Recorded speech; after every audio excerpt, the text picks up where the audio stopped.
The Book of the Damned. By Charles Fort. Chapter 1. A Procession of the Damned. By the damned, I mean the excluded. We shall have a procession of data that science has excluded. Battalions of the accursed, captained by pallid data that I have exhumed, will march. You'll read them, or they'll march.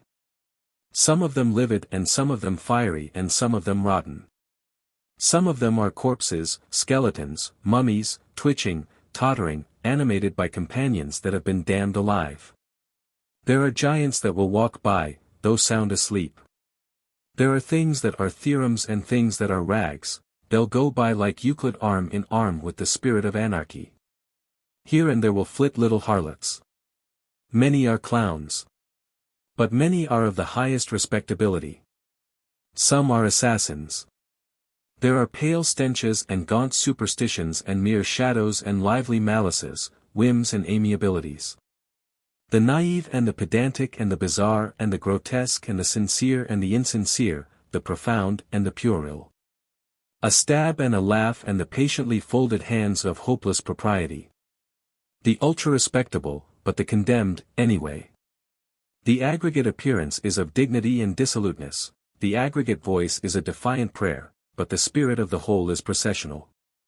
The power that has said to all these things that they are damned, is dogmatic science. But they'll march. The little harlots will caper, and freaks will distract attention, and the clowns will break the rhythm of the whole with their buffooneries, but the solidity of the procession as a whole, the impressiveness of things that pass and pass and pass. And keep on and keep on and keep on coming.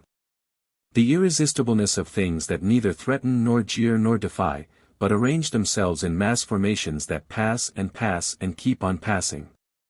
So, by the damned, I mean the excluded. But by the excluded I mean that which will someday be the excluding. Or everything that is, won't be. And everything that isn't, will be. But, of course, will be that which won't be. It is our expression that the flux between that which isn't and that which won't be, or the state that is commonly and absurdly called existence, is a rhythm of heavens and hells, that the damned won't stay damned. That salvation only precedes perdition. The inference is that some day our accursed tatterdemalions will be sleek angels. Then the sub-inference is that some later day, back they'll go whence they came. It is our expression that nothing can attempt to be, except by attempting to exclude something else, that which is commonly called being, is a state that is wrought more or less definitely proportionately to the appearance of positive difference between that which is included and that which is excluded. But it is our expression that there are no positive differences, that all things are like a mouse and a bug in the heart of a cheese. Mouse and a bug, no two things could seem more unlike. They're there a week, or they stay there a month, both are then only transmutations of cheese. I think we're all bugs and mice, and are only different expressions of an all-inclusive cheese. Or that red is not positively different from yellow, is only another degree of whatever vibrancy yellow is a degree of, that red and yellow are continuous, or that they merge in orange.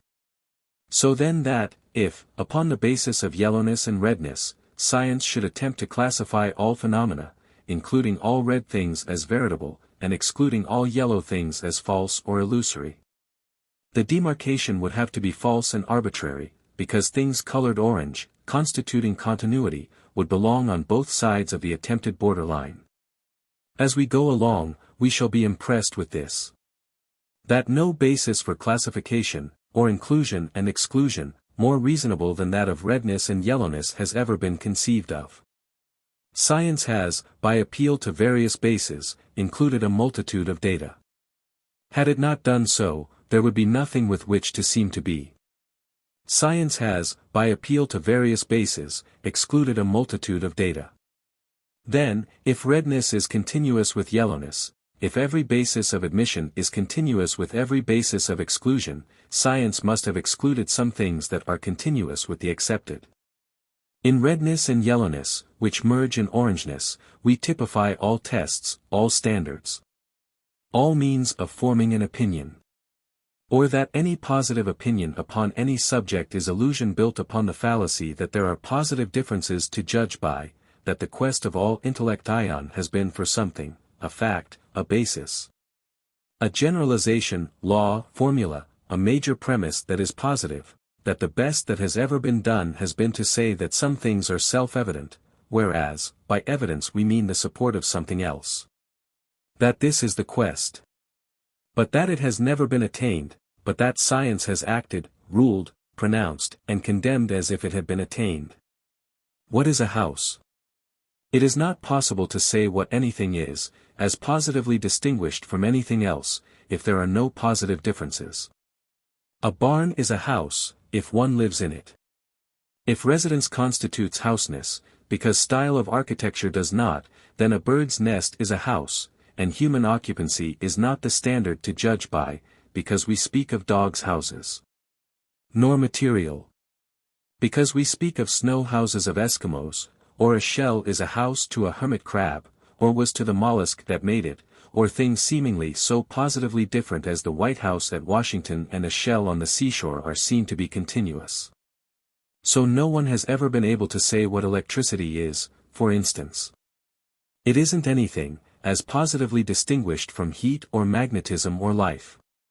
Metaphysicians and theologians and biologists have tried to define life. They have failed, because, in a positive sense, there is nothing to define, there is no phenomenon of life that is not, to some degree, manifest in chemism, magnetism, astronomic motions. White coral islands in a dark blue sea. Their seeming of distinctness, the seeming of individuality, or of positive difference one from another, but all are only projections from the same sea bottom. The difference between sea and land is not positive. In all water there is some earth, in all earth there is some water. So then that all seeming things are not things at all, if all are intercontinuous, any more than is the leg of a table a thing in itself, if it is only a projection from something else, that not one of us is a real person, if, physically, we're continuous with environment. If, psychically, there is nothing to us but expression of relation to environment. Our general expression has two aspects. Conventional monism, or that all things that seem to have identity of their own are only islands that are projections from something underlying, and have no real outlines of their own. But that all things, though only projections, are projections that are striving to break away from the underlying that denies them identity of their own. I conceive of one intercontinuous nexus, in which and of which all seeming things are only different expressions, but in which all things are localizations of one attempt to break away and become real things. Or to establish entity or positive difference or final demarcation or unmodified independence, or personality or soul, as it is called in human phenomena.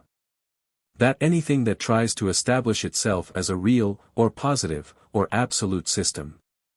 Government, organization, self, soul, entity, individuality, can so attempt only by drawing a line about itself, or about the inclusions that constitute itself, and damning or excluding, or breaking away from, all other things. That, if it does not so act, it cannot seem to be. That, if it does so act, it falsely and arbitrarily and futilely and disastrously acts, just as would one who draws a circle in the sea, including a few waves, saying that the other waves, with which the included are continuous, are positively different, and stakes his life upon maintaining that the admitted and the damned are positively different. Our expression is that our whole existence is animation of the local by an ideal that is realizable only in the universal, that, if all exclusions are false, because always are included and excluded continuous, that if all seeming of existence perceptible to us is the product of exclusion, there is nothing that is perceptible to us that really is, that only the universal can really be. Our especial interest is in modern science as a manifestation of this one ideal or purpose or process. That it has falsely excluded, because there are no positive standards to judge by, that it has excluded things that, by its own pseudo-standards, have as much right to come in as have the chosen. Our general expression. That the state that is commonly and absurdly called existence, is a flow, or a current, or an attempt from negativeness to positiveness, and is intermediate to both. By positiveness we mean harmony, equilibrium, order, regularity, stability, consistency, unity, realness, system, government, organization, liberty, independence, soul, self, personality, entity, individuality, truth, beauty, justice, perfection. Definiteness. That all that is called development, progress, or evolution is movement toward, or attempt toward, this state for which, or for aspects of which, there are so many names, all of which are summed up in the one word, positiveness. At first this summing up may not be very readily acceptable. At first it may seem that all these words are not synonyms, that harmony may mean order, but that by independence, for instance, we do not mean truth, or that by stability we do not mean beauty, or system, or justice. I conceive of one intercontinuous nexus, which expresses itself in astronomic phenomena, and chemic, biologic, psychic, sociologic, that it is everywhere striving to localize positiveness, that to this attempt in various fields of phenomena, which are only quasi-different, we give different names. We speak of the system of the planets, and not of their government, but in considering a store, for instance, and its management, we see that the words are interchangeable. It used to be customary to speak of chemic equilibrium, but not of social equilibrium. That false demarcation has been broken down. We shall see that by all these words we mean the same state. As everyday conveniences, or in terms of common allusions, of course, they are not synonyms. To a child an earthworm is not an animal. It is to the biologist. By beauty, I mean that which seems complete. Obversely, that the incomplete, or the mutilated, is the ugly. Venus de Milo. To a child she is ugly. When a mind adjusts to thinking of her as a completeness, even though, by physiologic standards, incomplete, she is beautiful. A hand thought of only as a hand, may seem beautiful. Found on a battlefield, obviously a part, not beautiful. But everything in our experience is only a part of something else that in turn is only a part of still something else, or that there is nothing beautiful in our experience, only appearances that are intermediate to beauty and ugliness, that only universality is complete, that only the complete is the beautiful, that every attempt to achieve beauty is an attempt to give to the local the attribute of the universal. By stability, we mean the immovable and the unaffected. But all seeming things are only reactions to something else. Stability, too, then, can be only the universal, or that besides which there is nothing else. Though some things seem to have, or have, higher approximations to stability than have others, there are, in our experience, only various degrees of intermediateness to stability and instability. Every man, then, who works for stability under its various names of permanency, survival, duration, is striving to localize in something the state that is realizable only in the universal. By independence, entity, and individuality, I can mean only that besides which there is nothing else. If given only two things, they must be continuous and mutually effective, if everything is only a reaction to something else. And any two things would be destructive of each other's independence, entity, or individuality. All attempted organizations and systems and consistencies, some approximating far higher than others, but all only intermediate to order and disorder, fail eventually because of their relations with outside forces. All are attempted completenesses. If to all local phenomena there are always outside forces, these attempts, too, are realizable only in the state of completeness, or that to which there are no outside forces. Or that all these words are synonyms, all meaning the state that we call the positive state. That our whole existence is a striving for the positive state. The amazing paradox of it all. That all things are trying to become the universal by excluding other things. That there is only this one process, and that it does animate all expressions, in all fields of phenomena, of that which we think of are as one intercontinuous nexus.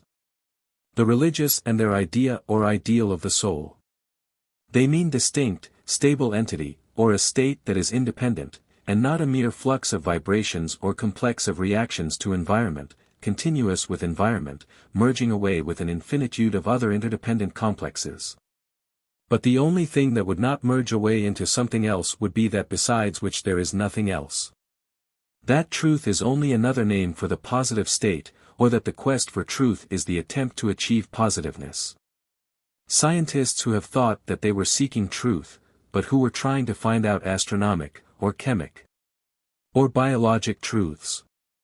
But truth is that besides which there is nothing, nothing to modify it, nothing to question it, nothing to form an exception, the all-inclusive, the complete. By truth I mean the universal.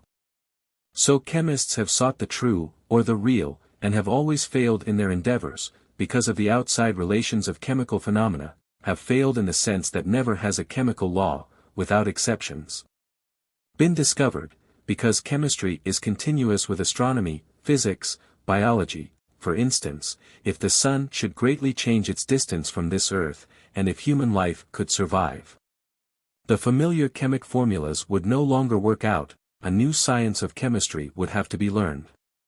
Or that all attempts to find truth in the special are attempts to find the universal in the local. And artists and their striving for positiveness, under the name of harmony, but they're pigments that are oxidizing, or are responding to a deranging environment, or the strings of musical instruments that are differently and disturbingly adjusting to outside chemic and thermal and gravitational forces, again and again this oneness of all ideals. And that it is the attempt to be, or to achieve, locally, that which is realizable only universally. In our experience there is only intermediateness to harmony and discord. Harmony is that besides which there are no outside forces. And nations that have fought with only one motive, for individuality, or entity, or to be real, final nations, not subordinate to, or parts of, other nations. And that nothing but intermediateness has ever been attained, and that history is record of failures of this one attempt, because there always have been outside forces, or other nations contending for the same goal. As to physical things, chemic, mineralogic, astronomic, it is not customary to say that they act to achieve truth or entity, but it is understood that all motions are toward equilibrium, that there is no motion except toward equilibrium. Of course always away from some other approximation to equilibrium.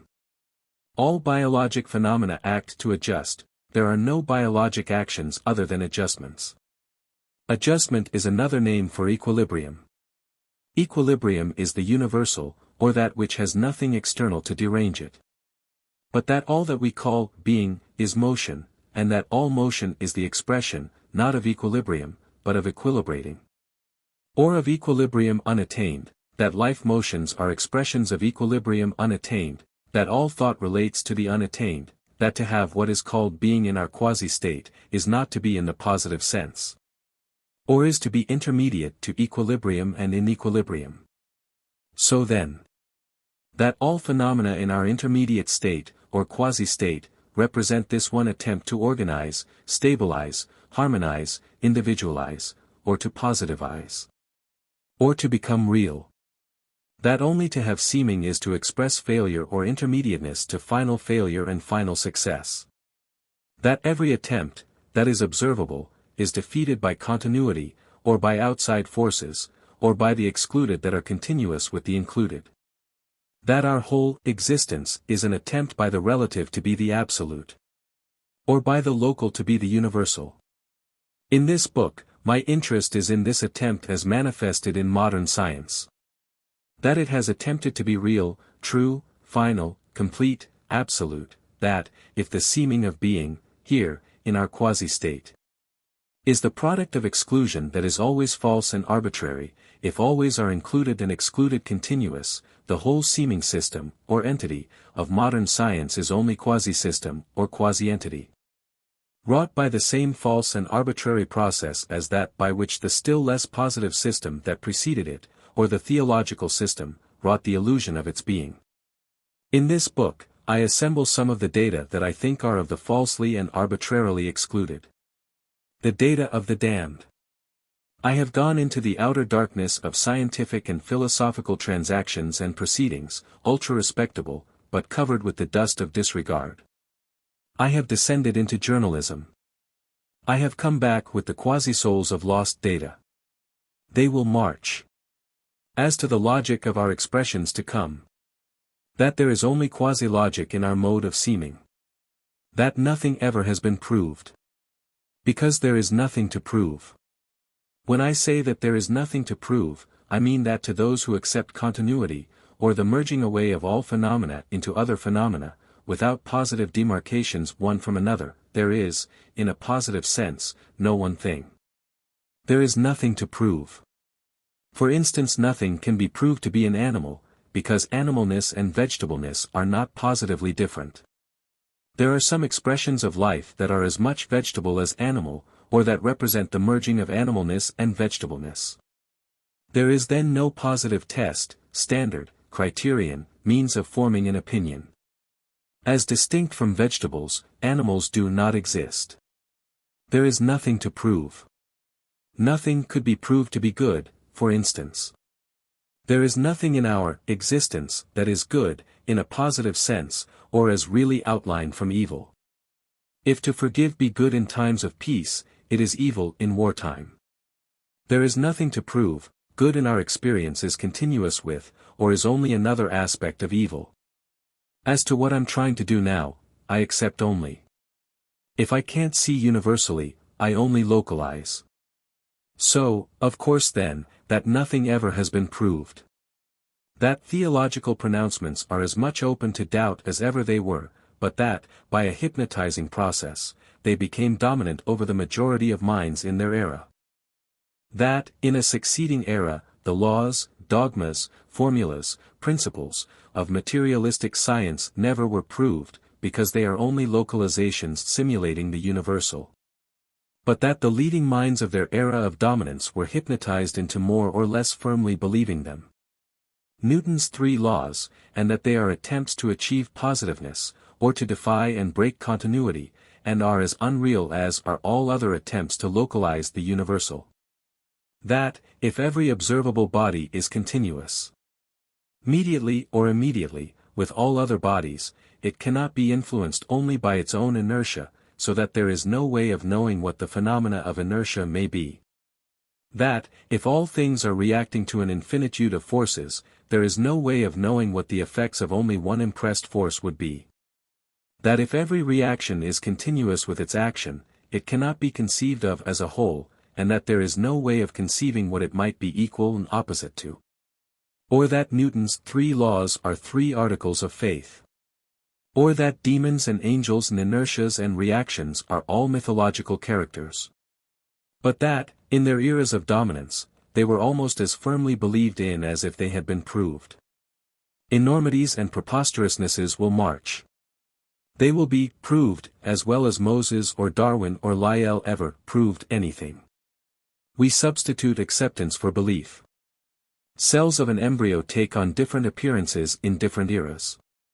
The more firmly established, the more difficult to change. That social organism is embryonic. That firmly to believe is to impede development. That only temporarily to accept is to facilitate. But, except that we substitute acceptance for belief, our methods will be the conventional methods. The means by which every belief has been formulated and supported, or our methods will be the methods of theologians and savages and scientists and children. Because, if all phenomena are continuous, there can be no positively different methods. By the inconclusive means and methods of cardinals and fortune-tellers and evolutionists and peasants, methods which must be inconclusive, if they relate always to the local, and if there is nothing local to conclude, we shall write this book. If it function as an expression of its era, it will prevail. All sciences begin with attempts to define. Nothing ever has been defined.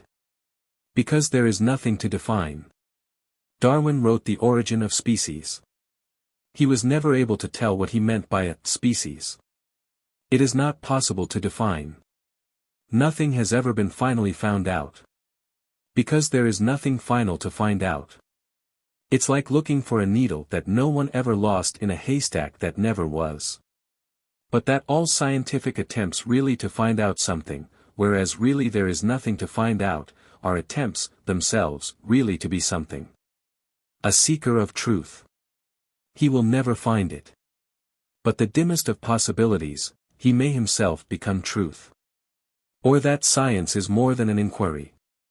That it is a pseudo-construction, or a quasi-organization, that it is an attempt to break away and locally establish harmony, stability, equilibrium, consistency. Entity. Dimmest of possibilities, that it may succeed. That ours is a pseudo-existence, and that all appearances in it partake of its essential fictitiousness. But that some appearances approximate far more highly to the positive state than do others.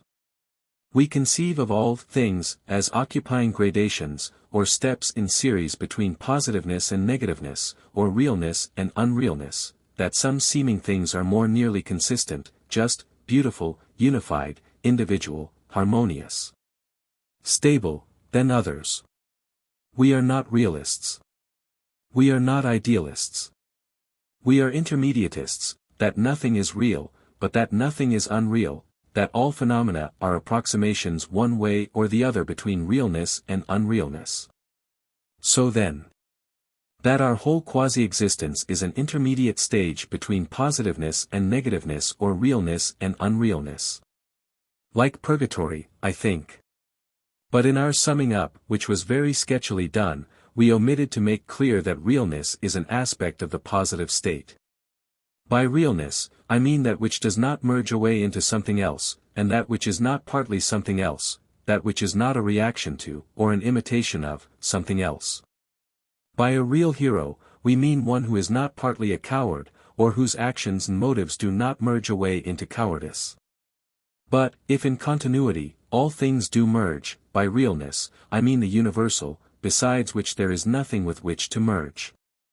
That, though the local might be universalized, it is not conceivable that the universal can be localized, but that high approximations there may be.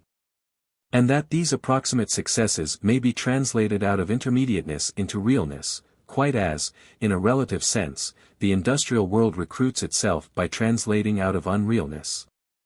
Or out of the seemingly less real imaginings of inventors, machines which seem, when set up in factories, to have more of realness than they had when only imagined.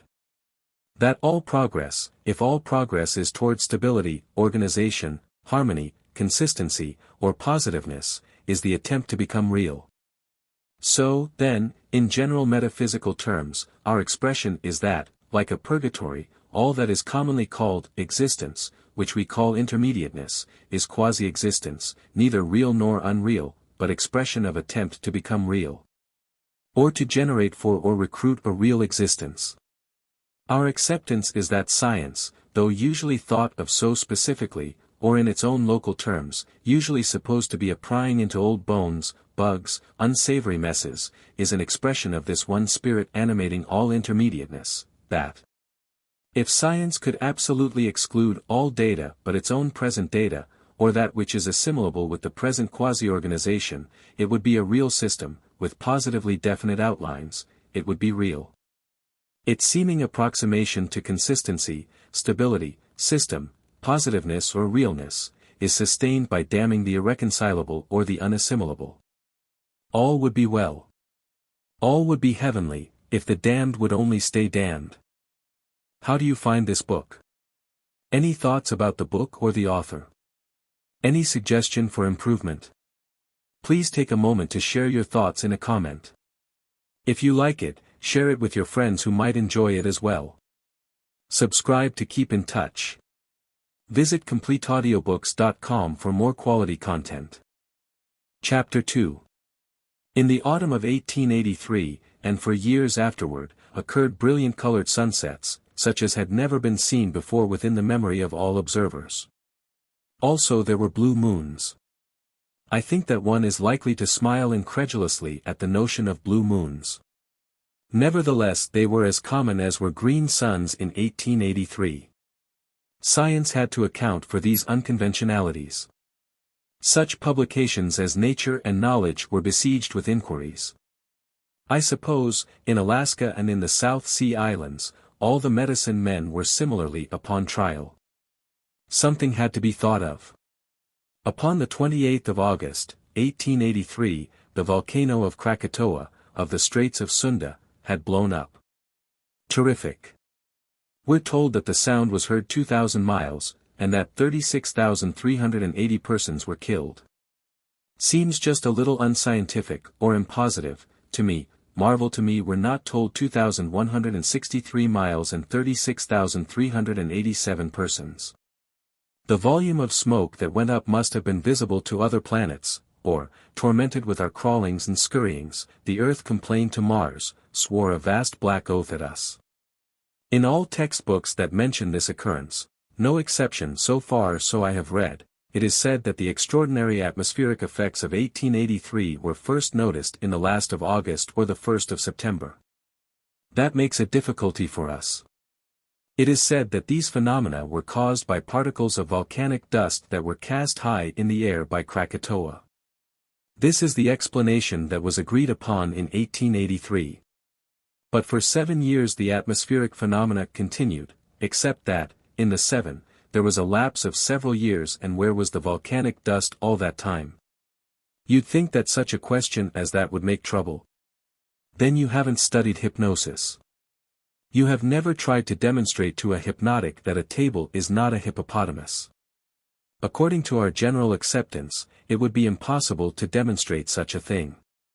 Point out 100 reasons for saying that a hippopotamus is not a table, you'll have to end up agreeing that neither is a table, it only seems to be a table. Well, that's what the hippopotamus seems to be. So how can you prove that something is not something else, when neither is something else some other thing? There's nothing to prove. This is one of the profundities that we advertised in advance. You can oppose an absurdity only with some other absurdity. But science is established preposterousness. We divide all intellect on the obviously preposterousness and the established. But Krakatoa, that's the explanation that the scientists gave. I don't know what whopper the medicine men told. We see, from the start, the very strong inclination of science to deny, as much as it can, external relations of this earth. This book is an assemblage of data of external relations of this earth.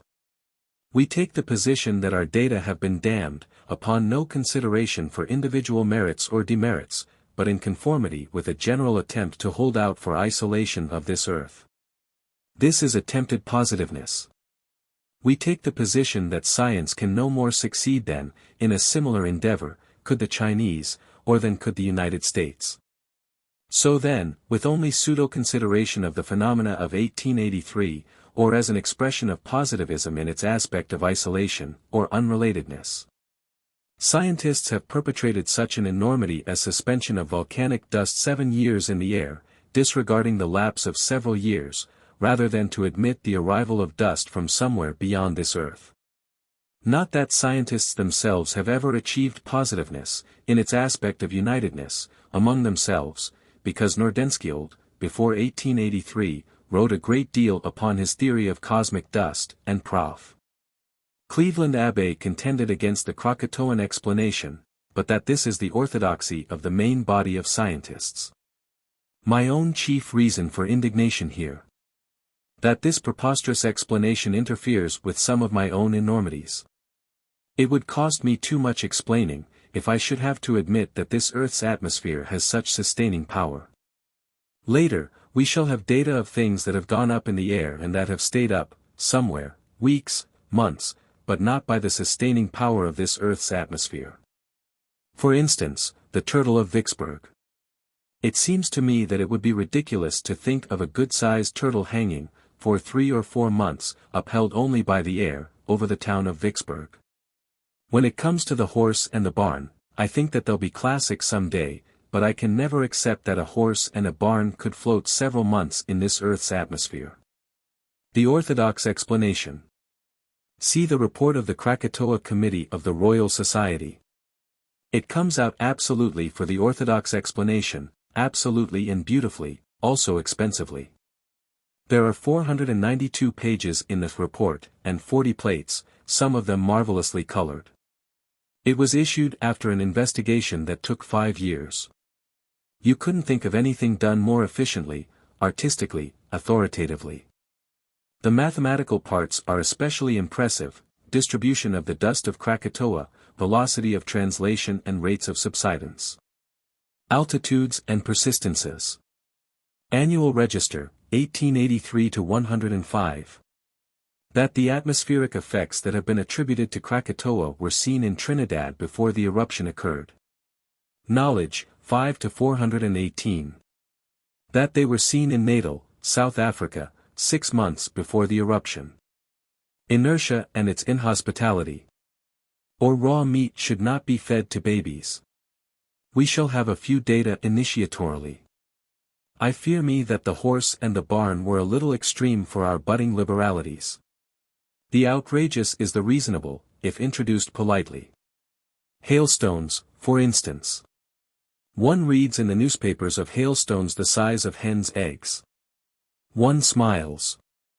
Nevertheless, I will engage to list 100 instances, from the Monthly Weather Review, of hailstones the size of hens' eggs. There is an account in Nature, November 1894, of hailstones that weighed almost 2 pounds each. See Chambers' Encyclopedia for 3-pounders. Report of the Smithsonian Institution, 1870 to 479, 2-pounders authenticated, and 6-pounders reported. At Seringapatam, India, about the year 1800, fell a hailstone. I fear me, this is one of the profoundly damned. I blurt out something that should, perhaps, be withheld for several hundred pages, but that damned thing was the size of an elephant. We laugh. Or snowflakes. Size of saucers. Said to have fallen at Nashville, Tennessee, January 24, 1891. One smiles. In Montana, in the winter of 1887, fell snowflakes 15 inches across, and 8 inches thick. Monthly Weather Review, 1915 to 73. In the topography of intellect ion, I should say that what we call knowledge is ignorance surrounded by laughter. Black rains, red rains, the fall of 1,000 tons of butter. Jet black snow, pink snow, blue hailstones, hailstones flavored like oranges. Pumpkin silk and charcoal.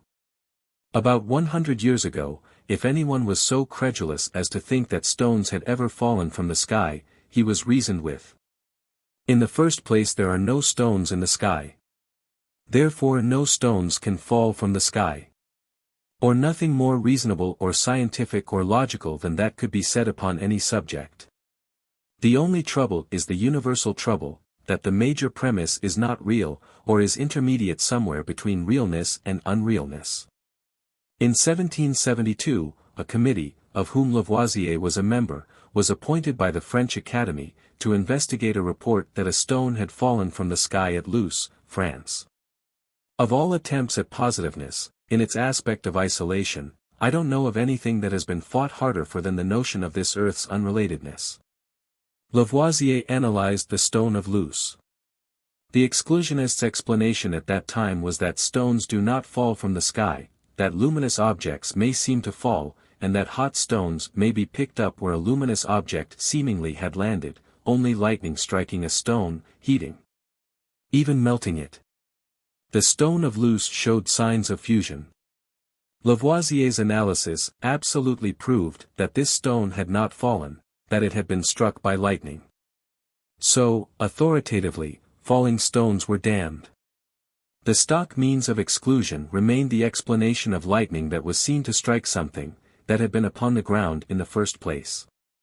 But positiveness and the fate of every positive statement.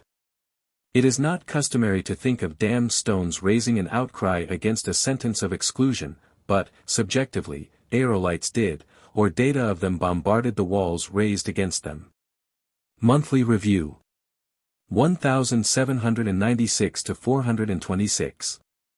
The phenomenon which is the subject of the remarks before us will seem to most persons as little worthy of credit as any that could be offered. The falling of large stones from the sky, without any assignable cause of their previous ascent, seems to partake so much of the marvelous as almost entirely to exclude the operation of known and natural agents. Yet a body of evidence is here brought to prove that such events have actually taken place, and we ought not to withhold from it a proper degree of attention. The writer abandons the first, or absolute, exclusion, and modifies it with the explanation that the day before a reported fall of stones in Tuscany, June 16, 1794, there had been an eruption of Vesuvius. Or that stones do fall from the sky. But that they are stones that have been raised to the sky from some other part of the earth's surface by whirlwinds or by volcanic action. It's more than 120 years later. I know of no aerolite that has ever been acceptably traced to terrestrial origin. Falling stones had to be undammed, though still with a reservation that held out for exclusion of outside forces. One may have the knowledge of a Lavoisier, and still not be able to analyze, not be able even to see, except conformably with the hypnoses, or the conventional reactions against hypnoses, of one's era. We believe no more. We accept. Little by little the whirlwind and volcano explanations had to be abandoned, but so powerful was this exclusion hypnosis, sentence of damnation, or this attempt at positiveness, that far into our own time some scientists, notably Prof. Lawrence Smith and Sir Robert Ball, continued to hold out against all external origins, asserting that nothing could fall to this earth, unless it had been cast up or whirled up from some other part of this earth's surface. It's as commendable as anything ever has been, by which I mean it's intermediate to the commendable and the censurable. It's virginal. Meteorites, data of which were once of the damned, have been admitted. But the common impression of them is only a retreat of attempted exclusion, that only two kinds of substance fall from the sky, metallic and stony, that the metallic objects are of iron and nickel. Butter and paper and wool and silk and resin. We see, to start with, that the virgins of science have fought and wept and screamed against external relations, upon two grounds, there in the first place, or up from one part of this earth's surface and down to another. As late as November, 1902, in Nature Notes, 13-231, a member of the Selborne Society still argued that meteorites do not fall from the sky, that they are masses of iron upon the ground, in the first place, that attract lightning. That the lightning is seen, and is mistaken for a falling, luminous object. By progress we mean rape. Butter and beef and blood and a stone with strange inscriptions upon it. Chapter 3. So then, it is our expression that science relates to real knowledge no more than does the growth of a plant, or the organization of a department store, or the development of a nation, that all are assimilative, or organizing, or systematizing processes that represent different attempts to attain the positive state, the state commonly called heaven, I suppose I mean. There can be no real science where there are indeterminate variables, but every variable is, in finer terms, indeterminate, or irregular, if only to have the appearance of being in intermediateness is to express regularity unattained. The invariable, or the real and stable, would be nothing at all in intermediateness, rather as, but in relative terms, an undistorted interpretation of external sounds in the mind of a dreamer could not continue to exist in a dreaming mind. Because that touch of relative realness would be of awakening and not of dreaming. Science is the attempt to awaken to realness, wherein it is attempt to find regularity and uniformity. Or the regular and uniform would be that which has nothing external to disturb it. By the universal we mean the real. Or the notion is that the underlying super-attempt, as expressed in science, is indifferent to the subject matter of science, that the attempt to regularize is the vital spirit. Bugs and stars and chemical messes, that they are only quasi-real, and that of them there is nothing real to know. But that systematization of pseudo-data is approximation to realness or final awakening. Or a dreaming mind, and its centaurs and canary birds that turn into giraffes, there could be no real biology upon such subjects, but attempt, in a dreaming mind. To systematize such appearances would be movement toward awakening, if better mental coordination is all that we mean by the state of being awake, relatively awake. So it is, that having attempted to systematize, by ignoring externality to the greatest possible degree, the notion of things dropping in upon this earth, from externality, is as unsettling and as unwelcome to science as, tin horns blowing in upon a musician's relatively symmetric composition, flies alighting upon a painter's attempted harmony. And tracking colors one into another, suffragist getting up and making a political speech at a prayer meeting. If all things are of a oneness, which is a state intermediate to unrealness and realness, and if nothing has succeeded in breaking away and establishing entity for itself, and could not continue to exist in intermediateness, if it should succeed, any more than could the born still at the same time be the uterine, I of course know of no positive difference between science and Christian Science, and the attitude of both toward the unwelcome is the same, it does not exist. A Lord Kelvin and a Mrs. Eddy, and something not to their liking, it does not exist. Of course not, we intermediates say, but, also, that, in intermediateness, neither is there absolute non-existence. Or a Christian Scientist and a toothache, neither exists in the final sense, also neither is absolutely non-existent, and, according to our therapeutics, the one that more highly approximates to realness will win. A secret of power. I think it's another profundity. Do you want power over something? Be more nearly real than it. We'll begin with yellow substances that have fallen upon this earth, we'll see whether our data of them have a higher approximation to realness than have the dogmas of those who deny their existence, that is, as products from somewhere external to this earth. In mere impressionism we take our stand. We have no positive tests nor standards. Realism in art, realism in science, they pass away. In 1859, the thing to do was to accept Darwinism. Now many biologists are revolting and trying to conceive of something else. The thing to do was to accept it in its day, but Darwinism of course was never proved. The fittest survive. What is meant by the fittest? Not the strongest. Not the cleverest. Weakness and stupidity everywhere survive. There is no way of determining fitness except in that a thing does survive. Fitness, then, is only another name for survival. Darwinism. That survivors survive. Although Darwinism, then, seems positively baseless, or absolutely irrational, its massing of supposed data, and its attempted coherence approximate more highly to organization and consistency than did the inchoate speculations that preceded it. Or that Columbus never proved that the earth is round. Shadow of the earth on the moon. No one has ever seen it in its entirety. The earth's shadow is much larger than the moon. If the periphery of the shadow is curved, but the convex moon, a straight-edged object will cast a curved shadow upon a surface that is convex. All the other so-called proofs may be taken up in the same way. It was impossible for Columbus to prove that the earth is round. It was not required, only that with a higher seeming of positiveness than that of his opponents, he should attempt. The thing to do, in 1492, was nevertheless to accept that beyond Europe, to the west, were other lands. I offer for acceptance, as something concordant with the spirit of this first quarter of the 10th century, the expression that beyond this earth are other lands, from which come things as, from America, float things to Europe. As to yellow substances that have fallen upon this earth, the endeavor to exclude extramundane origins is the dogma that all yellow rains and yellow snows are colored with pollen from this earth's pine trees. Simon's Meteorological Magazine is especially prudish in this respect and regards as highly improper all advances made by other explainers. Nevertheless, the Monthly Weather Review, May, 1877, reports a golden yellow fall, of February 27, 1877, at Peclow, Germany, in which 4 kinds of organisms, not pollen, were the coloring matter. There were minute things shaped like arrows, coffee beans, horns, and discs.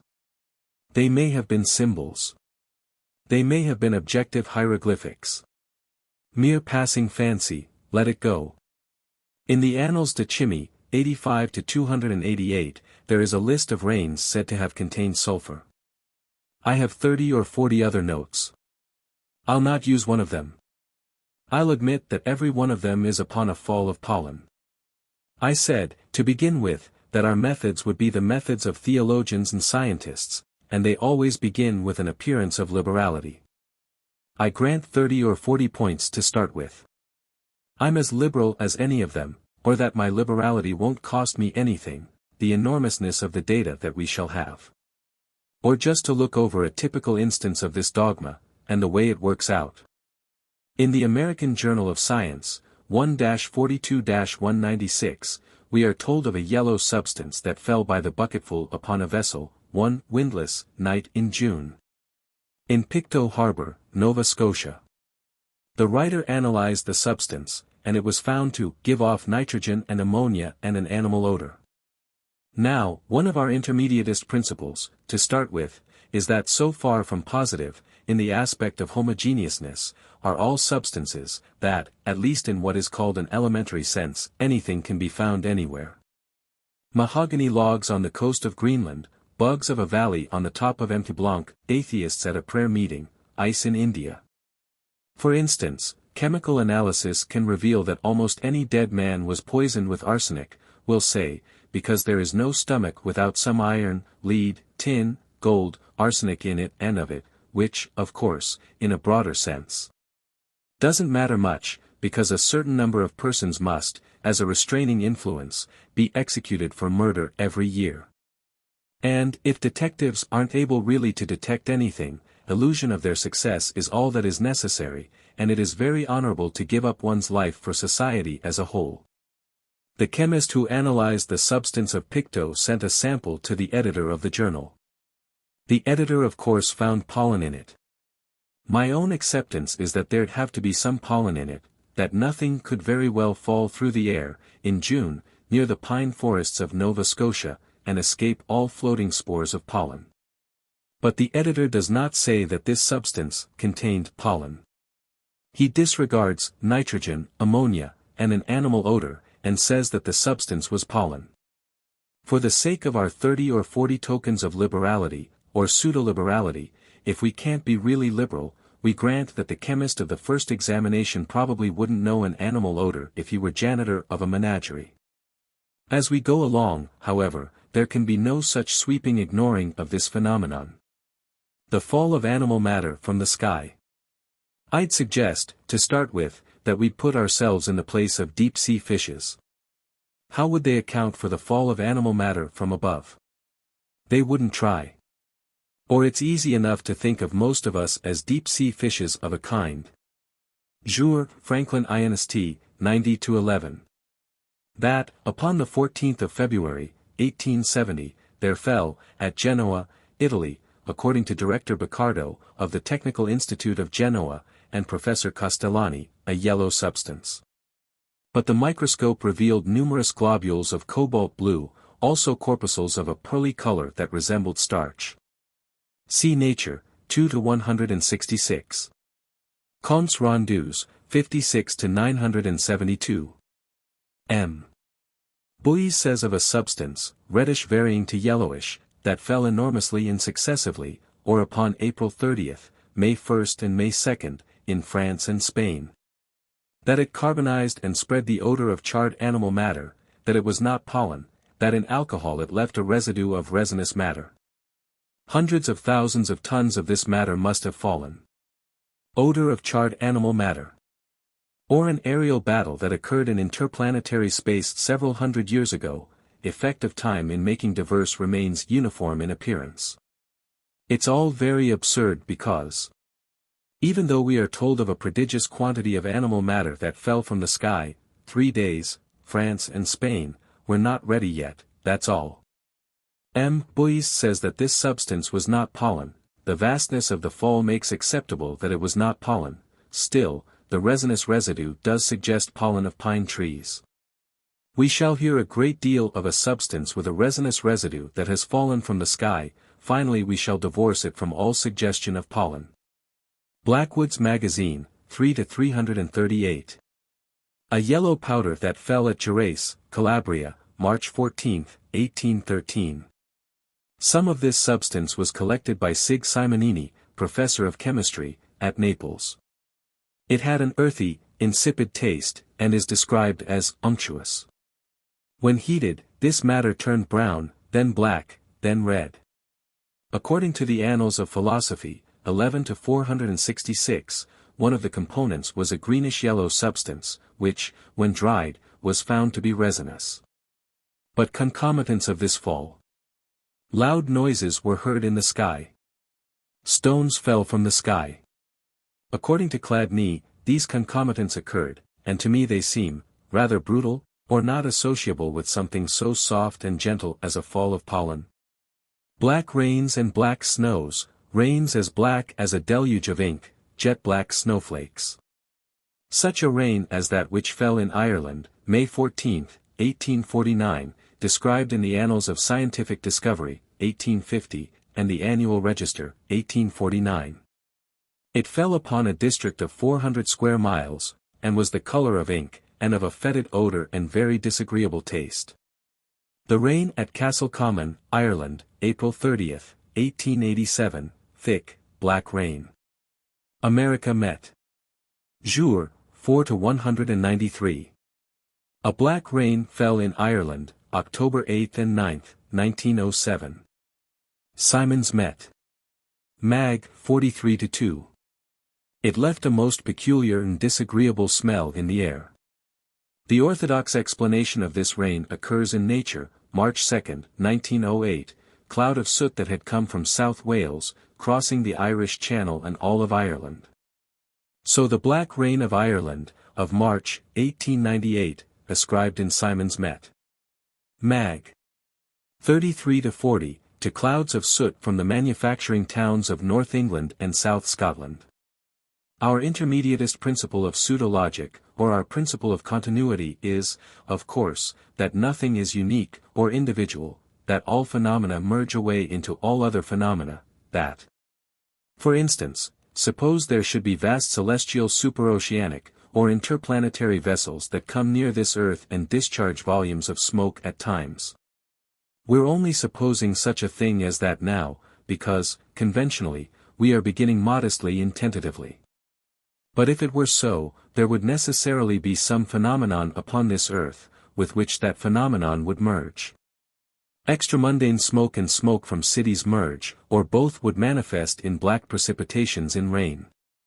In continuity, it is impossible to distinguish phenomena at their merging points, so we look for them at their extremes. Impossible to distinguish between animal and vegetable in some infusoria, but hippopotamus and violet. For all practical purposes they're distinguishable enough. No one but a Barnum or a Bailey would send one a bunch of hippopotami as a token of regard. So away from the great manufacturing centers. Black rain in Switzerland, January 20, 1911.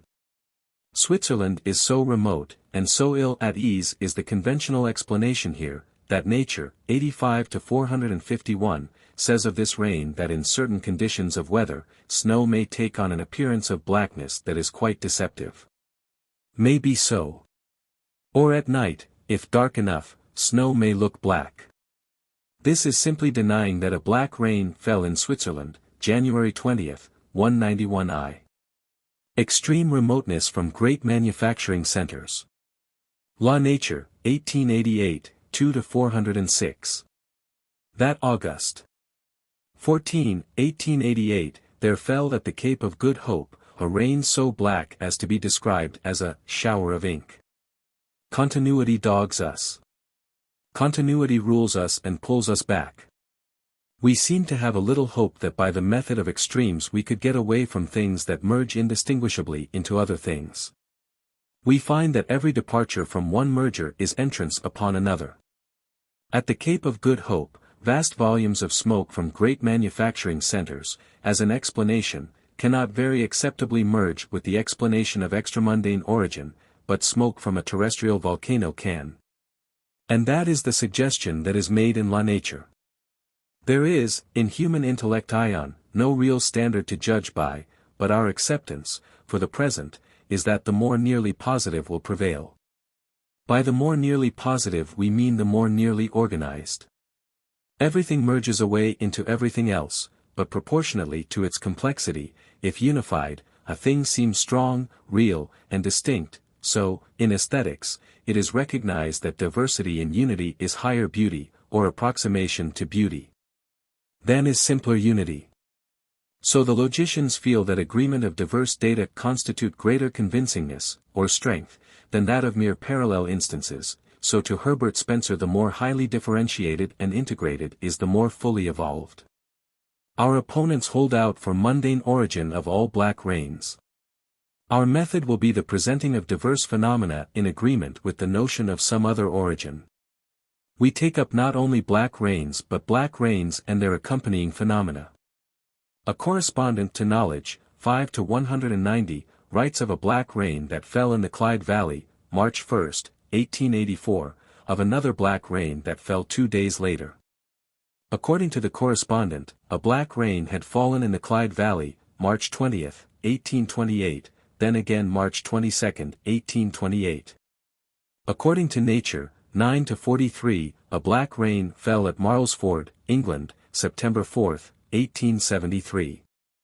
More than 24 hours later another black rain fell in the same small town. The Black Rains of Slains. According to Reverend James Rust, Scottish Showers. A black rain at Slains, Jan. 14, 1862, another at Carluke, 140 miles from Slains, Mayar, 1862, at Slains, May 20, 1862, Slains, October 28, 1863. But after 2 of these showers, vast quantities of a substance described sometimes as pumice stone, but sometimes as slag, were washed upon the sea coast near Slains. A chemist's opinion is given that this substance was slag, that it was not a volcanic product, slag from smelting works. We now have, for black rains, a concomitant that is irreconcilable with origin from factory chimneys. Whatever it may have been, the quantity of this substance was so enormous that, in Mr. Rust's opinion, to have produced so much of it would have required the united output of all the smelting works in the world. If slag it were, we accept that an artificial product has, in enormous quantities, fallen from the sky.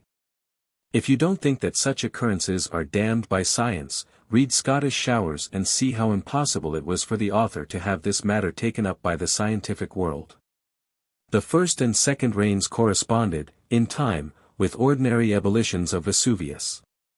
The third and fourth, according to Mr. Rust, corresponded with no known volcanic activities upon this earth. La Science pour 2, 11 to 26. That, between October, 1863, and January, 1866, for more black rains fell at Slains, Scotland. The writer of this supplementary account tells us, with a better, or more unscrupulous, orthodoxy than Mr. Rust's, that of the 8 black rains, 5 coincided with eruptions of Vesuvius and 3 with eruptions of Etna. The fate of all explanation is to close one door only to have another fly wide open. I should say that my own notions upon this subject will be considered irrational, but at least my gregariousness is satisfied in associating here with the preposterous, or this writer, and those who think in his rut. Have to say that they can think of 4 discharges from one far distant volcano, passing over a great part of Europe, precipitating nowhere else, discharging precisely over one small northern parish. But also of 3 other discharges from another far distant volcano, showing the same precise preference, if not marksmanship, for one small parish in Scotland. Nor would orthodoxy be any better off in thinking of exploding meteorites and their debris. Preciseness and recurrence would be just as difficult to explain. My own notion is of an island near an oceanic trade route. It might receive debris from passing vessels 7 times in 4 years. Other concomitants of black rains. In Tim's Yearbook, 1851-270, there is an account of a sort of rumbling, as of wagons, heard for upward of an hour without ceasing, July 16, 1850, Bulwick Rectory, Northampton, England. On the 19th, a black rain fell. In Nature, 30-6, a correspondent writes of an intense darkness at Preston, England, April 26, 1884, page 32, another correspondent writes of black rain at Crowley, near Worcester, April 26, that a week later, or May 3. It had fallen again, another account of black rain, upon the 28th of April, near Church Shedden, so intense that the following day brooks were still dyed with it. According to 4 accounts by correspondents to Nature there were earthquakes in England at this time. Or the black rain of Canada, November 9, 1819. This time it is orthodoxy to attribute the black precipitate to smoke of forest fires south of the Ohio River. Zurcher, Meteors, page 238. That this black rain was accompanied by shocks like those of an earthquake. Edinburgh Philosophical Journal, 2-381. That the earthquake had occurred at the climax of intense darkness and the fall of black rain. Red rains. Orthodoxy. Sand blown by the Sirocco, from the Sahara to Europe. Especially in the earthquake regions of Europe, there have been many falls of red substance, usually, but not always, precipitated in rain. Upon many occasions, these substances have been absolutely identified as sand from the Sahara.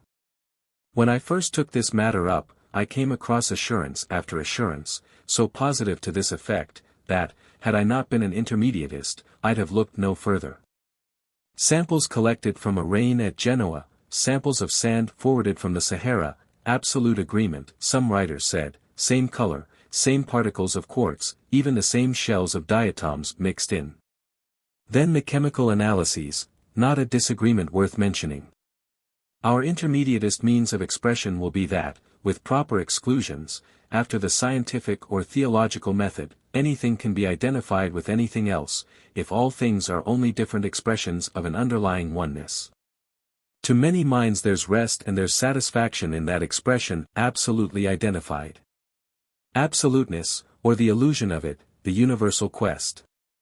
If chemists have identified substances that have fallen in Europe as sand from African deserts, swept up in African whirlwinds, that's assuasive to all the irritations that occur to those cloistered minds that must repose in the concept of a snug, isolated, little world, free from contact with cosmic wickednesses, safe from stellar guile, undisturbed by interplanetary prowlings and invasions. The only trouble is that a chemist's analysis, which seems so final and authoritative to some minds, is no more nearly absolute than is identification by a child or description by an imbecile. I take some of that back, I accept that the approximation is higher. But that it's based upon delusion, because there is no definiteness, no homogeneity. No stability, only different stages somewhere between them and indefiniteness, heterogeneity, and instability. There are no chemical elements. It seems acceptable that Ramsay and others have settled that. The chemical elements are only another disappointment in the quest for the positive, as the definite, the homogeneous, and the stable. If there were real elements, there could be a real science of chemistry. Upon November 12 and 13, 5902, occurred the greatest fall of matter in the history of Australia. Upon the 14th of November, it rained mud in Tasmania. It was of course attributed to Australian whirlwinds, but, according to the Monthly Weather Review, 32-165, there was a haze all the way to the Philippines, also as far as Hong Kong. It may be that this phenomenon had no especial relation with the even more tremendous fall of matter that occurred in Europe, February, 1903. For several days, the south of England was a dumping ground, from somewhere. If you'd like to have a chemist's opinion, even though it's only a chemist's opinion, see the report of the meeting. Of the Royal Chemical Society, April 2, 5903. Mr. E. G. Clayton read a paper upon some of the substance that had fallen from the sky, collected by him. The Sahara explanation applies mostly to falls that occur in southern Europe. Farther away, the conventionalists are a little uneasy. For instance, the editor of the Monthly Weather Review, 29-121, says of a red rain that fell near the coast of Newfoundland. Early in 1890, it would be very remarkable if this was Sahara dust. Mr. Clayton said that the matter examined by him was merely wind-borne dust from the roads and lanes of Wessex. This opinion is typical of all scientific opinion, or theological opinion, or feminine opinion, all very well except for what it disregards. The most charitable thing I can think of, because I think it gives us a broader tone to relieve our malices with occasional charities, is that Mr. Clayton had not heard of the astonishing extent of this fall, had covered the Canary Islands, on the 19th, for instance. I think, myself, that in 5903, we pass through the remains of a powdered world, left over from an ancient interplanetary dispute, brooding in space like a red resentment ever since. Or, like every other opinion, the notion of dust from Wessex turns into a provincial thing when we look it over. To think is to conceive incompletely, because all thought relates only to the local. We metaphysicians, of course, like to have the notion that we think of the unthinkable. As to opinions, or pronouncements, I should say, because they always have such an authoritative air, of other chemists, there is an analysis in Nature, 68-54, giving water and organic matter at 9.08%. It's that carrying out of fractions that's so convincing. The substance is identified as sand from the Sahara. The vastness of this fall. In Nature, 68-65, we are told that it had occurred in Ireland, too. The Sahara, of course, because, prior to February 19, there had been dust storms in the Sahara, disregarding that in that great region there's always, in some part of it, a dust storm. However, just at present, it does look reasonable that dust had come from Africa, via the Canaries. The great difficulty that authoritativeness has to contend with is some other authoritativeness. When an infallibility clashes with a pontification. They explain. Nature, March 5, 1903. Another analysis, 36% organic matter. Such disagreements don't look very well, so, in Nature, 68-109, one of the differing chemists explains. He says that his analysis was of muddy rain, and the other was of sediment of rain. We're quite ready to accept excuses from the Most High, though I do wonder whether we're quite so damned as we were. If we find ourselves in a gracious and tolerant mood toward the powers that condemn, but the tax that now comes upon our good manners and unwillingness to be too severe. Nature, 68-223. Another chemist.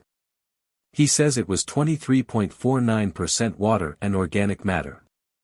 He identifies this matter as sand from an African desert, but after deducting organic matter.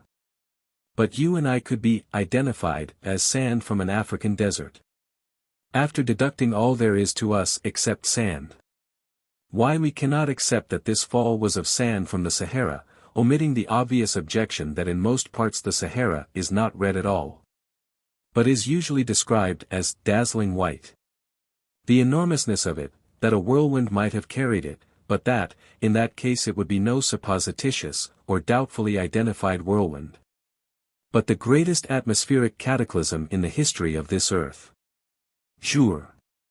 Roy. Met. SOC, 30-56.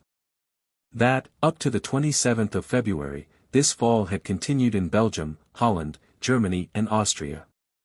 That in some instances it was not sand, or that almost all the matter was organic, that a vessel had reported the fall as occurring in the Atlantic Ocean, midway between Southampton and the Barbados.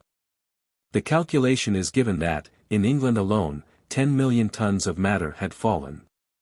It had fallen in Switzerland, Simons Met. Mag, March, 1903. It had fallen in Russia, Bull. Com Geolog, 22-48. Not only had a vast quantity of matter fallen several months before, in Australia, but it was at this time falling in Australia, Victorian Naturalist, June, 1903, enormously, red mud, 50 tons per square mile. The Wessex explanation. Or that every explanation is a Wessex explanation, by that I mean an attempt to interpret the enormous in terms of the minute, but that nothing can be finally explained, because by truth we mean the universal. And that even if we could think as wide as universality, that would not be requital to the cosmic quest, which is not for truth, but for the local that is true, not to universalize the local, but to localize the universal, or to give to a cosmic cloud absolute interpretation in terms of the little dusty roads and lanes of Wessex. I cannot conceive that this can be done, I think of high approximation. Our intermediatist concept is that, because of the continuity of all things, which are not separate, positive, or real things, all pseudo-things partake of the underlying, or are only different expressions, degrees, or aspects of the underlying, so then that a sample from somewhere in anything must correspond with a sample from somewhere in anything else. That, by due care in selection, and disregard for everything else, or the scientific and theological method, the substance that fell, February, 1903, could be identified with anything. Or with some part or aspect of anything that could be conceived of. With sand from the Sahara, sand from a barrel of sugar, or dust of your great-great-grandfather.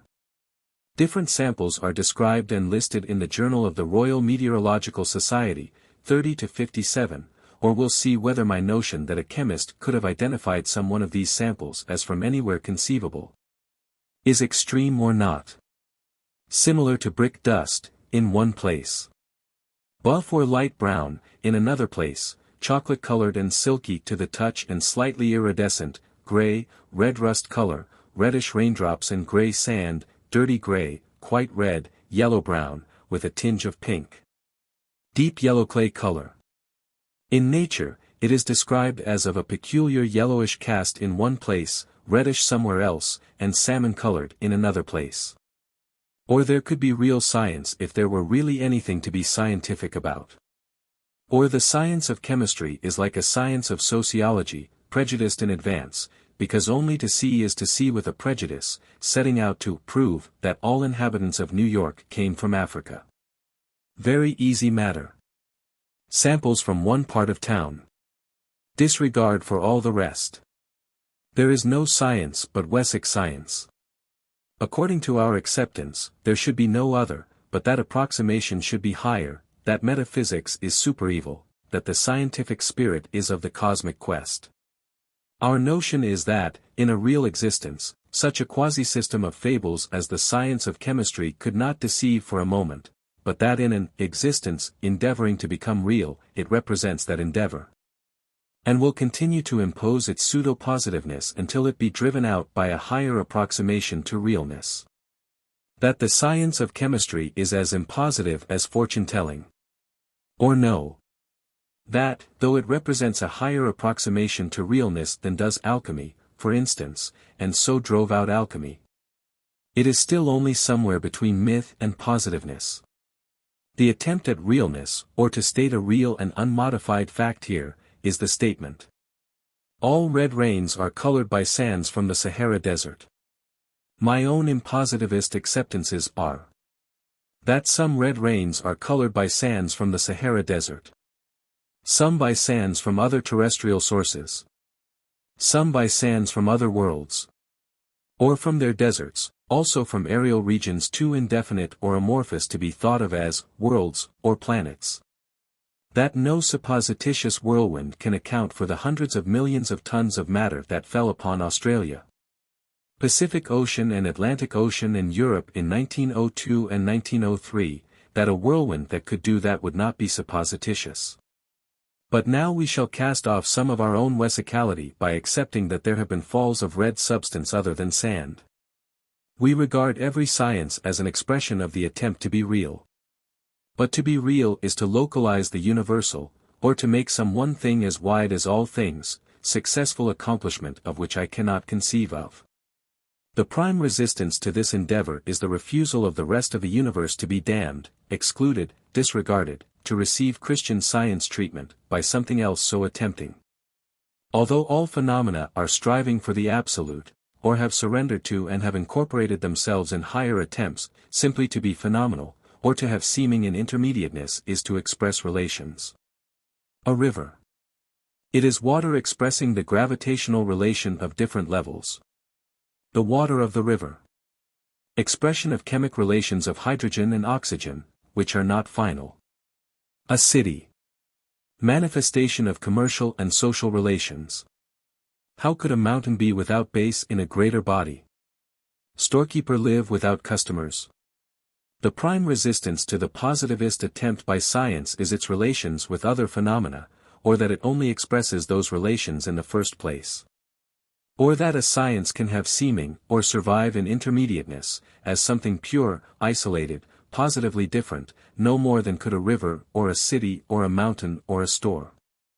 This intermediateness-wide attempt by parts to be wholes, which cannot be realized in our quasi-state, if we accept that in it the coexistence of two or more wholes or universals is impossible, high approximation to which, however, may be thinkable. Scientists and their dream of pure science. Artists and their dream of art for art's sake. It is our notion that if they could almost realize, that would be almost realness, that they would instantly be translated into real existence. Such thinkers are good positivists, but they are evil in an economic and sociologic sense, if, in that sense, nothing has justification for being, unless it serve, or function for, or express the relations of, some higher aggregate. So science functions for and serves society at large, and would, from society at large, receive no support, unless it did so divert itself or dissipate and prostitute itself. It seems that by prostitution I mean usefulness. There have been red rains that, in the Middle Ages, were called rains of blood. Such rains terrified many persons, and were so unsettling to large populations, that science, in its sociologic relations, has sought, by Mrs. Eddy's method, to remove an evil. That rains of blood do not exist. That rains so called are only of water colored by sand from the Sahara Desert. My own acceptance is that such assurances, whether fictitious or not, whether the Sahara is a dazzling white desert or not, have wrought such good effects, in a sociologic sense, even though prostitutional in the positivist sense, that in the sociologic sense, they were well justified. But that we've gone on, that this is the 20th century. That most of us have grown up so that such soporifics of the past are no longer necessary. That if gushes of blood should fall from the sky upon New York City, business would go on as usual. We began with rains that we accepted ourselves were, most likely, only of sand. In my own still immature hereticalness, and by heresy, or progress, I mean, very largely, a return, though with many modifications, to the superstitions of the past, I think I feel considerable aloofness to the idea of rains of blood. Just at present, it is my conservative, or timid purpose, to express only that there have been red rains that very strongly suggest blood or finely divided animal matter. Debris from interplanetary disasters. Aerial battles. Food supplies from cargoes of supervessels, wrecked in interplanetary traffic. There was a red rain in the Mediterranean region, March 6, 1888. 12 days later, it fell again. Whatever this substance may have been, when burned, the odor of animal matter from it was strong and persistent. L'Astronomie, 1888-205.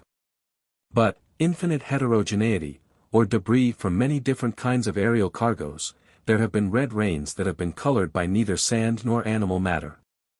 Annals of Philosophy, 16-226. That, November 2, 1819, week before the black rain and earthquake of Canada, there fell, at Blankenberge, Holland, a red rain. As to sand, 2 chemists of Bruges concentrated 144 ounces of the rain to 4 ounces, no precipitate fell. But the color was so marked that had there been sand, it would have been deposited, if the substance had been diluted instead of concentrated. Experiments were made, and various reagents did cast precipitates, but other than sand. The chemists concluded that the rain water contained muriate of cobalt, which is not very enlightening. That could be said of many substances carried in vessels upon the Atlantic Ocean. Whatever it may have been, in the Annals de Chimie, 2-12-432, its color is said to have been red-violet. For various chemic reactions, see Quor, Jour, Roy. INST, 9-202, and Eden. Phil. Jour, 2-381. Something that fell with dust said to have been meteoric, March 9, 10, 11, 1872, described in the Chemical News, 25-300, as a peculiar substance, consisted of red iron ochre, carbonate of lime, and organic matter. Orange-red hail, March 14, 1873, in Tuscany. Notes and Queries September 5, 16. Rain of lavender-colored substance, at Uden, France, December 19, 1903. Bull. SOC Met. De France, 1904-124. La Nature, 1885-2-351. That, according to Prof. Shwedoff, there fell, in Russia, June 14, 1880, red hailstones, also blue hailstones, also gray hailstones. Nature, 34-123. A correspondent writes that he had been told by a resident of a small town in Venezuela, that there, April 17, 1886, had fallen hailstones, some red, some blue, some whitish. Informant said to have been one unlikely ever to have heard of the Russian phenomenon. Described as an honest, plain countryman. Nature, July 5, 1877, quotes a Roman correspondent to the London Times who sent a translation from an Italian newspaper, that a red rain had fallen in Italy, June 23, 1877, containing microscopically small particles of sand. Or, according to our acceptance, any other story would have been an evil thing, in the sociologic sense, in Italy, in 1877. But the English correspondent, from a land where terrifying red rains are uncommon, does not feel this necessity. He writes, "I am by no means satisfied that the rain was of sand and water. His observations are that drops of this rain left stains such as sandy water could not leave. He notes that when the water evaporated, no sand was left behind."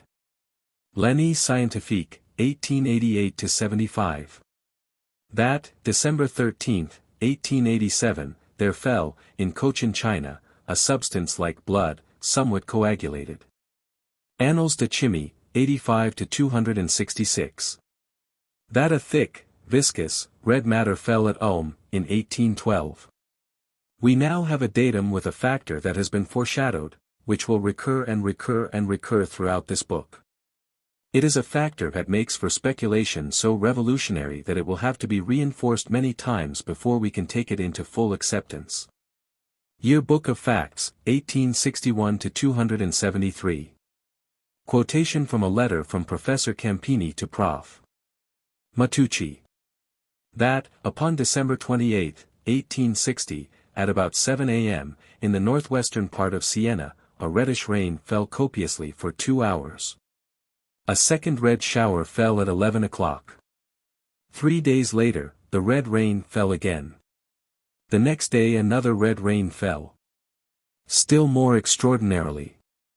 Each fall occurred in exactly the same quarter of town. Chapter 4.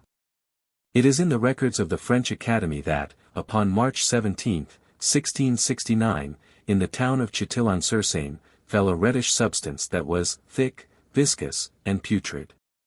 American Journal of Science, 1-41-404. Story of a highly unpleasant substance that had fallen from the sky, in Wilson County, Tennessee. We read that Dr. Troost visited the place and investigated. Later we're going to investigate some investigations, but never mind that now. Dr. Troost reported that the substance was clear blood and portions of flesh scattered upon tobacco fields. He argued that a whirlwind might have taken an animal up from one place, mauled it around, and have precipitated its remains somewhere else. But, in volume 44, page 216, of the journal, there is an apology. The whole matter is, upon newspaper authority, said to have been a hoax by Negroes, who had pretended to have seen the shower. For the sake of practicing upon the credulity of their masters, that they had scattered the decaying flesh of a dead hog over the tobacco fields. If we don't accept this datum, at least we see the sociologically necessary determination to have all falls accredited to earthly origins, even when they're falls that don't fall. Annual Register, 1821-687. That, upon the 13th of August, 1819, something had fallen from the sky at Amherst, Massachusetts. It had been examined and described by Professor Graves, formerly lecturer at Dartmouth College. It was an object that had upon it a nap, similar to that of milled cloth. Upon removing this nap, a buff-colored, pulpy substance was found. It had an offensive odor, and, upon exposure to the air, turned to a vivid red. This thing was said to have fallen with a brilliant light. Also see the Edinburgh Philosophical Journal, 5 to 295. In the Annals de Chimie, 1821-67, M. Arago accepts the datum, and gives 4 instances of similar objects or substances said to have fallen from the sky, 2 of which we shall have with our data of gelatinous, or viscous matter, and 2 of which I omit. Because it seems to me that the dates given are too far back. In the American Journal of Science, 1-2-335, is Professor Graves' account, communicated by Professor Dewey. That, upon the evening of August 13, 1819, a light was seen in Amherst, a falling object, sound as if of an explosion. In the home of Prof. Dewey, this light was reflected upon a wall of a room in which were several members of Professor Dewey's family. The next morning, in Prof. Dewey's front yard, in what is said to have been the only position from which the light that had been seen in the room, the night before, could have been reflected, was found a substance unlike anything before observed by anyone who saw it. It was a bowl-shaped object, about 8 inches in diameter, and 1 inch thick. Bright buff-colored, and having upon it a fine nap.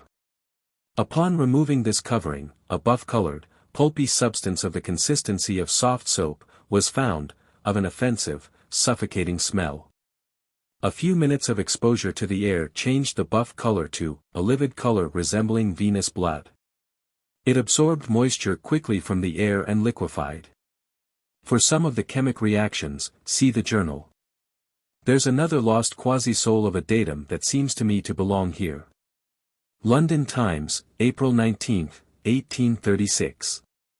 Fall of fish that had occurred in the neighborhood of Allahabad, India. It is said that the fish were of the chalwa species, about a span in length and a seer in weight, you know. They were dead and dry. Or they had been such a long time out of water that we can't accept that they had been scooped out of a pond, by a whirlwind, even though they were so definitely identified as of a known local species. Or they were not fish at all. I incline, myself, to the acceptance that they were not fish, but slender, fish-shaped objects of the same substance as that which fell at Amherst. It is said that, whatever they were, they could not be eaten, that, in the pan, they turned to blood. For details of this story see the Journal of the Asiatic Society of Bengal, 1834-307. May 16 or 17, 1834, is the date given in the journal. In the American Journal of Science, 1-25-362, occurs the inevitable damnation of the Amherst object. Prof. Edward Hitchcock went to live in Amherst. He says that years later, another object, like the one said to have fallen in 1819, had been found at nearly the same place. Professor Hitchcock was invited by Professor Graves to examine it. Exactly like the first one. Corresponded in size and color and consistency. The chemic reactions were the same. Professor Hitchcock recognized it in a moment. It was a gelatinous fungus. He did not satisfy himself as to just the exact species it belonged to, but he predicted that similar fungi might spring up within 24 hours. But, before evening, 2 others sprang up. Or we've arrived at one of the oldest of the exclusionists' conventions, or nostoc. We shall have many data of gelatinous substance said to have fallen from the sky. Almost always the exclusionists argue that it was only nostoc, an alga, or, in some respects, a fungus growth. The rival convention is spawn of frogs or of fishes. These 2 conventions have made a strong combination. In instances where testimony was not convincing that gelatinous matter had been seen to fall, it was said that the gelatinous substance was nostoc, and had been upon the ground in the first place, when the testimony was too good that it had fallen. It was said to be spawn that had been carried from one place to another in a whirlwind. Now, I can't say that nostoc is always greenish any more than I can say that blackbirds are always black. Having seen a white one, we shall quote a scientist who knew of flesh-colored nostoc, when so to know was convenient. When we come to reported falls of gelatinous substances, I'd like it to be noticed how often they are described as whitish or grayish. In looking up the subject, myself, I have read only of greenish nostoc. Said to be greenish, in Webster's Dictionary, said to be blue-green, in the New International Encyclopedia, from bright green to olive green, Science Gossip, 10 to 114, green, Science Gossip, 7 to 260, greenish, Notes and Queries, 1-11-219. It would seem acceptable that, if many reports of white birds should occur, the birds are not blackbirds, even though there have been white blackbirds. Or that, if often reported, grayish or whitish gelatinous substance is not nostoc, and is not spawn if occurring in times unseasonable for spawn. The Kentucky phenomenon.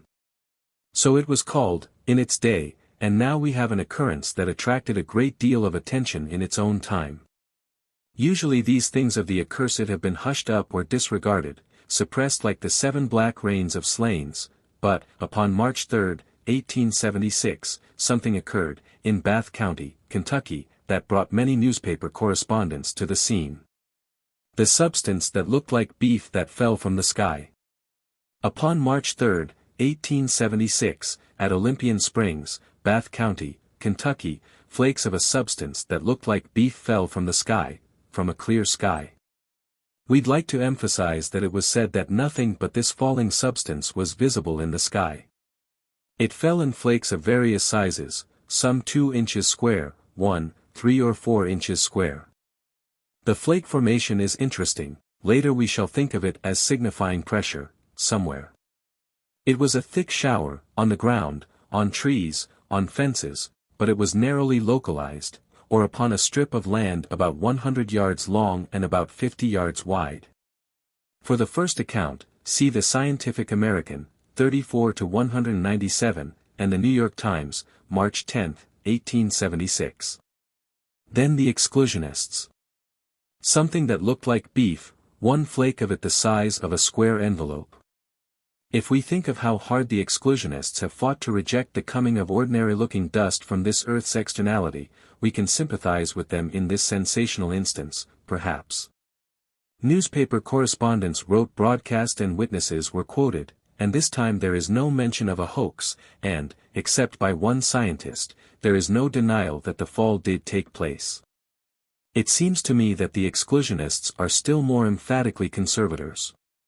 It is not so much that they are inimical to all data of externally derived substances that fall upon this earth, as that they are inimical to all data discordant with a system that does not include such phenomena. Or the spirit or hope or ambition of the cosmos, which we call attempted positivism, not to find out the new. Not to add to what is called knowledge, but to systematize. Scientific American Supplement, 2 to 426. That the substance reported from Kentucky had been examined by Leopold Brandeis.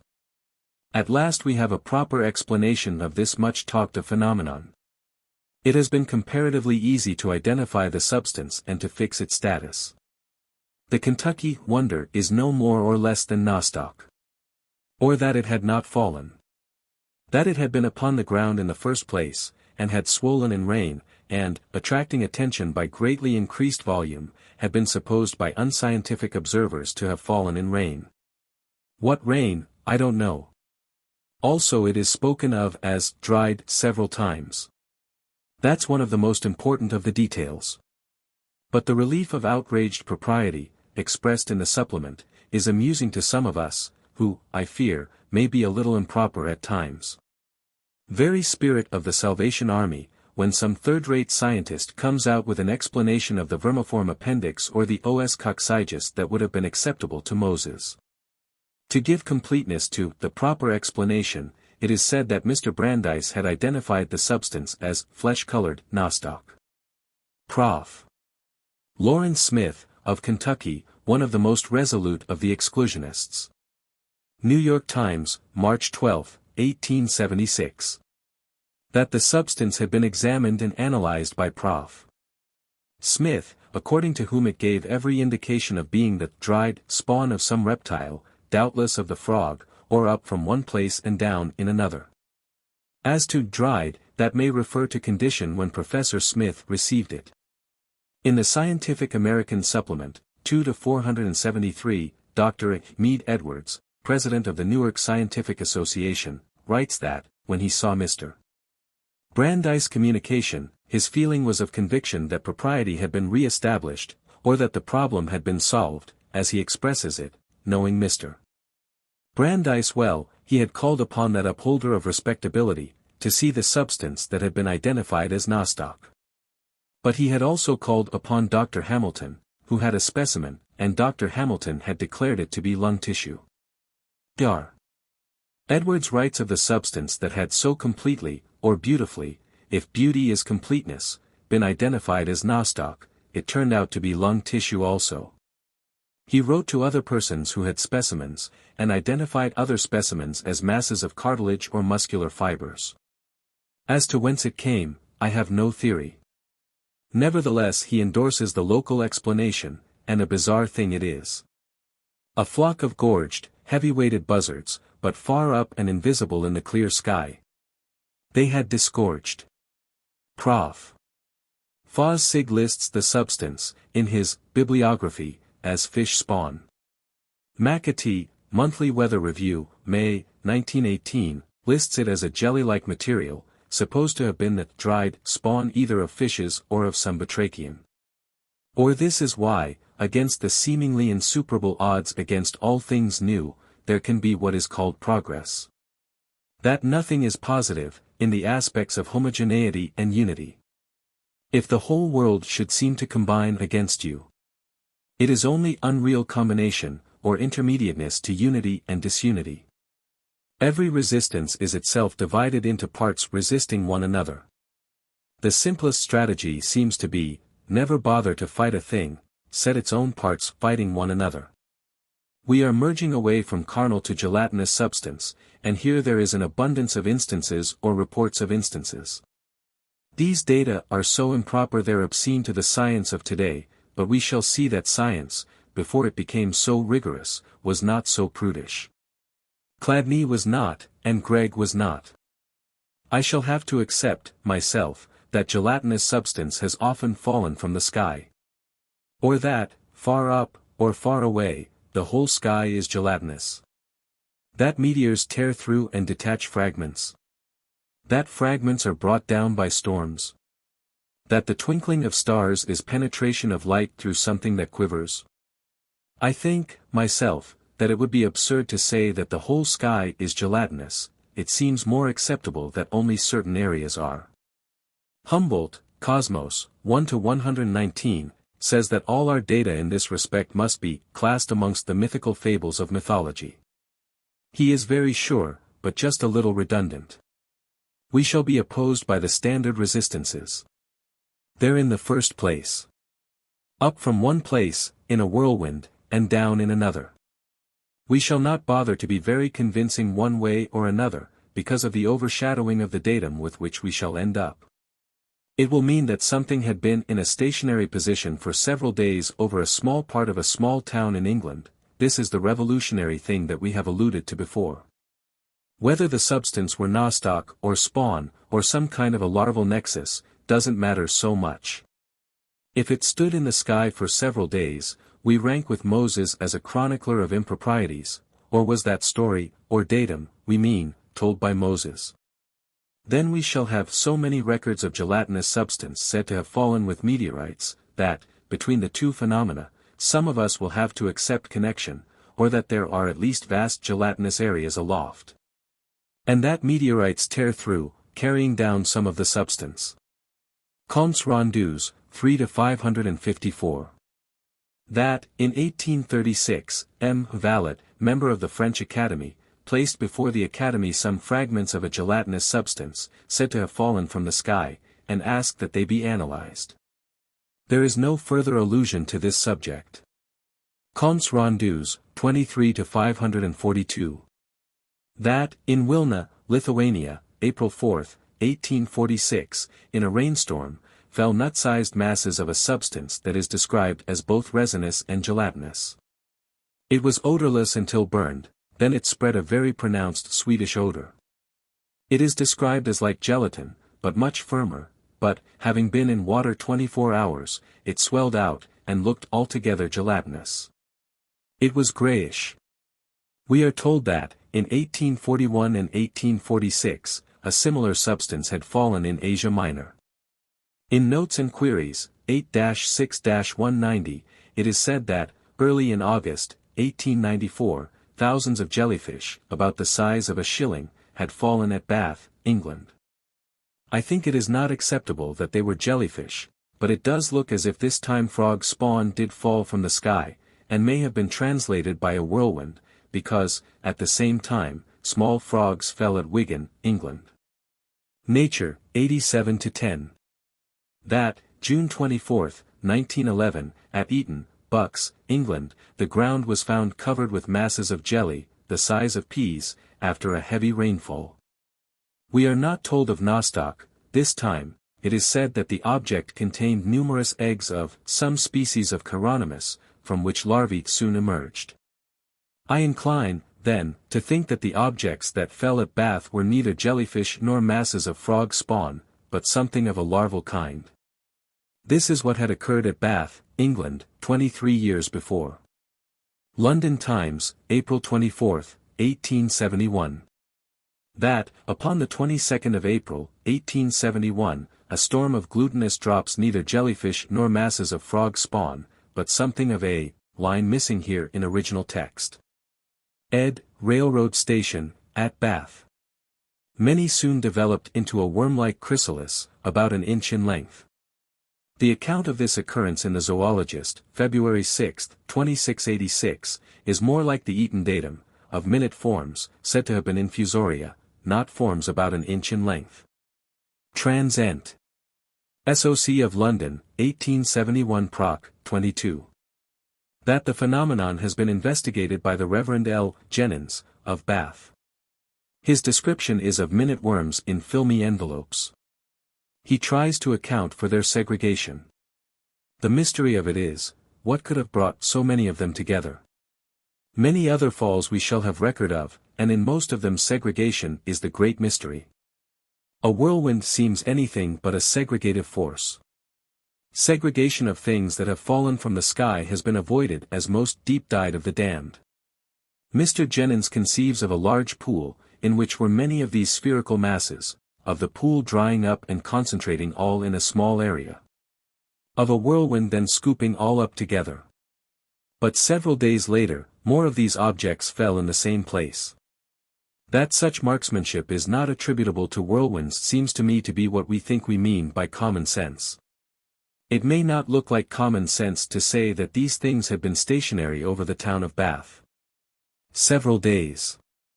The 7 black rains of Slains. The 4 red rains of Siena. An interesting sidelight on the mechanics of orthodoxy is that Mr. Jennens dutifully records the second fall, but ignores it in his explanation. R. P. Gregg, one of the most notable of catalogers of meteoritic phenomena, records, Phil. Mag. 4-8-463, falls of viscid substance in the years 1652, 1686, 1718, 1796, 1811, 1819, 1844. He gives earlier dates, but I practice exclusions, myself.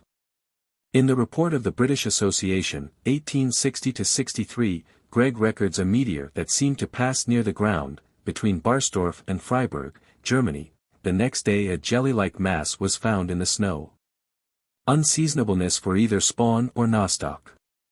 Gregg's comment in this instance is, curious if true. But he records without modification the fall of a meteorite at Gotha, Germany, September 6, 1835, leaving a jelly-like mass on the ground. We are told that this substance fell only 3 feet away from an observer. In the report of the British Association, 1855-94, according to a letter from Gregg to Professor Baden-Powell, at night, October 8, 1844, near Koblenz, a German, who was known to Gregg, and another person saw a luminous body fall close to them. They returned next morning and found a gelatinous mass of grayish color. According to Chladni's account, Annals of Philosophy, N.S. 12-94, a viscous mass fell with a luminous meteorite between Siena and Rome, May, 1652, viscous matter found after the fall of a fireball, in Lusatia, March, 1796. Fall of a gelatinous substance, after the explosion of a meteorite, near Heidelberg, July, 1811. In the Edinburgh Philosophical Journal, 1-234, the substance that fell at Lusatia is said to have been of the color and odor of dried, brown varnish. In the America Jour, Sci. 1-26-133, it is said that gelatinous matter fell with a globe of fire, upon the island of Lethe, India, 1718. In the America Jour, Sci. 1-26-396, in many observations upon the meteors of November, 1833, are reports of falls of gelatinous substance. That, according to newspaper reports, lumps of jelly were found on the ground at Rahway, N.J. The substance was whitish or resembled the coagulated white of an egg. That Mr. H. Garland, of Nelson County, Virginia, had found a jelly-like substance of about the circumference of a 25-cent piece. That, according to a communication from C. Twining to Professor Olmsted, a woman at West Point, N.Y., had seen a mass the size of a teacup. It looked like boiled starch. That, according to a newspaper, of Newark, N.J. a mass of gelatinous substance, like soft soap, had been found. It possessed little elasticity, and, on the application of heat, it evaporated as readily as water. It seems incredible that a scientist would have such hardihood, or infidelity, as to accept that these things had fallen from the sky. Nevertheless, Prof. Olmsted, who collected these lost souls, says, the fact that the supposed deposits were so uniformly described as gelatinous substance forms a presumption in favor of the supposition that they had the origin ascribed to them. In contemporaneous scientific publications considerable attention was given to Professor Olmsted's series of papers upon this subject of the November meteors. You will not find one mention of the part that treats of gelatinous matter. Chapter 5. I shall attempt not much of correlation of dates. A mathematic-minded positivist, with his delusion that in an intermediate state twice two are four, whereas, if we accept continuity, we cannot accept that there are anywhere two things to start with, would search our data for periodicities. It is so obvious to me that the mathematic, or the regular, is the attribute of the universal, that I have not much inclination to look for it in the local.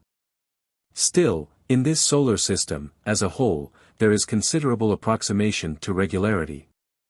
Or the mathematic is so nearly localized that eclipses, for instance, can, with rather high approximation, be foretold, though I have notes that would deflate a little the astronomer's vainglory in this respect, or would if that were possible. An astronomer is poorly paid, uncheered by crowds, considerably isolated, he lives upon his own inflations, deflate a bear and it couldn't hibernate. This solar system is like every other phenomenon that can be regarded, as a whole, or the affairs of a ward are interfered with by the affairs of the city of which it is a part, city by county, county by state, state by nation. Nation by other nations, all nations by climatic conditions by solar circumstances, sun by general planetary circumstances. Solar system, as a whole, by other solar systems, so the hopelessness of finding the phenomena of entirety in the ward of a city. But positivists are those who try to find the unrelated in the ward of a city. In our acceptance this is the spirit of cosmic religion. Objectively the state is not realizable in the ward of a city. But, if a positivist could bring himself to absolute belief that he had found it, that would be a subjective realization of that which is unrealizable objectively. Of course we do not draw a positive line between the objective and the subjective, or that all phenomena called things or persons are subjective within one all-inclusive nexus. And that thoughts within those that are commonly called persons are subsubjective. It is rather as if intermediateness strove for regularity in this solar system and failed, then generated the mentality of astronomers, and, in that secondary expression, strove for conviction that failure had been success. I have tabulated all the data of this book, and a great deal besides, card system, and several proximities, thus emphasized, have been revelations to me. Nevertheless, it is only the method of theologians and scientists, worst of all, of statisticians. For instance, by the statistic method, I could prove that a black rain has fallen regularly every 7 months, somewhere upon this earth. To do this, I'd have to include red rains and yellow rains, but, conventionally, I'd pick out the black particles in red substances and in yellow substances, and disregard the rest. Then, too, if here and there a black rain should be a week early or a month late, that would be acceleration or retardation. This is supposed to be legitimate in working out the periodicities of comets. If black rains, or red or yellow rains with black particles in them, should not appear at all near some dates, we have not read Darwin in vain, the records are not complete. As to other, interfering black rains, they'd be either gray or brown, or for them we'd find other periodicities. Still, I have had to notice the year 1819, for instance. I shall not note them all in this book, but I have records of 31 extraordinary events in 1883. Someone should write a book upon the phenomena of this one year, that is, if books should be written. 1849 is notable for extraordinary falls, so far apart that a local explanation seems inadequate, not only the black rain of Ireland, May, 1849, but a red rain in Sicily and a red rain in Wales. Also, it is said, Tim's Your Book, 1850-241, that, upon April 18 or 20, 1849, shepherds near Mt Ararat found a substance that was not indigenous, upon areas measuring 8 to 10 miles in circumference. Presumably it had fallen there. We have already gone into the subject of science and its attempted positiveness, and its resistances in that it must have relations of service. It is very easy to see that most of the theoretic science of the 19th century was only a relation of reaction against theologic dogma, and has no more to do with truth than has a wave that bounds back from a shore. Or, if a shop girl, or you or I, should pull out a piece of chewing gum about a yard long, that would be quite as scientific a performance as was the stretching of this earth's age several hundred millions of years. All things are not things, but only relations, or expressions of relations, but all relations are striving to be the unrelated, or have surrendered to, and subordinated to, higher attempts. So there is a positivist aspect to this reaction that is itself only a relation, and that is the attempt to assimilate all phenomena under the materialist explanation, or to formulate a final, all-inclusive system, upon the materialist basis. If this attempt could be realized, that would be the attaining of realness. But this attempt can be made only by disregarding psychic phenomena, for instance, or, if science shall eventually give in to the psychic. It would be no more legitimate to explain the immaterial in terms of the material than to explain the material in terms of the immaterial. Our own acceptance is that material and immaterial are of a oneness, merging, for instance, in a thought that is continuous with a physical action. That oneness cannot be explained. Because the process of explaining is the interpreting of something in terms of something else. All explanation is assimilation of something in terms of something else that has been taken as a basis, but, in continuity. There is nothing that is any more basic than anything else, unless we think that delusion built upon delusion is less real than its pseudo-foundation. In 1829, Tim's Your Book, 1848-235, in Persia fell a substance that the people said they had never seen before. As to what it was, they had not a notion, but they saw that the sheep ate it. They ground it into flour and made bread, said to have been passable enough, though insipid. That was a chance that science did not neglect. Manna was placed upon a reasonable basis, or was assimilated and reconciled with the system that had ousted the older, and less nearly real, system. It was said that, likely enough, manna had fallen in ancient times, because it was still falling, but that there was no tutelary influence behind it, that it was a lichen from the steppes of Asia Minor, up from one place in a whirlwind and down in another place. In the American Almanac, 1833-71, it is said that this substance, unknown to the inhabitants of the region, was immediately recognized by scientists who examined it, and that the chemical analysis also identified it as a lichen. This was back in the days when chemical analysis was a god. Since then his devotees have been shocked and disillusioned. Just how a chemical analysis could so botanize, I don't know, but it was chemical analysis who spoke, and spoke dogmatically. It seems to me that the ignorance of inhabitants, contrasting with the local knowledge of foreign scientists, is overdone. If there's anything good to eat, within any distance conveniently covered by a whirlwind, inhabitants know it. I have data of other falls, in Persia and Asiatic Turkey, of edible substances. They are all dogmatically said to be manna, and manna is dogmatically said to be a species of lichens from the steppes of Asia Minor. The position that I take is that this explanation was evolved in ignorance of the fall of vegetable substances, or edible substances, in other parts of the world, that it is the familiar attempt to explain the general in terms of the local. That, if we shall have data of falls of vegetable substance, in, say, Canada or India, they were not of lichens from the steppes of Asia Minor. That, though all falls in Asiatic Turkey and Persia are sweepingly and conveniently called showers of manna, they have not been even all of the same substance. In one instance the particles are said to have been seeds. Though, in comptes rendus, the substance that fell in 1841 and 1846 is said to have been gelatinous, in the bull. Sci. Nat de Neuchâtel, it is said to have been of something, in lumps the size of a filbert, that had been ground into flour. That of this flour had been made bread, very attractive looking, but flavorless. The great difficulty is to explain segregation in these showers. But deep-sea fishes and occasional falls, down to them, of edible substances. Bags of grain, barrels of sugar. Things that had not been whirled up from one part of the ocean bottom, in storms or submarine disturbances, and dropped somewhere else. I suppose one thinks, but grain in bags never has fallen. Object of Amherst, its covering like milled cloth. Or barrels of corn lost from a vessel would not sink, but a host of them clashing together. After a wreck, they burst open. The corn sinks, or does when saturated, the barrel staves float longer. If there be not an overhead traffic in commodities similar to our own commodities carried over this earth's oceans, I'm not the deep-sea fish I think I am. I have no data other than the mere suggestion of the Amherst object of bags or barrels, but my notion is that bags and barrels from a wreck on one of this earth's oceans, would, by the time they reached the bottom, no longer be recognizable as bags or barrels.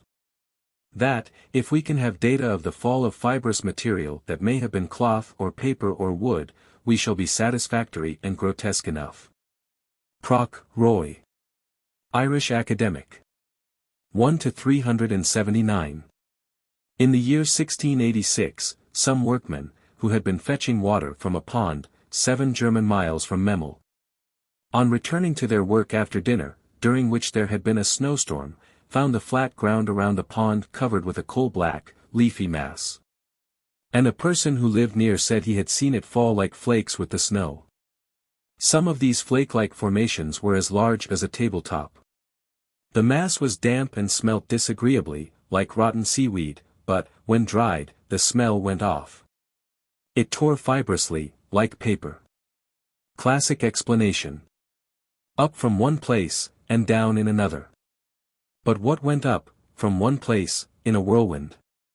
Of course, our intermediatist acceptance is that had this been the strangest substance conceivable, from the strangest other world that could be thought of, somewhere upon this earth there must be a substance similar to it, or from which it would, at least subjectively, or according to description, not be easily distinguishable.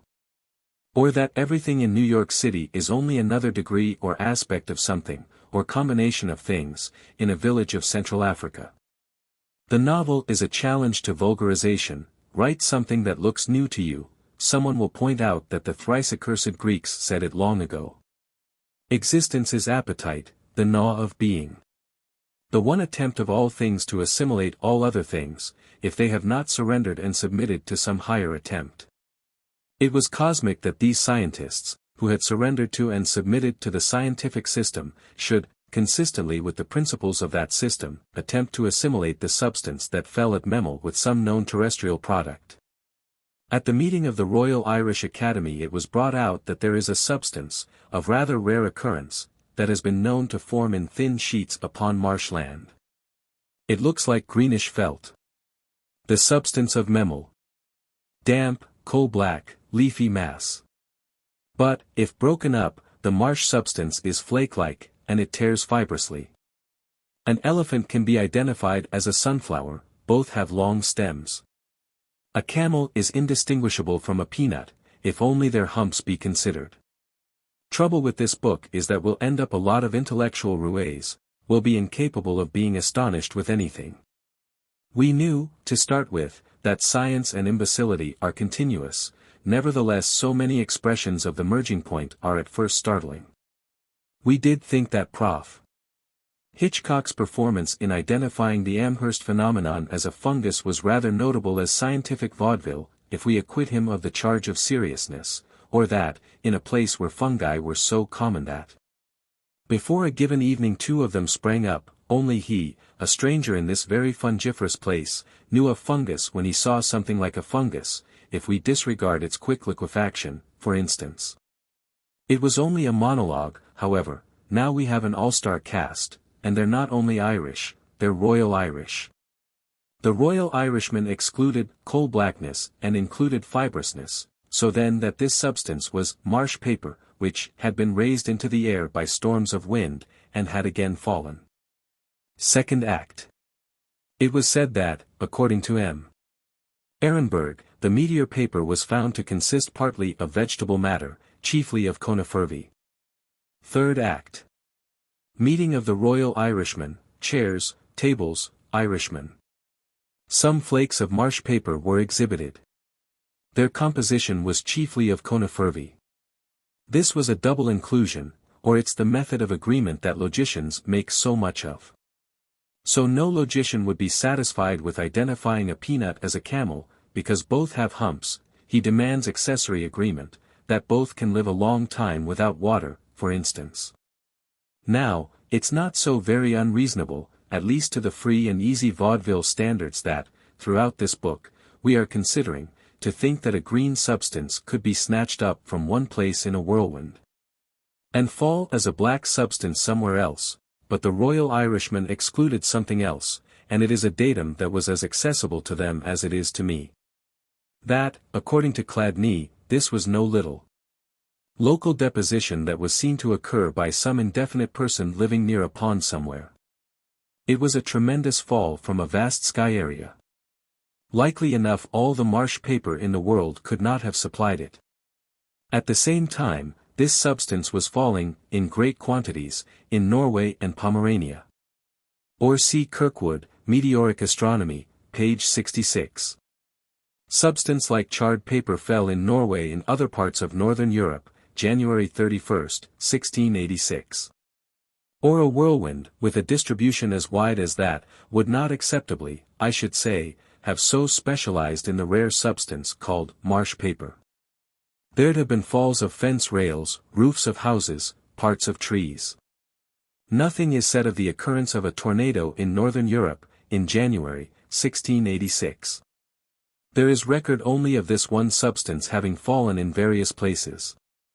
Time went on, but the conventional determination to exclude data of all falls to this earth, except of substances of this earth, and of ordinary meteoric matter, strengthened. Annals of Philosophy, 16-68. The substance that fell in January, 1686, is described as a mass of black leaves, having the appearance of burnt paper, but harder and cohering and brittle. Marsh paper is not mentioned, and there is nothing said of the conifervae, which seemed so convincing to the Royal Irishman. Vegetable composition is disregarded, quite as it might be by someone who might find it convenient to identify a crook-necked squash as a big fishhook. Meteorites are usually covered with a black crust, more or less scale-like. The substance of 1686 is black and scale-like. If so be convenience, leaf-likeness is scale-likeness. In this attempt to assimilate with the conventional, we are told that the substance is a mineral mass, that it is like the black scales that cover meteorites. The scientist who made this identification was von Gratus. He had appealed to the god chemical analysis. Or the power and glory of mankind, with which we're not always so impressed, but the gods must tell us what we want them to tell us. We see again that, though nothing has identity of its own, anything can be identified as anything. Or there's nothing that's not reasonable, if one snoopeth not into its exclusions. But here the conflict did not end. Berzelius examined the substance. He could not find nickel in it. At that time, the presence of nickel was the positive test of meteoritic matter. Whereupon, with a supposititious positive standard of judgment against him, von Gratus revoked his identification. Annals and Mag, of Nat History, 1-3-185. This equalization of eminences permits us to project with our own expression, which, otherwise, would be subdued into invisibility. That it's too bad that no one ever looked to see, hieroglyphics, something written upon these sheets of paper. If we have no very great variety of substances that have fallen to this earth, if, upon this earth's surface there is infinite variety of substances detachable by whirlwinds, 2 falls of such a rare substance as marsh paper would be remarkable. A writer in the Edinburgh Review, 87-194, says that, at the time of writing, he had before him a portion of a sheet of 200 square feet, of a substance that had fallen at Karelath, Silesia, in 1839, exactly similar to cotton felt, of which clothing might have been made. The god microscopic examination had spoken. The substance consisted chiefly of conifervae. Jour, Asiatic Associ of Bengal, 1847 points. 1-193. That March 16, 1846, about the time of a fall of edible substance in Asia Minor, an olive-gray powder fell at Shanghai. Under the microscope, it was seen to be an aggregation of hairs of 2 kinds, black ones and rather thick white ones. They were supposed to be mineral fibers, but, when burned, they gave out the common ammoniacal smell and smoke of burnt hair or feathers. The writer described the phenomenon as the cloud of 3,800 square miles of fibers, alkali, and sand. In a postscript, he says that other investigators, with more powerful microscopes, gave opinion that the fibers were not hairs, that the substance consisted chiefly of conifervae. Or the pathos of it, perhaps. Or the dull and uninspired, but courageous persistence of the scientific, everything seemingly found out is doomed to be subverted, by more powerful microscopes and telescopes. By more refined, precise, searching means and methods, the new pronouncements irrepressibly bobbing up, their reception always as truth at last, always the illusion of the final. Very little of the intermediatist spirit. That the new that has displaced the old will itself some day be displaced, that it, too, will be recognized as myth stuff. But that if phantoms climb, spooks of ladders are good enough for them. Annual Register, 1821-681. That, according to a report by M. Lane, French consul at Pernambuco, early in October, 1821, there was a shower of a substance resembling silk. The quantity was as tremendous as might be a whole cargo, lost somewhere between Jupiter and Mars, having drifted around perhaps for centuries, the original fabrics slowly disintegrating. In Annals de Chimie, 2-15-427, it is said that samples of this substance were sent to France by M. Lane, and that they proved to have some resemblances to silky filaments which, at certain times of the year, are carried by the wind near Paris. In the Annals of Philosophy, N.S., 12-93, there is mention of a fibrous substance like blue silk that fell near Naumburg, March 23, 1665. According to Chladni, Annals de Chimie, 2-31-264, the quantity was great. He places a question mark before the date. One of the advantages of intermediatism is that, in the oneness of quasiness, there can be no mixed metaphors. Whatever is acceptable of anything, is, in some degree or aspect, acceptable of everything. So it is quite proper to speak, for instance, of something that is as firm as a rock and that sails in a majestic march. The Irish are good monists, they have of course been laughed at for their keener perceptions. So it's a book we're writing, or it's a procession, or it's a museum, with the chamber of horrors rather overemphasized. A rather horrible correlation occurs in the Scientific American, 1859-178. What interests us is that a correspondent saw a silky substance fall from the sky. There was an aurora borealis at the time. He attributes the substance to the aurora. Since the time of Darwin, the classic explanation has been that all silky substances that fall from the sky are spider webs. In 1832, aboard the Beagle, at the mouth of La Plata River, 60 miles from land, Darwin saw an enormous number of spiders, of the kind usually known as gossamer spiders, little aeronauts that cast out filaments by which the wind carries them. It's difficult to express that silky substances that have fallen to this earth were not spider webs. My own acceptance is that spider webs are the merger. That there have been falls of an externally derived silky substance, and also of the webs, or strands, rather, of aeronautic spiders indigenous to this earth, that in some instances it is impossible to distinguish one from the other. Of course, our expression upon silky substances will merge away into expressions upon other seeming textile substances, and I don't know how much better off we'll be.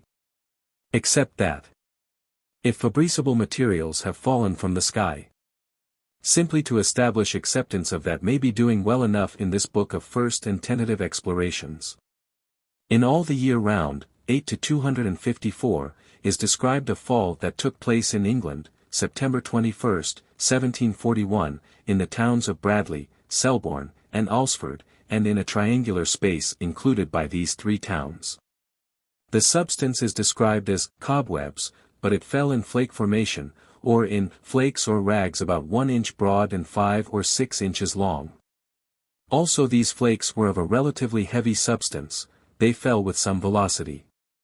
The quantity was great. The shortest side of the triangular space is 8 miles long. In the Wernerian Nat, Historie Soci Trans. 5 to 386, it is said that there were 2 falls, that they were some hours apart, a datum that is becoming familiar to us, a datum that cannot be taken into the fold, unless we find it repeated over and over and over again. It is said that the second fall lasted from 9 o'clock in the morning until night.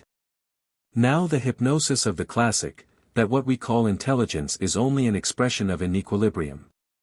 That when mental adjustments are made, intelligence ceases, or, of course, that intelligence is the confession of ignorance. If you have intelligence upon any subject, that is something you're still learning. If we agree that that which is learned is always mechanically done, in quasi-terms, of course, because nothing is ever finally learned. It was decided that this substance was spider's web. That was adjustment. But it's not adjustment to me, so I'm afraid I shall have some intelligence in this matter. If I ever arrive at adjustment upon this subject, then, upon this subject, I shall be able to have no thoughts, except routine thoughts. I haven't yet quite decided absolutely everything. So I am able to point out that this substance was of quantity so enormous that it attracted wide attention when it came down. That it would have been equally noteworthy when it went up. That there is no record of anyone, in England or elsewhere, having seen tons of spider webs going up, September, 1741. Further confession of intelligence upon my part. That, if it be contested, then, that the place of origin may have been far away, but still terrestrial. Then it's that other familiar matter of incredible marksmanship, again, hitting a small triangular space for hours, interval of hours, then from 9 in the morning until night, same small triangular space. These are the disregards of the classic explanation. There is no mention of spiders having been seen to fall, but a good inclusion is that, though this substance fell in good-sized flakes of considerable weight, it was viscous. In this respect it was like cobwebs, dogs nosing it on grass, were blindfolded with it. This circumstance does strongly suggest cobwebs. Unless we can accept that, in regions aloft, there are vast viscous or gelatinous areas, and that things passing through become dogged. Or perhaps we clear up the confusion in the descriptions of the substance that fell in 1841 and 1846, in Asia Minor, described in one publication as gelatinous, and in another as a cereal, that it was a cereal that had passed through a gelatinous region. That the paper-like substance of Memel may have had such an experience may be indicated in that Ehrenberg found in it gelatinous matter, which he called nostoc. Annals and Mag, of Nat History, I. 3-185. Scientific American, 45-337. Fall of a substance described as cobwebs, latter part of October, 1881, in Milwaukee, Wisconsin, and other towns. Other towns mentioned are Green Bay, Vesburg, Fort Howard, Sheboygan, and Ozaki. The aeronautic spiders are known as gossamer spiders, because of the extreme lightness of the filaments that they cast out to the wind. Of the substance that fell in Wisconsin, it is said, in all instances the webs were strong in texture and very white. The editor says, curiously enough, there is no mention in any of the reports that we have seen, of the presence of spiders. So our attempt to divorce a possible external product from its terrestrial merger, then our joy of the prospector who thinks he's found something. The Monthly Weather Review, 26-566, quotes the Montgomery, Allah, Advertiser. That, upon November 21, 1898, numerous batches of spider-web-like substance fell in Montgomery, in strands and in occasional masses several inches long and several inches broad. According to the writer, it was not spider's web, but something like asbestos. Also that it was phosphorescent. The editor of the review says that he sees no reason for doubting that these masses were cobwebs. La Nature, 1883-342. A correspondent writes that he sends a sample of a substance said to have fallen at Montesson, Gironde, October 16, 1883. According to a witness, quoted by the correspondent, a thick cloud, accompanied by rain and a violent wind, had appeared. This cloud was composed of a woolly substance in lumps the size of a fist, which fell to the ground. The editor, Tissandier, says of this substance that it was white, but was something that had been burned. It was fibrous. M. Tissandier astonishes us by saying that he cannot identify this substance. We thought that anything could be identified as anything. He can say only that the cloud in question must have been an extraordinary conglomeration. Annual Register, 1832-447. That, March, 1832, there fell, in the fields of Kuryanov, Russia, a combustible yellowish substance, covering, at least 2 inches thick, an area of 600 or 700 square feet. It was resinous and yellowish, so one inclines to the conventional explanation that it was pollen from pine trees, but, when torn, it had the tenacity of cotton. When placed in water, it had the consistency of resin. This resin had the color of amber, was elastic, like India rubber, and smelled like prepared oil mixed with wax. So in general our notion of cargoes, and our notion of cargoes of food supplies. In Philosophical Transactions, 19-224, is an extract from a letter by Mr. Robert Vans, of Kilkenny, Ireland, dated November 15, 1695, that there had been, of late, in the counties of Limerick and Tipperary, showers of a sort of matter like butter or grease, having a very stinking smell. There follows an extract from a letter by the Bishop of Cloyne, upon a very odd phenomenon, which was observed in Munster and Leinster, that for a good part of the spring of 1695 there fell a substance which the country people called butter, soft, clammy, and of a dark yellow, that cattle fed, indifferently, in fields where this substance lay. It fell in lumps as big as the end of one's finger. It had a strong ill scent. His Grace calls it a stinking dew. In Mr. Van's letter, it is said that the butter was supposed to have medicinal properties, and was gathered in pots and other vessels by some of the inhabitants of this place. And in all the following volumes of Philosophical Transactions there is no speculation upon this extraordinary subject. Ostracism. The fate of this datum is a good instance of damnation, not by denial, and not by explaining away, but by simple disregard. The fall is listed by Chladni, and is mentioned in other catalogues, but, from the absence of all inquiry, and of all but formal mention, we see that it has been under excommunication as much as was ever anything by the preceding system. The datum has been buried alive. It is as irreconcilable with the modern system of dogmas as ever were geologic strata and vermiform appendix with the preceding system.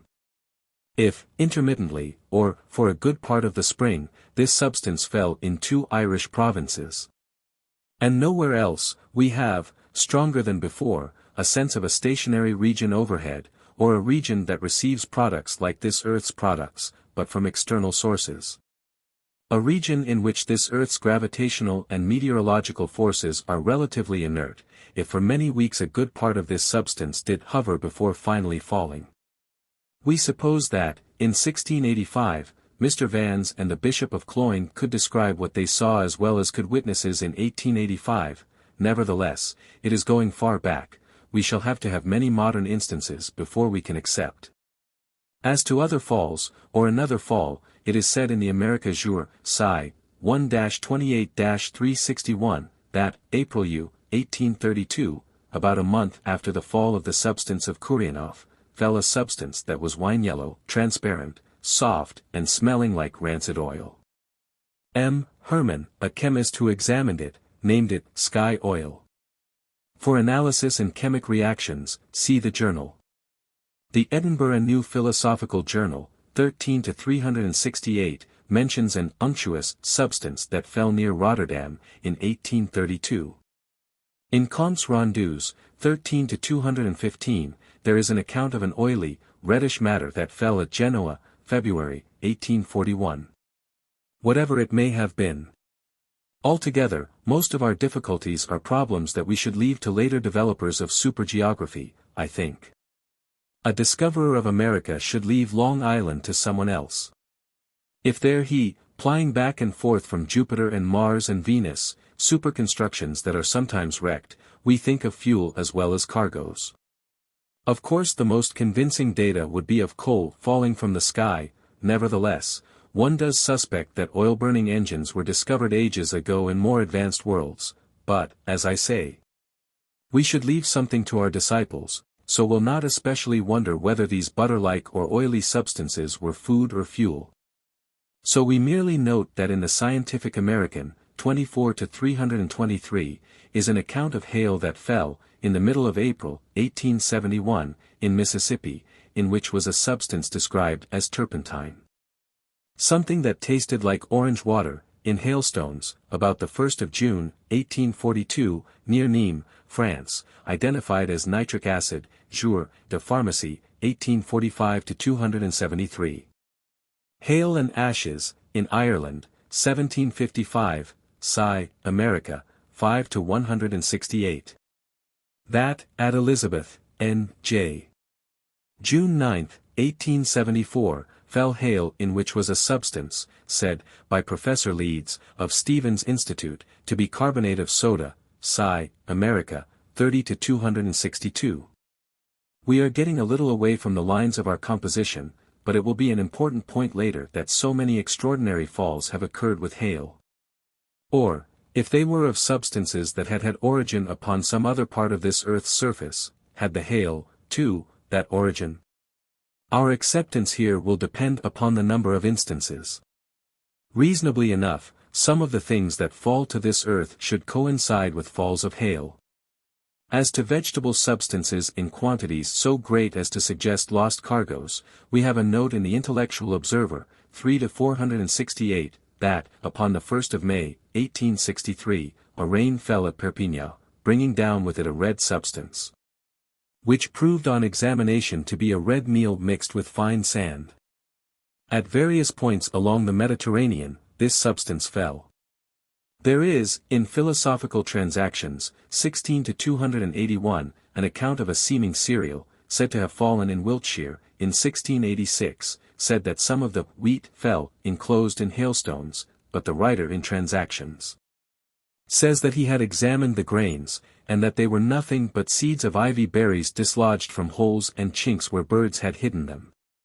If birds still hide ivy seeds, and if winds still blow, I don't see why the phenomenon has not repeated in more than 200 years since.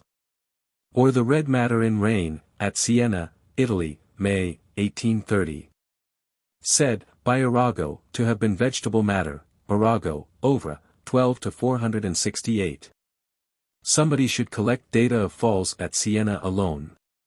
In the Monthly Weather Review, 29 to 465, a correspondent writes that, upon February 16, 1901, at Paw, Michigan, upon a day that was so calm that his windmill did not run, fell a brown dust that looked like vegetable matter. The editor of the review concludes that this was no widespread fall from a tornado, because it had been reported from nowhere else. Rancidness, putridity, decomposition, a note that has been struck many times. In a positive sense, of course, nothing means anything, or every meaning is continuous with all other meanings, or that all evidences of guilt, for instance, are just as good evidences of innocence, but this condition seems to mean, things lying around among the stars a long time. Horrible disaster in the time of Julius Caesar. Remains from it not reaching this earth till the time of the Bishop of Cloyne, we leave to later research the discussion of bacterial action and decomposition, and whether bacteria could survive in what we call space, of which we know nothing. Chemical News, 35 to 183. Dar. A. T. McHattie, FCS, writes that, at London, Ontario, February 24, 1868, in a violent storm, fell, with snow, a dark-colored substance, estimated at 500 tons, over a belt 50 miles by 10 miles. It was examined under a microscope, by Dar. McHattie, who found it to consist mainly of vegetable matter far advanced in decomposition. The substance was examined by Dr. James Adams, of Glasgow, who gave his opinion that it was the remains of cereals. Dar. McHattie points out that for months before this fall the ground of Canada had been frozen, so that in this case a more than ordinarily remote origin has to be thought of. Dr. McHattie thinks of origin to the south. However, he says, this is mere conjecture. America Jour, Sci. 1841-40. That, March 24, 1840, during a thunderstorm, at Rajkot, India, occurred a fall of grain. It was reported by Colonel Sykes, of the British Association. The natives were greatly excited, because it was grain of a kind unknown to them. Usually comes forward a scientist who knows more of the things that natives know best than the natives know, but it so happens that the usual thing was not done definitely in this instance. The grain was shown to some botanists, who did not immediately recognize it, but thought it to be either a spartium or a vicia. Chapter 6. Lead, silver, diamonds, glass. They sound like the accursed, but they're not, they're now of the chosen, that is, when they occur in metallic or stony masses that science has recognized as meteorites. We find that resistance is to substances not so mixed in or incorporated. Of accursed data, it seems to me that punk is pretty damnable. In the report of the British Association, 1878-376, there is mention of a light chocolate-brown substance that has fallen with meteorites. No particulars given, not another mention anywhere else that I can find. In this English publication, the word punk is not used, the substance is called amadou. I suppose, if the datum has anywhere been admitted to French publications, the word amadou has been avoided, and punk used. Or oneness of allness, scientific works and social registers, a Goldstein who can't get in as Goldstein, gets in as Jackson. The fall of sulfur from the sky has been especially repulsive to the modern orthodoxy, largely because of its associations with the superstitions or principles of the preceding orthodoxy, stories of devils, sulfurous exhalations. Several writers have said that they have had this feeling. So the scientific reactionists, who have rabidly fought the preceding, because it was the preceding, and the scientific prudes, who, in sheer exclusionism, have held lean hands over pale eyes, denying falls of sulfur. I have many notes upon the sulfurous odor of meteorites, and many notes upon phosphorescence of things that come from externality. Some day I shall look over old stories of demons that have appeared sulfurously upon this earth, with the idea of expressing that we have often had undesirable visitors from other worlds. Or that an indication of external derivation is sulphureousness. I expect some day to rationalize demonology, but just at present we are scarcely far enough advanced to go so far back. For a circumstantial account of a mass of burning sulfur, about the size of a man's fist, that fell at Pultusk, Poland, January 30, 1868, upon a road, where it was stamped out by a crowd of villagers, see Report Brit. Association, 1874-272. The power of the exclusionists lies in that in their stand are combined both modern and archaic systematists. Falls of sandstone and limestone are repulsive to both theologians and scientists. Sandstone and limestone suggest other worlds upon which occur processes like geological processes, but limestone, as a fossiliferous substance, is of course especially of the unchosen. In Science, March 9, 1888, we read of a block of limestone, said to have fallen near Middleburg, Florida. It was exhibited at the Subtropical Exposition, at Jacksonville. The writer, in Science, denies that it fell from the sky. His reasoning is: there is no limestone in the sky. Therefore this limestone did not fall from the sky. Better reasoning I cannot conceive of, because we see that a final major premise, universal, true, would include all things, that, then, would leave nothing to reason about, so then that all reasoning must be based upon something not universal. Or only a phantom intermediate to the two finalities of nothingness and allness, or negativeness and positiveness. Law Nature, 1890-2-127. Fall, at Pelly-Teeter, Laube, France, June 6, 1890, of limestone pebbles. Identified with limestone at Chateau-Landon, or up and down in a whirlwind. But they fell with hail, which, in June, could not very well be identified with ice from Chateau-Landon. Coincidence, perhaps.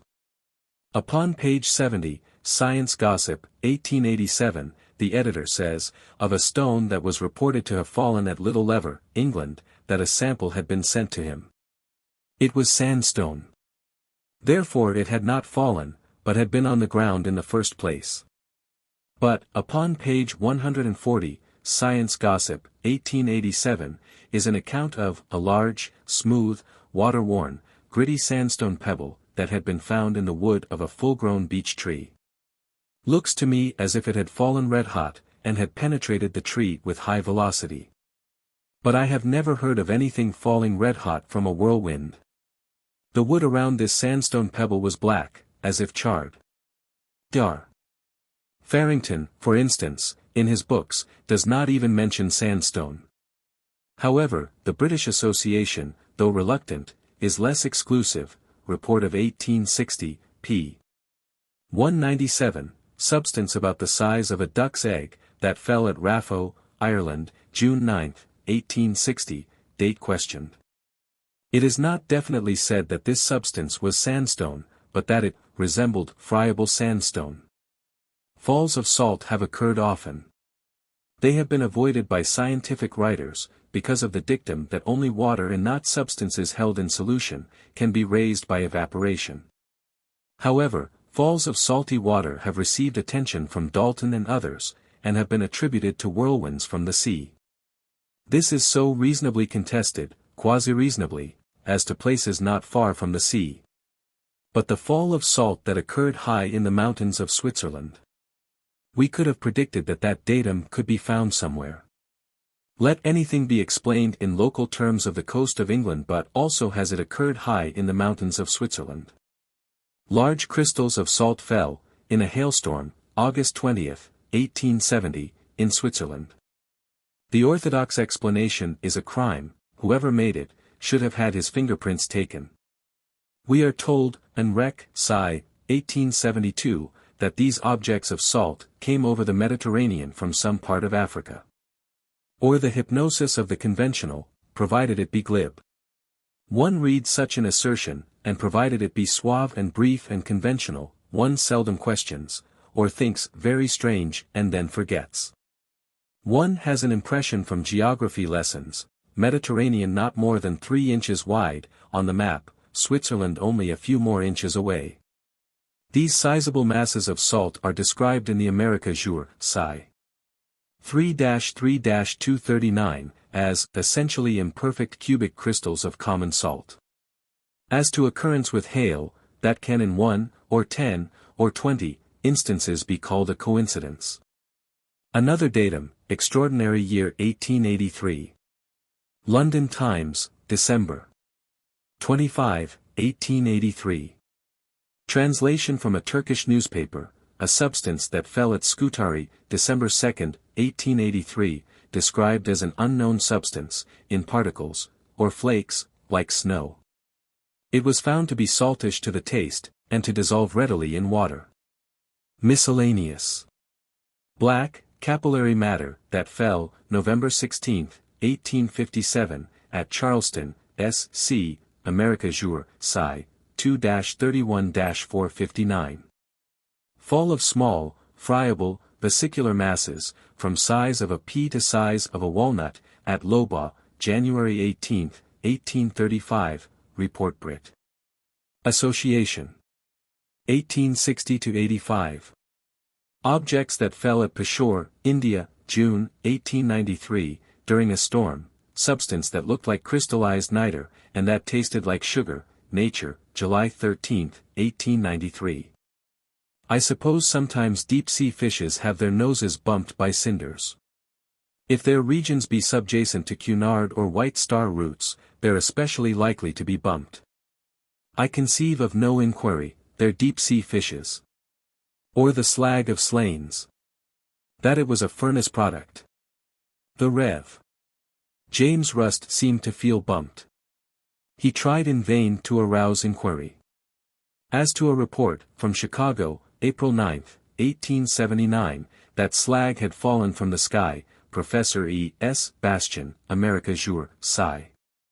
March 18, 78, says that the slag had been on the ground in the first place. It was furnace slag. A chemical examination of the specimens has shown that they possess none of the characteristics of true meteorites. Over and over and over again, the universal delusion, hope and despair of attempted positivism, that there can be real criteria, or distinct characteristics of anything. If anybody can define, not merely suppose, like Prof.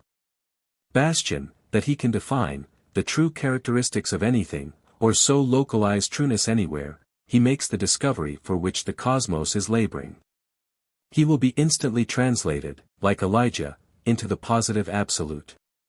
My own notion is that, in a moment of superconcentration, Elijah became so nearly a real prophet that he was translated to heaven, or to the positive absolute, with such velocity that he left an incandescent train behind him. As we go along, we shall find the true test of meteoritic material, which in the past has been taken as an absolute, dissolving into almost utmost nebulosity. Prof. Bastian explains mechanically, or in terms of the usual reflexes to all reports of unwelcome substances, that near where the slag had been found, telegraph wires had been struck by lightning. That particles of melted wire had been seen to fall near the slag, which had been on the ground in the first place. But, according to the New York Times, April 14, 1879, about 2 bushels of this substance had fallen. Something that was said to have fallen at Darmstadt, June 7, 1846, listed by Gregg, Report Brit. Association, 1867-416, as only slag. Philosophical Magazine, 4-10-381. That, in 1855, a large stone was found far in the interior of a tree, in Battersea Fields. Sometimes cannon balls are found embedded in trees. Doesn't seem to be anything to discuss. Doesn't seem discussable that anyone would cut a hole in a tree and hide a cannon ball, which one could take to bed, and hide under one's pillow, just as easily. So with the stone of Battersea Fields. What is there to say, except that it fell with high velocity and embedded in the tree? Nevertheless, there was a great deal of discussion.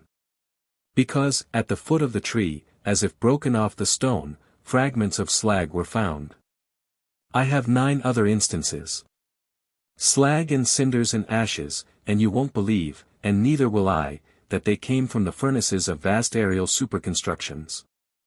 We'll see what looks acceptable. As to ashes, the difficulties are great, because we'd expect many falls of terrestrially derived ashes, volcanoes and forest fires. In some of our acceptances, I have felt a little radical. I suppose that one of our main motives is to show that there is, in quasi-existence, nothing but the preposterous, or something intermediate to absolute preposterousness and final reasonableness, that the new is the obviously preposterous. That it becomes the established and disguisedly preposterous, that it is displaced, after a while, and is again seen to be the preposterous. Or that all progress is from the outrageous to the academic or sanctified, and back to the outrageous, modified, however, by a trend of higher and higher approximation to the impreposterous. Sometimes I feel a little more uninspired than at other times, but I think we're pretty well accustomed now to the oneness of allness. Or that the methods of science in maintaining its system are as outrageous as the attempts of the damned to break in. In the Annual Record of Science, 1875-241, Prof. Daubry is quoted, that ashes that had fallen in the Azores had come from the Chicago fire. Or the damned and the saved, and there's little to choose between them. And angels are beings that have not obviously barbed tails to them, or never have such bad manners as to stroke an angel below the waistline. However, this especial outrage was challenged. The editor of the record returns to it, in the issue of 1876, considers it, in the highest degree improper to say that the ashes of Chicago were landed in the Azores. Bull. Soc Astro. De France, 22-245. Account of a white substance, like ashes, that fell at Hanoï, France, March 27, 1908, simply called a curious phenomenon, no attempt to trace to a terrestrial source. Flake formations, which may signify passage through a region of pressure, are common, but spherical formations, as if of things that have rolled and rolled along planar regions somewhere, are commoner. Nature, Jan. 10, 1884, quotes a Kimberley newspaper. That, toward the close of November, 1883, a thick shower of ashy matter fell at Queenstown, South Africa. The matter was in marble-sized balls, which were soft and pulpy, but which, upon drying, crumbled at touch. The shower was confined to one narrow streak of land. It would be only ordinarily preposterous to attribute this substance to Krakatoa. But, with the fall, loud noises were heard. But I'll omit many notes upon ashes, if ashes should sift down upon deep-sea fishes. That is not to say that they came from steamships. Data of falls of cinders have been especially damned by Mr. Simons, the meteorologist, some of whose investigations we'll investigate later, nevertheless. Notice of a fall, in Victoria, Australia, April 14, 1875, Report Brit. Association. 1875-242, at least we are told, in the reluctant way, that someone thought he saw matter fall near him at night, and the next day found something that looked like cinders. In the Proc. of the London Roy. SOC. 19-122, there is an account of cinders that fell on the deck of a lightship, January 9, 1873. In the America Jour, Sci. 2-24-449, there is a notice that the editor had received a specimen of cinders said to have fallen, in showery weather, upon a farm, near Ottawa, Illinois, January 17, 1857. But after all, ambiguous things they are, cinders or ashes or slag or clinkers, the high priest of the accursed that must speak aloud for us is, coal that has fallen from the sky. Or coke. The person who thought he saw something like cinders, also thought he saw something like coke, we are told. Nature, 36-119. Something that looked exactly like coke that fell, during a thunderstorm, in the Orne, France, April 24, 1887. Or charcoal. Dr. Angus Smith, in the Lit. And Phil. SOC. Of Manchester Memoirs, 2-9-146, says that, about 1827, like a great deal in Lyell's Principles and Darwin's Origin, this account is from hearsay. Something fell from the sky, near Alport, England. It fell luminously, with a loud report, and scattered in a field. A fragment that was seen by Dr. Smith, is described by him as having the appearance of a piece of common wood charcoal. Nevertheless, the reassured feeling of the faithful, upon reading this, is burdened with data of differences. The substance was so uncommonly heavy that it seemed as if it had iron in it, also there was a sprinkling of sulfur. This material is said, by Professor Baden-Powell, to be totally unlike that of any other meteorite. Gregg, in his catalogue, Report Brit. Association. 1860-73, calls it a more than doubtful substance, but again, against reassurance, that is not doubt of authenticity. Gregg says that it is like compact charcoal, with particles of sulfur and iron pyrites embedded. Reassurance rises again. Prof. Baden-Powell says, it contains also charcoal, which might perhaps be acquired from matter among which it fell. This is a common reflex with the exclusionists, that substances not truly meteoritic did not fall from the sky, but were picked up by truly meteoritic things, of course only on their surfaces, by impact with this earth. Rhythm of reassurances and their declines. According to Dr. Smith, this substance was not merely coated with charcoal, his analysis gives 43.59% carbon. Our acceptance that coal has fallen from the sky will be via data of resinous substances and bituminous substances, which merge so that they cannot be told apart. Resinous substance said to have fallen at Kaba, Hungary, April 15, 1887, Report Brit. Association, 1860-94. A resinous substance that fell after a fireball. At Neuhaus, Bohemia, December 17, 1824, Report Brit. Association, 1860-70. Fall, July 28, 1885, at Lutchen, during a storm, of a brownish substance, very friable, carbonaceous matter. When burned it gave out a resinous odor, Comtes Rendus, 103-837. Substance that fell, February 17, 1819, 1841, at Genoa, Italy, said to have been resinous, said by Arago, Ovra, 12-469, to have been bituminous matter and sand. Fall, during a thunderstorm, July, 1681, near Cape Cod, upon the deck of an English vessel, the Albemarle, of burning, bituminous matter, Eden. New Phil. Jour, 26-86. A fall, at Christiania, Norway, June 13, 1822, of bituminous matter, listed by Gregg as doubtful. Fall of bituminous matter, in Germany, March 8, 1798, listed by Gregg. Lockyer, The Meteoric Hypothesis, p. 24, says that the substance that fell at the Cape of Good Hope, October 13, 1838, about 5 cubic feet of it, substance so soft that it was cuttable with a knife, after being experimented upon, it left a residue, which gave out a very bituminous smell. And this inclusion of Lockyer's, so far as findable in all books that I have read, is, in books, about as close as we can get to our desideratum, that coal has fallen from the sky. Dar.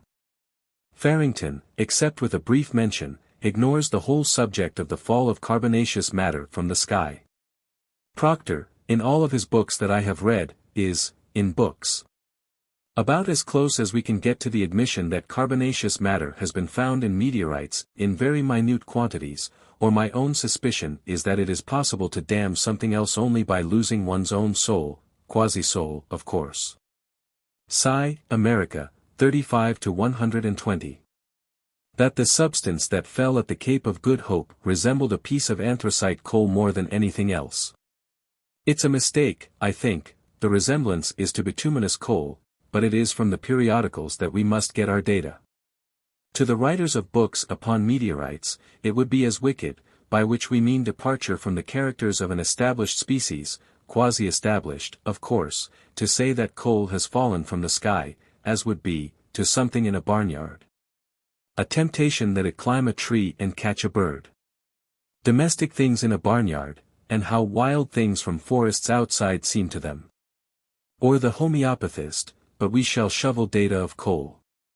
And, if over and over, we shall learn of masses of soft coal that have fallen upon this earth, if in no instance has it been asserted that the masses did not fall, but were upon the ground in the first place. If we have many instances, this time we turn down good and hard the mechanical reflex that these masses were carried from one place to another in whirlwinds, because we find it too difficult to accept that whirlwinds could so select, or so specialize in a peculiar substance. Among writers of books, the only one I know of who makes more than brief mention is Sir Robert Ball. He represents a still more antique orthodoxy, or is an exclusionist of the old type, still holding out against even meteorites. He cites several falls of carbonaceous matter, but with disregards that make for reasonableness that earthy matter may have been caught up by whirlwinds and flung down somewhere else. If he had given a full list, he would be called upon to explain the special affinity of whirlwinds for a special kind of coal. He does not give a full list. We shall have all that's findable, and we shall see that against this disease we're writing, the homeopathist's prescription availeth not. Another exclusionist was Professor Lawrence Smith. His psychotropism was to respond to all reports of carbonaceous matter falling from the sky, by saying that this damned matter had been deposited upon things of the chosen by impact with this earth. Most of our data antedate him, or were contemporaneous with him, or were as accessible to him as to us. In his attempted positivism it is simply, and beautifully, disregarded that, according to Berthelot, Berzelius, Cloez, Wohler and others these masses are not merely coated with carbonaceous matter, but are carbonaceous throughout. Or are permeated throughout. How anyone could so resolutely and dogmatically and beautifully and blindly hold out would puzzle us were it not for our acceptance that only to think is to exclude and include. And to exclude some things that have as much right to come in as have the included, that to have an opinion upon any subject is to be a Lawrence Smith, because there is no definite subject. Dr. Walter Flight, Eclectic Magazine, 89-71, says, of the substance that fell near Alais, France, March 15, 1806, that it emits a faint bituminous substance, when heated. According to the observations of Berzelius and a commission appointed by the French Academy. This time we have not the reluctances expressed in such words as like and resembling. We are told that this substance is an earthy kind of coal. As to minute quantities, we are told that the substance that fell at the Cape of Good Hope has in it a little more than a quarter of organic matter, which, in alcohol, gives the familiar reaction of yellow, resinous matter. Other instances given by Dr. Flight are carbonaceous matter that fell in 1840, in Tennessee, Cranbourne, Australia, 1861. Montauban, France, May 14, 1864, 20 masses, some of them as large as a human head, of a substance that resembled a dull-colored earthy lignite, Golpara, India, about 1867, about 8% of a hydrocarbon, at Ornans, France, July 11, 1868. Substance with an organic, combustible ingredient, at Hesel, Sweden, January 1, 1860. Knowledge, 4-134. That, according to M. Daubry, the substance that had fallen in the Argentine Republic, resembled certain kinds of lignite and boghead coal. In Comptes Rendus, 96-1764, it is said that this mass fell, June 30, 1880, in the province Entre Rios, Argentina, that it is like brown coal, that it resembles all the other carbonaceous masses that have fallen from the sky. Something that fell at Grazac, France, August 10, 1885, when burned, it gave out a bituminous odor, Comptes Rendus, 104-1771. Carbonaceous substance that fell at Rajpunta, India, Jan. 22, 1911, very friable, 50% of it soluble in water, Records Geology, Survey of India, 44 points, 1-41. A combustible carbonaceous substance that fell with sand at Naples, March 14, 1818, America Jour, Sci. 1-1-309. Sci. America Sup. 29 to 11,798. That, June 9, 1889, a very friable substance, of a deep, greenish-black, fell at Mygi, Russia. It contained 5% organic matter, which, when powdered and digested in alcohol, yielded, after evaporation, a bright yellow resin. In this mass was 2% of an unknown mineral. Cinders and ashes and slag and coke and charcoal and coal. And the things that sometimes deep-sea fishes are bumped by.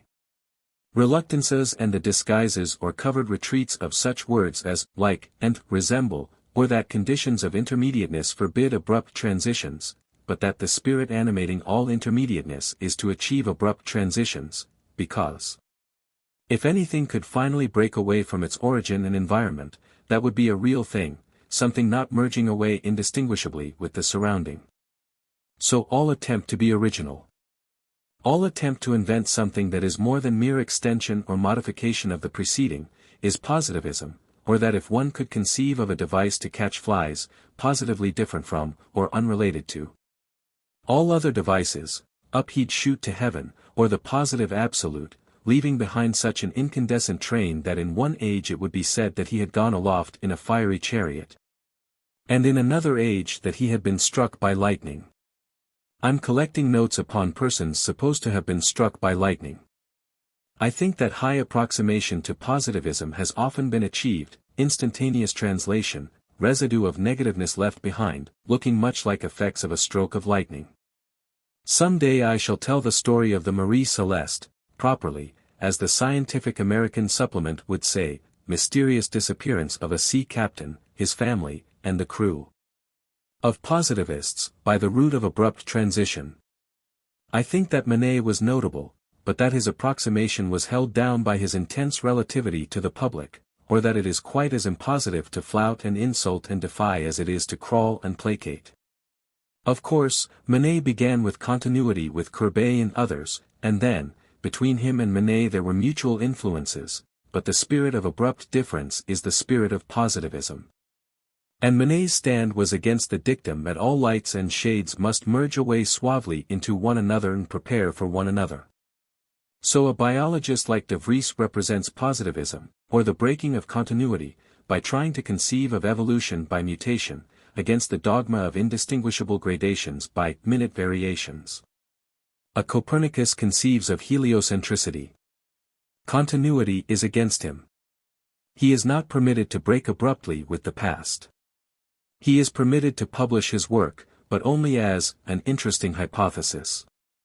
Continuity, and that all that we call evolution or progress is attempt to break away from it. That our whole solar system was at one time attempt by planets to break away from a parental nexus and set up as individualities, and, failing, move in quasi-regular orbits that are expressions of relations with the sun and with one another, all having surrendered, being now quasi-incorporated in a higher approximation to system. Intermediateness in its mineralogic aspect of positivism, or iron that strove to break away from sulfur and oxygen, and be real, homogeneous iron, failing, inasmuch as elemental iron exists only in textbook chemistry.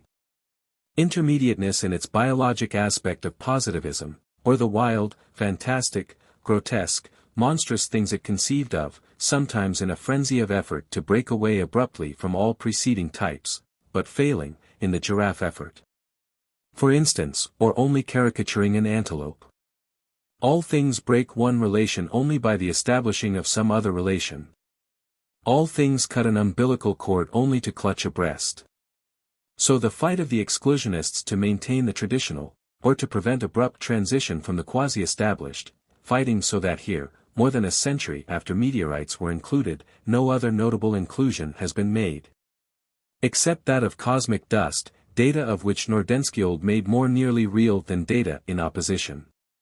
So Proctor, for instance, fought and expressed his feeling of the preposterous, against Sir W. H. Thomson's notions of arrival upon this earth of organisms on meteorites. I can only regard it as a jest, knowledge, 1 to 302. Or that there is nothing but jest, or something intermediate to jest and tragedy. That ours is not an existence but an utterance. That Momus is imagining us for the amusement of the gods, often with such success that some of us seem almost alive, like characters in something a novelist is writing. Which often to considerable degree take their affairs away from the novelist. That Momus is imagining us and our arts and sciences and religions, and is narrating or picturing us as a satire upon the gods' real existence. Because, with many of our data of coal that has fallen from the sky as accessible then as they are now, and with the scientific pronouncement that coal is fossil, how, in a real existence, by which we mean a consistent existence, or a state in which there is real intelligence, or a form of thinking that does not indistinguishably merge away with imbecility, could there have been such a row as that which was raised about 40 years ago over Dr. Hahn's announcement that he had found fossils in meteorites? Accessible to anybody at that time. Philosophical Magazine, 4-17-425. That the substance that fell at Kaba, Hungary, April 15, 1857, contained organic matter analogous to fossil waxes. Or limestone. Of the block of limestone which was reported to have fallen at Middleburg, Florida, it is said, Science, 11-118, that, though something had been seen to fall in an old cultivated field, the witnesses who ran to it picked up something that had been upon the ground in the first place. The writer who tells us this, with the usual exclusion imagination known as stupidity, but unjustly, because there is no real stupidity, thinks he can think of a good-sized stone that had for many years been in a cultivated field, but that had never been seen before, had never interfered with plowing, for instance. He is earnest and unjarred when he writes that this stone weighs 200 pounds. My own notion, founded upon my own experience in seeing, is that a block of stone weighing 500 pounds might be in one's parlor 20 years, virtually unseen, but not in an old cultivated field, where it interfered with plowing, not anywhere, if it interfered. Dr. Hahn said that he had found fossils in meteorites. There is a description of the corals, sponges, shells, and crinoids, all of them microscopic, which he photographed, in Popular Science, 20-83. Dr. Hahn was a well-known scientist. He was better known after that. Anybody may theorize upon other worlds and conditions upon them that are similar to our own conditions, if his notions be presented undisguisedly as fiction, or only as an interesting hypothesis, he'll stir up no prude rages. But Dr. Hahn said definitely that he had found fossils in specified meteorites, also he published photographs of them. His book is in the New York Public Library. In the reproductions every feature of some of the little shells is plainly marked. If they're not shells, neither are things under an oyster counter. The striations are very plain, one sees even the hinges where bivalves are joined. Professor Lawrence Smith, Knowledge, 1-258. Dr. Hahn is a kind of half-insane man, whose imagination has run away with him. Conservation of continuity. Then Dr. Wineland examined Dr. Hahn's specimens. He gave his opinion that they are fossils and that they are not crystals of enstatite, as asserted by Professor Smith, who had never seen them. The damnation of denial and the damnation of disregard, after the publication of Dr. Wineland's findings, silence. Chapter 7. The living things that have come down to this earth. Attempts to preserve the system. That small frogs and toads, for instance, never have fallen from the sky, but were, on the ground, in the first place. Or that there have been such falls, up from one place in a whirlwind, and down in another. Were there some especially froggy place near Europe, as there is an especially sandy place, the scientific explanation would of course be that all small frogs falling from the sky in Europe come from that center of frogidity. To start with, I'd like to emphasize something that I am permitted to see because I am still primitive or intelligent or in a state of maladjustment. That there is not one report findable of a fall of tadpoles from the sky. As to, there in the first place. See Leisure Hours, 3-779, for accounts of small frogs, or toads, said to have been seen to fall from the sky. The writer says that all observers were mistaken, that the frogs or toads must have fallen from trees or other places overhead. Tremendous number of little toads, 1 or 2 months old, that were seen to fall from a great thick cloud that appeared suddenly in a sky that had been cloudless, August, 1804, near Toulouse, France, according to a letter from Professor Pontus to M. Arago. Comptes Rendus, 3-54. Many instances of frogs that were seen to fall from the sky. Notes and Queries, 8-6-104, accounts of such falls, signed by witnesses. Notes and Queries, 8-6-190.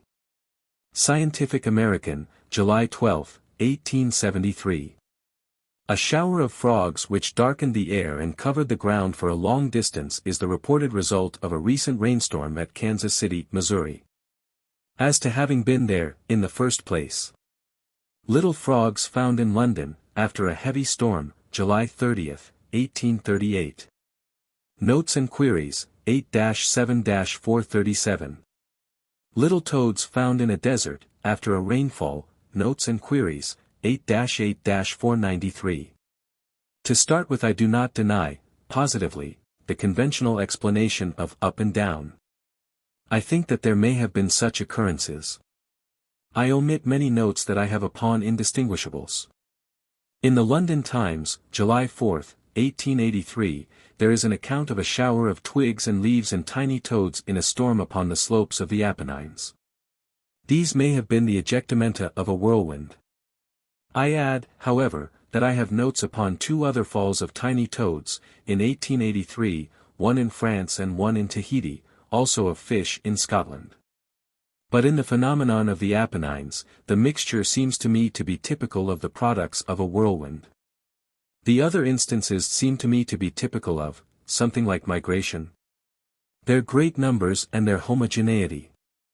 Over and over in these annals of the damned occurs the datum of segregation. But a whirlwind is thought of as a condition of chaos, quasi-chaos, not final negativeness, of course. Monthly Weather Review, July, 1881. A small pond in the track of the cloud was sucked dry. The water being carried over the adjoining fields together with a large quantity of soft mud, which was scattered over the ground for half a mile around. It is so easy to say that small frogs that have fallen from the sky had been scooped up by a whirlwind, but here are the circumstances of a scoop.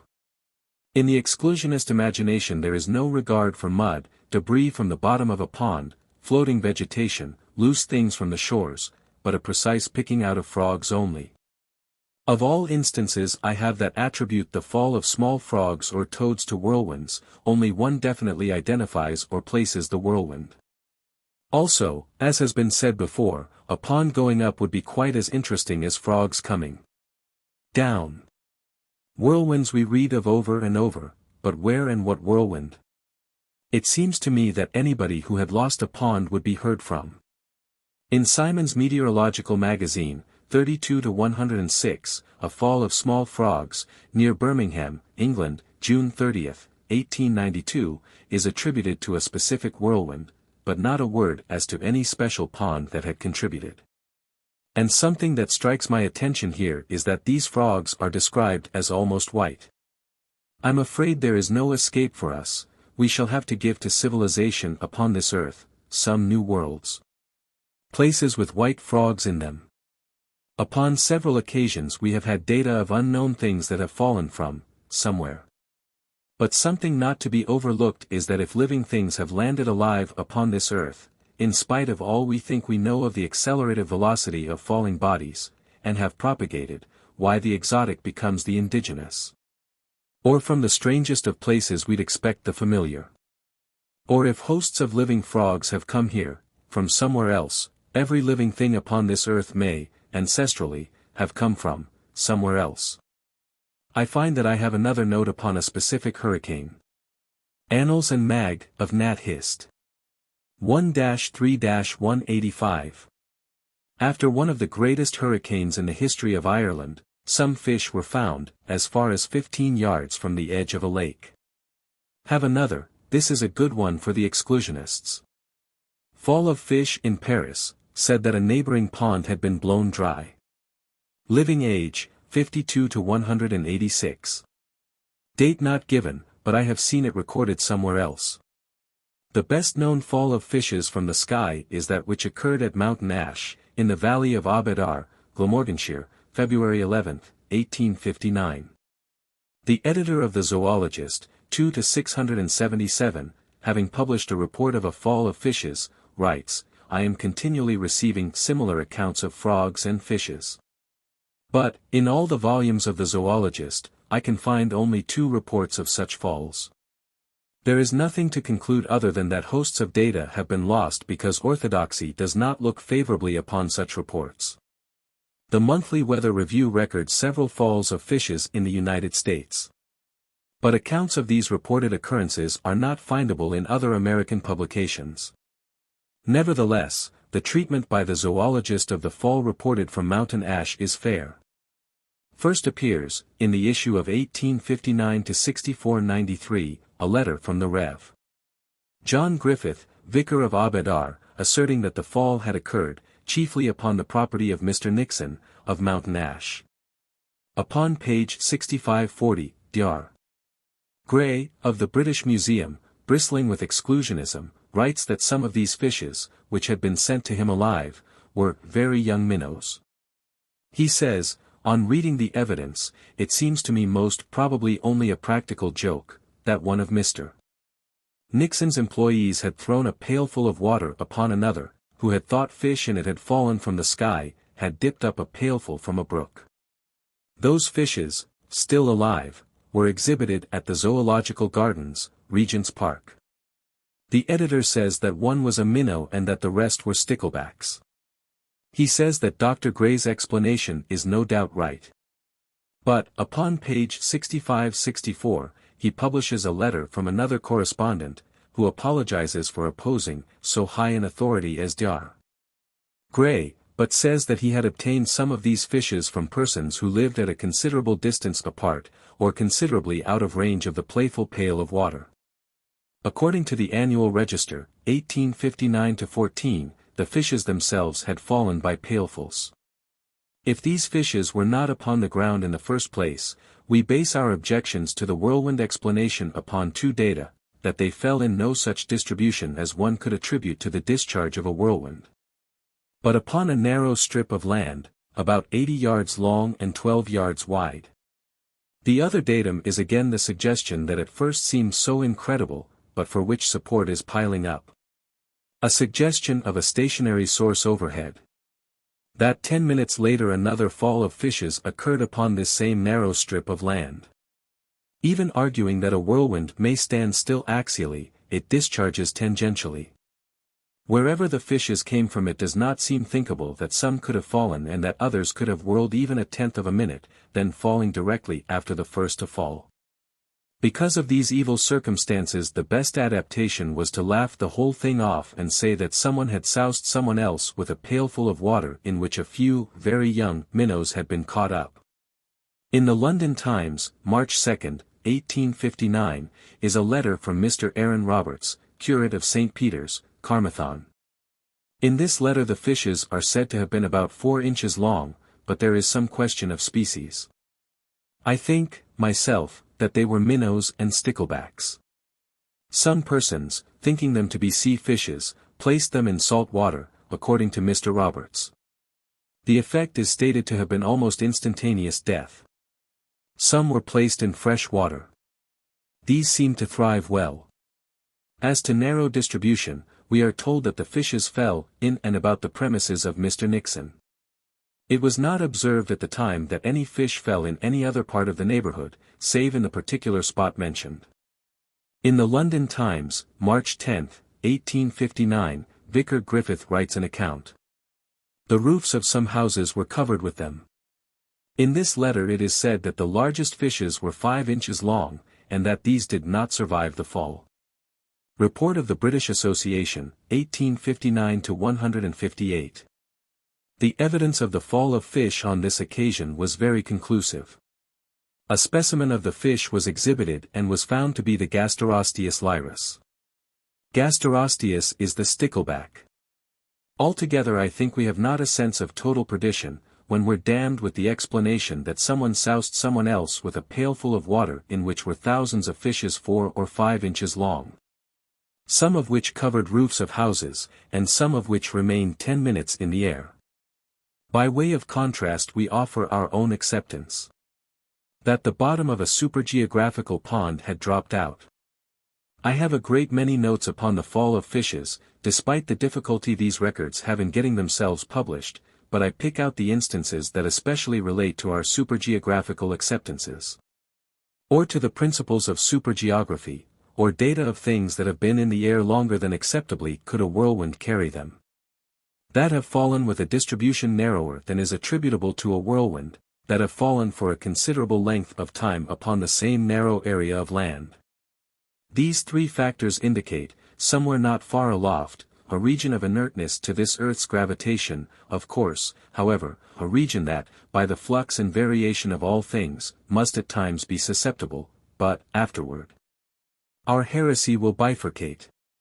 In amiable accommodation to the crucifixion it'll get, I think.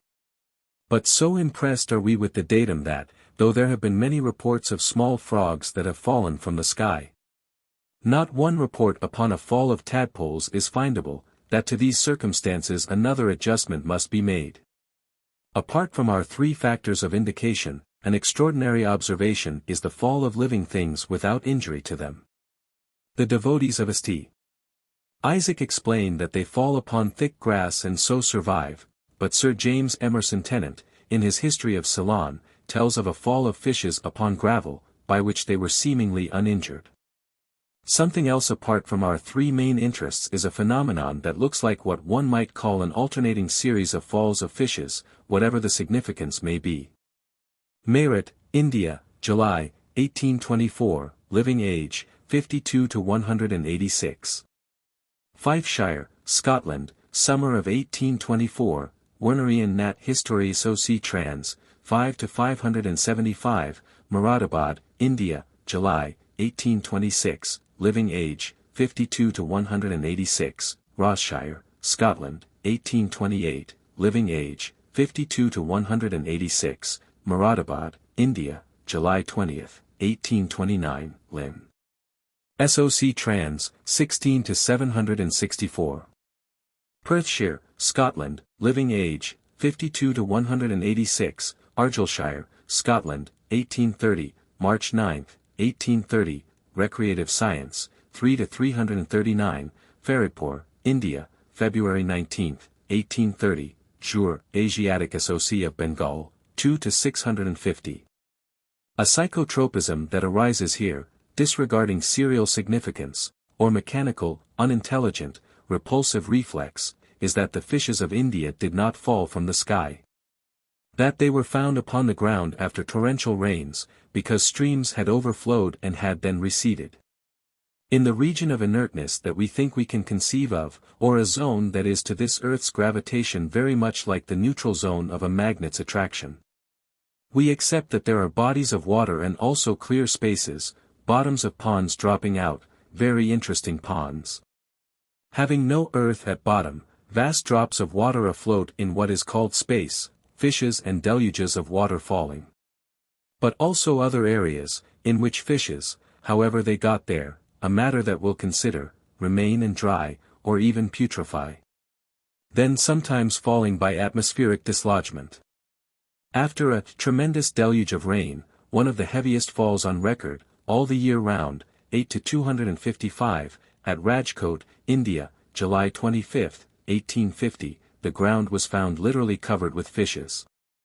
The word found is agreeable to the repulsions of the conventionalists and their concept of an overflowing stream, but, according to Dr. Buist, some of these fishes were found on the tops of haystacks. Farrell, A Popular Treatise, p. 414, tells of a fall of living fishes, some of them having been placed in a tank, where they survived, that occurred in India, about 20 miles south of Calcutta, September 20, 1839. A witness of this fall says, "The most strange thing which ever struck me was that the fish did not fall helter-skelter, or here and there, but they fell in a straight line, not more than a cubit in breadth." See Living Age, 52 to 186. America Jour. Sci. I. 32-199. That, according to testimony taken before a magistrate, a fall occurred, February 19, 1830, near Faridpur, India, of many fishes, of various sizes, some whole and fresh and others mutilated and putrefying. Our reflex to those who would say that, in the climate of India, it would not take long for fishes to putrefy, is, that high in the air, the climate of India is not torrid. Another peculiarity of this fall is that some of the fishes were much larger than others. Or to those who hold out for segregation in a whirlwind, or that objects, say, twice as heavy as others would be separated from the lighter, we point out that some of these fishes were twice as heavy as others. In the Journal of the Asiatic Society of Bengal, 2 to 650, depositions of witnesses are given. Some of the fish were fresh, but others were rotten and without heads. Among the number which I got, 5 were fresh and the rest stinking and headless. They remind us of His Grace's observation of some pages back. According to Dr. Buist, some of these fishes weighed 1.5 pounds each and others 3 pounds. A fall of fishes at Futpur, India, May 16, 1833. They were all dead and dry. Dr. Buist, living age, 52 to 186. India is far away, about 1830 was long ago. Nature, September 19, 1918 to 46. A correspondent writes, from the Dove Marine Laboratory, Cuttercoats, England, that, at Hindon, a suburb of Sunderland, August 24, 1918, hundreds of small fishes, identified as sand eels, had fallen. Again the small area, about 60 by 30 yards. The fall occurred during a heavy rain that was accompanied by thunder, or indications of disturbance aloft, but by no visible lightning. The sea is close to Hindon, but if you try to think of these fishes having described a trajectory in a whirlwind from the ocean, consider this remarkable datum. That, according to witnesses, the fall upon this small area occupied 10 minutes. I cannot think of a clearer indication of a direct fall from a stationary source. And the fish were all dead, and indeed stiff and hard, when picked up, immediately after the occurrence. By all of which I mean that we have only begun to pile up our data of things that fall from a stationary source overhead, we'll have to take up the subject from many approaches before our acceptance, which seems quite as rigorously arrived at as ever has been a belief, can emerge from the accursed. I don't know how much the horse and the barn will help us to emerge, but, if ever anything did go up from this earth's surface and stay up, those damned things may have. Monthly Weather Review, May, 1878. In a tornado, in Wisconsin, May 23, 1878. A barn and a horse were carried completely away, and neither horse nor barn, nor any portion of either have since been found. After that, which would be a little strong were it not for a steady improvement in our digestions that I note as we go along. There is little of the bizarre or the unassimilable in the turtle that hovered 6 months or so over a small town in Mississippi. Monthly Weather Review, May, 1894. That, May 11, 1894, at Vicksburg, Miss. Fell a small piece of alabaster, that, at Bovina, 8 miles from Vicksburg, fell a gopher turtle. They fell in a hailstorm. This item was widely copied at the time, for instance, Nature, one of the volumes of 1894, page 430, and Jour, Roy. Met. SOC, 20 to 273. As to discussion, not a word. Or science and its continuity with Presbyterianism, data like this are damned at birth. The Weather Review does sprinkle, or baptize, or attempt to save, this infant, but in all the meteorological literature that I have gone through, after that date, not a word, except mention once or twice. The editor of the review says, an examination of the weather map shows that these hailstorms occur on the south side of a region of cold northerly winds, and were but a small part of a series of similar storms. Apparently some special local whirls or gusts carried heavy objects from this earth's surface up to the cloud regions. Of all incredibilities that we have to choose from, I give first place to a notion of a whirlwind pouncing upon a region and scrupulously selecting a turtle and a piece of alabaster. This time, the other mechanical thing, there in the first place, cannot rise in response to its stimulus. It is resisted in that these objects were coated with ice, month of May in a southern state. If a whirlwind at all, there must have been very limited selection. There is no record of the fall of other objects. But there is no attempt in the review to specify a whirlwind. These strangely associated things were remarkably separated. They fell 8 miles apart. Then, as if there were real reasoning, they must have been high to fall with such divergence, or one of them must have been carried partly horizontally 8 miles farther than the other. But either supposition argues for power more than that of a local whirl or gust, or argues for a great, specific disturbance, of which there is no record, for the month of May, 1894. Nevertheless, as if I really were reasonable, I do feel that I have to accept that this turtle had been raised from this earth's surface, somewhere near Vicksburg, because the gopher turtle is common in the southern states. Then I think of a hurricane that occurred in the state of Mississippi weeks or months before May 11, 1894. No, I don't look for it, and inevitably find it. Or that things can go up so high in hurricanes that they stay up indefinitely, but may, after a while, be shaken down by storms. Over and over have we noted the occurrence of strange falls in storms. So then that the turtle and the piece of alabaster may have had far different origins, from different worlds. Perhaps, have entered a region of suspension over this earth, wafting near each other, long duration, final precipitation by atmospheric disturbance, with hail, or that hailstones, too, when large, are phenomena of suspension of long duration, that it is highly unacceptable that the very large ones could become so great only in falling from the clouds. Over and over has the note of disagreeableness, or of putrefaction, been struck. Long duration. Other indications of long duration.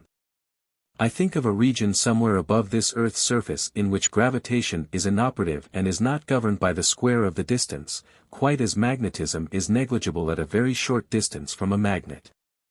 Theoretically, the attraction of a magnet should decrease with the square of the distance, but the falling off is found to be almost abrupt at a short distance. I think that things raised from this earth's surface to that region have been held there until shaken down by storms. The Super-Sargasso Sea. Derelicts, rubbish, old cargoes from interplanetary wrecks. Things cast out into what is called space by convulsions of other planets, things from the times of the Alexanders, Caesars, and Napoleons of Mars and Jupiter and Neptune. Things raised by this earth's cyclones, horses and barns and elephants and flies and dodos, moas, and pterodactyls. Leaves from modern trees and leaves of the Carboniferous era, all, however, tending to disintegrate into homogeneous-looking muds or dusts. Red or black or yellow, treasure troves for the paleontologists and for the archaeologists, accumulations of centuries, cyclones of Egypt, Greece, and Assyria, fishes dried and hard. There a short time, others there long enough to putrefy. But the omnipresence of heterogeneity, or living fishes, also, ponds of fresh water, oceans of salt water. As to the law of gravitation, I prefer to take one simple stand: orthodoxy accepts the correlation and equivalence of forces. Gravitation is one of these forces. All other forces have phenomena of repulsion and of inertness irrespective of distance, as well as of attraction. But Newtonian gravitation admits attraction only. Then Newtonian gravitation can be only 1/3 acceptable even to the orthodox, or there is denial of the correlation and equivalence of forces. Or still simpler. Here are the data. Make what you will, yourself, of them. In our intermediatist revolt against homogeneous, or positive, explanations, or our acceptance that the all-sufficing cannot be less than universality, besides which, however, there would be nothing to suffice. Our expression upon the Super-Sargasso Sea, though it harmonizes with data of fishes that fall as if from a stationary source, and, of course, with other data, too, is inadequate to account for two peculiarities of the falls of frogs. That never has a fall of tadpoles been reported. That never has a fall of full-grown frogs been reported. Always frogs a few months old. It sounds positive, but if there be such reports they are somewhere out of my range of reading. But tadpoles would be more likely to fall from the sky than would frogs, little or big, if such falls be attributed to whirlwinds. And more likely to fall from the Super-Sargasso Sea if, though very tentatively and provisionally, we accept the Super-Sargasso Sea. Before we take up an especial expression upon the fall of immature and larval forms of life to this earth, and the necessity then of conceiving of some factor besides mere stationariness or suspension or stagnation. There are other data that are similar to data of falls of fishes.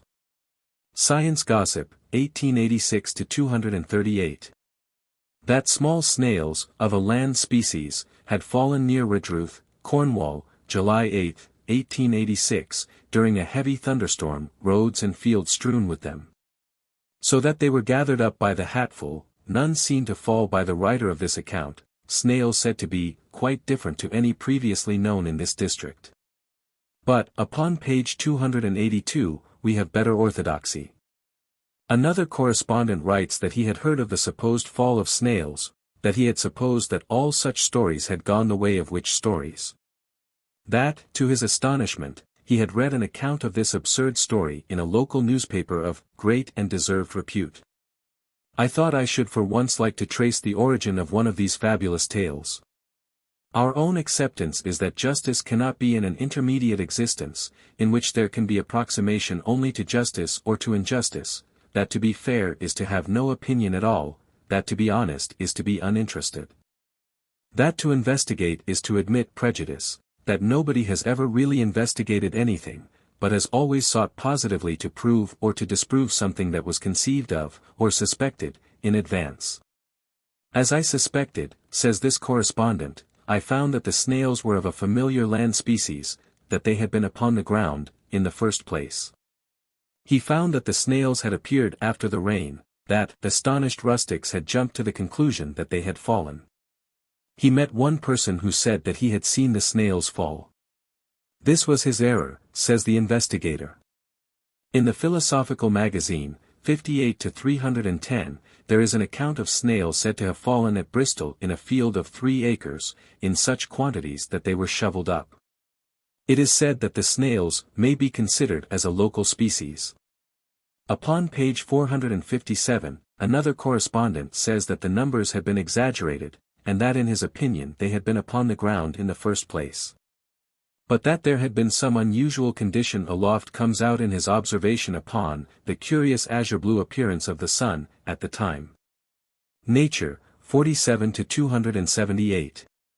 That, according to Das Wetter, December, 1892, upon August 9, 1892, a yellow cloud appeared over Paderborn, Germany. From this cloud, fell a torrential rain, in which were hundreds of mussels. There is no mention of whatever may have been upon the ground in the first place, nor of a whirlwind. Lizards, said to have fallen on the sidewalks of Montreal, Canada, December 28, 1857. Notes and Queries, 8-6-104.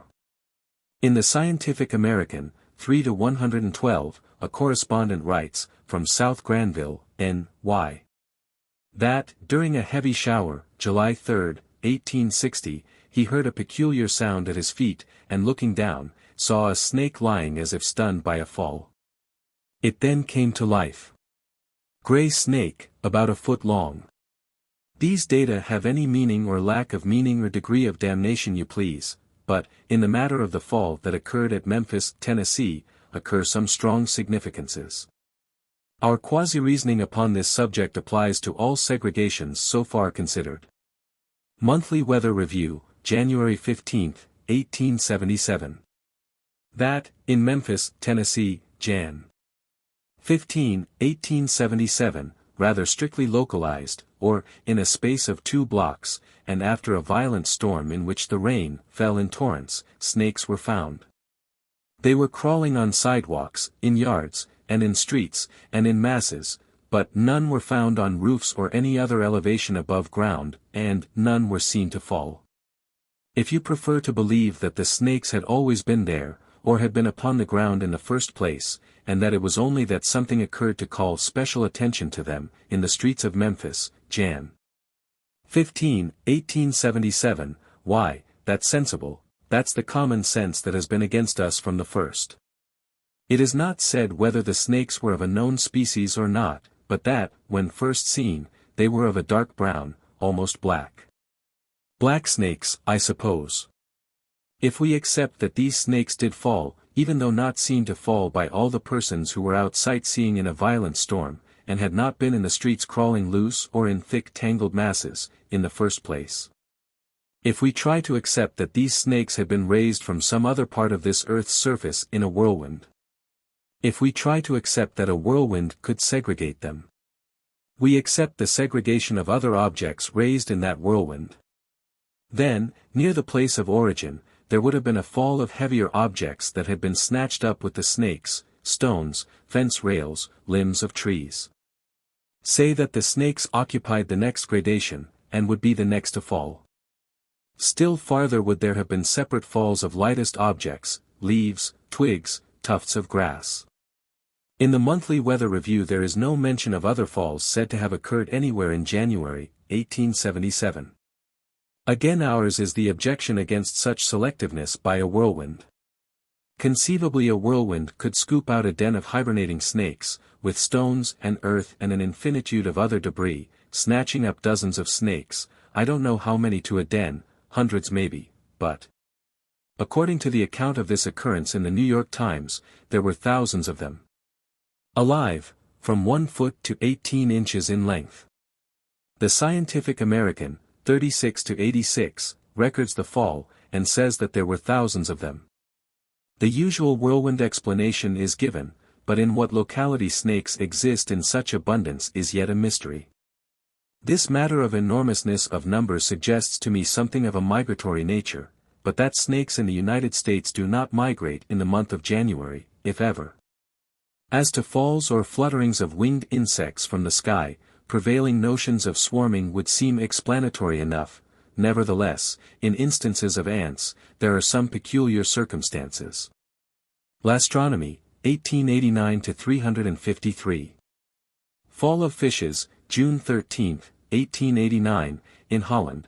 Ants, August 1, 1889, Strasbourg. Little toads, August 2, 1889, Savoy.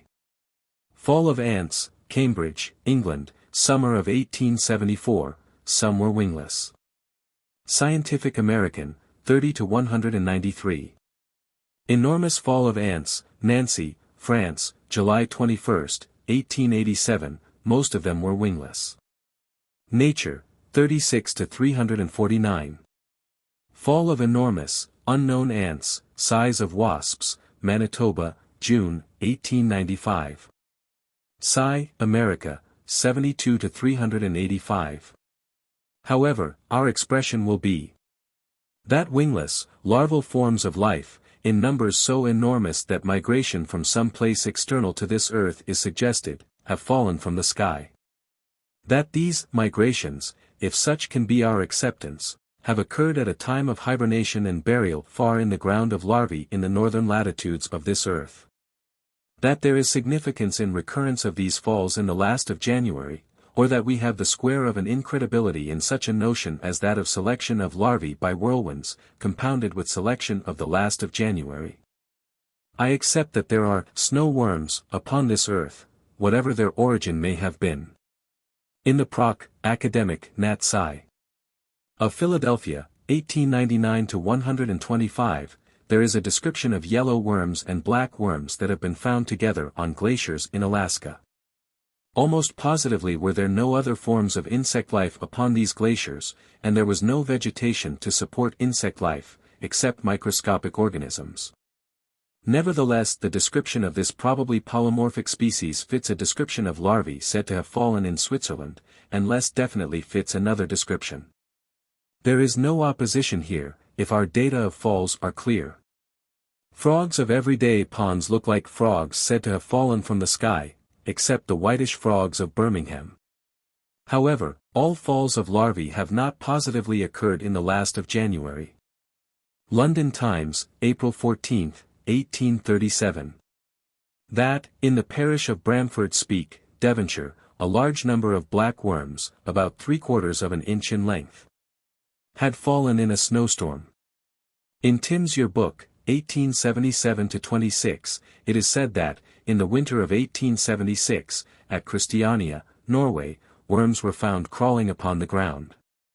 The occurrence is considered a great mystery, because the worms could not have come up from the ground, inasmuch as the ground was frozen at the time, and because they were reported from other places, also, in Norway. Immense number of black insects in a snowstorm, in 1827, at Pakroff, Russia. Scientific American, 30-193.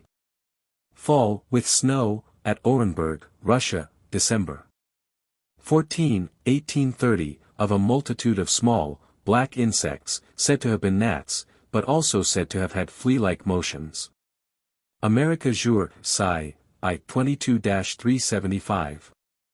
Large number of worms found in a snowstorm, upon the surface of snow about 4 inches thick, near Sangerfield, N.Y., November 18, 1850, Scientific American, 6-96. The writer thinks that the worms had been brought to the surface of the ground by rain, which had fallen previously. Scientific American, February 21, 1891. A puzzling phenomenon has been noted frequently in some parts of the Valley Bend district, Randolph County, Virginia, this winter. The crust of the snow has been covered 2 or 3 times with worms resembling the ordinary cutworms. Where they come from, unless they fall with the snow, is inexplicable. In the Scientific American, March 7, 1891, the editor says that similar worms had been seen upon the snow near Utica, New York, and in Oneida and Herkimer counties. That some of the worms had been sent to the Department of Agriculture at Washington. Again, 2 species, or polymorphism. According to Professor Riley, it was not polymorphism, but 2 distinct species, which, because of our data, we doubt. One kind was larger than the other, color differences not distinctly stated. One is called the larvae of the common soldier beetle and the other seems to be a variety of the bronze cutworm. No attempt to explain the occurrence in snow. Fall of great numbers of larvae of beetles, near Mortagne, France, May, 1858. The larvae were inanimate as if with cold. Annales Société Entomologique de France, 1858. Trans-Ent. SOC. Of London, 1871-183, records, snowing of larvae, in Silesia, 1806, appearance of many larvae on the snow, in Saxony, 1811, larvae found alive on the snow, 1828, larvae and snow which fell together, in the Eifel, January 30, 1847. Fall of insects, January 24, 1849, in Lithuania, occurrence of larvae estimated at 300,000 on the snow in Switzerland, in 1856. The compiler says that most of these larvae live underground, or at the roots of trees. That whirlwinds uproot trees, and carry away the larvae, conceiving of them as not held in masses of frozen earth, all as neatly detachable as currents in something. In the Revue et Magasin de Zoologie, 1849-72, there is an account of the fall in Lithuania, January 24, 1849, that black larvae had fallen in enormous numbers. Larvae thought to have been of beetles, but described as caterpillars, not seen to fall, but found crawling on the snow, after a snowstorm, at Warsaw, January 20, 1850. All the year round, 8-253. Flammarion, The Atmosphere, p. 414, tells of a fall of larvae that occurred January 30, 1869, in a snowstorm, in Upper Savoy. They could not have been hatched in the neighborhood, for, during the days preceding, the temperature had been very low. Said to have been of a species common in the south of France. In La Science pour 2, 14-183, it is said that with these larvae there were developed insects. L'Astronomie, 1890-313. That, upon the last of January, 1890, there fell, in a great tempest, in Switzerland, incalculable numbers of larvae, some black and some yellow, numbers so great that hosts of birds were attracted. Altogether we regard this as one of our neatest expressions for external origins and against the whirlwind explanation. If an exclusionist says that, in January, larvae were precisely and painstakingly picked out of frozen ground, in incalculable numbers, he thinks of a tremendous force, disregarding its refinements, then if origin and precipitation be not far apart, what becomes of an infinitude of other debris, conceiving of no time for segregation? If he thinks of a long translation, all the way from the south of France to Upper Savoy, he may think then of a very fine sorting over by differences of specific gravity, but in such a fine selection, larvae would be separated from developed insects. As to differences in specific gravity, the yellow larvae that fell in Switzerland January, 1890, were 3 times the size of the black larvae that fell with them. In accounts of this occurrence, there is no denial of the fall. Or that a whirlwind never brought them together and held them together and precipitated them and only them together. That they came from Genesistrine. There's no escape from it. We'll be persecuted for it. Take it or leave it. Genesistrine. The notion is that there is somewhere aloft a place of origin of life relatively to this earth. Whether it's the planet Genesistrine, or the moon, or a vast amorphous region superjacent to this earth, or an island in the Super Sargasso Sea, should perhaps be left to the researches of other super, or extra, geographers. That the first unicellular organisms may have come here from Genesistrine, or that men or anthropomorphic beings may have come here before amoebae, that, upon Genesistrine, there may have been an evolution expressible in conventional biologic terms. But that evolution upon this earth has been, like evolution in modern Japan, induced by external influences. That evolution, as a whole, upon this earth, has been a process of population by immigration or by bombardment.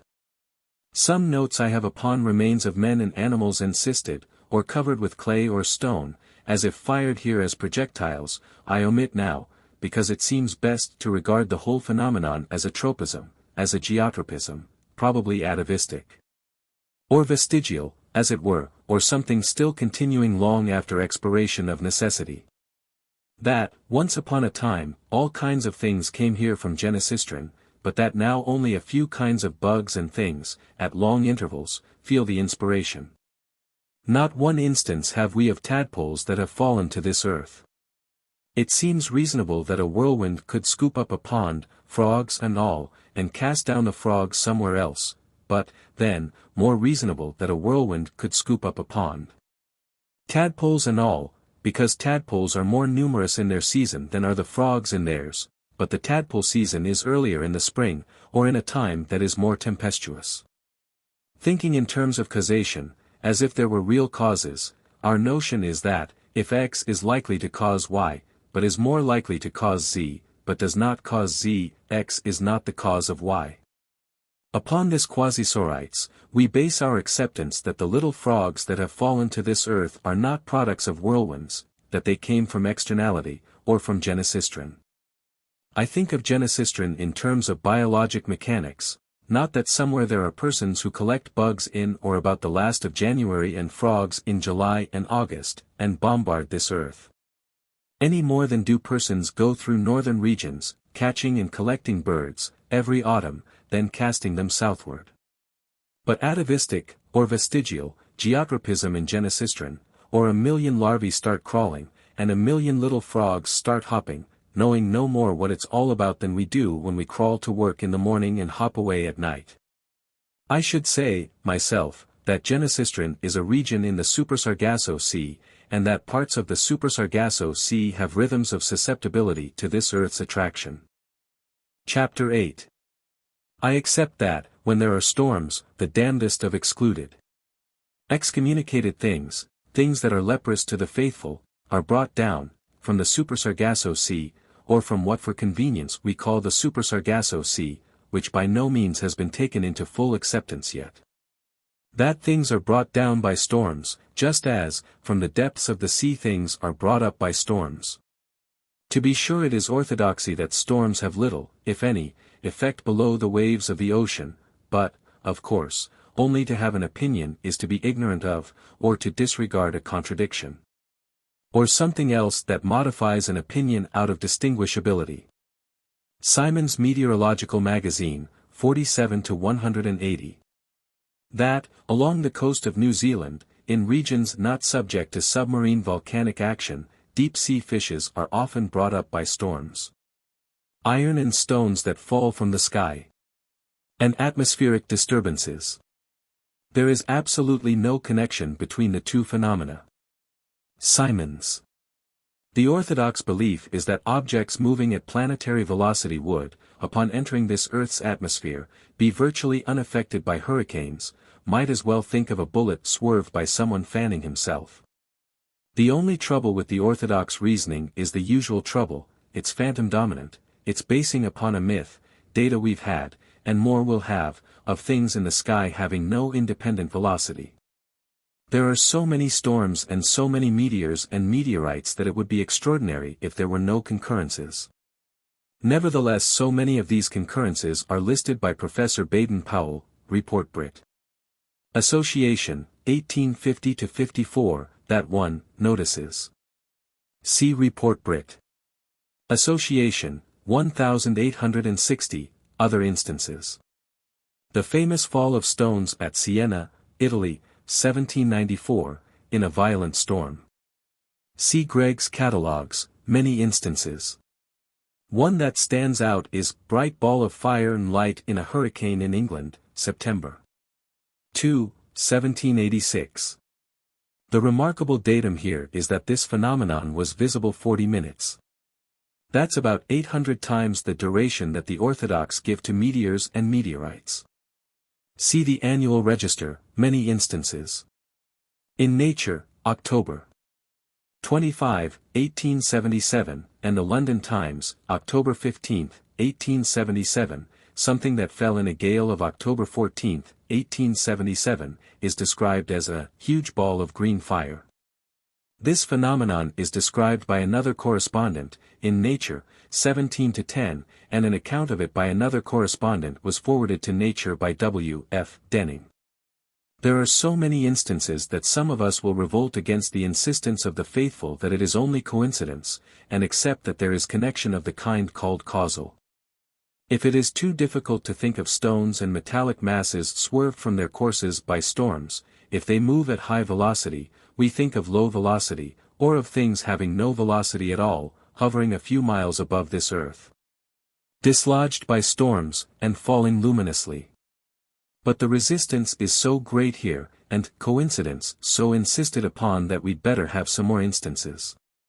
Aerolite in a storm at St. Leonards-on-Sea, England, September 17, 1885, no trace of it found, Annual Register, 1885.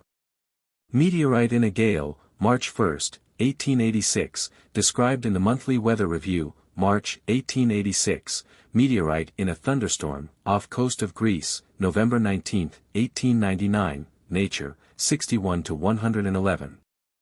Fall of a meteorite in a storm, July 7, 1883, near Lachine, Quebec, Monthly Weather Review, July, 1883, same phenomenon noted in Nature, 28 to 319, meteorite in a whirlwind, Sweden, September 24, 1883, Nature, 29 to 15.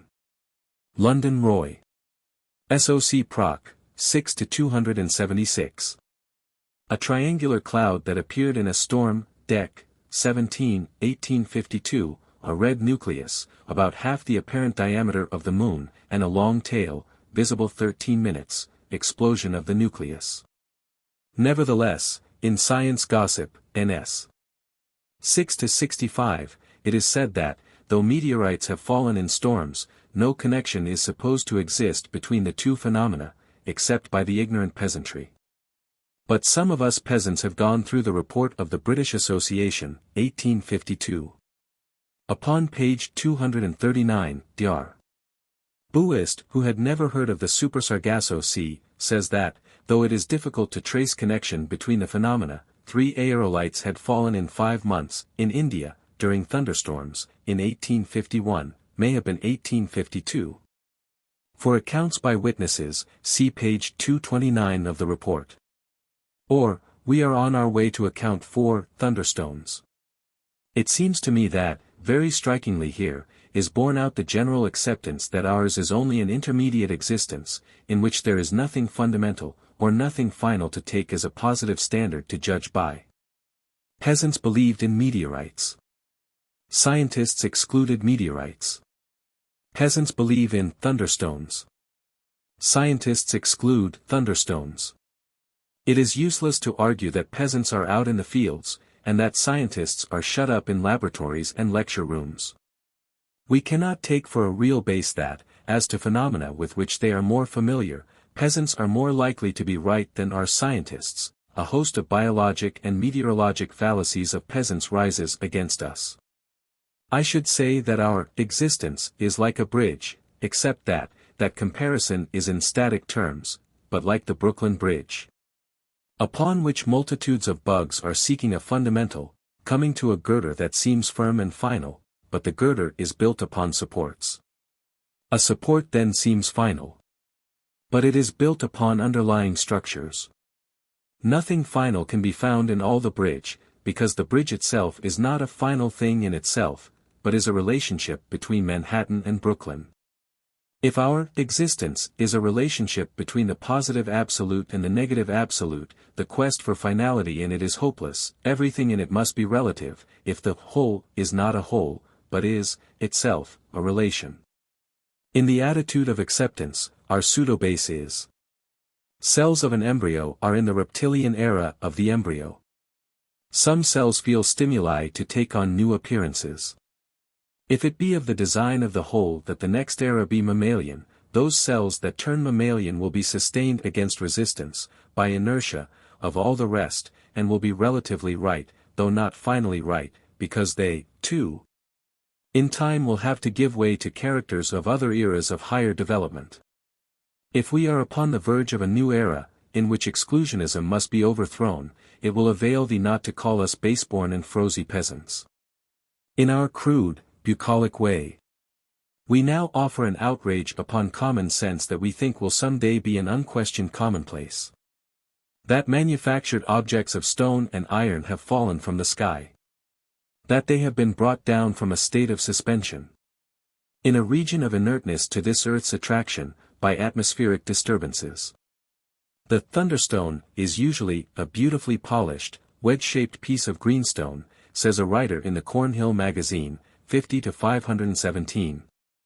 It isn't, it's likely to be of almost any kind of stone, but we call attention to the skill with which some of them have been made. Of course this writer says it's all superstition. Otherwise he'd be one of us crude and simple sons of the soil. Conventional damnation is that stone implements, already on the ground in the first place, are found near where lightning was seen to strike, that are supposed by astonished rustics, or by intelligence of a low order, to have fallen in or with lightning.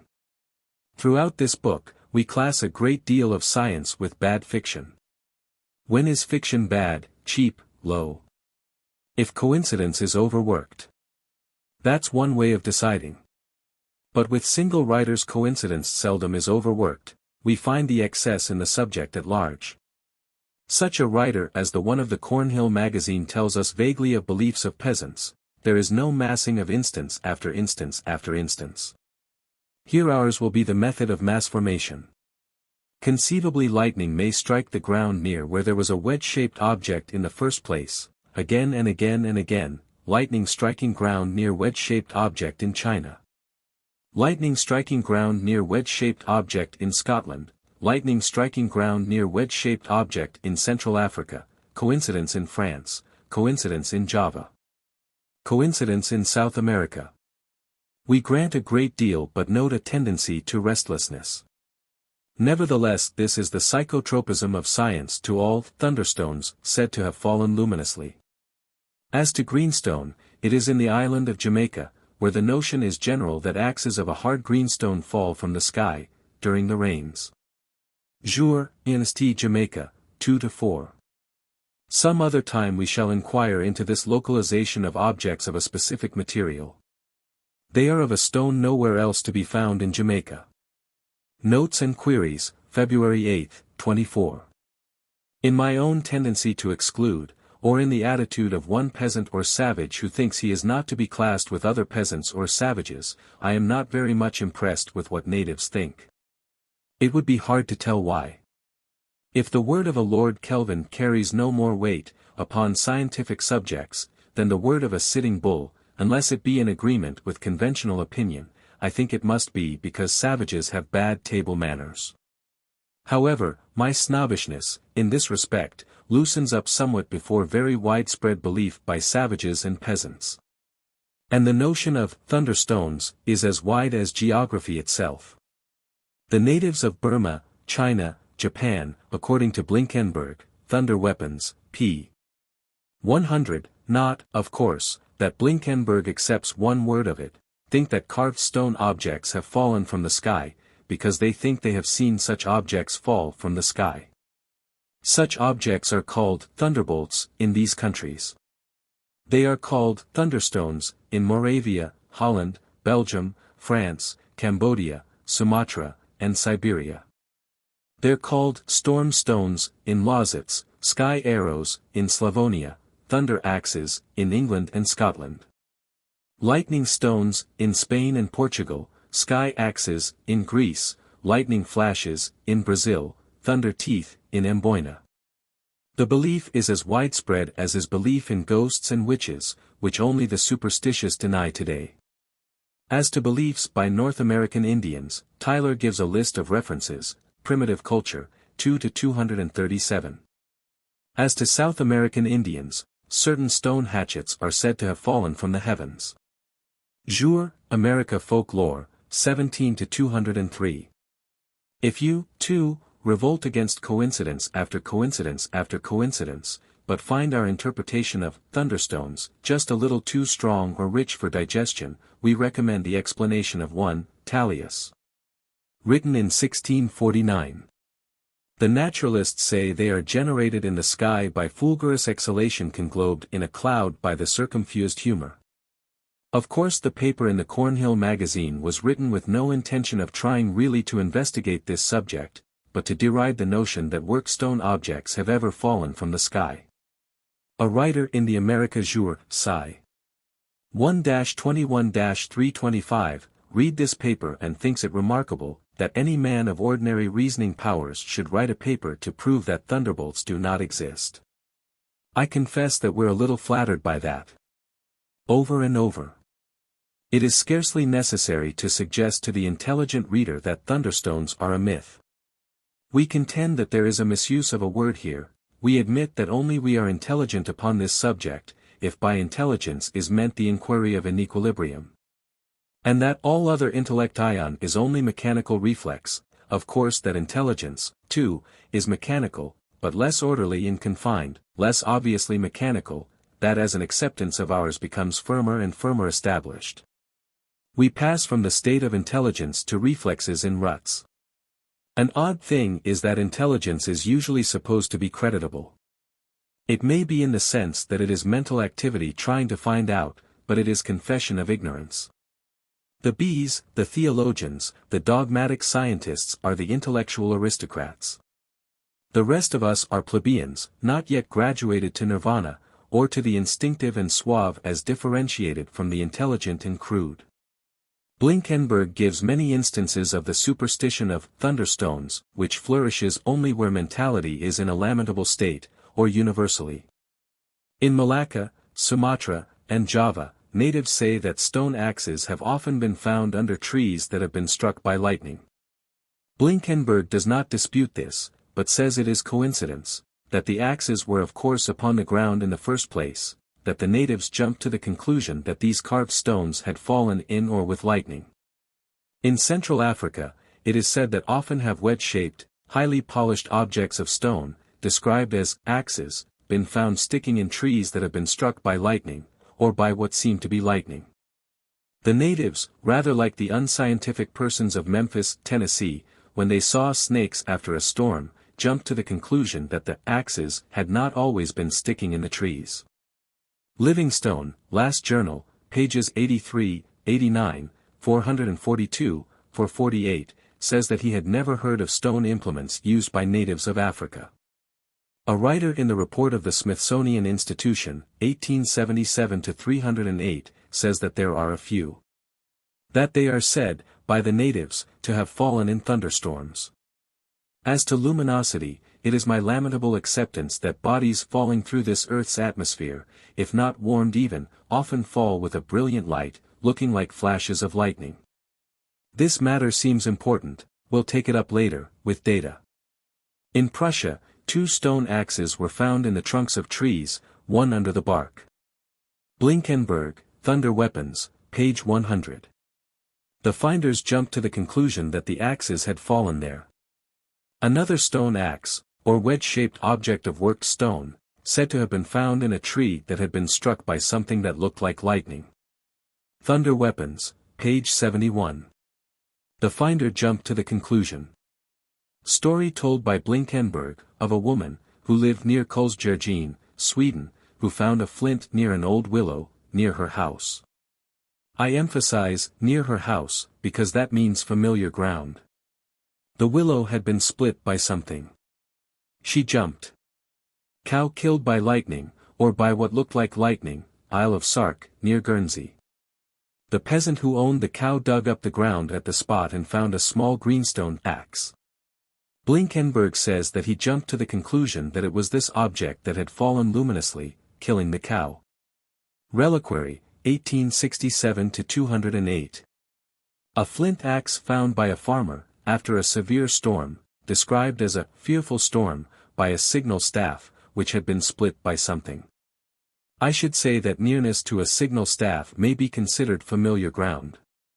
Whether he jumped, or arrived at the conclusion by a more leisurely process, the farmer thought that the flint object had fallen in the storm. In this instance we have a lamentable scientist with us. It's impossible to have positive difference between orthodoxy and heresy, somewhere there must be a merging into each other, or an overlapping. Nevertheless, upon such a subject as this, it does seem a little shocking. In most works upon meteorites, the peculiar, sulphurous odor of things that fall from the sky is mentioned. Sir John Evans, Stone Implements, p. 57, says, with extraordinary reasoning powers, if he could never have thought such a thing with ordinary reasoning powers, that this flint object, proved to have been the bolt, by its peculiar smell when broken. If it did so prove to be, that settles the whole subject. If we prove that only one object of worked stone has fallen from the sky, all piling up of further reports is unnecessary. However, we have already taken the stand that nothing settles anything. That the disputes of ancient Greece are no nearer solution now than they were several thousand years ago, all because, in a positive sense, there is nothing to prove or solve or settle. Our object is to be more nearly real than our opponents. Wideness is an aspect of the universal.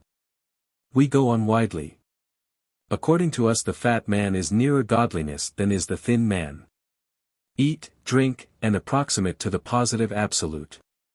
Beware of negativeness, by which we mean indigestion.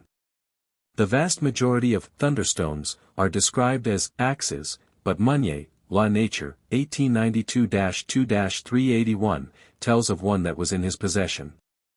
Said to have fallen at Gardia, Algeria, contrasting, profoundment, pear-shaped, with the angular outlines of ordinary meteorites. The conventional explanation that it had been formed as a drop of molten matter from a larger body seems reasonable to me. But with less agreeableness I note its fall in a thunderstorm, the datum that turns the orthodox meteorologist pale with rage, or induces a slight elevation of his eyebrows, if you mention it to him. Meunier tells of another thunderstone said to have fallen in North Africa. Meunier, too, is a little lamentable here. He quotes a soldier of experience that such objects fall most frequently in the deserts of Africa. Rather miscellaneous now. Thunderstone, said to have fallen in London, April, 1876, weighed about 8 pounds, no particulars as to shape, Tim's Your Book, 1877-246. Thunderstone, said to have fallen at Cardiff, September 26, 1916, London Times, September 28, 1916. According to Nature, 98 to 95, it was coincidence, only a lightning flash had been seen. Stone that fell in a storm, near St. Albans, England, accepted by the Museum of St. Albans. Said, at the British Museum, not to be of true meteoritic material. Nature, 80 to 34. London Times, April 26, 1876. That, April 20, 1876, near Wolverhampton, fell a mass of meteoritic iron during a heavy fall of rain. An account of this phenomenon in Nature, 14 to 272, by H.S. Maskelyne, who accepts it as authentic. Also, see Nature, 13 to 531. For 3 other instances, see the Scientific American, 47 to 194, 52 to 83, 68 to 325. As to wedge shape larger than could very well be called an axe, Nature, 30 to 300. That, May 27, 1884, at Tisnes, Norway, a meteorite had fallen, that the turf was torn up at the spot where the object had been supposed to have fallen. That 2 days later, a very peculiar stone was found nearby. The description is, in shape and size very like the 4th part of a large Stilton cheese. It is our acceptance that many objects and different substances have been brought down by atmospheric disturbance from what, only as a matter of convenience now, and until we have more data, we call the Super-Sargasso Sea. However, our chief interest is in objects that have been shaped by means similar to human handicraft. Description of the thunderstones of Burma, Proc. Asiatic Soc. Of Bengal, 1869 to 183, said to be of a kind of stone unlike any other found in Burma, called thunderbolts by the natives. I think there's a good deal of meaning in such expressions as unlike any other found in Burma, but that if they had said anything more definite, there would have been unpleasant consequences to writers in the 19th century. More about the thunderstones of Burma, in the Proc. Soc. Antique, of London, February 3, 97. One of them, described as an adze, was exhibited by Captain Duff, who wrote that there was no stone like it in its neighborhood.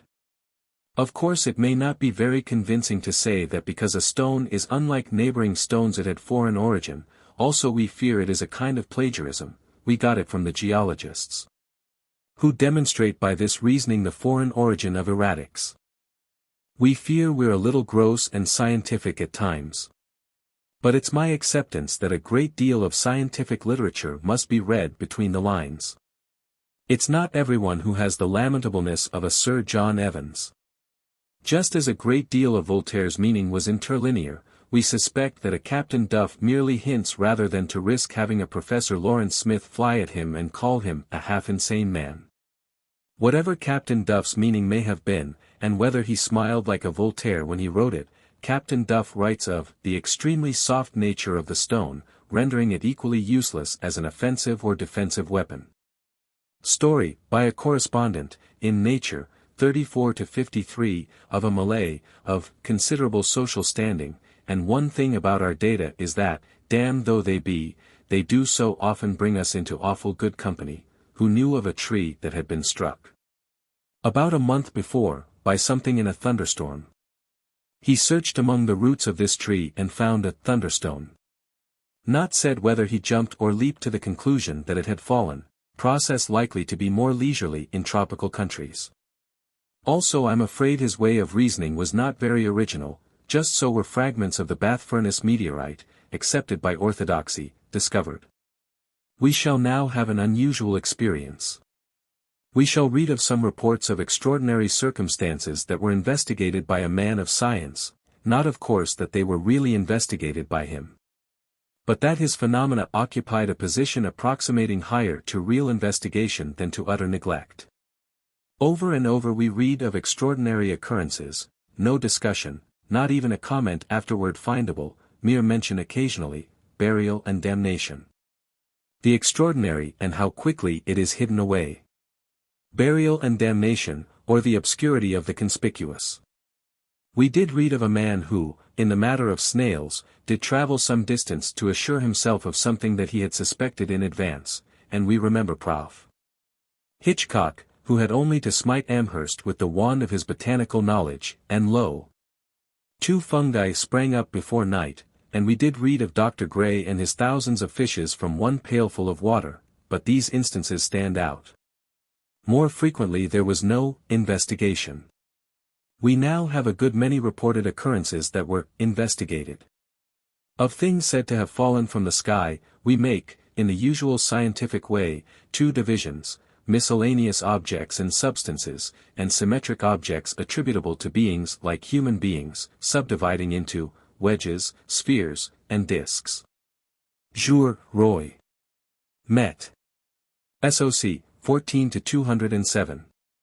That, July 2, 1866, a correspondent to a London newspaper wrote that something had fallen from the sky, during a thunderstorm of June 30, 1866, at Notting Hill.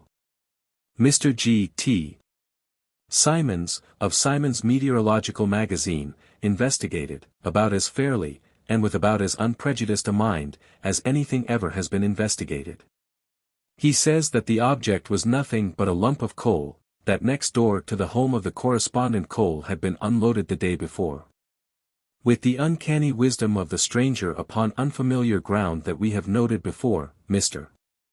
Simons saw that the coal reported to have fallen from the sky, and the coal unloaded more prosaically the day before, were identical. Persons in the neighborhood, unable to make this simple identification, had bought from the correspondent pieces of the object reported to have fallen from the sky. As to credulity, I know of no limits for it, but when it comes to paying out money for credulity, oh, no standards to judge by, of course, just the same. The trouble with efficiency is that it will merge away into excess. With what seems to me to be superabundance of convincingness, Mr. Simons then lugs another character into his little comedy. That it was all a hoax by a chemist's pupil, who had filled a capsule with an explosive, and, during the storm had thrown the burning mass into the gutter, so making an artificial thunderbolt. Or even Shakespeare, with all his inartistry, did not lug in King Lear to make Hamlet complete. Whether I'm lugging in something that has no special meaning, myself, or not, I find that this storm of June 30, 1866, was peculiar. It is described in the London Times, July 2, 1866, that, during the storm, the sky in many places remained partially clear while hail and rain were falling. That may have more meaning when we take up the possible extramundane origin of some hailstones, especially if they fall from a cloudless sky. Mere suggestion, not worth much, that there may have been falls of extramundane substances, in London, June 30, 1866. Clinkers, said to have fallen, during a storm, at Kilburn, July 5, 1877. According to the Kilburn Times, July 7, 1877, quoted by Mr. Simons, a street had been literally strewn, during the storm, with a mass of clinkers, estimated at about 2 bushels, sizes from that of a walnut to that of a man's hand. Pieces of the clinkers can be seen at the Kilburn Times office. If these clinkers, or cinders, were refuse from one of the supermercantile constructions from which coke and coal and ashes occasionally fall to this earth, or, rather, to the Supersargasso Sea, from which dislodgment by tempests occurs, it is intermediatistic to accept that they must merge away somewhere with local phenomena of the scene of precipitation. If a red-hot stove should drop from a cloud into Broadway, someone would find that at about the time of the occurrence, a moving van had passed, and that the moving men had tired of the stove, or something, that it had not been really red-hot, but had been rouged instead of blacked, by some absent-minded housekeeper. Compared with some of the scientific explanations that we have encountered, there's considerable restraint, I think, in that one.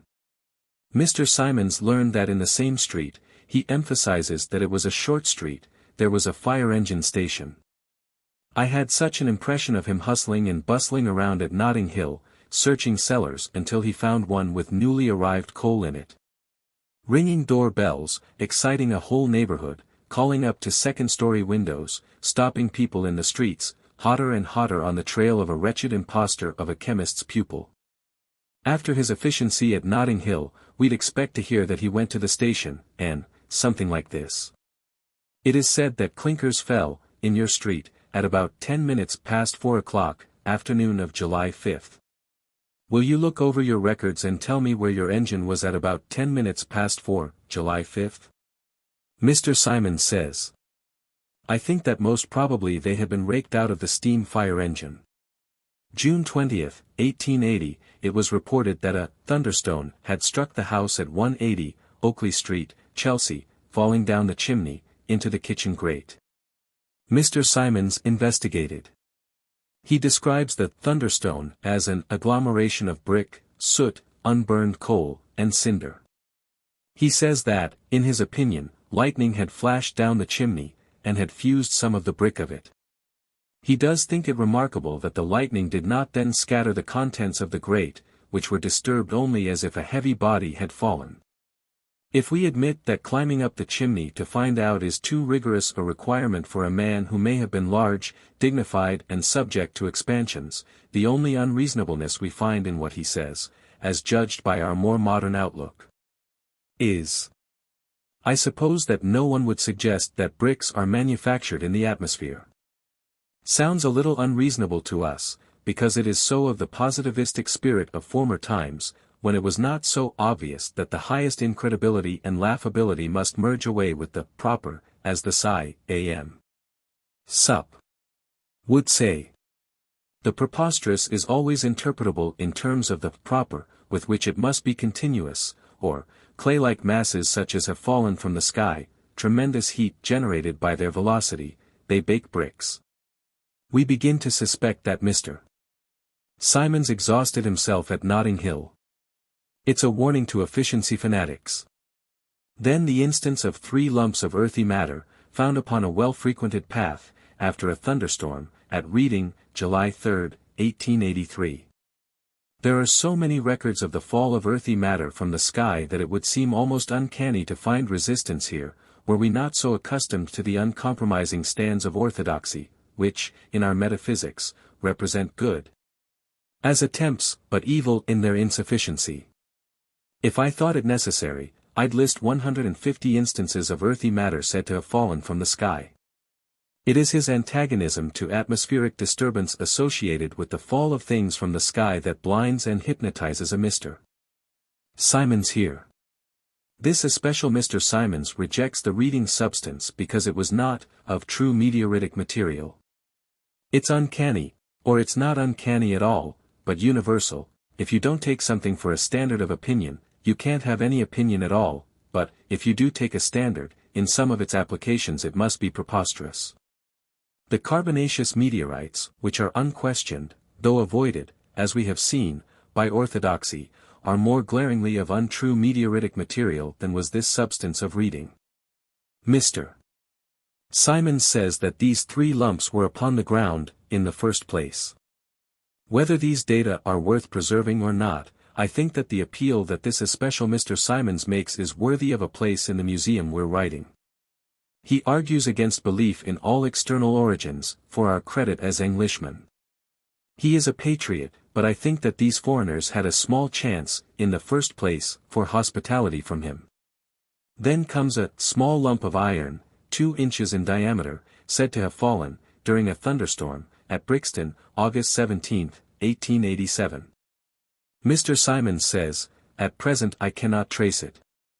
He was at his best at Notting Hill, there's been a marked falling off in his later manner. In the London Times, February 1, 1888, it is said that a roundish object of iron had been found, after a violent thunderstorm, in a garden at Brixton, August 17, 1887. It was analyzed by a chemist, who could not identify it as true meteoritic material.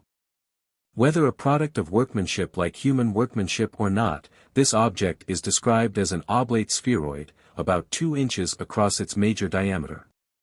The chemist's name and address are given, Mr. J. James Morgan, Ebbw Vale.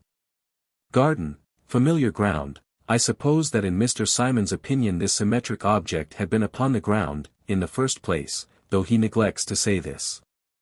But we do note that he described this object as a lump, which does not suggest the spheroidal or symmetric. It is our notion that the word lump was, because of its meaning of amorphousness, used purposely to have the next datum stand alone, remote, without similars. If Mr. Symons had said that there had been a report of another round object that had fallen from the sky, his readers would be attracted by an agreement. He distracts his readers by describing in terms of the unprecedented iron cannon ball. It was found in a manure heap, in Sussex, after a thunderstorm. However, Mr. Symons argues pretty reasonably, it seems to me, that, given a cannon ball in a manure heap, in the first place, lightning might be attracted by it, and, if seen to strike there, the untutored mind, or mentality below the average, would leap or jump, or proceed with less celerity, to the conclusion that the iron object had fallen. Except that if every farmer isn't upon very familiar ground, or if every farmer doesn't know his own manure heap as well as Mr. Symons knew his writing desk. Then comes the instance of a man, his wife, and his 3 daughters, at Casterton, Westmoreland, who were looking out at their lawn, during a thunderstorm, when they considered, as Mr. Symons expresses it, that they saw a stone fall from the sky, kill a sheep, and bury itself in the ground. They dug. They found a stone ball. Symons. Coincidence.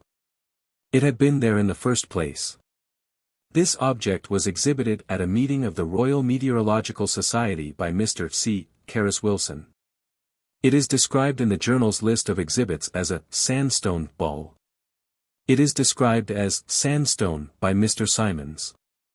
Now a round piece of sandstone may be almost anywhere in the ground, in the first place, but, by our more or less discreditable habit of prying and snooping, we find that this object was rather more complex and of material less commonplace. In Snooping Through Knowledge, October 9, 1885, we read that this thunderstone was in the possession of Mr. C. Carus Wilson, who tells the story of the witness and his family, the sheep killed, the burial of something in the earth, the digging, and the finding. Mr. C. Carus Wilson describes the object as a ball of hard, ferruginous quartzite, about the size of a coconut, weighed about 12 pounds. Whether we're feeling around for significance or not, there is a suggestion not only of symmetry but of structure in this object. It had an external shell, separated from a loose nucleus. Mr. Carus Wilson attributes this cleavage to unequal cooling of the mass. My own notion is that there is very little deliberate misrepresentation in the writings of scientific men, that they are quite as guiltless in intent as are other hypnotic subjects. Such a victim of induced belief reads of a stone ball said to have fallen from the sky. Mechanically in his mind arise impressions of globular lumps, or nodules, of sandstone, which are common almost everywhere. He assimilates the reported fall with his impressions of objects in the ground, in the first place. To an intermediatist, the phenomena of intellect ion are only phenomena of universal process localized in human minds. The process called explanation is only a local aspect of universal assimilation. It looks like materialism, but the intermediatist holds that interpretation of the immaterial, as it is called, in terms of the material, as it is called, is no more rational than interpretation of the material, in terms of the immaterial, that there is in quasi-existence neither the material or the immaterial, but approximations one way or the other. But so hypnotic quasi-reasons, that globular lumps of sandstone are common. Whether he jumps or leaps, or whether only the frosy and baseborn are so athletic, his is the impression, by assimilation, that this especial object is a ball of sandstone. Or human mentality its inhabitants are conveniences. It may be that Mr. Symons' paper was written before this object was exhibited to the members of the society, and with the charity with which, for the sake of diversity, we intersperse our malices. We are willing to accept that he investigated something that he had never seen. But whoever listed this object was uncareful, it is listed as sandstone. We're making excuses for them. Really, as it were, we're not quite so damned as we were. One does not apologize for the gods and at the same time feel quite utterly prostrate before them. If this were a real existence, and all of us real persons, with real standards to judge by, I'm afraid we'd have to be a little severe with some of these Mr. Simonses. As it is, of course, seriousness seems out of place. We note an amusing little touch in the indefinite allusion to a man, who with his unnamed family, had considered that he had seen a stone fall. That man was the Reverend W. Carus Wilson, who was well known in his day. The next instance was reported by W. B. Tripp, FRMS. That, during a thunderstorm, a farmer had seen the ground in front of him plowed up by something that was luminous.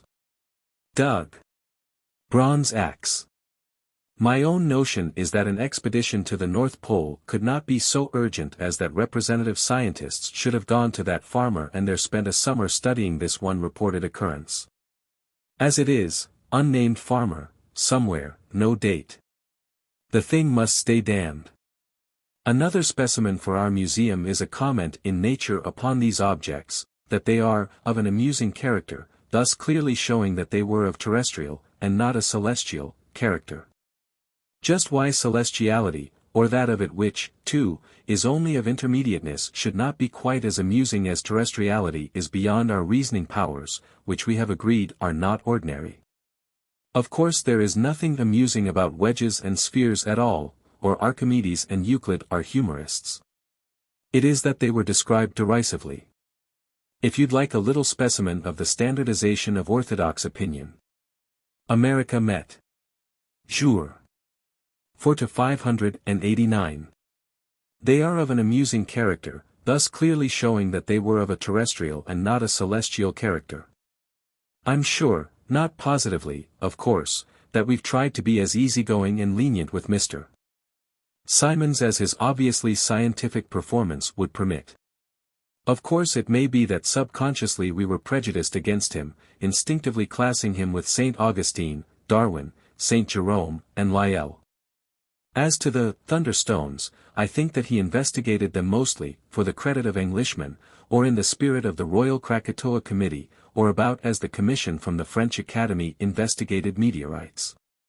According to a writer in Knowledge, 5-418, the Krakatoa Committee attempted not in the least to prove what had caused the atmospheric effects of 1883, but to prove that Krakatoa did it. Altogether I should think that the following quotation should be enlightening to anyone who still thinks that these occurrences were investigated not to support an opinion formed in advance. In opening his paper, Mr. Simons say that he undertook his investigation as to the existence of thunderstones, or thunderbolts, as he calls them, feeling certain that there was a weak point somewhere, inasmuch as thunderbolts have no existence. We have another instance of the reported fall of a cannonball. It occurred prior to Mr. Simons' investigations, but is not mentioned by him. It was investigated, however. In the Proc. Roy. Soc. Eden. 3-147, is the report of a thunderstone, supposed to have fallen in Hampshire, September, 1852. It was an iron cannon ball, or it was a large nodule of iron pyrites or bisulfuret of iron. No one had seen it fall. It had been noticed, upon a garden path, for the first time, after a thunderstorm. It was only a supposed thing, because it had not the character of any known meteorite. In the London Times, September 16, 1852, appears a letter from Mr. George E. Bailey, a chemist of Andover, Hants. He says that, in a very heavy thunderstorm, of the first week of September, 1852, this iron object had fallen in the garden of Mr. Robert Dowling, of Andover. That it had fallen upon a path, within 6 yards of the house. It had been picked up, immediately, after the storm by Mrs. Dowling. It was about the size of a cricket ball, weight 4 pounds. No one had seen it fall. In the Times, September 15, 1852, there is an account of this thunderstorm, which was of unusual violence. There are some other data relative to the ball of quartz of Westmoreland. They're poor things. There's so little to them that they look like ghosts of the damned. However, ghosts, when multiplied, take on what is called substantiality. If the solidest thing conceivable, in quasi-existence, is only concentrated phantomosity. It is not only that there have been other reports of quartz that has fallen from the sky. There is another agreement. The round quartz object of Westmoreland, if broken open and separated from its loose nucleus, would be a round, hollow, quartz object.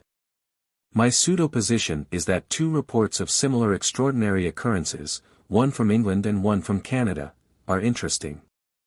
Proc. Canadian Institute, 378.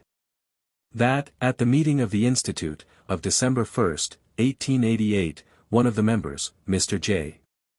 A. Livingstone, exhibited a globular quartz body which he asserted had fallen from the sky.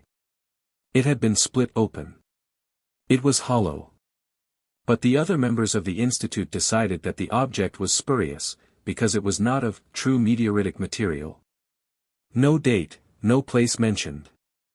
We note the suggestion that it was only a geode, which had been upon the ground in the first place. Its crystalline lining was geode-like.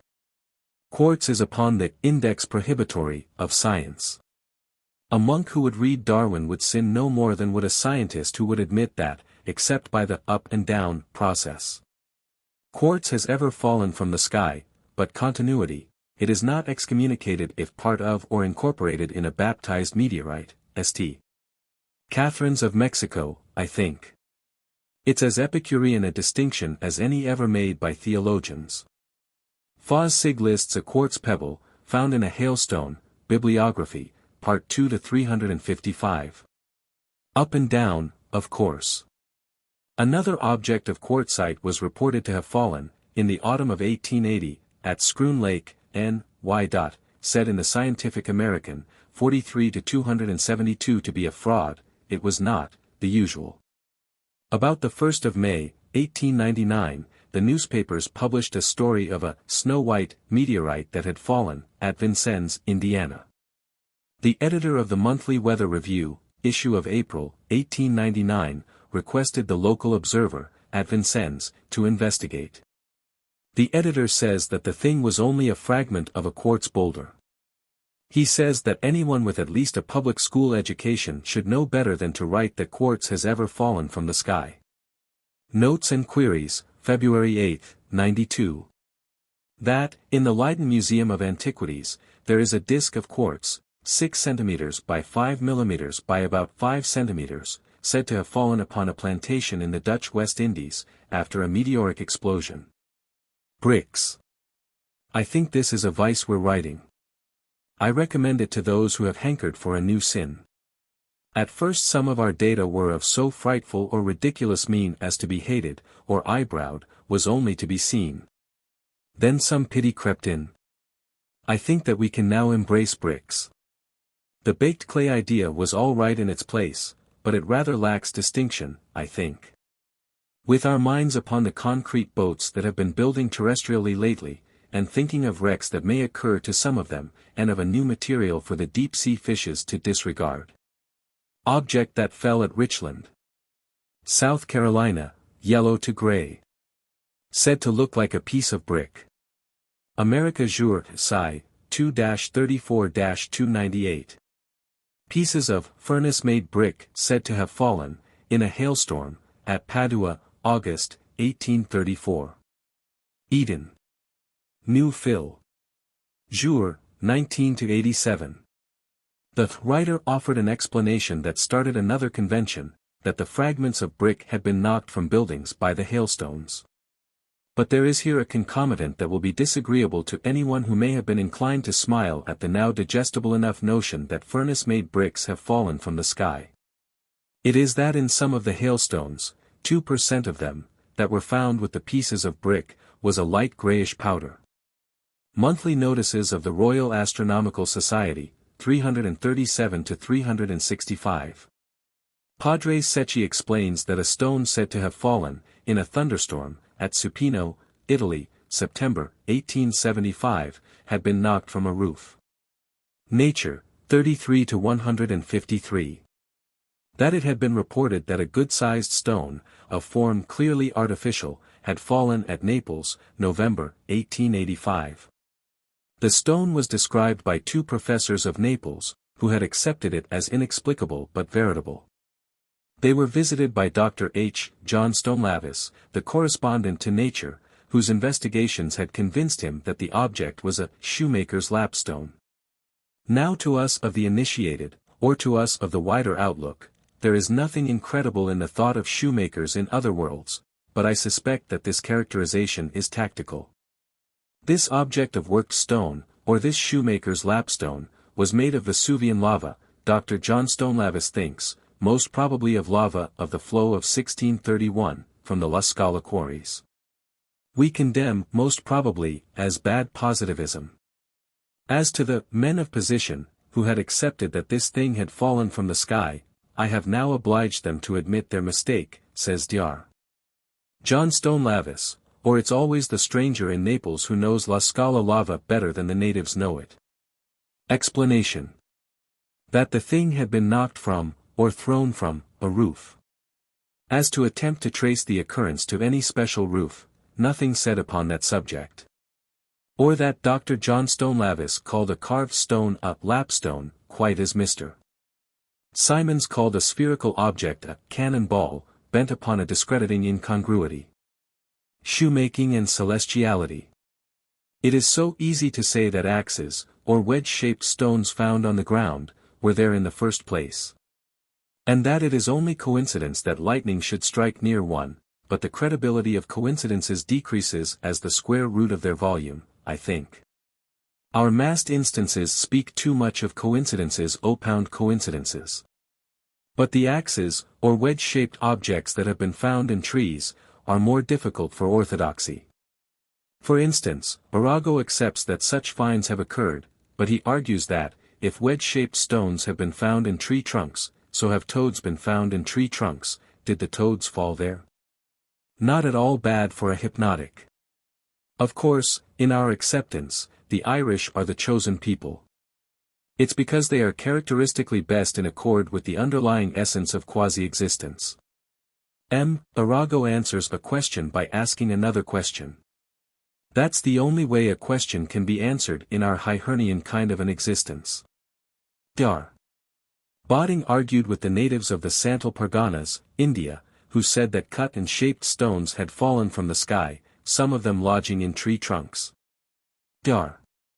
Botting, with orthodox notions of velocity of falling bodies, having missed, I suppose, some of the notes I have upon large hailstones, which, for size, have fallen with astonishingly low velocity. Argued that anything falling from the sky would be smashed to atoms. He accepts that objects of worked stone have been found in tree trunks, but he explains, that the Santals often steal trees, but do not chop them down in the usual way, because that would be to make too much noise. They insert stone wedges. And hammer them instead. Then, if they should be caught, wedges would not be the evidence against them that axes would be. Or that a scientific man can't be desperate and reasonable too. Or that a pickpocket, for instance, is safe, though caught with his hand in one's pocket, if he's gloved, say, because no court in the land would regard a gloved hand in the same way in which a bare hand would be regarded. That there's nothing but intermediateness to the rational and the preposterous, that this status of our own ratiocinations is perceptible, wherein they are upon the unfamiliar. Dr. Botting collected 50 of these shaped stones, said to have fallen from the sky, in the course of many years. He says that the Santals are a highly developed race, and for ages have not used stone implements, except in this one nefarious convenience to him. All explanations are localizations. They fade away before the universal. It is difficult to express that black rains in England do not originate in the smoke of factories, less difficult to express that black rains of South Africa do not. We utter little stress upon the absurdity of Dr. Botting's explanation, because, if anything's absurd everything's absurd, or, rather, has in it some degree or aspect of absurdity. And we've never had experience with any state except something somewhere between ultimate absurdity and final reasonableness.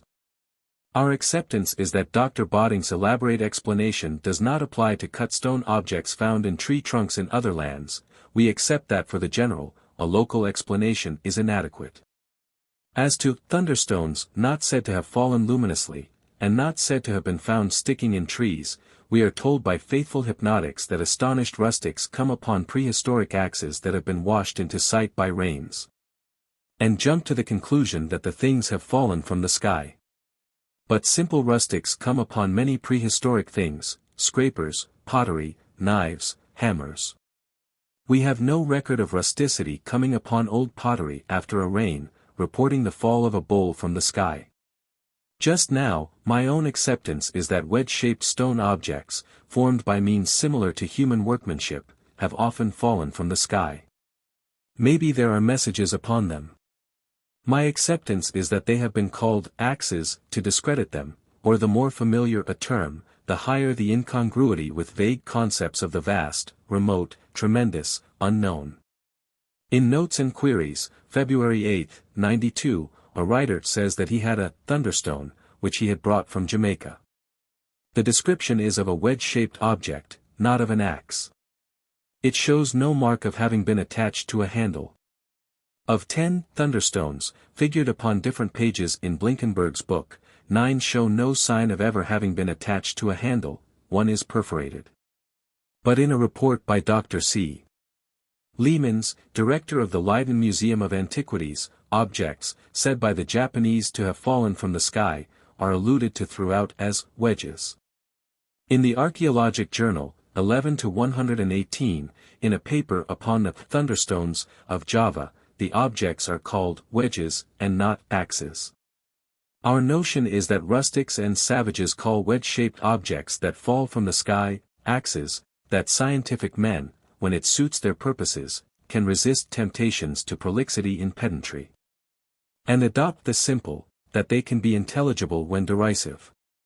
All of which lands us in a confusion, worse, I think, than we were in before we so satisfactorily emerged from the distresses of butter and blood and ink and paper and punk and silk. Now it's cannonballs and axes and discs. If a lapstone be a disc, it's a flat stone, at any rate. A great many scientists are good impressionists, they snub the impertinences of details. Had he been of a coarse, grubbing nature, I think Dr. Bodding could never have so simply and beautifully explained the occurrence of stone wedges in tree trunks. But to a realist, the story would be something like this. A man who needed a tree, in a land of jungles, where, for some unknown reason, everyone's very selfish with his trees, conceives that hammering stone wedges makes less noise than does the chopping of wood. He and his descendants, in a course of many years, cut down trees with wedges, and escape penalty. Because it never occurs to a prosecutor at the head of an axe is a wedge. The story is like every other attempted positivism, beautiful and complete, until we see what it excludes or disregards. Whereupon it becomes the ugly and incomplete, but not absolutely, because there is probably something of what is called foundation for it. Perhaps a mentally incomplete Santal did once do something of the kind. Story told to Dr. Bodding, in the usual scientific way, he makes a dogma of an aberration. Or we did have to utter a little stress upon this matter, after all. They're so hairy and attractive, these scientists of the 19th century. We feel the zeal of a sitting bull when we think of their scalps. We shall have to have an expression of our own upon this confusing subject. We have expressions, we don't call them explanations, we've discarded explanations with beliefs. Though everyone who scalps is, in the oneness of allness, himself likely to be scalped, there is such a discourtesy to an enemy as the wearing of wigs. Cannon balls and wedges, and what may they mean? Bombardments of this earth. Attempts to communicate. Or visitors to this earth, long ago, explorers from the moon, taking back with them, as curiosities, perhaps, implements of this earth's prehistoric inhabitants, a wreck, a cargo of such things held for ages in suspension in the Super Sargasso Sea, falling, or shaken, down occasionally by storms. But, by preponderance of description, we cannot accept that thunderstones ever were attached to handles, or are prehistoric axes. As to attempts to communicate with this earth by means of wedge-shaped objects especially adapted to the penetration of vast Gelatinous areas spread around this earth. In the Proc. Roy. Irish Academic, 9 to 337, there is an account of a stone wedge that fell from the sky, near Cashel, Tipperary, August 2, 1865. The phenomenon is not questioned, but the orthodox preference is to call it, not axe-like, nor wedge-shaped, but pyramidal. For data of other pyramidal stones said to have fallen from the sky, see Report Brit. Association, 1861-34. One fell at Segowoli, India, March 6, 1853. Of the object that fell at Cashel, Dr. Houghton says in the proceedings, a singular feature is observable in this stone, that I have never seen in any other. The rounded edges of the pyramid are sharply marked by lines on the black crust, as perfect as if made by a ruler. Dr. Houghton's idea is that the marks may have been made by some peculiar tension in the cooling. It must have been very peculiar, if in all aerolites not wedge-shaped, no such phenomenon had ever been observed. It merges away with one or two instances known, after Dr. Houghton's time, of seeming stratification in meteorites. Stratification in meteorites, however, is denied by the faithful. I begin to suspect something else. A whopper is coming. Later it will be as reasonable, by familiarity, as anything else ever said. If someone should study the stone of Cashel, as Champollion studied the Rosetta Stone, he might, or, rather, would inevitably, find meaning in those lines. And translate them into English. Nevertheless I begin to suspect something else, something more subtle and esoteric than graven characters upon stones that have fallen from the sky, in attempts to communicate. The notion that other worlds are attempting to communicate with this world is widespread. My own notion is that it is not attempt at all, that it was achievement centuries ago. I should like to send out a report that a thunderstone had fallen, say, somewhere in New Hampshire. And keep track of every person who came to examine that stone, trace down his affiliations, keep track of him. Then send out a report that a thunderstone had fallen at Stockholm. Say, would one of the persons who had gone to New Hampshire be met again in Stockholm? But, what if he had no anthropological, lapidarian, or meteorological affiliations, but did belong to a secret society? It is only a dawning credulity. Of the three forms of symmetric objects that have, or haven't, fallen from the sky, it seems to me that the disk is the most striking. So far, in this respect, we have been at our worst, possibly that's pretty bad, but lapstones are likely to be of considerable variety of form. And something that is said to have fallen at some time somewhere in the Dutch West Indies is profoundly of the unchosen. Now we shall have something that is high up in the castes of the accursed. Comptes Rendus, 1887-182. That, upon June 20, 1887. In a violent storm, 2 months before the reported fall of the symmetric iron object of Brixton, a small stone had fallen from the sky at Tarbes, France, 13 mm in diameter. 5 mm thick, weight 2 grams. Reported to the French Academy by M. Sudra, professor of the Normal School, Tarbes. This time the old convenience, there in the first place, is too greatly resisted, the stone was covered with ice. This object had been cut and shaped by means similar to human hands and human mentality. It was a disk of worked stone, trace regulaire. Il a été assurement travail. There's not a word as to any known whirlwind anywhere, nothing of other objects or debris that fell at or near this date, in France. The thing had fallen alone.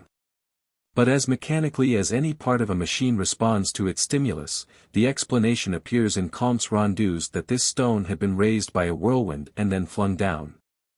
It may be that in the whole 19th century no event more important than this occurred.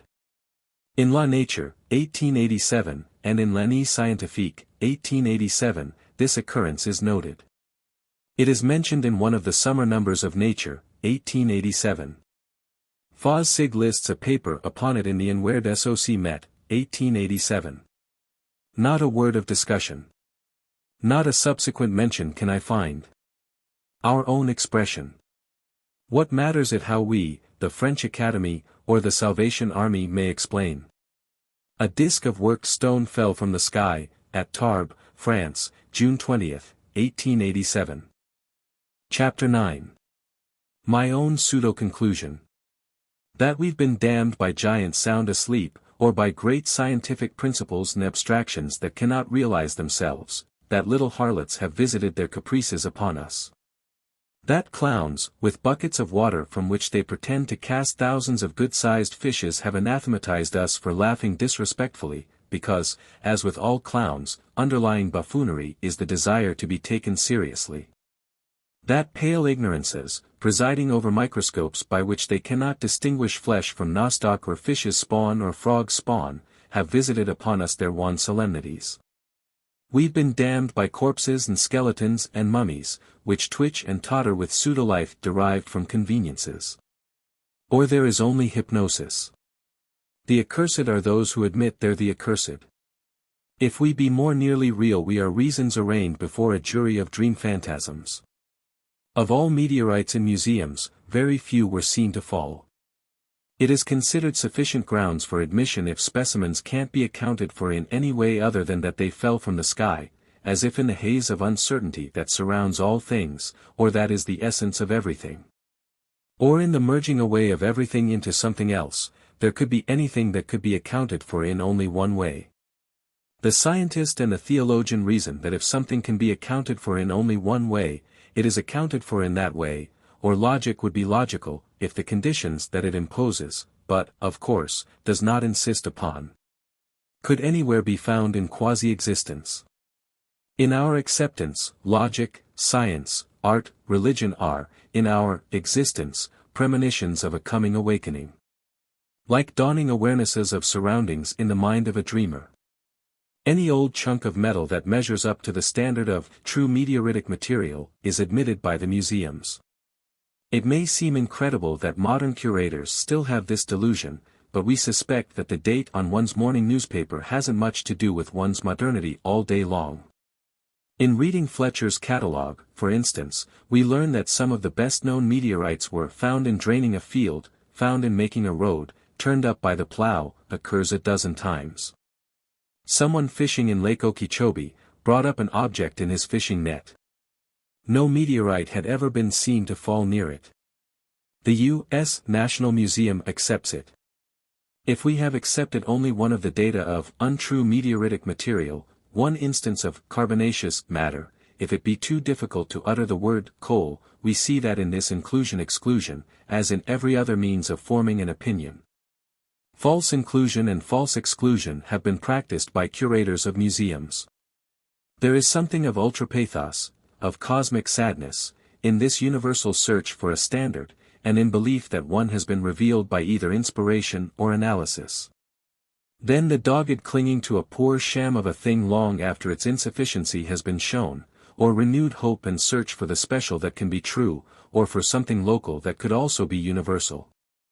It's as if true meteoritic material were a rock of ages to some scientific men. They cling. But clingers cannot hold out welcoming arms. The only seemingly conclusive utterance, or seemingly substantial thing to cling to, is a product of dishonesty, ignorance, or fatigue.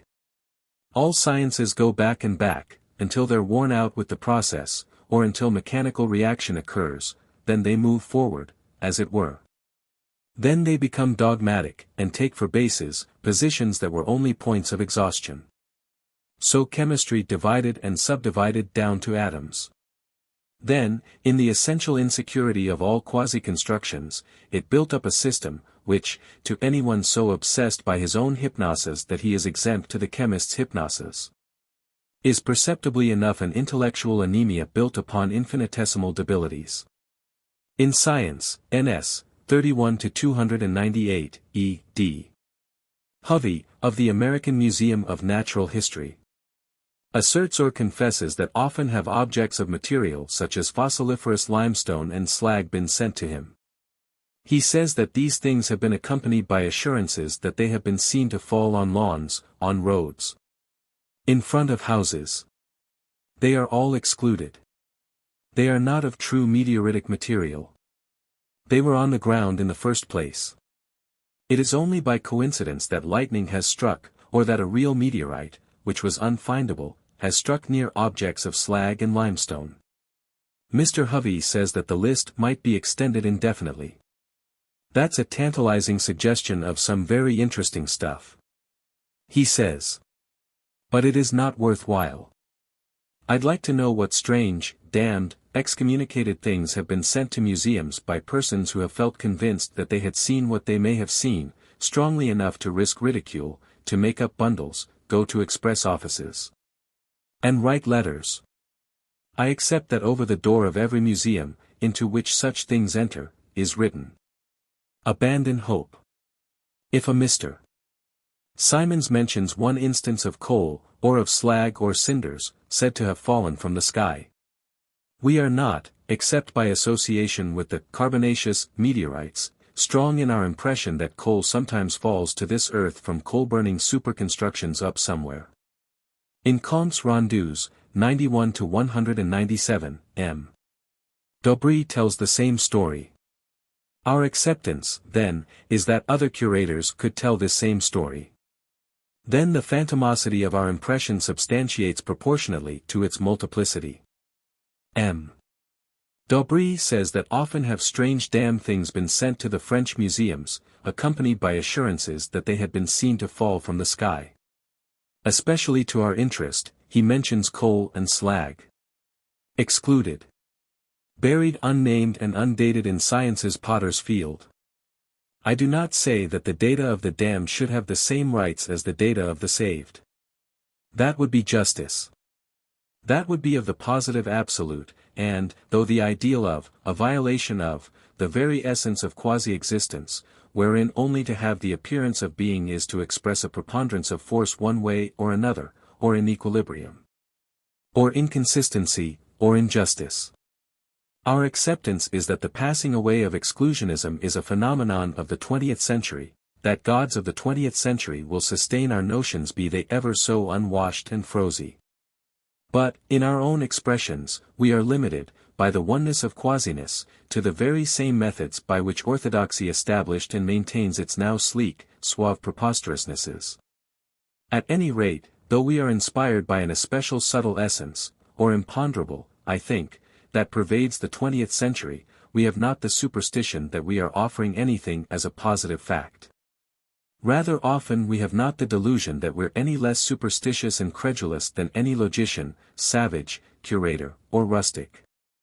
An orthodox demonstration, in terms of which we shall have some heresies, is that if things found in coal could have got there only by falling there, they fell there. So, in the Manchester Lit. And Phil. SOC Mems. 2-9-306, it is argued that certain roundish stones that have been found in coal are fossil aerolites, that they had fallen from the sky, ages ago, when the coal was soft, because the coal had closed around them, showing no sign of entrance. Proc SOC of Antique. Of Scotland, 1-1-121. That, in a lump of coal, from a mine in Scotland, an iron instrument had been found. The interest attaching to this singular relic arises from the fact of its having been found in the heart of a piece of coal, 7 feet under the surface. If we accept that this object of iron was of workmanship beyond the means and skill of the primitive men who may have lived in Scotland when coal was forming there, the instrument was considered to be modern. That our expression has more of realness, or higher approximation to realness, than has the attempt to explain that is made in the proceedings. That in modern times someone may have bored for coal, and that his drill may have broken off in the coal it had penetrated. Why he should have abandoned such easily accessible coal, I don't know. The important point is that there was no sign of boring, that this instrument was in a lump of coal that had closed around it so that its presence was not suspected, until the lump of coal was broken. No mention can I find of this damn thing in any other publication. Of course there is an alternative here, the thing may not have fallen from the sky, if in coal-forming times, in Scotland, there were, indigenous to this earth, no men capable of making such an iron instrument. It may have been left behind by visitors from other worlds. In an extraordinary approximation to fairness and justice, which is permitted to us, because we are quite as desirous to make acceptable that nothing can be proved as we are to sustain our own expressions, we note that in Notes and Queries 11-1-408, there is an account of an ancient copper seal, about the size of a penny, found in chalk, at a depth of from 5 to 6 feet, near Bredenstone, England. The design upon it is said to be of a monk kneeling before a virgin and child. A legend upon the margin is said to be, Saint Giordani's Monaci Spaldingi. I don't know about that. It looks very desirable, undesirable to us. There's a wretch of an ultra-frosy thing in the Scientific American, 7-298, which we condemn ourselves, if somewhere, because of the oneness of allness, the damned must also be the damning. It's a newspaper story, that about the 1st of June, 1851, a powerful blast, near Dorchester, Massachusetts, cast out from a bed of solid rock a bell-shaped vessel of an unknown metal, floral designs inlaid with silver, art of some cunning workman. The opinion of the editor of the Scientific American is that the thing had been made by Tubal Cain, who was the first inhabitant of Dorchester. Though I fear that this is a little arbitrary, I am not disposed to fly rabidly at every scientific opinion. Nature, 35-36. A block of metal found in Kohl, in Austria, 1885. It is now in the Salzburg Museum. This time we have another expression. Usually our intermediatist attack upon provincial positivism is, science, in its attempted positivism takes something such as, true meteoritic material, as a standard of judgment. But carbonaceous matter, except for its relative infrequency, is just as veritable a standard of judgment. Carbonaceous matter merges away into such a variety of organic substances, that all standards are reduced to indistinguishability. If, then, there is no real standard against us, there is no real resistance to our own acceptances. Now our intermediatism is, science takes true meteoritic material as a standard of admission, but now we have an instance that quite as truly makes true meteoritic material a standard of exclusion.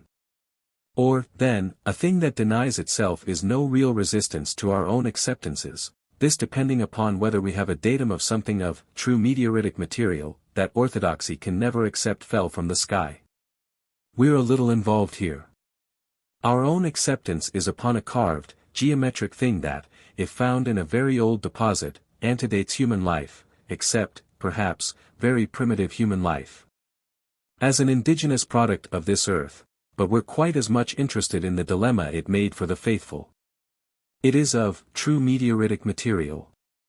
In L'Astronomie, 1887-114, it is said that, though so geometric, its phenomena so characteristic of meteorites exclude the idea that it was the work of man. As to the deposit, tertiary coal. Composition, iron, carbon, and a small quantity of nickel. It has the pitted surface that is supposed by the faithful to be characteristic of meteorites. For a full account of this subject, see Comptes Rendus, 103-702. The scientists who examined it could reach no agreement. They bifurcated, then a compromise was suggested, but the compromise is a product of disregard. That it was of true meteoritic material, and had not been shaped by man. That it was not of true meteoritic material, but telluric iron that had been shaped by man. That it was true meteoritic material that had fallen from the sky, but had been shaped by man, after its fall. The data, one or more of which must be disregarded by each of these three explanations, are, true meteoritic material, and surface markings of meteorites, geometric form, presence in an ancient deposit, material as hard as steel. Absence upon this earth, in tertiary times, of men who could work in material as hard as steel. It is said that, though of true meteoritic material, this object is virtually a steel object. St. Augustine, with his orthodoxy, was never in, well, very much worse, difficulties than are the faithful here. By due disregard of a datum or so, our own acceptance that it was a steel object that had fallen from the sky to this earth, in tertiary times, is not forced upon one. We offer ours as the only synthetic expression. For instance, in Science Gossip, 1887-58, it is described as a meteorite. In this account there is nothing alarming to the pious, because, though everything else is told, its geometric form is not mentioned. It's a cube. There is a deep incision all around it. Of its faces, two that are opposite are rounded. Though I accept that our own expression can only rather approximate to truth, by the wideness of its inclusions, and because it seems, of 4 attempts, to represent the only complete synthesis, and can be nullified or greatly modified by data that we, too, have somewhere disregarded, the only means of nullification that I can think of would be demonstration that this object is a mass of iron pyrites, which sometimes forms geometrically. But the analysis mentions not a trace of sulfur. Of course our weakness, or impositiveness, lies in that, by anyone to whom it would be agreeable to find sulfur in this thing, sulfur would be found in it. By our own intermediatism there is some sulfur in everything. Or sulfur is only a localization or emphasis of something that, unemphasized, is in all things. So there have, or haven't, been found upon this earth things that fell from the sky, or that were left behind by extramundane visitors to this earth.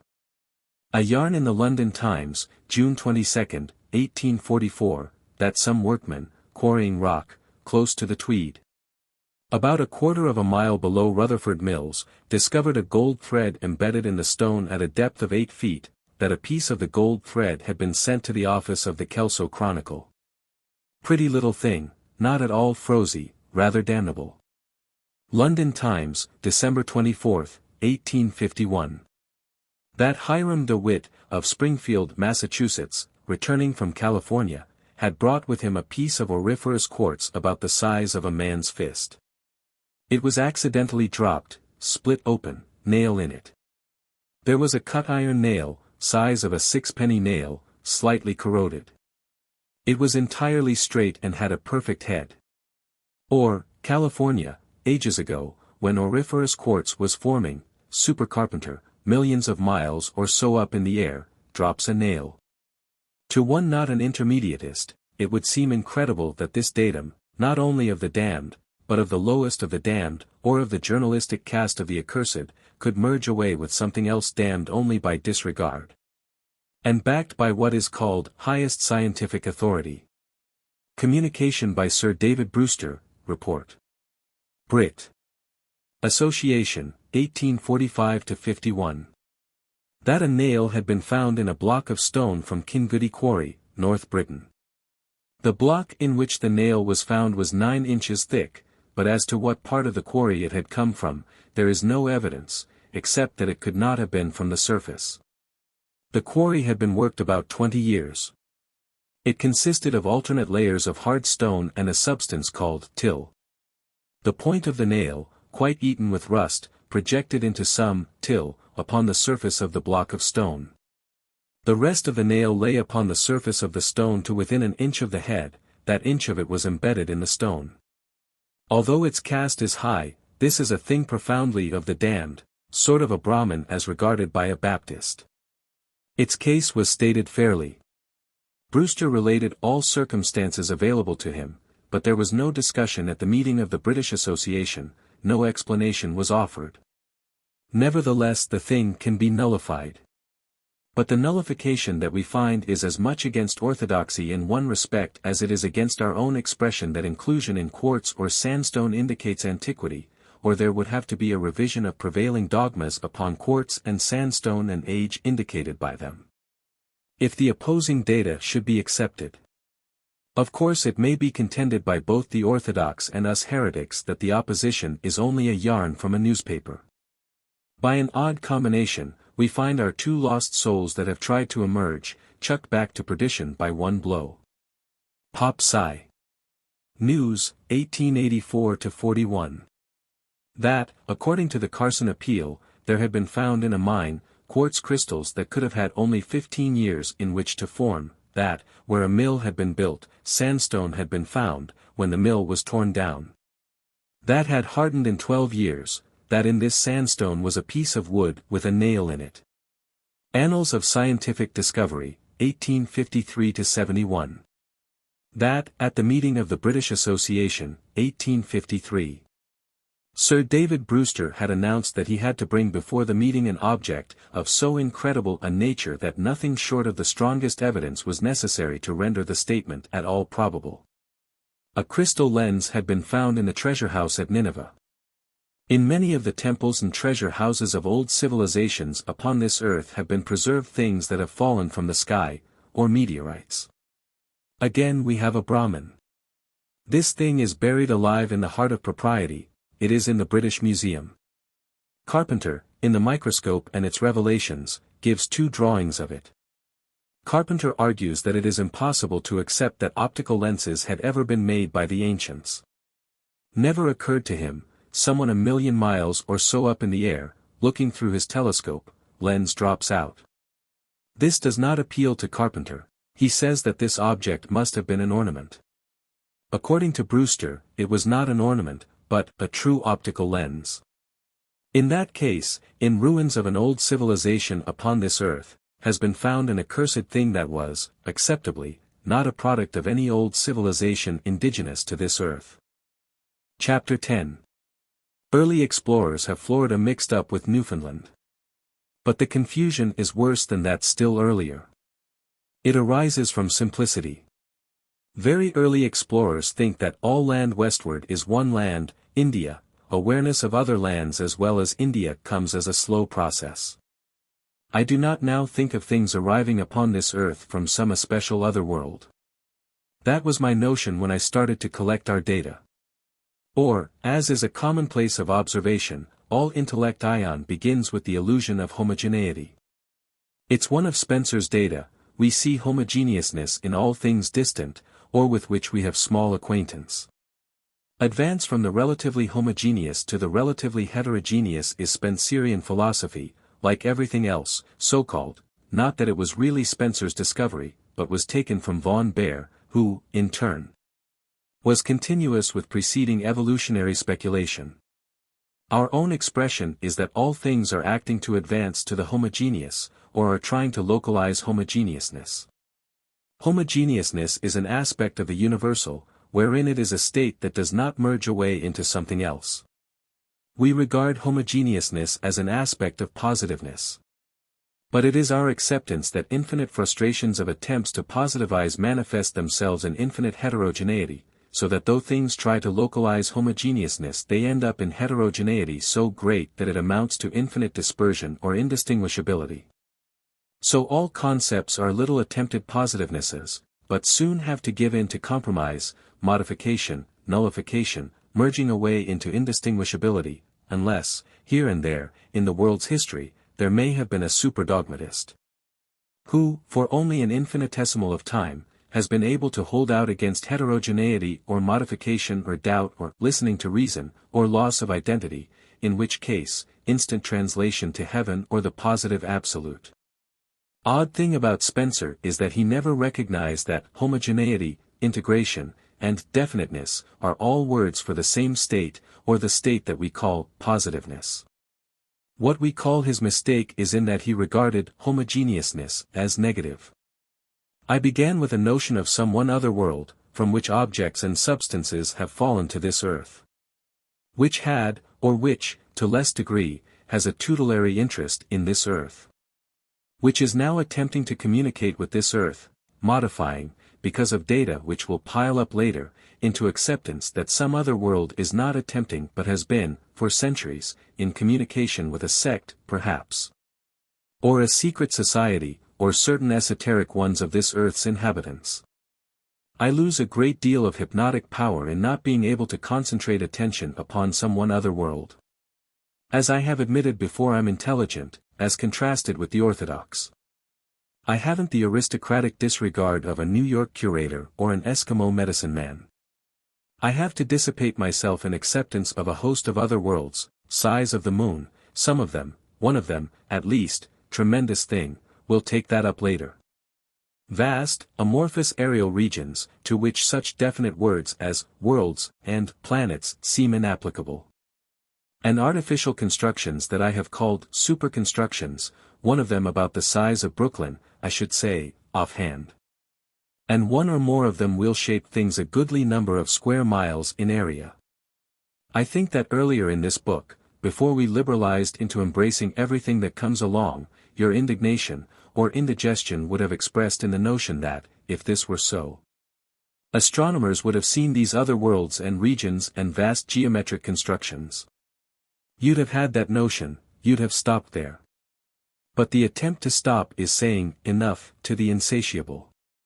In cosmic punctuation there are no periods, illusion of periods is incomplete view of colons and semicolons.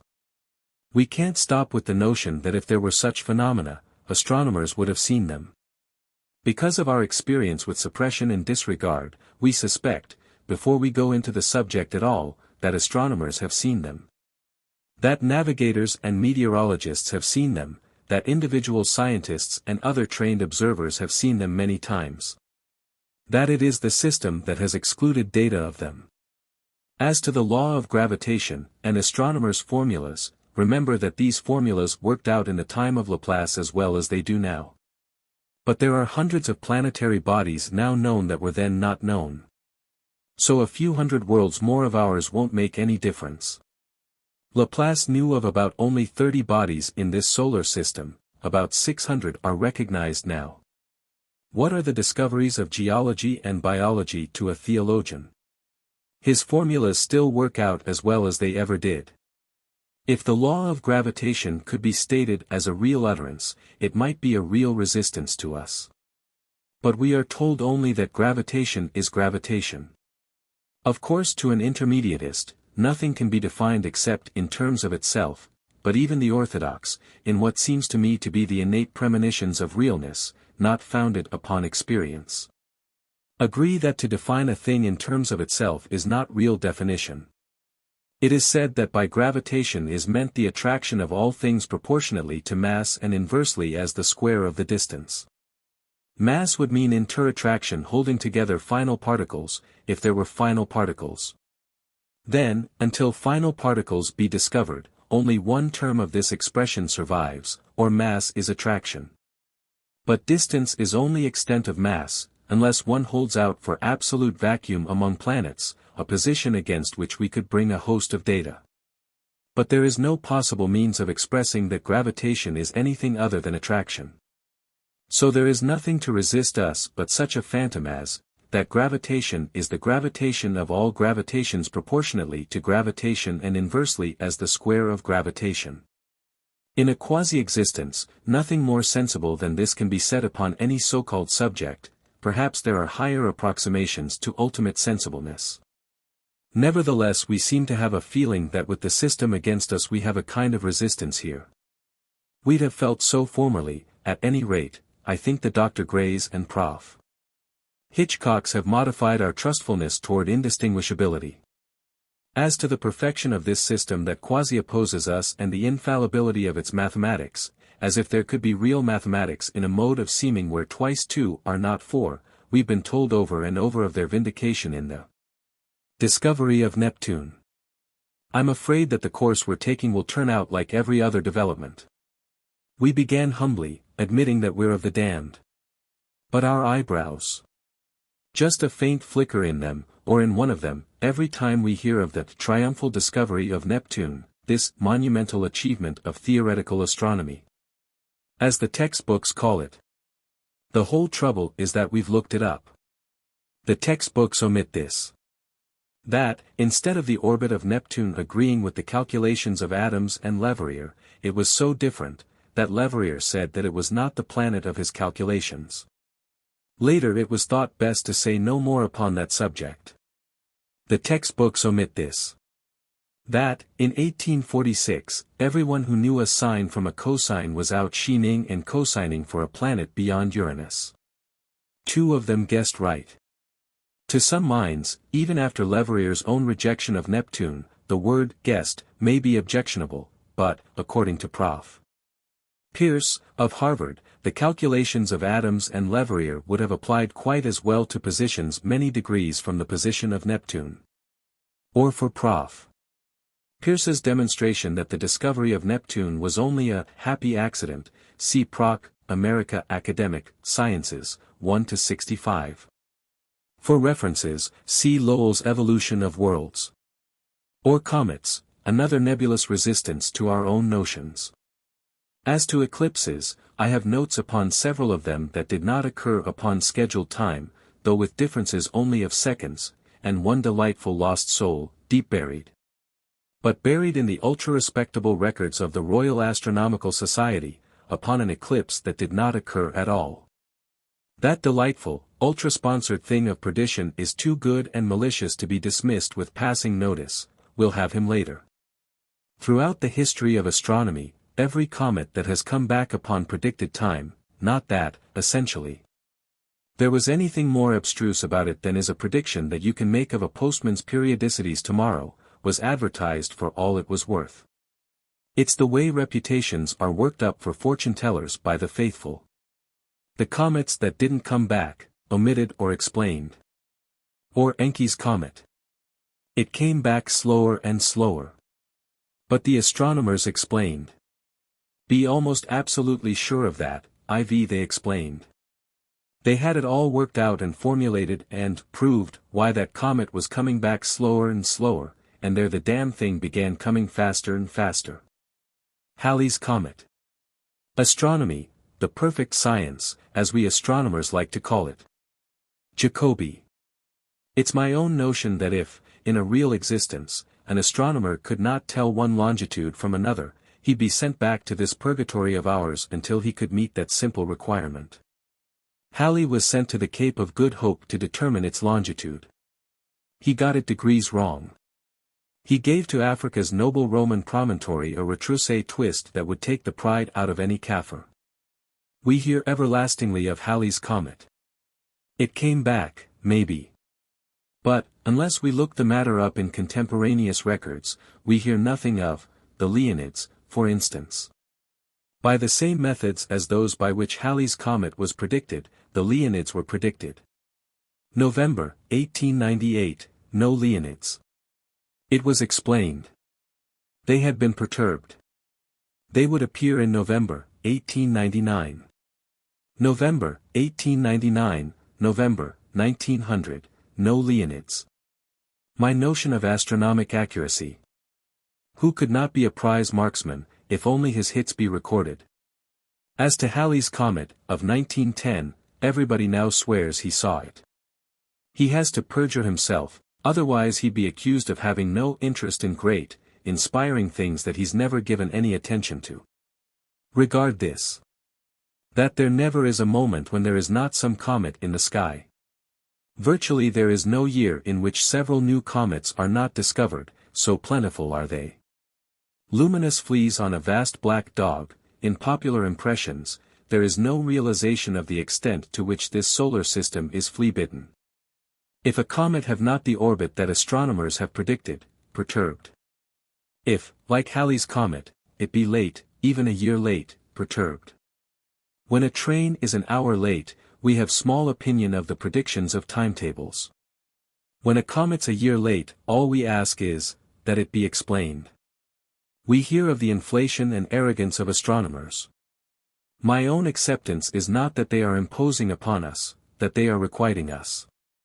For many of us priests no longer function to give us seeming rapport with perfection, infallibility, the positive absolute. Astronomers have stepped forward to fill a vacancy, with quasi-phantomosity, but, in our acceptance, with a higher approximation to substantiality than had the attenuations that preceded them. I should say, myself, that all that we call progress is not so much response to a purge as it is response to a hiatus, or if you want something to grow somewhere, dig out everything else in its area. So I have to accept that the positive assurances of astronomers are necessary to us, or the blunderings, evasions and disguises of astronomers would never be tolerated, that, given such latitude as they are permitted to take, they could not be very disastrously mistaken. Suppose the comet called Halley's had not appeared. Early in 1910, a far more important comet than the anemic luminosity said to be Halley's, appeared. It was so brilliant that it was visible in daylight. The astronomers would have been saved anyway. If this other comet did not have the predicted orbit, perturbation. If you're going to Coney Island, and predict there'll be a special kind of a pebble on the beach, I don't see how you can disgrace yourself. If some other pebble will do just as well, because the feeble thing said to have been seen in 1910 was no more in accord with the sensational descriptions given out by astronomers in advance than is a pale pebble with a brick red boulder. I predict that next Wednesday, a large Chinaman, in evening clothes, will cross Broadway, at 42nd Street, at 9 p.m. He doesn't, but a tubercular Jap in a sailor's uniform does cross Broadway, at 35th Street, Friday, at noon. Well, a Jap is a perturbed Chinaman, and clothes are clothes. I remember the terrifying predictions made by the honest and credulous astronomers, who must have been themselves hypnotized, or they could not have hypnotized the rest of us, in 1909. Wills were made. Human life might be swept from this planet. In quasi-existence, which is essentially Hibernian, that would be no reason why wills should not be made. The less excitable of us did expect at least some pretty good fireworks. I have to admit that it is said that, in New York, a light was seen in the sky. It was about as terrifying as the scratch of a match on the seat of some breeches half a mile away. It was not on time. Though I have heard that a faint nebulosity, which I did not see, myself, though I looked when I was told to look, was seen in the sky, it appeared several days after the time predicted. A hypnotized host of imbeciles of us, told to look up at the sky, we did, like a lot of pointers hypnotized by a partridge. The effect. Almost everybody now swears that he saw Halley's comet, and that it was a glorious spectacle. An interesting circumstance here is that seemingly we are trying to discredit astronomers because astronomers oppose us. That's not my impression. We shall be in the Brahmin caste of the hell of the Baptists. Almost all our data, in some regiments of this procession, are observations by astronomers, few of them mere amateur astronomers. It is the system that opposes us. It is the system that is suppressing astronomers. I think we pity them in their captivity. Ours is not malice, in a positive sense. It's chivalry, somewhat. Unhappy astronomers looking out from high towers in which they are imprisoned, we appear upon the horizon. But, as I have said, our data do not relate to some especial other world. I mean very much what a savage upon an ocean island might vaguely think of in his speculations, not upon some other land, but complexes of continents and their phenomena, cities, factories in cities. Means of communication. Now all the other savages would know of a few vessels sailing in their regular routes, passing this island in regularized periodicities. The tendency in these minds would be expression of the universal tendency toward positivism, or completeness, or conviction that these few regularized vessels constituted all.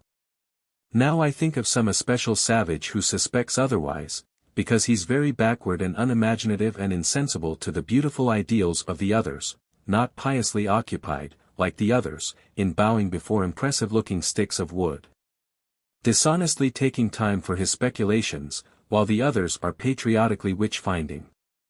So the other higher and nobler savages know about the few regularized vessels, know when to expect them, have their periodicities all worked out. Just about when vessels will pass, or eclipse each other, explaining that all vagaries were due to atmospheric conditions. They'd come out strong in explaining. You can't read a book upon savages without noting what resolute explainers they are. They'd say that all this mechanism was founded upon the mutual attraction of the vessels, deduced from the fall of a monkey from a palm tree, or, if not that devils were pushing the vessels, something of the kind. Storms. Debris, not from these vessels, cast up by the waves. Disregarded. How can one think of something and something else, too? I'm in the state of mind of a savage who might find upon a shore, washed up by the same storm, buoyant parts of a piano and a paddle that was carved by cruder hands than his own, something light and summery from India. And a fur overcoat from Russia, or all science, though approximating wider and wider, is attempt to conceive of India in terms of an ocean island, and of Russia in terms of India so interpreted. Though I am trying to think of Russia and India in worldwide terms, I cannot think that, or the universalizing of the local, is cosmic purpose. The higher idealist is the positivist who tries to localize the universal, and is in accord with cosmic purpose, the super-dogmatist of a local savage who can hold out, without a flurry of doubt. That a piano washed up on a beach is the trunk of a palm tree that a shark has bitten, leaving his teeth in it. So we fear for the soul of Dr. Gray, because he did not devote his whole life to that one stand that, whether possible or inconceivable, thousands of fishes had been cast from one bucket. So, unfortunately for myself, if salvation be desirable, I look out widely but amorphously, indefinitely and heterogeneously. If I say I conceive of another world that is now in secret communication with certain esoteric inhabitants of this earth, I say I conceive of still other worlds that are trying to establish communication with all the inhabitants of this earth. I fit my notions to the data I find. That is supposed to be the right and logical and scientific thing to do, but it is no way to approximate to form, system, organization.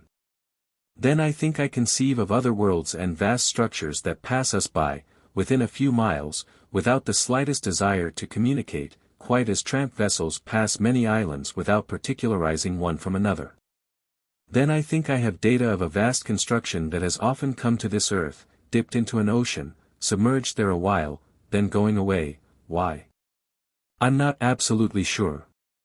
How would an Eskimo explain a vessel, sending ashore for coal, which is plentiful upon some Arctic beaches, though of unknown use to the natives, then sailing away, with no interest in the natives? A great difficulty in trying to understand vast constructions that show no interest in us. The notion that we must be interesting. I accept that, though we're usually avoided, probably for moral reasons, sometimes this earth has been visited by explorers. I think that the notion that there have been extramundane visitors to China, within what we call the historic period, will be only ordinarily absurd, when we come to that datum. I accept that some of the other worlds are of conditions very similar to our own. I think of others that are very different, so that visitors from them could not live here, without artificial adaptations.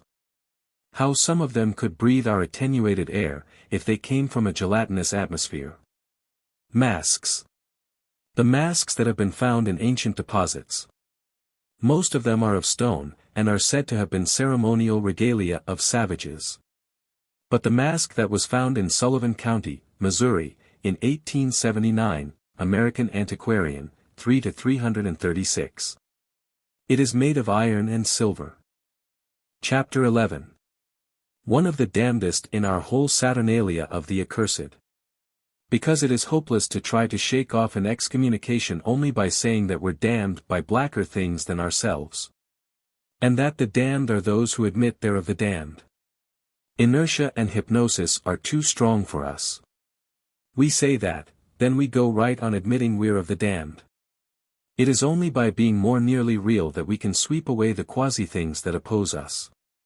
Of course, as a whole, we have considerable amorphousness, but we are thinking now of individual acceptances. Wideness is an aspect of universalness or realness. If our syntheses disregard fewer data than do opposing syntheses, which are often not syntheses at all, but mere consideration of some one circumstance, less widely synthetic things fade away before us.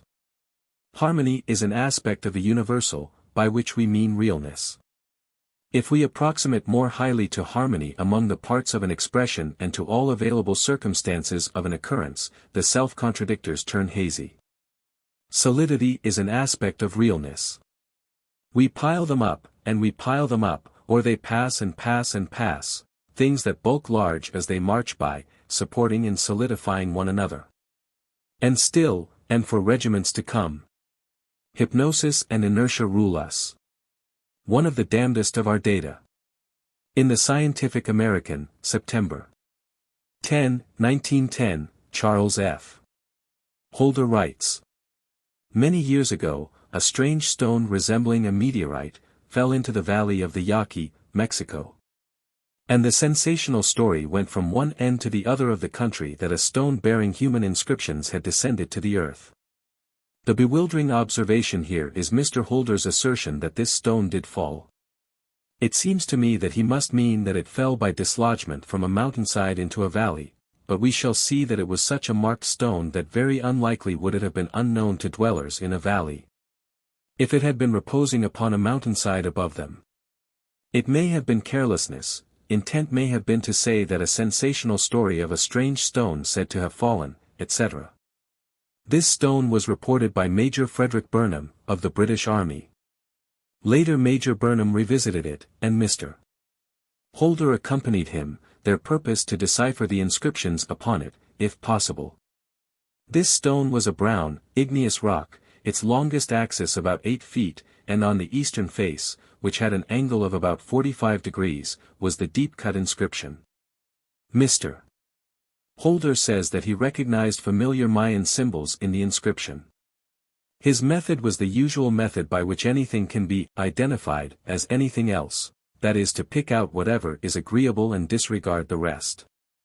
He says that he has demonstrated that most of the symbols are Mayan. One of our intermediatist pseudo-principles is that any way of demonstrating anything is just as good a way of demonstrating anything else. By Mr. Holder's method we could demonstrate that we're Mayan, if that should be a source of pride to us. One of the characters upon this stone is a circle within a circle. Similar character found by Mr. Holder is a Mayan manuscript. There are 2 SXS. SXS can be found in Mayan manuscripts. A double scroll. There are dots and there are dashes. Well, then, we, in turn, disregard the circle within a circle and the double scroll and emphasize that SXS occur in this book, and that dots are plentiful. And would be more plentiful if it were customary to use the small I for the first personal pronoun, that when it comes to dashes, that's demonstrated, we're Mayan. I suppose the tendency is to feel that we're sneering at some valuable archaeologic work, and that Mr. Holder did make a veritable identification. He writes, I submitted the photographs to the Field Museum and the Smithsonian and 1 or 2 others, and, to my surprise, the reply was that they could make nothing out of it.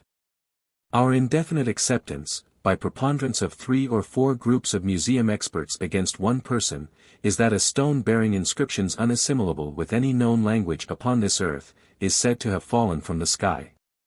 Another poor wretch of an outcast belonging here is noted in the Scientific American, for 8261, that, of an object, or a meteorite, that fell February 16, 1883, near Brescia, Italy, a false report was circulated that one of the fragments bore the impress of a hand.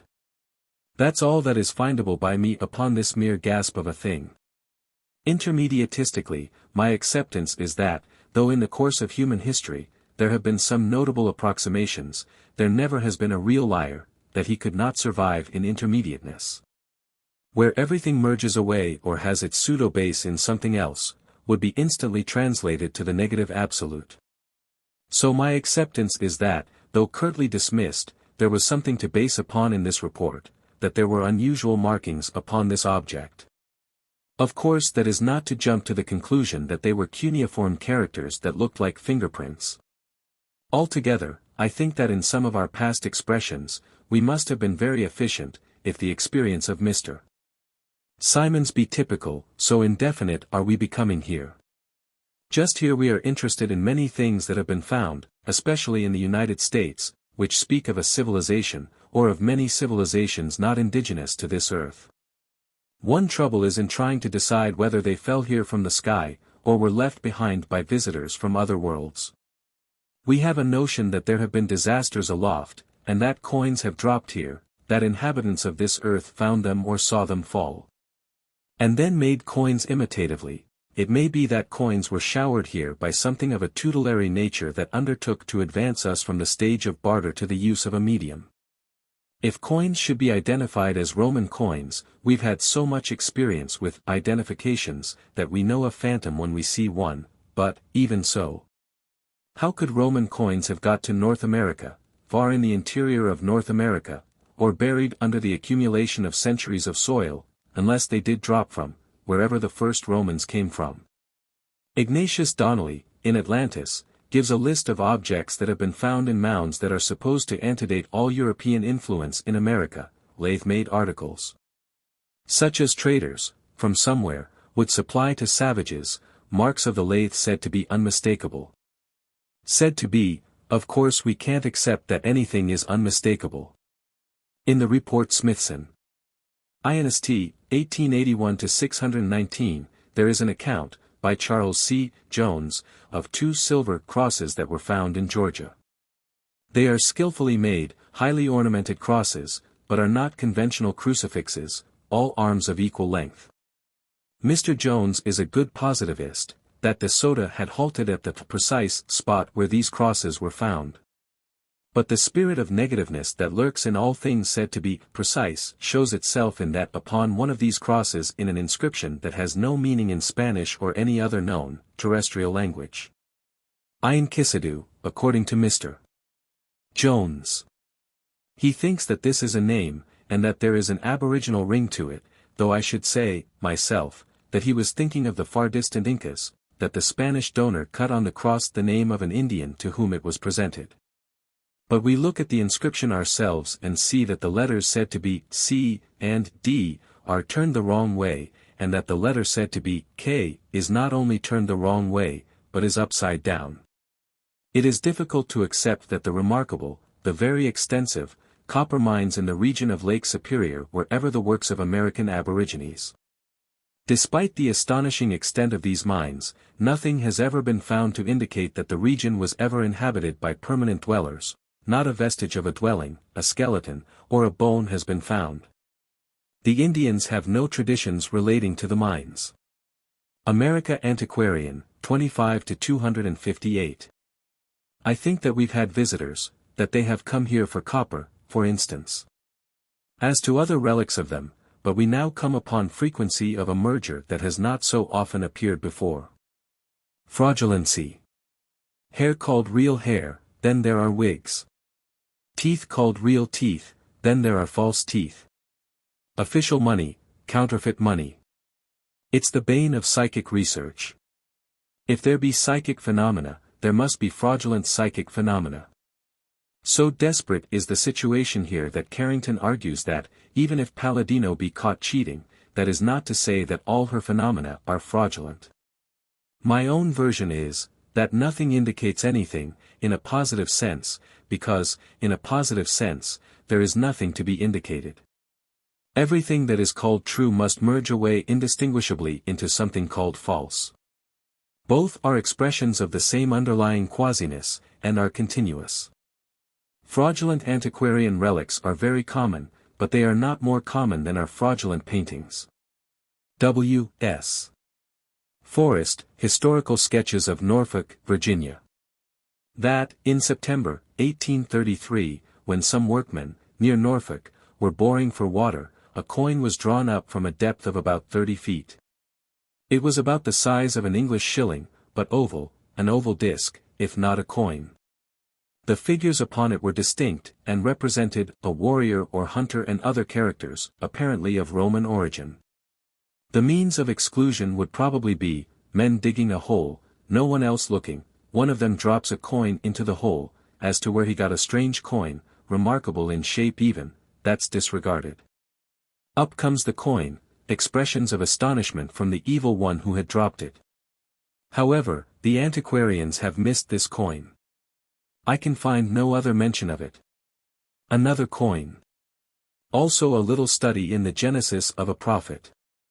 In the American Antiquarian, 16-313, is copied a story by a correspondent to the Detroit News, of a copper coin about the size of a 2-cent piece, said to have been found in a Michigan mound. The editor says merely that he does not endorse the find. Upon this slender basis, he buds out, in the next number of the Antiquarian. The coin turns out, as we predicted, to be a fraud. You can imagine the scorn of Elijah, or any of the old more nearly real prophets. Or all things are tried by the only kind of jurisprudence we have in quasi-existence. Presumed to be innocent until convicted, but they're guilty. The editor's reasoning is as phantom-like as my own, or St. Paul's, or Darwin's. The coin is condemned because it came from the same region from which, a few years before, had come pottery that had been called fraudulent. The pottery had been condemned because it was condemnable. Scientific American, June 17, 1882. That a farmer, in Cass Company, had picked up, on his farm, a bronze coin, which was sent to Professor F. Hilder, of St. Louis, who identified it as a coin of Antiochus IV. Inscription said to be in ancient Greek characters, translated as, King Antiochus Epiphanes, illustrious, the victorious. Sounds quite definite and convincing, but we have some more translations coming. In the American Pioneer, 2-169, are shown two faces of a copper coin, with characters very much like those upon the Grave Creek stone, which, with translations, we'll take up soon. This coin is said to have been found in Connecticut, in 1843. Records of the past, 12-182. That, early in 1913, a coin, said to be a Roman coin, was reported as discovered in an Illinois mound. It was sent to Dr. Emerson, of the Art Institute, of Chicago. His opinion was that the coin is, of the rare mintage of Domitius Domitianus, emperor in Egypt. As to its discovery in an Illinois mound, Dr. Emerson disclaims responsibility. But what strikes me here is that a joker should not have been satisfied with an ordinary Roman coin. Where did he get a rare coin, and why was it not missed from some collection? I have looked over numismatic journals enough to accept that the whereabouts of every rare coin in anyone's possession is known to coin collectors. Seems to me nothing left but to call this another identification. Proc. America Phil. SOC. 12-224. That, in July, 1871, a letter was received from Mr. Jacob W. Moffett, of Chillicothe, Illinois, enclosing a photograph of a coin, which he said had been brought up, by him, while boring, from a depth of 120 feet. Of course, by conventional scientific standards, such depth has some extraordinary meaning. Paleontologists, geologists, and archaeologists consider themselves reasonable in arguing ancient origin of the far-buried. We only accept, depth is a pseudo-standard with us. One earthquake could bury a coin of recent mintage 120 feet below the surface. According to a writer in the proceedings, the coin is uniform in thickness, and had never been hammered out by savages. There are other tokens of the machine shop. But, according to Professor Leslie, it is an astrologic amulet. There are upon it the signs of Pisces and Leo. Or, with due disregard, you can find signs of your great-grandmother, or of the Crusades, or of the Mayans, upon anything that ever came from Chillicothe or from a 5 and 10 cent store. Anything that looks like a cat and a goldfish looks like Leo and Pisces, but, by due suppressions and distortions there's nothing that can't be made to look like a cat and a goldfish. I fear me we're turning a little irritable here. To be damned by slumbering giants and interesting little harlots and clowns who rank high in their profession is at least supportable to our vanity. But, we find that the anthropologists are of the slums of the divine, or of an archaic kindergarten of intellectuality, and it is very unflattering to find a mess of moldy infants sitting in judgment upon us. Prof. Leslie then finds, as arbitrarily as one might find that some joker put the Brooklyn Bridge where it is, that the piece was placed there as a practical joke, though not by its present owner. And is a modern fabrication, perhaps of the 16th century, possibly Hispano-American or French-American origin. Its sheer, brutal attempt to assimilate a thing that may or may not have fallen from the sky, with phenomena admitted by the anthropologic system, or with the early French or Spanish explorers of Illinois. Though it is ridiculous in a positive sense to give reasons, it is more acceptable to attempt reasons more nearly real than opposing reasons. Of course, in his favor, we note that Professor Leslie qualifies his notions. But his disregards are that there is nothing either French or Spanish about this coin. A legend upon it is said to be, somewhere between Arabic and Phoenician, without being either. Professor Winchell, Sparks from a Geologist's Hammer, p. 170, says of the crude designs upon this coin, which was in his possession, scrawls of an animal and of a warrior, or of a cat and a goldfish, whichever be convenient, that they had been neither stamped nor engraved, but looked as if etched with an acid. That is a method unknown in numismatics of this earth. As to the crudity of design upon this coin, and something else, that, though the warrior may be, by due disregards, either a cat or a goldfish, we have to note that his headdress is typical of the American Indian, could be explained, of course. But for fear that we might be instantly translated to the positive absolute, which may not be absolutely desirable, we prefer to have some flaws or negativeness in our own expressions. Data of more than the thrice accursed. Tablets of stone, with the 10 Commandments engraved upon them, in Hebrew, said to have been found in mounds in the United States. Masonic emblems said to have been found in mounds in the United States. We're upon the borderline of our acceptances, and we're amorphous in the uncertainties and mergings of our outline. Conventionally, or with no real reason for so doing, we exclude these things, and then, as grossly and arbitrarily and irrationally, though our attempt is always to approximate away from these negative states, as ever a Kepler, Newton, or Darwin made his selections, without which he could not have seemed to be, at all, because every one of them is now seen to be an illusion, we accept that other lettered things have been found in mounds in the United States. Of course we do what we can to make the selection seem not gross and arbitrary and irrational. Then, if we accept that inscribed things of ancient origin have been found in the United States, that cannot be attributed to any race indigenous to the Western Hemisphere, that are not in any language ever heard of in the Eastern Hemisphere, there's nothing to it but to turn non-Euclidean and try to conceive of a third hemisphere. Or to accept that there has been intercourse between the Western Hemisphere and some other world. But there is a peculiarity to these inscribed objects. They remind me of the records left, by Sir John Franklin, in the Arctic, but, also, of attempts made by relief expeditions to communicate with the Franklin expedition.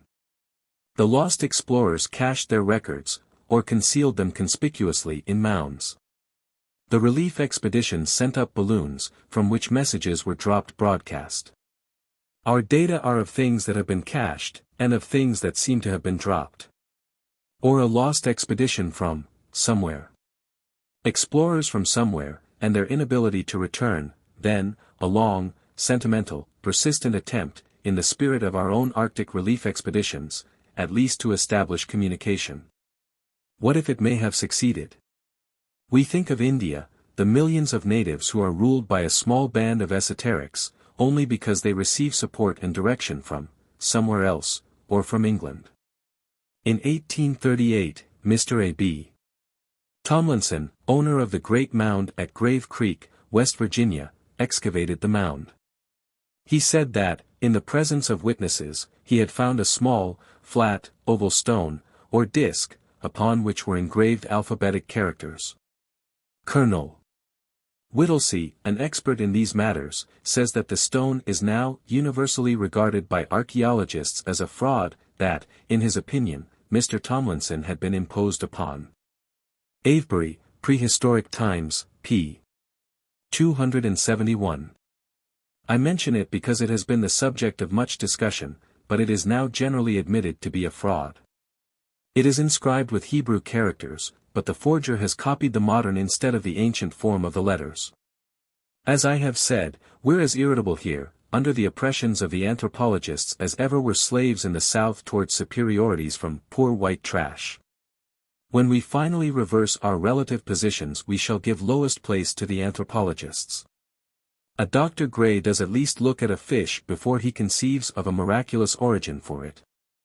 We shall have to submerge Lord Avebury far below him, if we accept that the stone from Grave Creek is generally regarded as a fraud by eminent authorities who did not know it from some other object, or, in general, that so decided an opinion must be the product of either deliberate disregard or ignorance or fatigue. The stone belongs to a class of phenomena that is repulsive to the system. It will not assimilate with the system. Let such an object be heard of by such a systematist as Avebury, and the mere mention of it is as nearly certainly the stimulus to a conventional reaction as is a charged body to an electroscope or a glass of beer to a prohibitionist. It is of the ideals of science to know one object from another before expressing an opinion upon a thing, but that is not the spirit of universal mechanics. A thing. It is attractive or repulsive. Its conventional reaction follows. Because it is not the stone from Grave Creek that is in Hebrew characters, either ancient or modern, it is a stone from Newark, Ohio, of which the story is told that a forger made this mistake of using modern instead of ancient Hebrew characters. We shall see that the inscription upon the Grave Creek stone is not in Hebrew. Or all things are presumed to be innocent, but are supposed to be guilty, unless they assimilate. Colonel Whittlesey, Western Reserve Historical Tracts, No. 33, says that the Grave Creek stone was considered a fraud by Wilson, Squires, and Davis. Then he comes to the Congress of Archaeologists at Nancy, France, 1875. It is hard for Colonel Whittlesey to admit that, at this meeting, which sounds important, the stone was endorsed. He reminds us of Mr. Simons, and the man, who considered that he saw something. Colonel Whittlesey's somewhat tortuous expression is that the finder of the stone so imposed his views upon the Congress that it pronounced the stone genuine. Also the stone was examined by Schoolcraft. He gave his opinion for genuineness. Or there's only one process, and seesaw is one of its aspects. 3 or 4 fat experts on the side against us. We find 4 or 5 plump ones on our side. Or all that we call logic and reasoning ends up as sheer preponderance of avoirdupois. Then several philologists came out in favor of genuineness. Some of them translated the inscription. Of course, as we have said, it is our method, or the method of orthodoxy, way in which all conclusions are reached, to have some awfully eminent, or preponderantly plump, authorities with us whenever we can. In this case, however, we feel just a little apprehensive in being caught in such excellently obese, but somewhat negativized, company. Translation by M. Jombard. Thy orders are laws, thou shinest in impetuous elan and rapid chamois. M. Maurice Schwab. The chief of emigration who reached these places, or this island, has fixed these characters forever. M. Oppert. The grave of one who was assassinated here. May God, to revenge him, strike his murderer, cutting off the hand of his existence. I like the first one best. I have such a vivid impression from it of someone polishing up brass or something, and in an awful hurry. Of course the third is more dramatic, still they're all very good. They are perturbations of one another, I suppose. In Tract 44, Colonel Whittlesey returns to the subject. He gives the conclusion of Major de Helward, at the Congress of Luxembourg, 1877. If Prof. Reed and myself are right in the conclusion that the figures are neither of the runic, Phoenician, Canaanite, Hebrew, Libyan, Celtic or any other alphabet language, its importance has been greatly overrated. Obvious to a child. Obvious to any mentality not helplessly subjected to a system. That just therein lies the importance of this object. It is said that an ideal of science is to find out the new, but, unless a thing be of the old, it is unimportant. It is not worthwhile. Hovey. Then the inscribed axe, or wedge, which, according to Dr. John C. Evans, in a communication to the American Ethnological Society, was plowed up, near Pemberton, N.J., 1859. The characters upon this axe, or wedge, are strikingly similar to the characters on the Grave Creek stone. Also, with a little disregard here and a little more there, they look like tracks in the snow by someone who's been out celebrating, or like your handwriting, or mine, when we think there's a certain distinction in illegibility. Method of disregard, anything's anything. Dr. Abbott describes this object in the report of the Smithsonian Institution, 1875-260. He says he has no faith in it. All progress is from the outrageous to the commonplace. Or quasi-existence proceeds from rape to the crooning of lullabies. It's been interesting to me to go over various long-established periodicals and note controversies between attempting positivists and then intermediatistic issues. Bold, bad intruders of theories, ruffians with dishonorable intentions, the alarms of science, her attempts to preserve that which is dearer than life itself, submission, then a fidelity like Mrs. Micawber's. So many of these ruffians, or wandering comedians that were hated, or scorned, pitted, embraced, conventionalized. There's not a notion in this book that has a more frightful, or ridiculous, mean than had the notion of human footprints in rocks, when that now respectabilized ruffian, or clown, was first heard from. It seems bewildering to one whose interests are not scientific that such rows should be raised over such trifles, but the feeling of a systematist toward such an intruder is just about what anyone's would be if a tramp from the street should come in, sit at one's dinner table, and say he belonged there. We know what hypnosis can do. Let him insist with all his might that he does belong there, and one begins to suspect that he may be right, that he may have higher perceptions of what's right. The prohibitionists had this worked out very skillfully. So the row that was raised over the stone from Grave Creek, but time and cumulativeness, and the very factor we make so much of, or the power of massed data. There were other reports of inscribed stones, and then, half a century later, some mounds, or caches, as we call them, were opened by the Reverend Mr. Gass. Near the city of Davenport. American Antiquarian, 15-73. Several stone tablets were found. Upon one of them, the letters, towns, may easily be made out. In this instance we hear nothing of fraudulency, time, cumulativeness, the power of massed data. The attempt to assimilate this datum is that the tablet was probably of Mormon origin. Why? Because, at Mendon, Illinois, was found a brass plate, upon which were similar characters. Why that? Because that was found, near a house once occupied by a Mormon.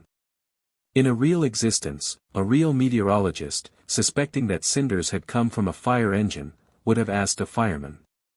Tablets of Davenport, there's not a record findable that it ever occurred to any antiquarian, to ask a Mormon.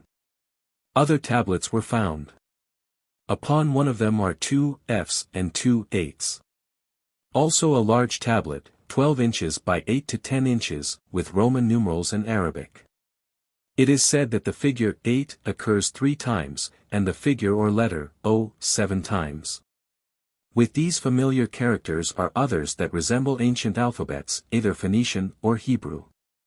It may be that the discovery of Australia, for instance, will turn out to be less important than the discovery and the meaning of these tablets. But where will you read of them in anything subsequently published? What antiquarian has ever since tried to understand them, and their presence, and indications of antiquity, in a land that we're told was inhabited only by unlettered savages? These things that are exhumed only to be buried in some other way. Another tablet was found, at Davenport, by Mr. Charles Harrison, President of the American Antiquarian Society. 8 and other hieroglyphics are upon this tablet.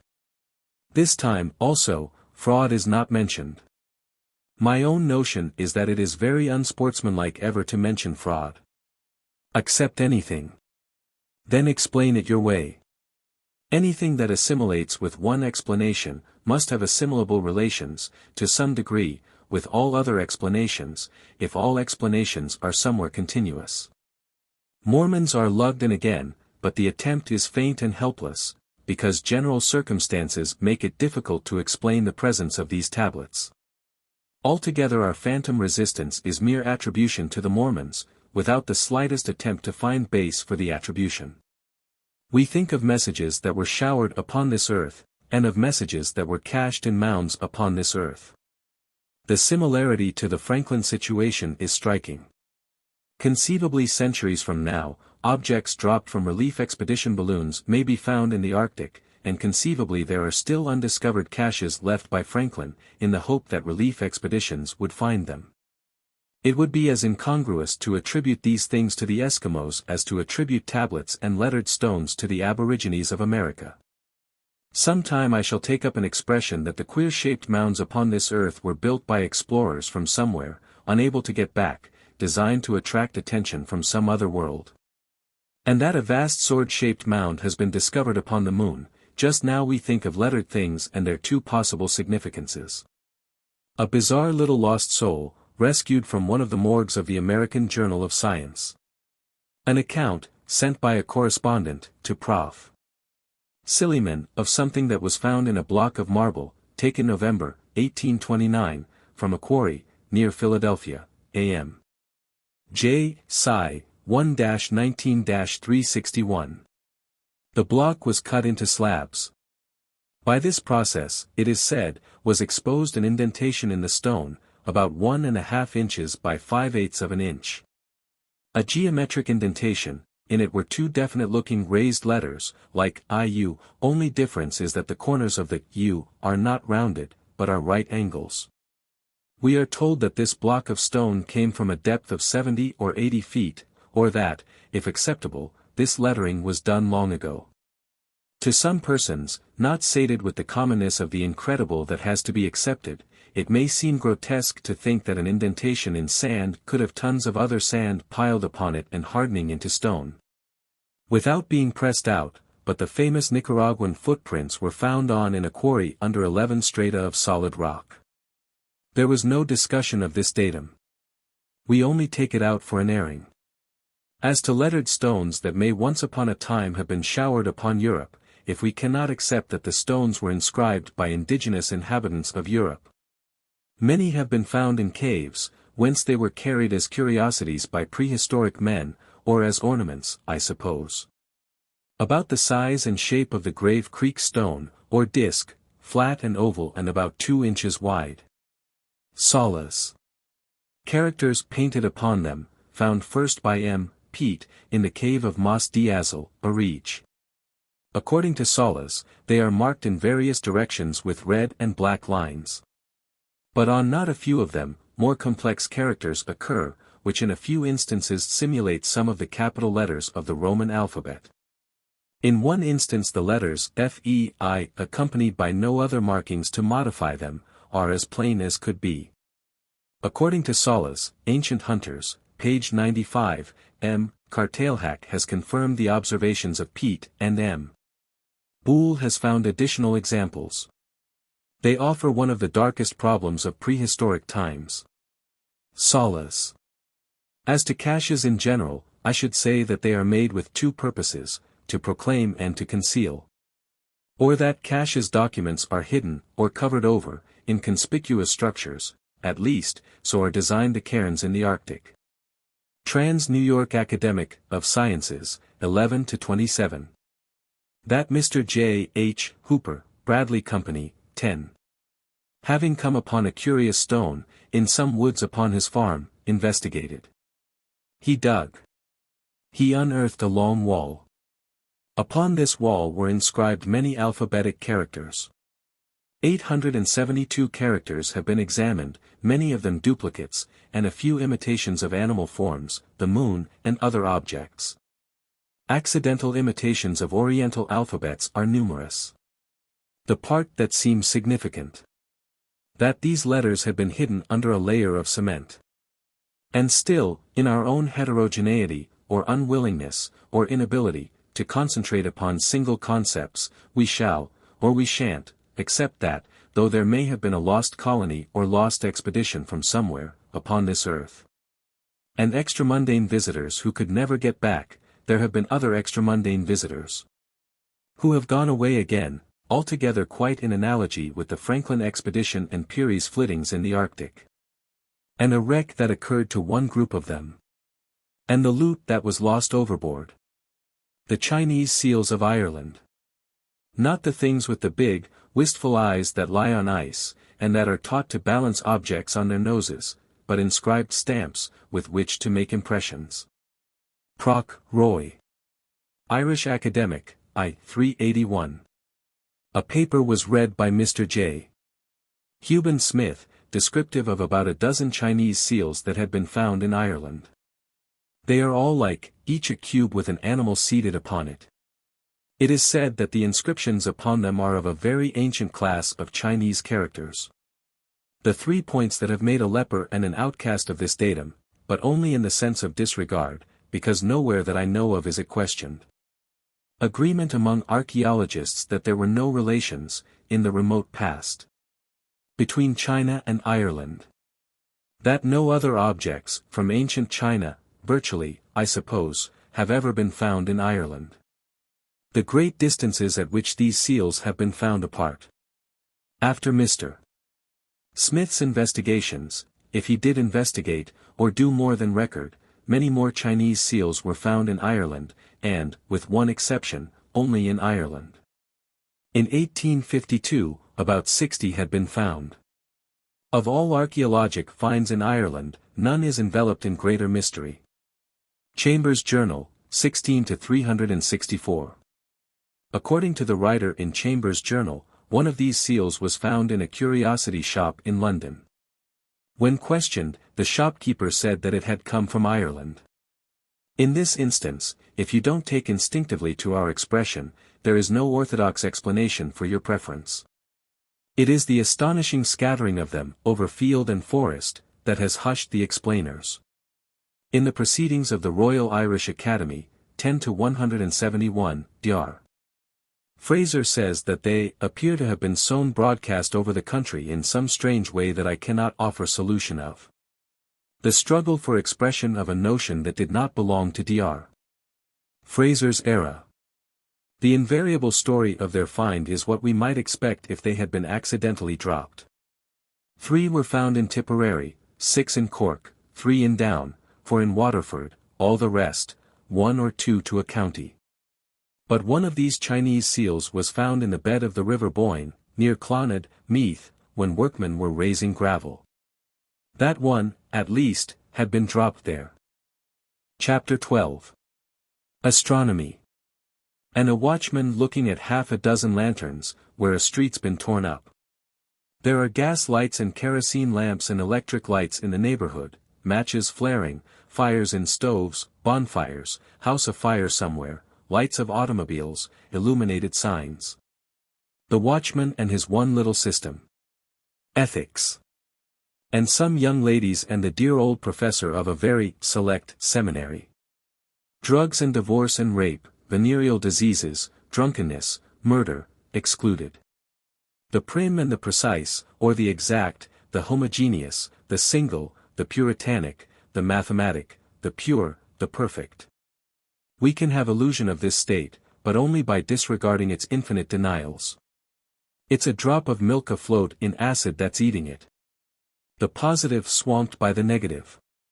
So it is in intermediateness, where only to be positive is to generate corresponding and, perhaps, equal negativeness. In our acceptance, it is, in quasi-existence, premonitory, or prenatal, or pre-awakening consciousness of a real existence. But this consciousness of realness is the greatest resistance to efforts to realize or to become real, because it is feeling that realness has been attained. Our antagonism is not to science, but to the attitude of the sciences that they have finally realized, or to belief, instead of acceptance. To the insufficiency, which, as we have seen over and over, amounts to paltriness and puerility of scientific dogmas and standards. Or, if several persons start out to Chicago, and get to Buffalo, and one be under the delusion that Buffalo is Chicago, that one will be a resistance to the progress of the others. So astronomy and its seemingly exact, little system. But data we shall have of round worlds and spindle-shaped worlds, and worlds shaped like a wheel, worlds like titanic pruning hooks, worlds linked together by streaming filaments. Solitary worlds, and worlds in hordes, tremendous worlds and tiny worlds, some of them made of material like the material of this earth. And worlds that are geometric superconstructions made of iron and steel. Or not only fall from the sky of ashes and cinders and coke and charcoal and oily substances that suggest fuel, but the masses of iron that have fallen upon this earth. Wrecks and flotsam and fragments of vast iron constructions. Or steel. Sooner or later we shall have to take up an expression that fragments of steel have fallen from the sky. If fragments not of iron, but of steel have fallen upon this earth. But what would a deep-sea fish learn even if a steel plate of a wrecked vessel above him should drop and bump him on the nose? Our submergence in a sea of conventionality of almost impenetrable density. Sometimes I'm a savage who has found something on the beach of his island. Sometimes I'm a deep-sea fish with a sore nose. The greatest of mysteries. Why don't they ever come here, or send here, openly? Of course there's nothing to that mystery if we don't take so seriously the notion that we must be interesting. It's probably for moral reasons that they stay away, but even so, there must be some degraded ones among them. Or physical reasons. When we can specially take up that subject, one of our leading ideas, or credulities, will be that near approach by another world to this world would be catastrophic, that navigable worlds would avoid proximity. That others that have survived have organized into protective remotenesses, or orbits which approximate to regularity, though by no means to the degree of popular supposition. But the persistence of the notion that we must be interesting. Bugs and germs and things like that, they're interesting to us, some of them are too interesting. Dangers of near approach, nevertheless our own ships that dare not venture close to a rocky shore can send rowboats ashore. Why not diplomatic relations established between the United States and Cycloria, which, in our advanced astronomy, is the name of a remarkable wheel-shaped world or superconstruction? Why not missionaries sent here openly to convert us from our barbarous prohibitions and other taboos, and to prepare the way for a good trade in ultra-Bibles and super whiskies? Fortunes made in selling us cast-off superfineries, which we'd take to like an African chief to someone's old silk hat from New York or London. The answer that occurs to me is so simple that it seems immediately acceptable, if we accept that the obvious is the solution of all problems, or if most of our perplexities consist in laboriously and painfully conceiving of the unanswerable, and then looking for answers, using such words as obvious and solution conventionally. Or would we, if we could, educate and sophisticate pigs, geese, cattle? Would it be wise to establish diplomatic relation with the hen that now functions, satisfied with mere sense of achievement by way of compensation? I think we're property. I should say we belong to something. That once upon a time, this earth was no man's land, that other worlds explored and colonized here, and fought among themselves for possession. But that now it's owned by something. That something owns this earth, all others warned off. Nothing in our own times, perhaps, because I am thinking of certain notes I have, has ever appeared upon this earth, from somewhere else, so openly as Columbus landed upon San Salvador, or as Hudson sailed up his river. But as to surreptitious visits to this earth, in recent times, or as to emissaries, perhaps, from other worlds, or voyagers who have shown every indication of intent to evade and avoid, we shall have data as convincing as our data of oil or coal-burning aerial superconstructions. But, in this vast subject, I shall have to do considerable neglecting or disregarding, myself. I don't see how I can, in this book, take up at all the subject of possible use of humanity to some other mode of existence, or the flattering notion that we can possibly be worth something.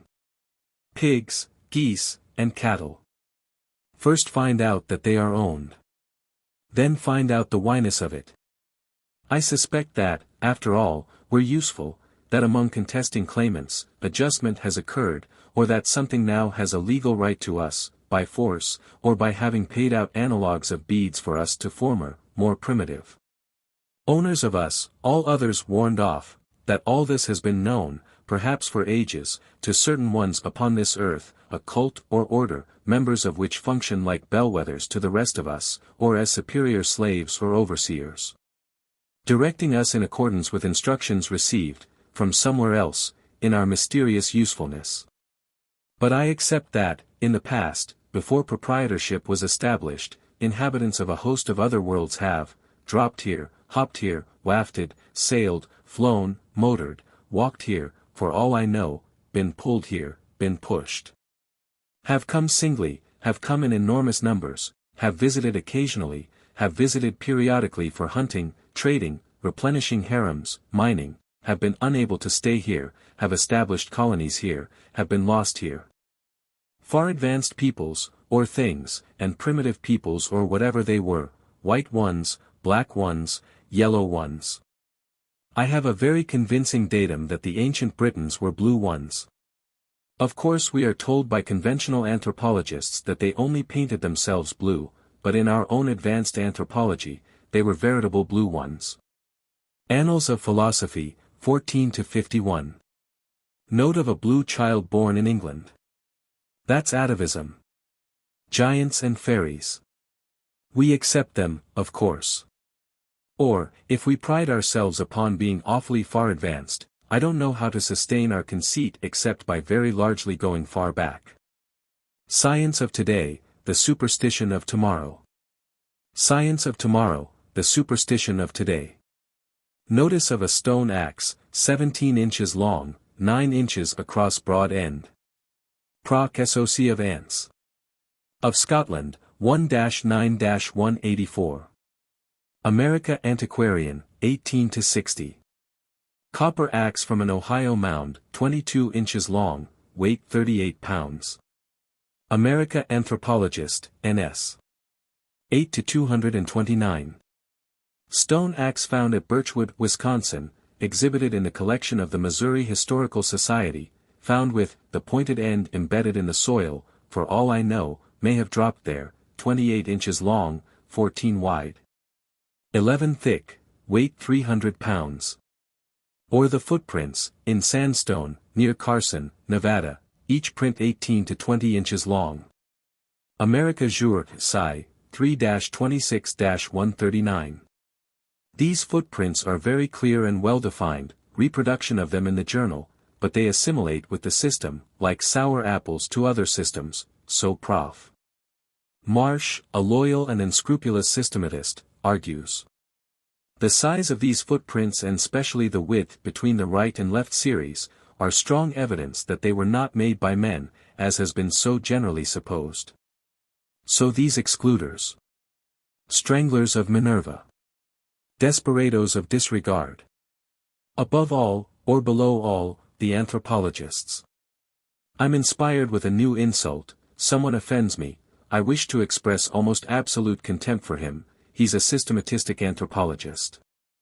Simply to read something of this kind is not so impressive as to see for oneself. If anyone will take the trouble to look up these footprints, as pictured in the journal, he will either agree with Prof.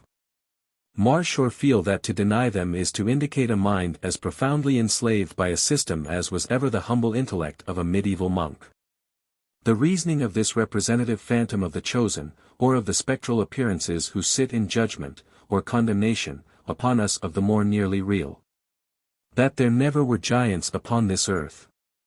Because gigantic footprints are more gigantic than prints made by men who are not giants. We think of giants as occasional visitors to this earth. Of course, Stonehenge, for instance. It may be that, as time goes on, we shall have to admit that there are remains of many tremendous habitations of giants upon this earth.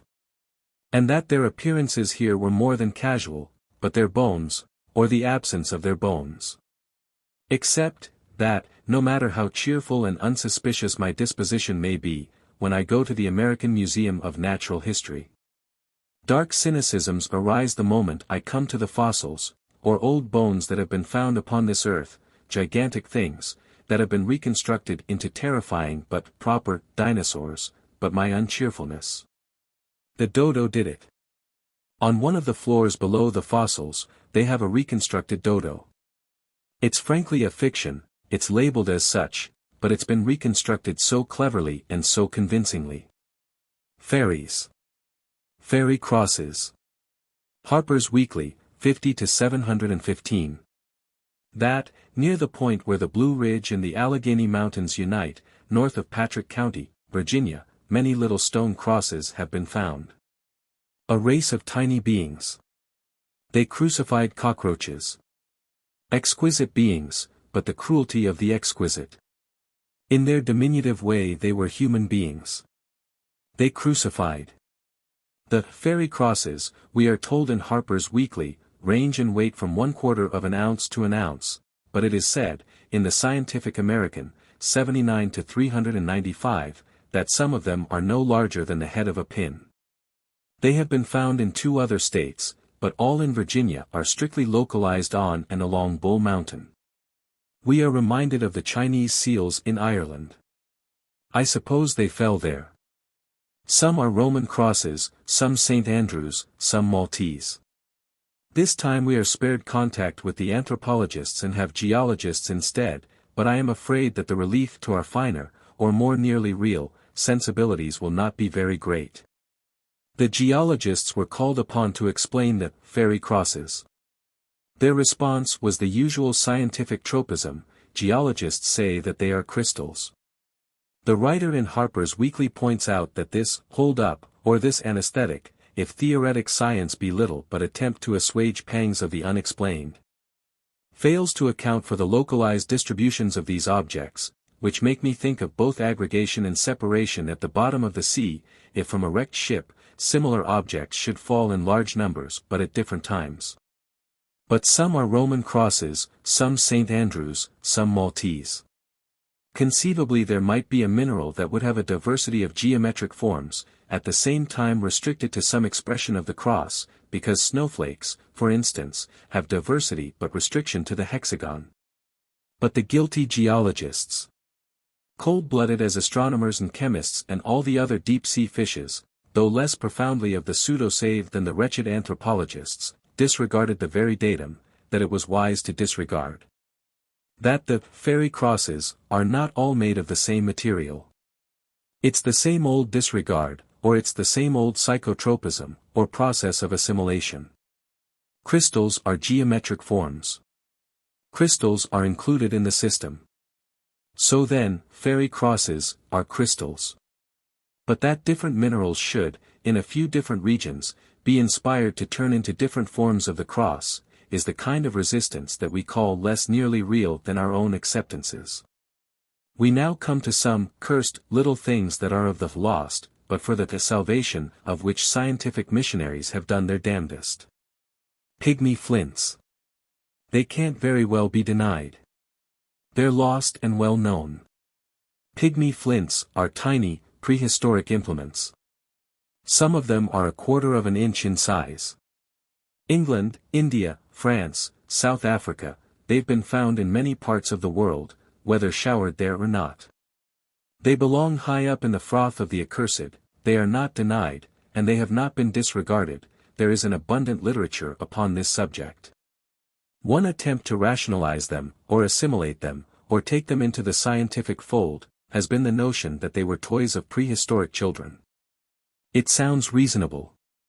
But, of course, by the reasonable we mean that for which the equally reasonable, but opposing, has not been found out, except that we modify that by saying that, though nothing's finally reasonable, some phenomena have higher approximations to reasonableness than have others. Against the notion of toys, the higher approximation is that where pygmy flints are found, all flints are pygmies, at least so in India, where, when larger implements have been found in the same place, there are separations by strata. Wilson. The datum that, just at present, leads me to accept that these flints were made by beings about the size of pickles, is a point brought out by Professor Wilson, report. National Museum, 1892-455. Not only that the flints are tiny but that the chipping upon them is minute. Struggle for expression, in the mind of a 19th-centuryite, of an idea that did not belong to his era. In Science Gossip, 1896-36, R.A. Galty says, "So fine is the chipping that to see the workmanship a magnifying glass is necessary." I think that would be absolutely convincing, if there were anything, absolutely anything, either that tiny beings, from pickle to cucumber stature, made these things, or that ordinary savages made them under magnifying glasses. The idea that we are now going to develop, or perpetrate, is rather intensely of the accursed, or the advanced. It's a lost soul, I admit, or boast, but it fits in. Or, as conventional as ever, our own method is the scientific method of assimilating. It assimilates, if we think of the inhabitants of Elvira. By the way, I forgot to tell the name of the giant's world. Monstrator. Spindle-shaped world, about 100,000 miles along its major axis, more details to be published later. But our coming inspiration fits in, if we think of the inhabitants of Elvira as having only visited here, having, in hordes as dense as clouds of bats, come here, upon hunting excursions, for mice, I should say, for bees. Very likely, or most likely of all, or inevitably, to convert the heathen here, horrified with anyone who would gorge himself with more than a bean at a time. Fearful for the souls of beings who would guzzle more than a dewdrop at a time, hordes of tiny missionaries, determined that right should prevail, determining right by their own minutenesses. They must have been missionaries. Only to be is motion to convert or assimilate something else. The idea now is that tiny creatures coming here from their own little world, which may be Eros, though I call it Elvira, would flit from the exquisite to the enormous, gulp of a fair-sized terrestrial animal, half a dozen of them gone and soon digested. One falls into a brook, torn away in a mighty torrent. Or never anything but conventional, we adopt from Darwin. The geological records are incomplete. Their flints would survive, but, as to their fragile bodies, one might as well search for prehistoric frost traceries. A little whirlwind, Elverian carried away 100 yards, body never found by his companions. They'd mourn for the departed. Conventional emotion to have, they'd mourn. There'd have to be a funeral, there's no getting away from funerals. So I adopt an explanation that I take from the anthropologists, burial in effigy. Perhaps the Elverians would not come to this earth again until many years later, another distressing occurrence, one little mausoleum for all burials in effigy. London Times, July 20, 1836. That, early in July, 1836, some boys were searching for rabbits' burrows in the rocky formation, near Edinburgh, known as Arthur's Seat. In the side of a cliff, they came upon some thin sheets of slate, which they pulled out. Little cave. 17 tiny coffins. 3 or 4 inches long. In the coffins were miniature wooden figures. They were dressed differently both in style and material. There were 2 tiers of 8 coffins each, and a third tier begun, with 1 coffin. The extraordinary datum, which has especially made mystery here. That the coffins had been deposited singly, in the little cave, and at intervals of many years. In the first tier, the coffins were quite decayed, and the wrappings had mouldered away. In the second tier, the effects of age had not advanced so far. And the top coffin was quite recent-looking. In the Proceedings of the Society of Antiquarians of Scotland, 3-12-460, there is a full account of this find. 3 of the coffins and 3 of the figures are pictured. So Elvira with its downy forests and its microscopic oyster shells, and if the Elverians be not very far advanced. They take baths, with sponges the size of pin heads. Or that catastrophes have occurred, that fragments of Elvira have fallen to this earth. In Popular Science, 20-83, Francis Bingham. Writing of the corals and sponges and shells and crinoids that Dr. Hahn had asserted that he had found in meteorites, says, judging by the photographs of them, that their notable peculiarity is their extreme smallness. The corals, for instance, are about 1/20th the size of terrestrial corals. They represent a veritable pygmy animal world, says Bingham. The inhabitants of Monstrator and Elvira were primitives, I think, at the time of their occasional visits to this earth, though, of course, in a quasi-existence. Anything that we semi-phantoms call evidence of anything may be just as good evidence of anything else. Logicians and detectives and jurymen and suspicious wives and members of the Royal Astronomic Society recognize this indeterminateness, but have the delusion that in the method of agreement there is final, or real evidence. The method is good enough for an existence that is only semi-real, but also it is the method of reasoning by which witches were burned, and by which ghosts have been feared. I'd not like to be so unadvanced as to deny witches and ghosts, but I do think that there never have been witches and ghosts like those of popular supposition. But stories of them have been supported by astonishing fabrications of details and of different accounts in agreement. So, if a giant left impressions of his bare feet in the ground, that is not to say that he was a primitive, bulk of culture out taking the neep cure. So, if Stonehenge is a large, but only roughly geometric construction, the inattention to details by its builders, signifies anything you please, ambitious dwarfs or giants, if giants, that they were little more than cave men. Or that they were post-impressionist architects from a very far advanced civilization.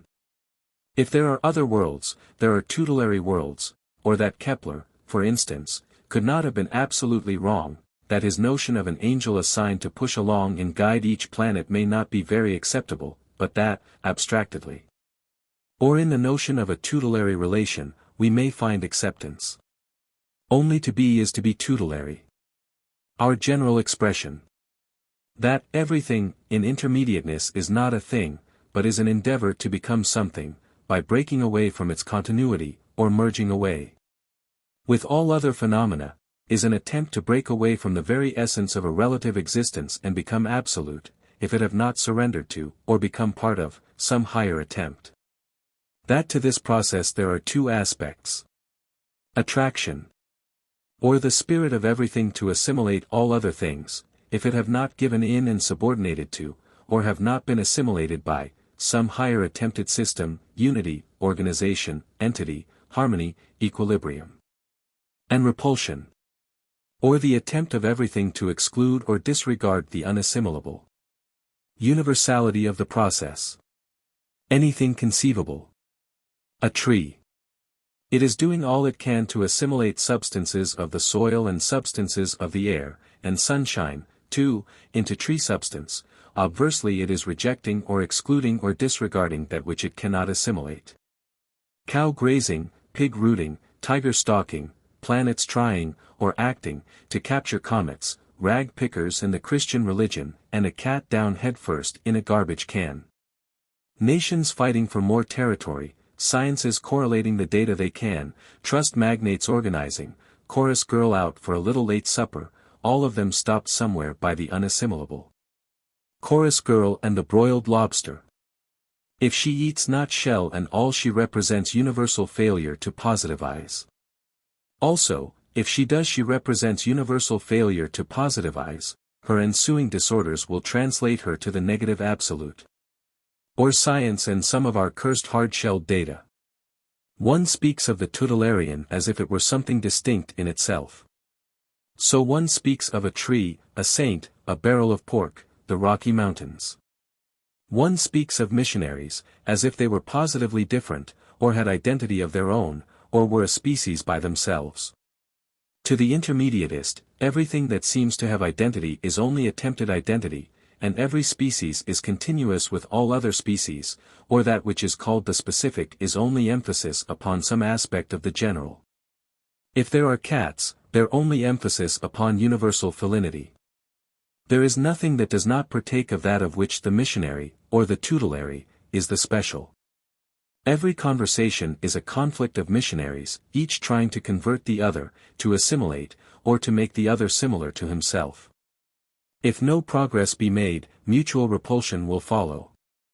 If other worlds have ever in the past had relations with this earth, they were attempted positivizations, to extend themselves, by colonies, upon this earth, to convert, or assimilate, indigenous inhabitants of this earth.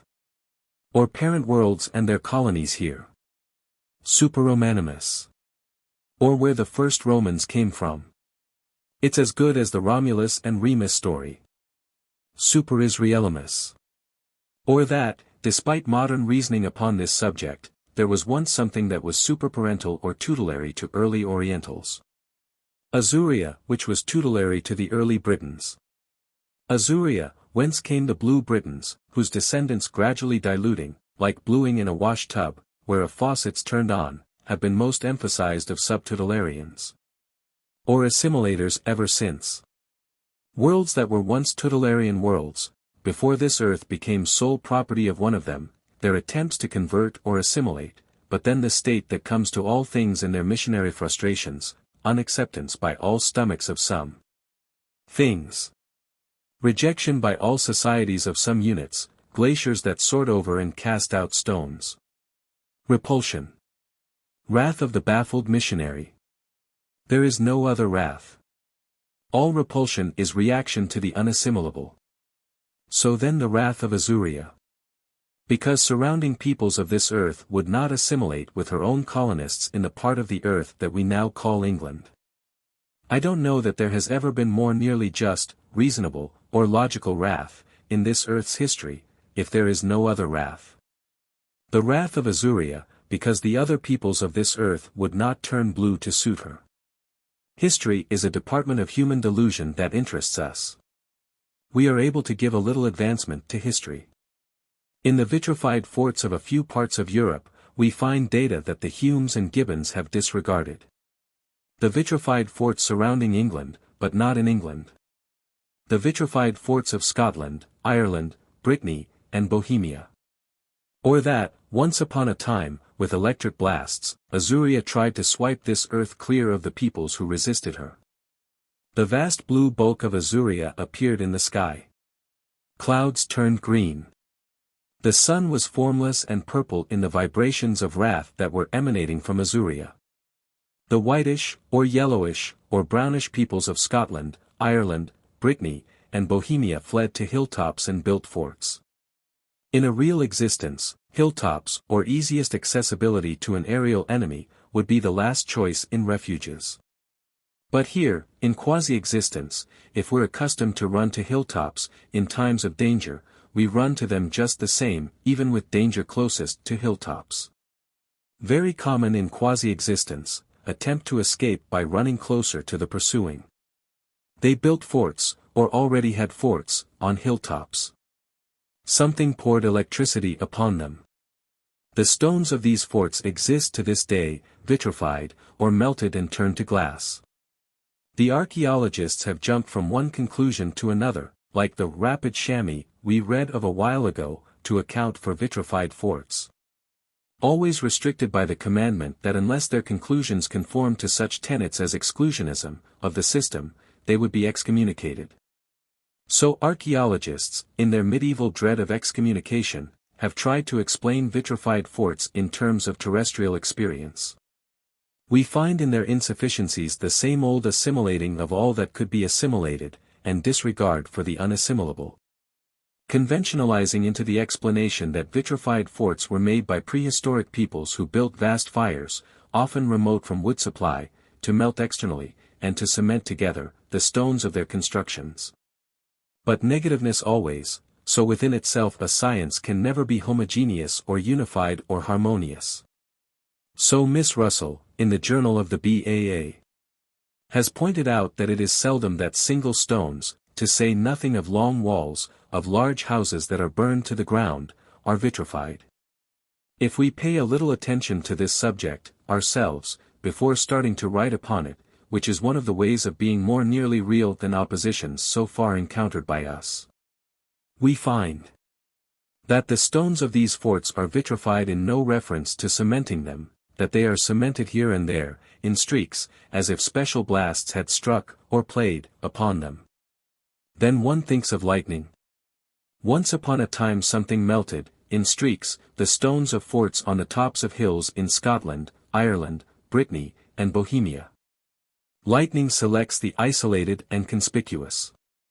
But some of the vitrified forts are not upon tops of hills, some are very inconspicuous, their walls too are vitrified in streaks. Something once had effect, similar to lightning, upon forts, mostly on hills, in Scotland, Ireland, Brittany, and Bohemia. But upon hills, all over the rest of the world, are remains of forts that are not vitrified. There is only one crime, in the local sense, and that is not to turn blue, if the gods are blue, but, in the universal sense, the one crime is not to turn the gods themselves green, if you're green. Chapter 13. One of the most extraordinary of phenomena, or alleged phenomena, of psychic research, or alleged research, if in quasi-existence there never has been real research, but only approximations to research that merge away, or that are continuous with prejudice and convenience. Stone throwing. It's attributed to poltergeists. They're mischievous spirits. Poltergeists do not assimilate with our own present quasi-system, which is an attempt to correlate denied or disregarded data as phenomena of extratelluric forces, expressed in physical terms. Therefore I regard poltergeists as evil or false or discordant or absurd, names that we give to various degrees or aspects of the unassimilable, or that which resists attempts to organize, harmonize, systematize, or, in short, To positivize, names that we give to our recognitions of the negative state. I don't care to deny poltergeists, because I suspect that later, when we're more enlightened, or when we widen the range of our credulities, or take on more of that increase of ignorance that is called knowledge, poltergeists may become assimilable. Then they'll be as reasonable as trees. By reasonableness I mean that which assimilates with a dominant force, or system, or a major body of thought, which is, itself, of course, hypnosis and delusion, developing, however, in our acceptance, to higher and higher approximations to realness. The poltergeists are now evil or absurd to me, proportionately to their present unassimilableness, compounded, however, with the factor of their possible future assimilableness. We lug in the poltergeists, because some of our own data, or alleged data, merge away indistinguishably with data, or alleged data, of them. Instances of stones that have been thrown, or that have fallen, upon a small area. From an unseen and undetectable source. London Times, April 27, 1872. From 4 o'clock, Thursday afternoon, until 11:30, Thursday night, the houses, 56 and 58, Reverdy Road, Bermondsey, were assailed with stones and other missiles coming from an unseen quarter. 2 children were injured, every window broken, and several articles of furniture were destroyed. Although there was a strong body of policemen scattered in the neighborhood, they could not trace the direction whence the stones were thrown. Other missiles make a complication here. But if the expression means tin cans and old shoes, and if we accept that the direction could not be traced because it never occurred to anyone to look upward, why, we've lost a good deal of our provincialism by this time. London Times, September 16, 1841. That, in the home of Mrs. Charton, at Sutton Courthouse, Sutton Lane, Chiswick, windows had been broken, by some unseen agent. Every attempt to detect the perpetrator failed. The mansion was detached and surrounded by high walls. No other building was near it. The police were called. 2 constables, assisted by members of the household, guarded the house, but the windows continued to be broken, both in front and behind the house. Or the floating islands that are often stationary in the Super-Sargasso Sea, and atmospheric disturbances that sometimes affect them, and bring things down within small areas, upon this earth, from temporarily stationary sources. Super-Sargasso Sea and the beaches of its floating islands from which I think, or at least accept, pebbles have fallen. Wolverhampton, England, June 1860, violent storm, fall of so many little black pebbles that they were cleared away by shoveling, Lasai. Pour 2, 5 to 264, great number of small black stones that fell at Birmingham, England, August, 1858, violent storm, said to be similar to some basalt a few leagues from Birmingham, report Brit. Association, 1864-37. Pebbles described as common water-worn pebbles that fell at Palestine, Texas, July 6, 1888, of a formation not found near Palestine. W. H. Perry, Sergeant, Signal Corps, Monthly Weather Review, July, 1888. Round, smooth pebbles at Kandahar, 1834, A.M. J. Sci. I 26-161, a number of stones of peculiar formation and shapes, unknown in this neighborhood, fell in a tornado at Hillsborough, Illinois, May 18, 1883. Monthly Weather Review, May, 1883. Pebbles from aerial beaches and terrestrial pebbles as products of whirlwinds, so merge in these instances that, though it's interesting to hear of things of peculiar shape that have fallen from the sky, it seems best to pay little attention here. And to find phenomena of the Super-Sargasso Sea remote from the merger. To this requirement we have 3 adaptations. Pebbles that fell where no whirlwind to which to attribute them could be learned of. Pebbles which fell in hail so large that incredibly could that hail have been formed in this earth's atmosphere. Pebbles which fell and were, long afterward, followed by more pebbles, as if from some aerial, stationary source, in the same place. In September, 1898, there was a story in a New York newspaper, of lightning, or an appearance of luminosity, in Jamaica. Something had struck a tree, near the tree were found some small pebbles. It was said that the pebbles had fallen from the sky, with the lightning. But the insult to orthodoxy was that they were not angular fragments such as might have been broken from a stony meteorite, that they were water-worn pebbles. In the geographical vagueness of a mainland, the explanation, up from one place and down in another, is always good, and is never overworked, until the instances are massed as they are in this book, but, upon this occasion. In the relatively small area of Jamaica, there was no whirlwind findable, however, there in the first place, bobs up. Monthly Weather Review, August, 1898 to 363.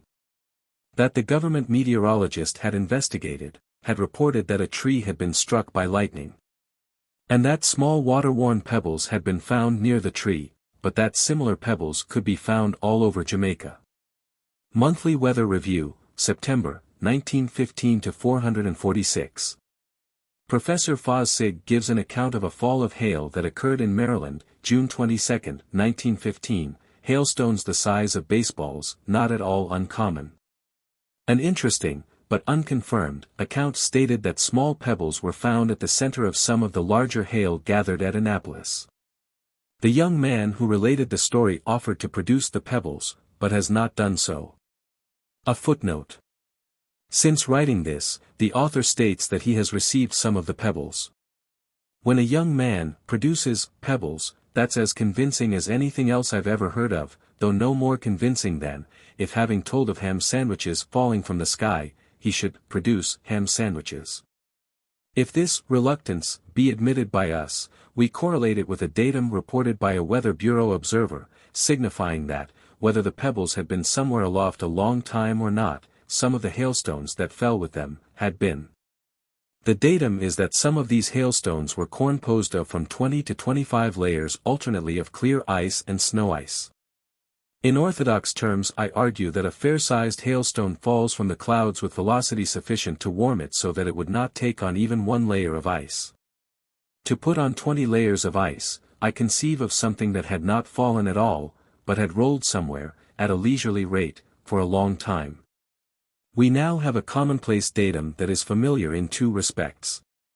Little, symmetric objects of metal that fell at Orenburg, Russia, September, 1824, Phil.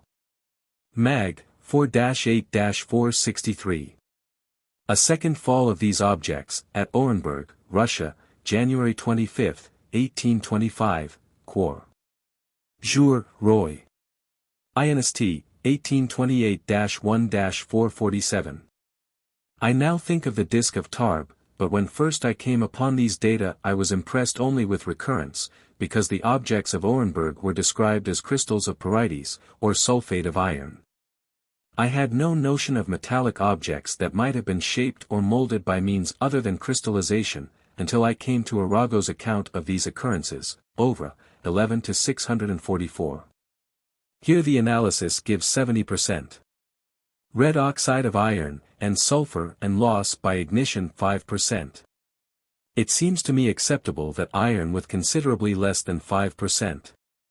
Sulfur in it is not iron pyrites, then little, rusty iron objects, shaped by some other means, have fallen, 4 months apart, at the same place. Arago expresses astonishment at this phenomenon of recurrence so familiar to us.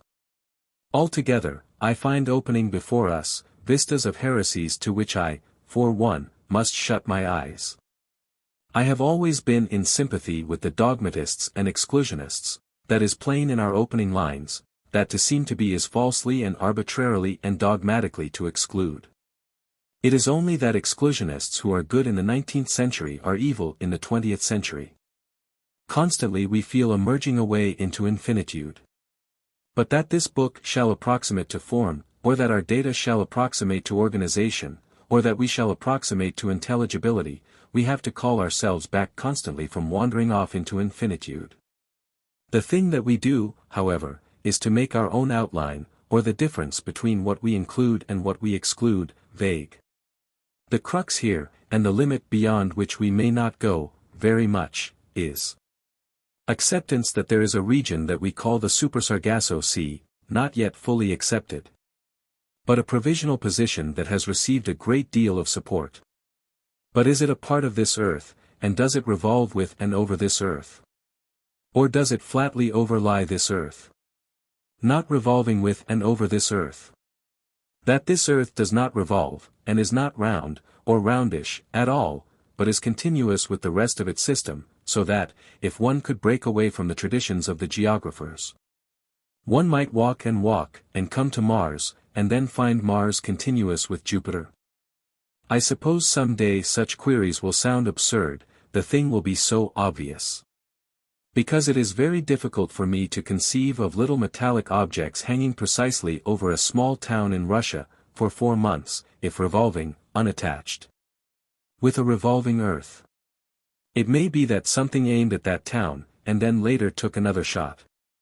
These are speculations that seem to me to be evil relatively to these early years in the 20th century.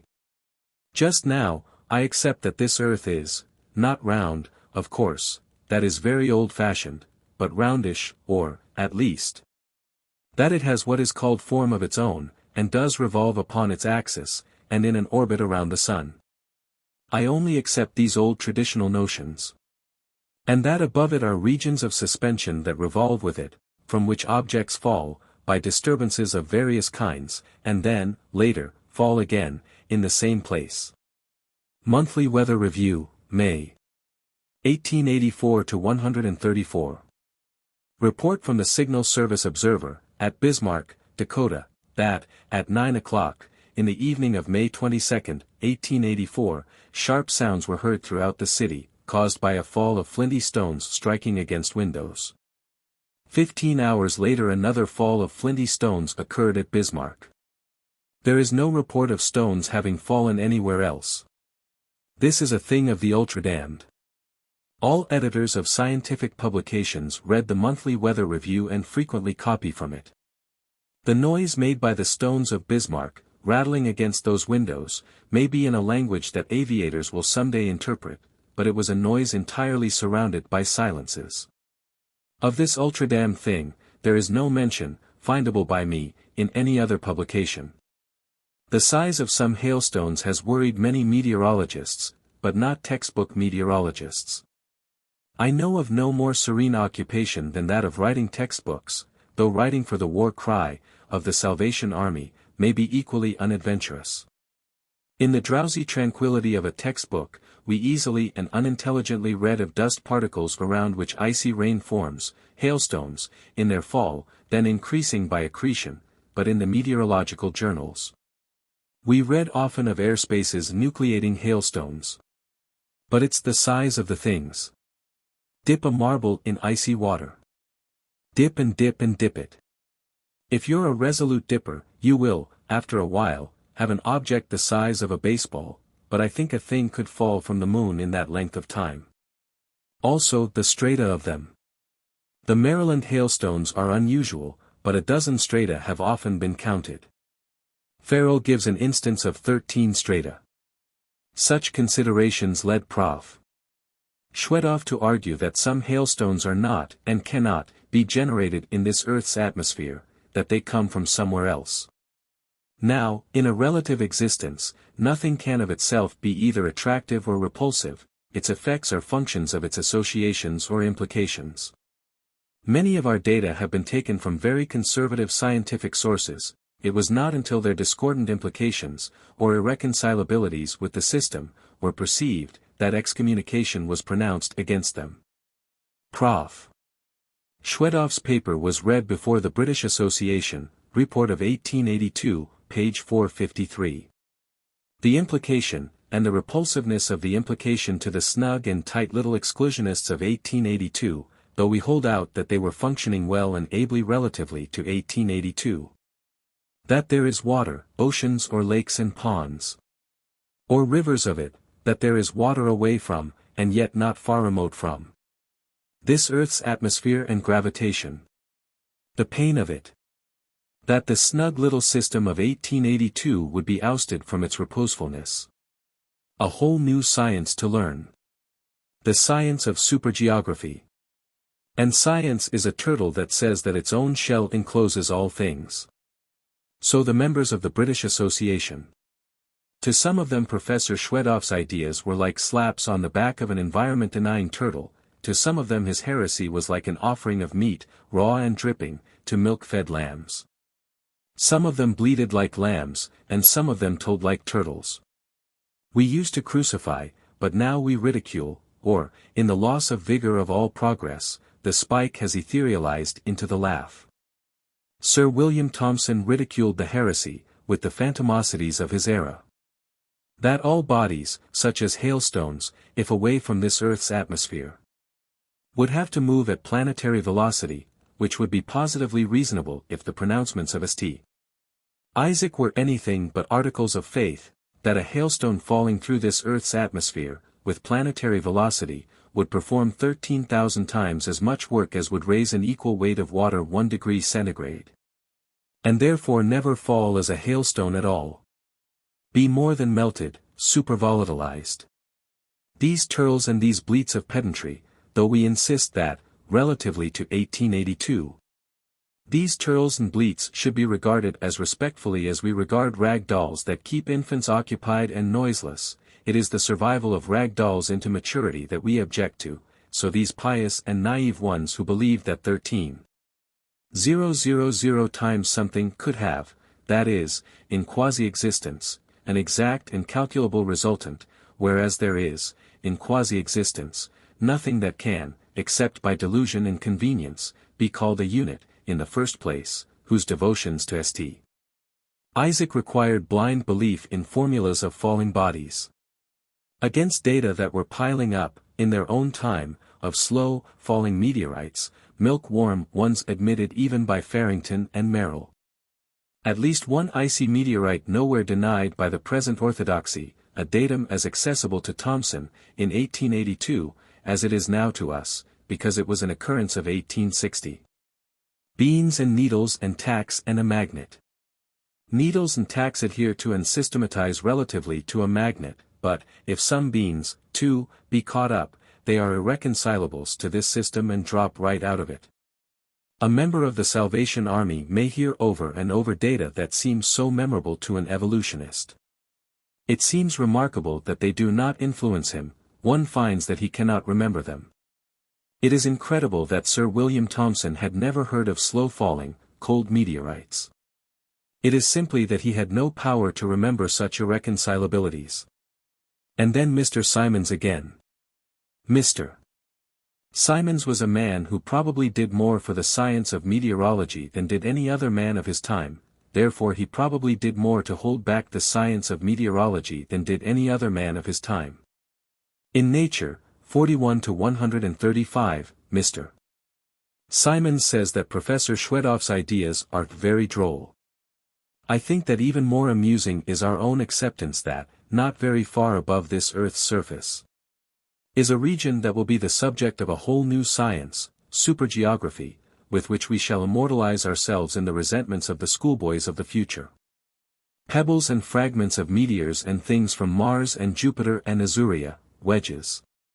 Delayed messages, cannon balls, bricks, nails. Coal and coke and charcoal and offensive old cargoes, things that coat in ice in some regions and things that get into areas so warm that they putrefy, or that there are all the climates of geography in supergeography. I shall have to accept that, floating in the sky of this earth, there often are fields of ice as extensive as those on the Arctic Ocean, volumes of water in which are many fishes and frogs, tracts of land covered with caterpillars. Aviators of the future. They fly up and up. Then they get out and walk. The fishing's good, the bait's right there. They find messages from other worlds, and within 3 weeks there's a big trade worked up in forged messages. Sometime I shall write a guidebook to the Super Sargasso Sea, for aviators, but just at present there wouldn't be much call for it. We now have more of our expression upon hail as a concomitant, or more data of things that have fallen from the sky, with hail. In general, the expression is, these things may have been raised from some other part of the earth's surface, in whirlwinds, or may not have fallen, and may have been upon the ground, in the first place, but were the hailstones found with them raised from some other part of the earth's surface, or were the hailstones upon the ground, in the first place. As I said before, this expression is meaningless as to a few instances. It is reasonable to think of some coincidence between the fall of hail and the fall of other things, but, inasmuch as there have been a good many instances, we begin to suspect that this is not so much a book we're writing as a sanitarium for overworked coincidences. If not, conceivably could very large hailstones and lumps of ice form in this Earth's atmosphere, and so then had to come from external regions. Then other things in or accompanying very large hailstones and lumps of ice came from external regions, which worries us a little. We may be instantly translated to the positive absolute. Cosmos, 13-120, quotes a Virginia newspaper, that fishes said to have been catfishes, a foot long, some of them, had fallen, in 1853, at Norfolk, Virginia, with hail. Vegetable debris, not only nuclear, but frozen upon the surfaces of large hailstones, at Toulouse, France, July 28, 1874. La Science pour 2, 1874-270. Description of a storm, at Pontiac, Canada, July 11, 1864, in which it is said that it was not hailstones that fell, but pieces of ice, from half an inch to over 2 inches in diameter, Canadian naturalist. 2-1-308. But the most extraordinary thing is that a respectable farmer, of undoubted veracity, says he picked up a piece of hail, or ice, in the center of which was a small green frog. Storm at Dubuque, Iowa, June 16, 1882, in which fell hailstones and pieces of ice, Monthly Weather Review, June, 1882. The foreman of the Novelty Iron Works, of this city, states that in 2 large hailstones melted by him were found small living frogs. But the pieces of ice that fell upon this occasion had a peculiarity that indicates, though by as bizarre an indication as any we've had yet, that they had been for a long time motionless or floating somewhere. We'll take that up soon. Living age, 52-186. That, June 30, 1841, fishes, one of which was 10 inches long, fell at Boston. That, 8 days later, fishes and ice fell at Derby. In Tim's Yearbook, 1842-275, it is said that, at Derby, the fishes had fallen in enormous numbers, from half an inch to 2 inches long, and some considerably larger. In the Athenaeum, 1841-542, copied from the Sheffield Patriot, it is said that one of the fishes weighed 3 ounces. In several accounts, it is said that, with the fishes, fell many small frogs and pieces of half-melted ice. We are told that the frogs and the fishes had been raised from some other part of the earth's surface, in a whirlwind, no whirlwind specified. Nothing said as to what part of the earth's surface comes ice. In the month of July, interests us that the ice is described as half-melted. In the London Times, July 15, 1841, it is said that the fishes were sticklebacks. That they had fallen with ice and small frogs, many of which had survived the fall. We note that, at Dunfermline, 3 months later, October 7, 1841, fell many fishes, several inches in length, in a thunderstorm. London Times, October 12, 1841. Hailstones, we don't care so much about. The matter of stratification seems significant, but we think more of the fall of lumps of ice from the sky, as possible data of the Super Sargasso Sea. Lumps of ice, a foot in circumference, Derbyshire, England, May 12, 1811, Annual Register. 1811-54. Cuboidal mass, 6 inches in diameter, that fell at Birmingham, 26 days later, Thomson, Intro. To Meteorology, page 179, Size of Pumpkins, Bangalore, India, May 22, 1851, Report Brit. Association, 1855-35. Masses of ice of 1.5 pounds each, New Hampshire, August 13, 1851, Luminous, Meteorology, page 129, Masses of ice, size of a man's head, in the Delphos tornado, Farrell, Popular Treatise, page 428.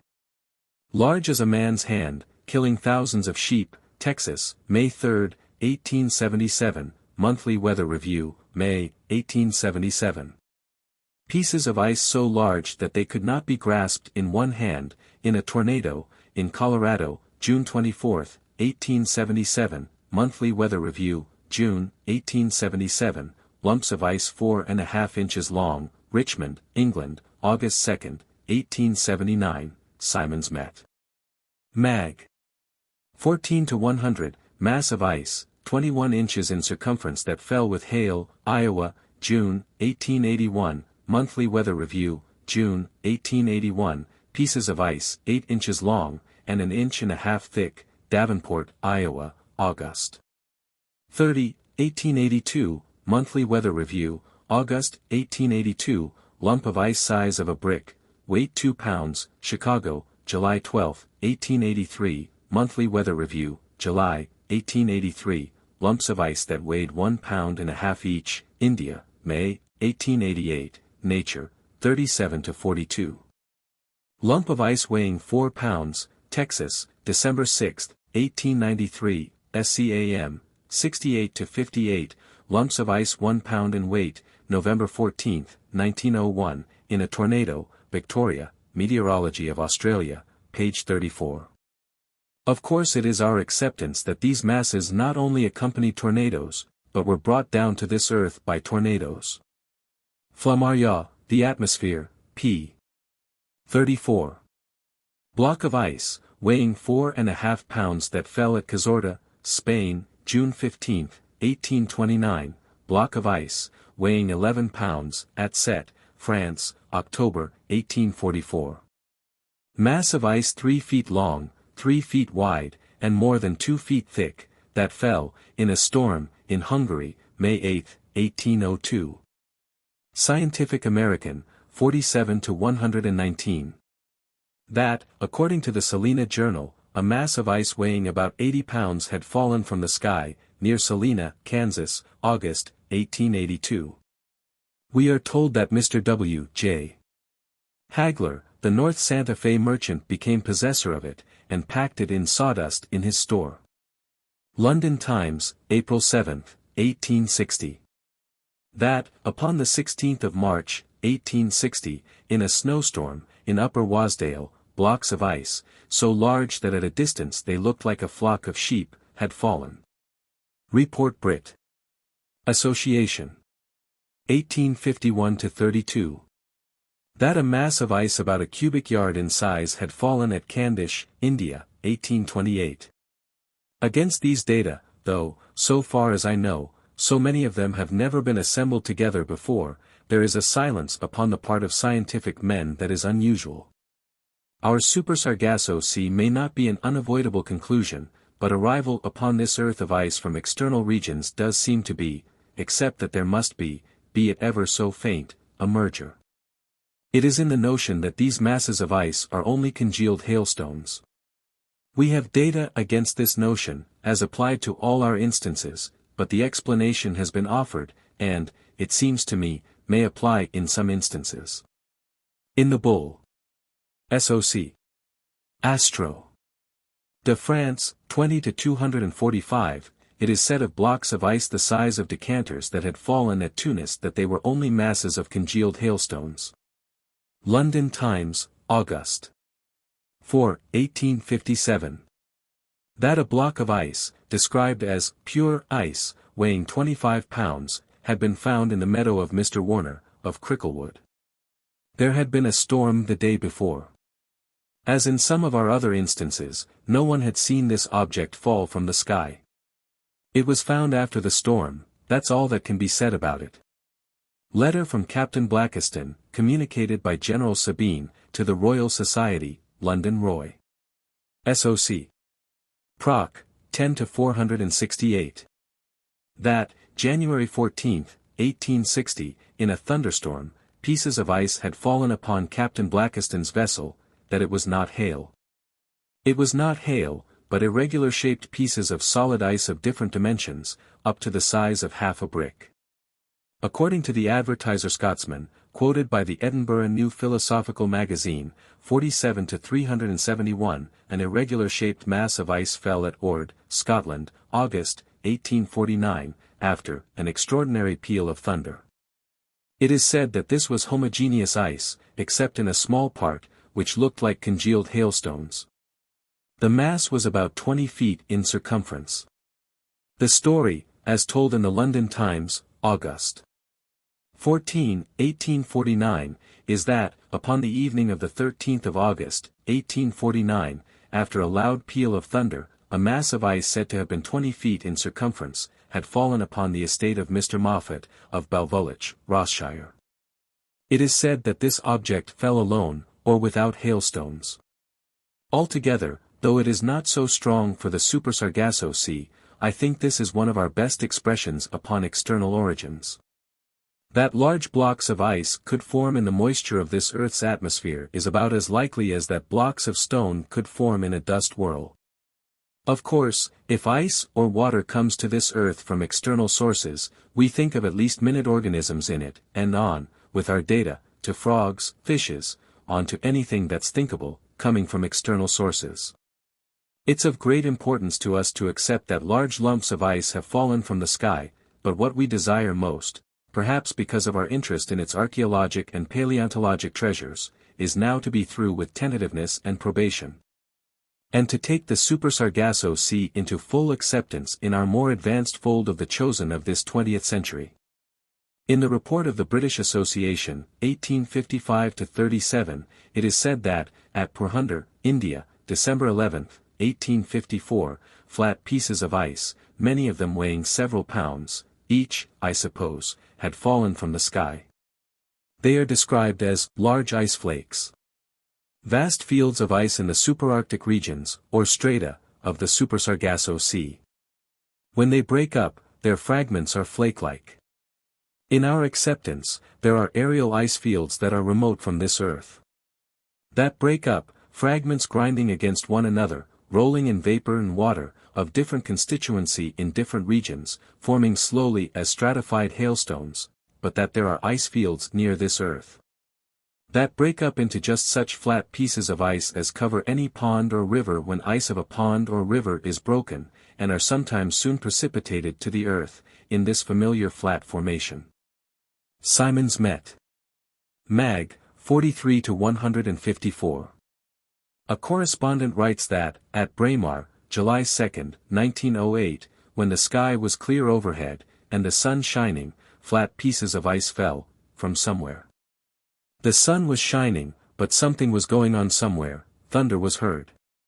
Until I saw the reproduction of a photograph in the Scientific American, February 21, 1914, I had supposed that these ice fields must be, say, at least 10 or 20 miles away from this Earth, and invisible, to terrestrial observers, except as the blurs that have so often been reported by astronomers and meteorologists. The photograph published by the Scientific American is of an aggregation supposed to be clouds, presumably not very high, so clearly detailed are they. The writer says that they look to him like a field of broken ice. Beneath is a picture of a conventional field of ice, floating ordinarily in water. The resemblance between the two pictures is striking, nevertheless, it seems to me incredible that the first of the photographs could be of an aerial ice field. Or that gravitation could cease to act at only a mile or so from this Earth's surface. Unless, the exceptional, the flux and vagary of all things. Or that normally this Earth's gravitation extends, say, 10 or 15 miles outward, but that gravitation must be rhythmic.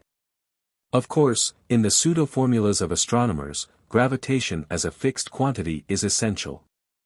Accept that gravitation is a variable force, and astronomers deflate, with a perceptible hissing sound, into the punctured condition of economists, biologists, meteorologists, and all the others of the humbler divinities, who can admittedly offer only insecure approximations. We refer all who would not like to hear the hiss of escaping arrogance, to Herbert Spencer's chapters upon the rhythm of all phenomena.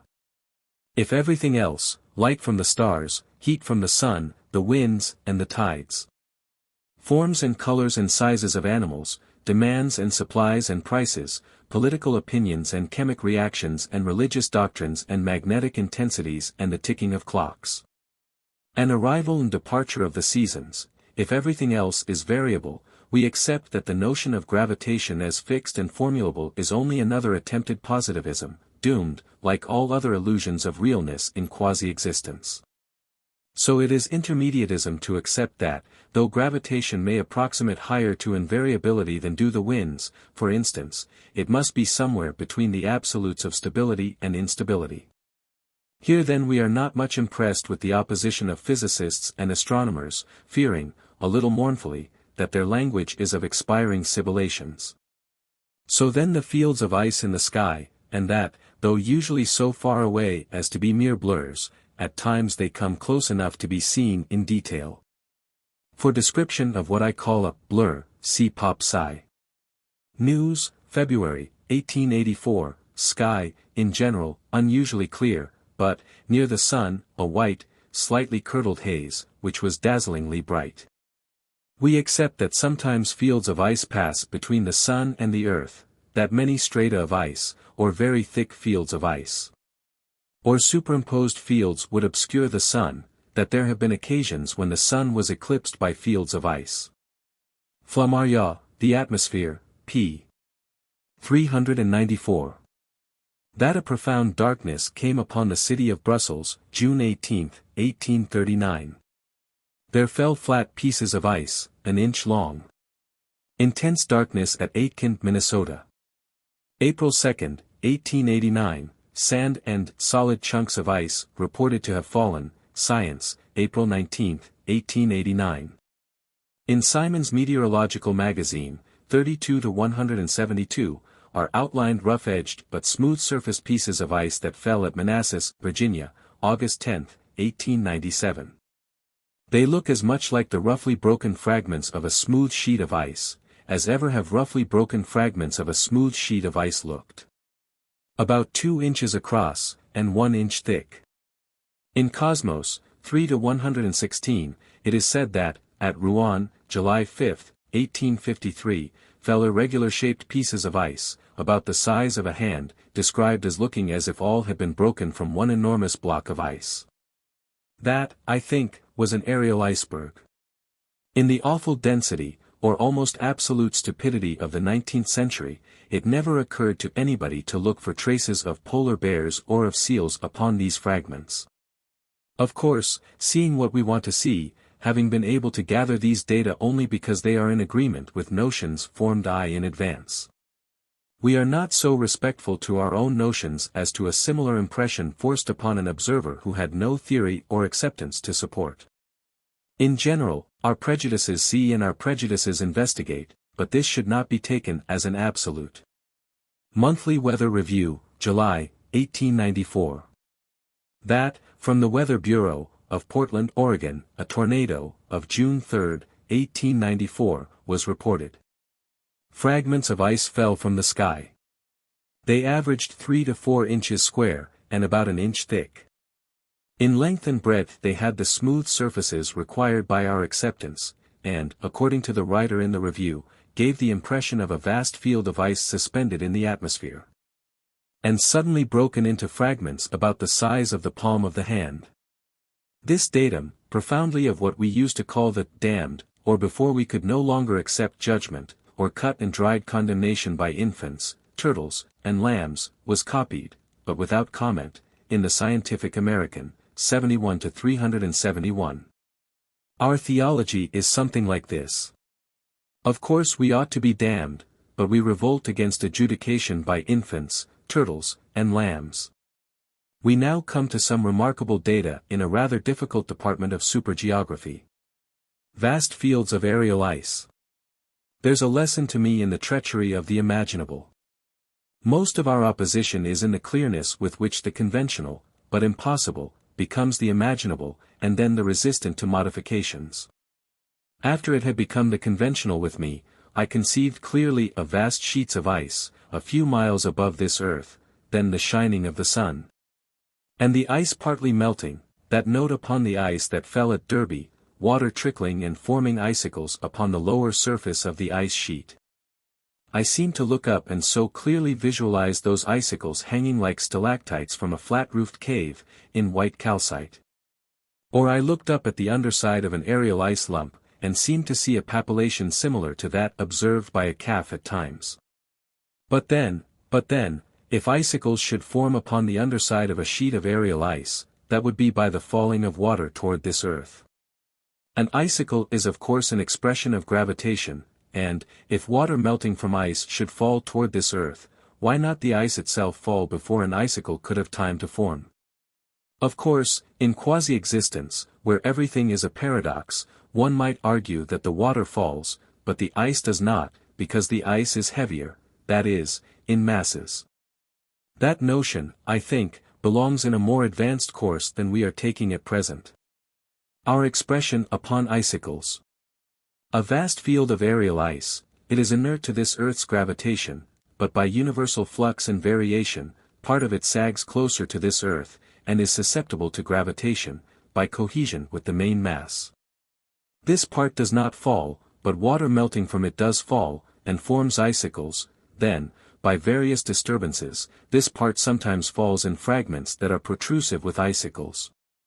Of the ice that fell, some of it enclosing living frogs, at Dubuque, Iowa, June 16, 1882, it is said, Monthly Weather Review, June, 1882, that there were pieces from 1 to 17 inches in circumference. The largest weighing 1 pound and 3/4, that upon some of them were icicles half an inch in length. We emphasize that these objects were not hailstones. The only merger is that of knobby hailstones, or of large hailstones with protuberances wrought by crystallization, but that is no merger with terrestrial phenomena, and such formations are unaccountable to orthodoxy. Or it is incredible that hail could so crystallize, not forming by accretion, in the fall of a few seconds. For an account of such hailstones, see Nature, 61 to 594. Note the size, some of them the size of turkeys' eggs. It is our expression that sometimes the icicles themselves have fallen, as if by concussion, or as if something had swept against the underside of an aerial ice floe, detaching its papillations. Monthly Weather Review, June, 1889. That, at Oswego, N.Y., June 11, 1889, according to the Turin, N.Y. Leader, there fell, in a thunderstorm, pieces of ice that resembled the fragments of icicles. Monthly Weather Review, 29 to 506. That on Florence Island, St. Lawrence River, August 8, 1901, with ordinary hail, fell pieces of ice, formed like icicles, the size and shape of lead pencils that had been cut into sections about 3/8 of an inch in length. So our data of the Super Sargasso Sea, and its Arctic region, and, for weeks at a time, an ice field may hang motionless over a part of this earth's surface, the sun has some effect upon it, but not much until late in the afternoon. I should say, part of it has sagged, but is held up by cohesion with the main mass, whereupon we have such an occurrence as would have been a little uncanny to us once upon a time, or fall of water from a cloudless sky, day after day. In one small part of this earth's surface, late in the afternoon, when the sun's rays had had time for their effects. Monthly Weather Review, October, 1886. That, according to the Charlotte Chronicle, October 21, 1886, for 3 weeks there had been a fall of water from the sky, in Charlotte, N.C., localized in one particular spot, every afternoon, about 3 o'clock. That, whether the sky was cloudy or cloudless, the water or rain fell upon a small patch of land between 2 trees and nowhere else. This is the newspaper account, and, as such, it seems in the depths of the unchosen, either by me or any other expression of the Salvation Army. The account by the Signal Service Observer, at Charlotte, published in the Review, follows. An unusual phenomenon was witnessed on the 21st, having been informed that, for some weeks prior to date, rain had been falling daily, after 3 p.m. On a particular spot, near 2 trees, corner of 9th and D Streets, I visited the place, and saw precipitation in the form of raindrops at 4:47 and 4:55 p.m., while the sun was shining brightly. On the 22nd, I again visited the place, and from 4:05 to 4:25 p.m., a light shower of rain fell from a cloudless sky. Sometimes the precipitation falls over an area of half an acre, but always appears to center at these two trees, and when lightest occurs there only. Chapter 14. We see conventionally. It is not only that we think and act and speak and dress alike, because of our surrender to social attempt at entity, in which we are only supercellular. We see what it is proper that we should see. It is orthodox enough to say that a horse is not a horse, to an infant, any more than is an orange to the unsophisticated. It's interesting to walk along a street sometimes and look at things and wonder what they'd look like, if we hadn't been taught to see horses and trees and houses as horses and trees and houses. I think that to supersight they are local stresses merging indistinguishably into one another, in an all-inclusive nexus.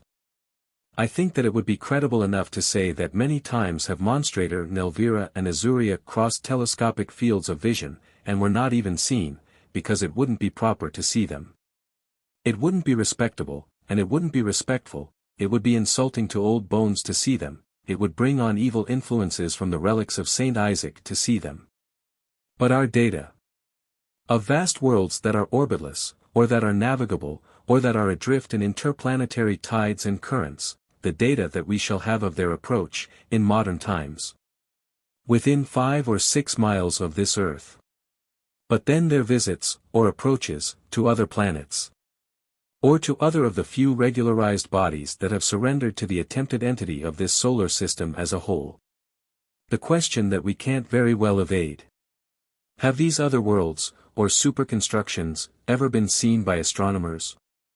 I think there would not be much approximation to realness in taking refuge in the notion of astronomers who stare and squint and see only that which it is respectable and respectful to see. It is all very well to say that astronomers are hypnotics, and that an astronomer looking at the moon is hypnotized by the moon, but our acceptance is that the bodies of this present expression often visit the moon, or cross it, or are held in temporary suspension near it, then some of them must often have been within the diameter of an astronomer's hypnosis. Our general expression that, upon the oceans of this earth, there are regularized vessels, but also that there are tramp vessels. That, upon the superocean, there are regularized planets, but also that there are tramp worlds. That astronomers are like mercantile purists who would deny commercial vagabondage. Our acceptance is that vast celestial vagabonds have been excluded by astronomers, primarily because their irresponsibilities are an affront to the pure and the precise, or to attempted positivism. And secondarily because they have not been seen so very often. The planets steadily reflect the light of the sun. Upon this uniformity a system that we call primary astronomy has been built up. But now the subject matter of advanced astronomy is data of celestial phenomena that are sometimes light and sometimes dark, varying like some of the satellites of Jupiter, but with a wider range. However, light or dark, they have been seen and reported so often that the only important reason for their exclusion is that they don't fit in with dark bodies that are probably external to our own solar system. I have, in the provincialism that no one can escape, not much concern. Dark bodies afloat in outer space would have been damned a few years ago, but now they're sanctioned by Prof. Barnard, and, if he says they're all right, you may think of them without the fear of doing something wrong or ridiculous.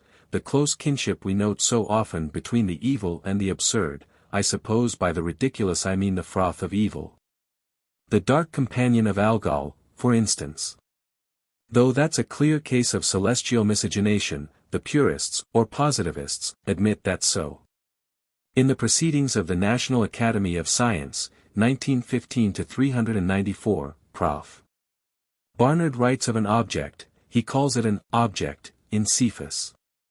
His idea is that there are dark, opaque bodies outside this solar system. But in the Astrophysical Journal, 1916-1, he modifies into regarding them as dark nebulae. That's not so interesting. We accept that Venus, for instance, has often been visited by other worlds, or by superconstructions, from which come ciders and coke and coal. That sometimes these things have reflected light and have been seen from this earth, by professional astronomers. It will be noted that throughout this chapter our data are accursed Brahmins, as, by hypnosis and inertia, we keep on and keep on saying. Just as a good many of the scientists of the 19th century kept on admitting the power of the system that preceded them, or continuity would be smashed. There's a big chance here for us to be instantaneously translated to the positive absolute, oh, well. What I emphasize here is that our damned data are observations by astronomers of the highest standing.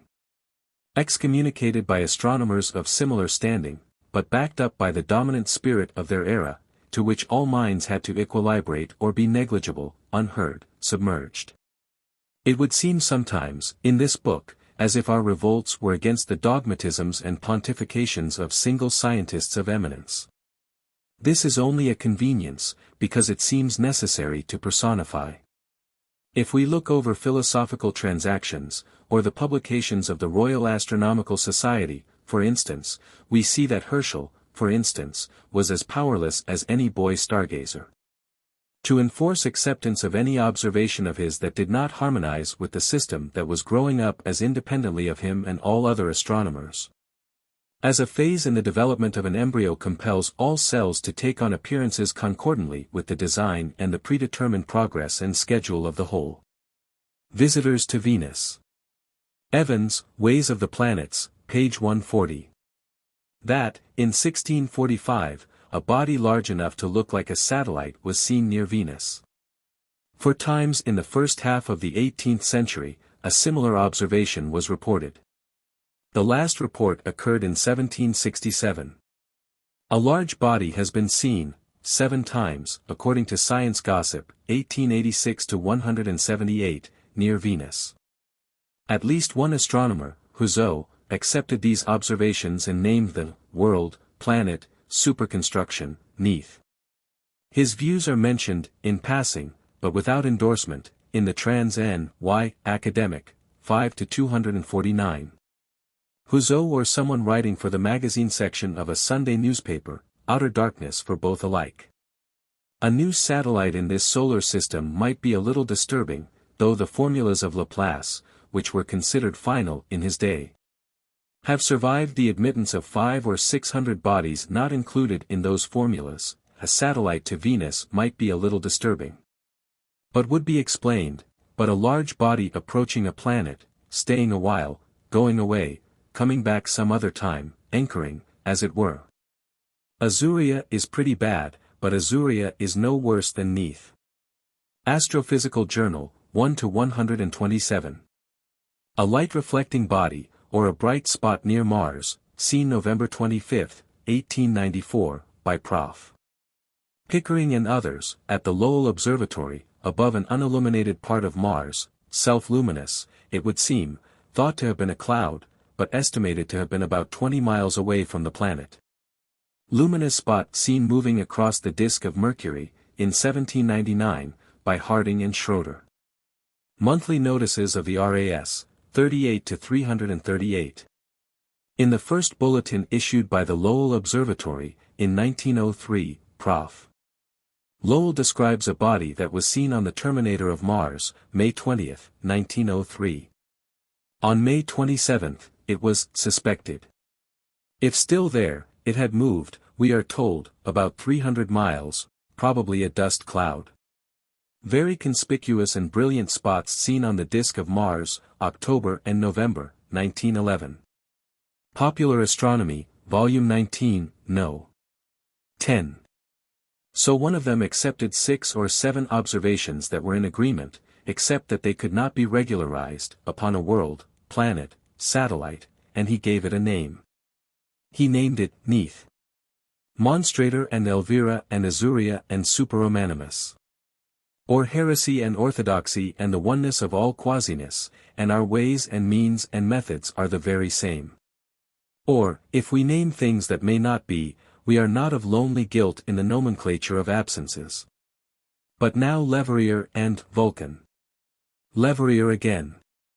Or to demonstrate the collapsibility of a froth, stick a pin in the largest bubble of it. Astronomy and inflation, and by inflation we mean expansion of the attenuated. Or that the science of astronomy is a phantom film distended with myth stuff, but always our acceptance that it approximates higher to substantiality than did the system that preceded it. So Leverrier and the planet Vulcan. And we repeat, and it will do us small good to repeat. If you be of the masses that the astronomers have hypnotized, being themselves hypnotized, or they could not hypnotize others, or that the hypnotist's control is not the masterful power that it is popularly supposed to be, but only transference of state from one hypnotic to another. If you be of the masses that the astronomers have hypnotized, you will not be able even to remember. 10 pages from here, and Leverrier and the planet Vulcan will have fallen from your mind, like beans from a magnet, or like data of cold meteorites from the mind of a Thomson. Leverrier and the planet Vulcan. And much the good it will do us to repeat. But at least temporarily we shall have an impression of a historic fiasco, such as, in our acceptance, could occur only in a quasi-existence. In 1859, Dr. Lescarbault, an amateur astronomer, of Orgeries, France, announced that, upon March 26 of that year, he had seen a body of planetary size cross the sun. We are in a subject that is now as unholy to the present system as ever were its own subjects to the system that preceded it, or as ever were slanders against miracles to the preceding system.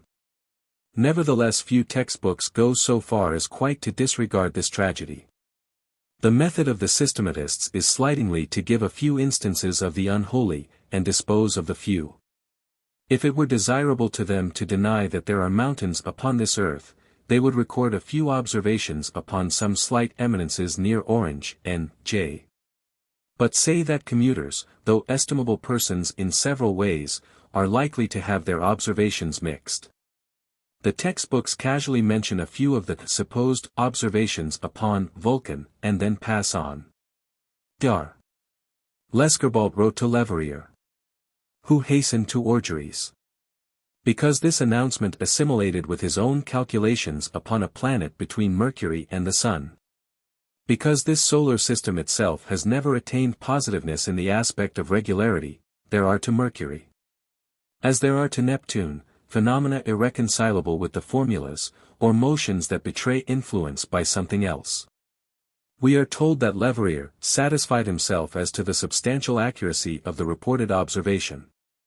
The story of this investigation is told in monthly notices, 20 to 98. It seems too bad to threaten the naive little thing with our rude sophistications, but it is amusingly of the ingenuousness of the age from which present dogmas have survived. Lescarbault wrote to Leverrier. Leverrier hastened to Orgeries. But he was careful not to tell Lescarbault who he was. Went right in and subjected Dr. Lescarbault to a very severe cross-examination, just the way you or I may feel at liberty to go into anybody's home and be severe with people, pressing him hard step by step, just as anyone might go into someone else's house and press him hard. Though unknown to the hard-pressed one. Not until he was satisfied, did Leverrier reveal his identity. I suppose Dr. Lescarbault expressed astonishment. I think there's something utopian about this. It's so unlike the standoffishness of New York life. Leverrier gave the name Vulcan to the object that Dr. Lescarbault had reported. By the same means by which he is, even to this day, supposed, by the faithful, to have discovered Neptune, he had already announced the probable existence of an intramercurial body, or group of bodies. He had 5 observations besides Lescarbault's upon something that had been seen to cross the sun. In accordance with the mathematical hypnosis of his era, he studied these 6 transits. Out of them he computed elements giving Vulcan a period of about 20 days, or a formula for heliocentric longitude at any time. But he placed the time of best observation away up in 1877. But even so, or considering that he still had probably a good many years to live, it may strike one that he was a little rash, that is if one has not gone very deep into the study of hypnosis, that, having discovered Neptune by a method which, in our acceptance, had no more to recommend it than had once equally well thought of methods of which finding, he should not have taken such chances, that if he was right as to Neptune, but should be wrong as to Vulcan, his average would be away below that of most fortune-tellers, who could scarcely hope to do business upon a 50% basis, all that the reasoning of a tyro in hypnosis. The date. March 22, 1877. The scientific world was up on its hind legs nosing the sky. The thing had been done so authoritatively. Never a pope had said a thing with more of the seeming of finality. If 6 observations correlated, what more could be asked? The editor of Nature, a week before the predicted event, though cautious, said that it is difficult to explain how 6 observers, unknown to one another, could have data that could be formulated, if they were not related phenomena. In a way, at this point occurs the crisis of our whole book. Formulas are against us. But can astronomic formulas, backed up by observations in agreement, taken many years apart, calculated by a Leverrier, be as meaningless, in a positive sense, as all other quasi-things that we have encountered so far? The preparations they made, before March 22, 1877. In England, the Astronomer Royal made it the expectation of his life, notified observers at Madras, Melbourne, Sydney, and New Zealand, and arranged with observers in Chile in the United States. Struve had prepared for observations in Siberia and Japan. March 22, 1877. Not absolutely, hypocritically, I think it's pathetic, myself. If anyone should doubt the sincerity of Leverrier, in this matter, we note, whether it has meaning or not, that a few months later he died. I think we'll take up Monstrator, though there's so much to this subject that we'll have to come back. According to the Annual Register, 9 to 120, upon the 9th of August, 1762, M. de Rostan, of Bâle, France, was taking altitudes of the sun, at Lausanne. He saw a vast, spindle-shaped body, about 3 of the sun's digits in breadth and 9 in length, advancing slowly across the disk of the sun, or, at no more than half the velocity with which the ordinary solar spots move. It did not disappear until the 7th of September, when it reached the sun's limb. Because of the spindle-like form, I incline to think of a super-zeppelin, but another observation, which seems to indicate that it was a world, is that, though it was opaque, and eclipsed the sun, it had around it a kind of nebulosity, or atmosphere. A penumbra would ordinarily be a datum of a sun-spot, but there are observations that indicate that this object was at a considerable distance from the sun. It is recorded that another observer, at Paris, watching the sun, at this time, had not seen this object. But that crossed, at Seoul, about 45 German leagues northward from Lausanne, had seen it, describing the same spindle form, but disagreeing a little as to breadth. Then comes the important point, that he and M. de Rostan did not see it upon the same part of the sun.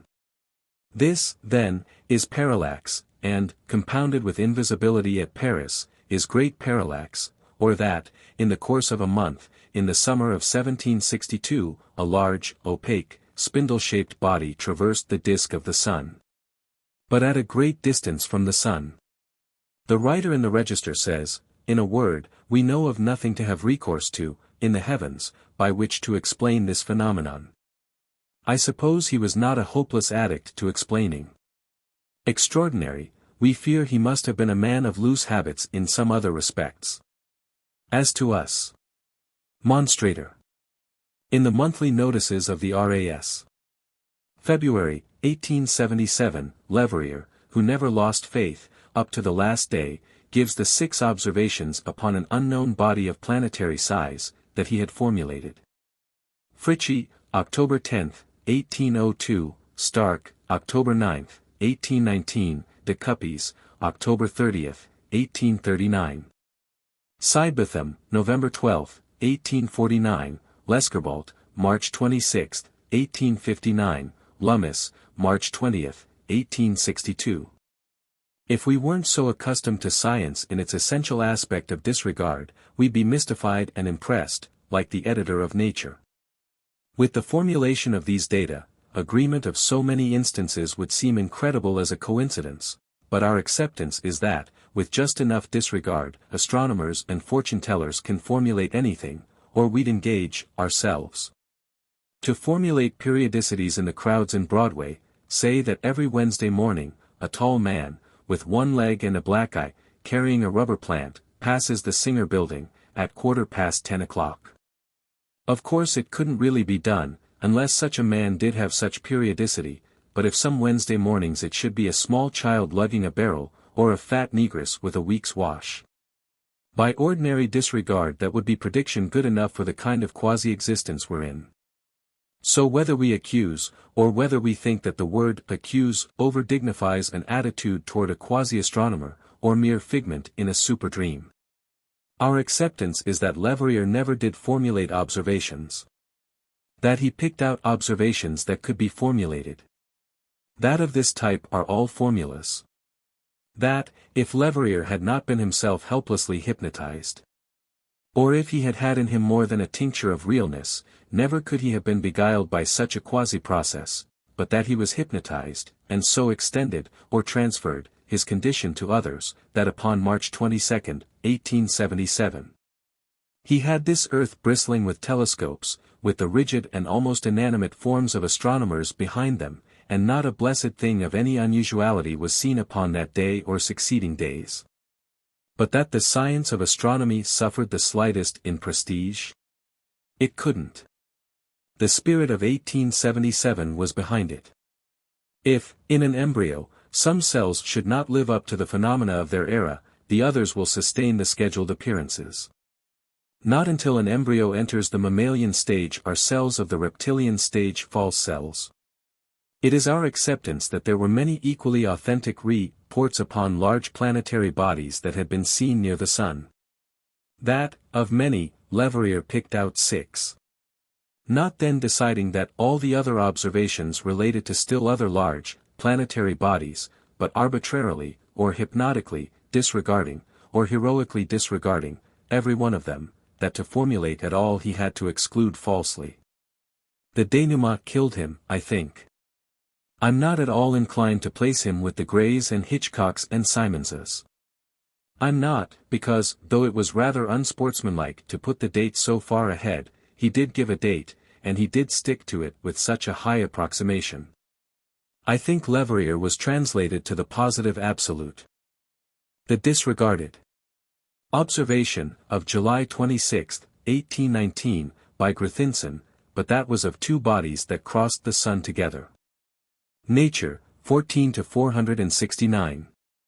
That, according to the astronomer, J. R. Hind, Benjamin Scott, City Chamberlain of London, and Mr. Ray, had, in 1847, seen a body similar to Vulcan cross the Sun. Similar observation by Hind and Lowe, March 12, 1849, L'Année Scientifique, 1876-9. Nature, 14 to 505. Body of apparent size of Mercury, seen, January 29, 1860, by F. R. Russell and 4 other observers, crossing the Sun. De Vico's observation of July 12, 1837, Observatory, 2 to 424. L'Année Scientifique, 1865-16. That another amateur astronomer, M.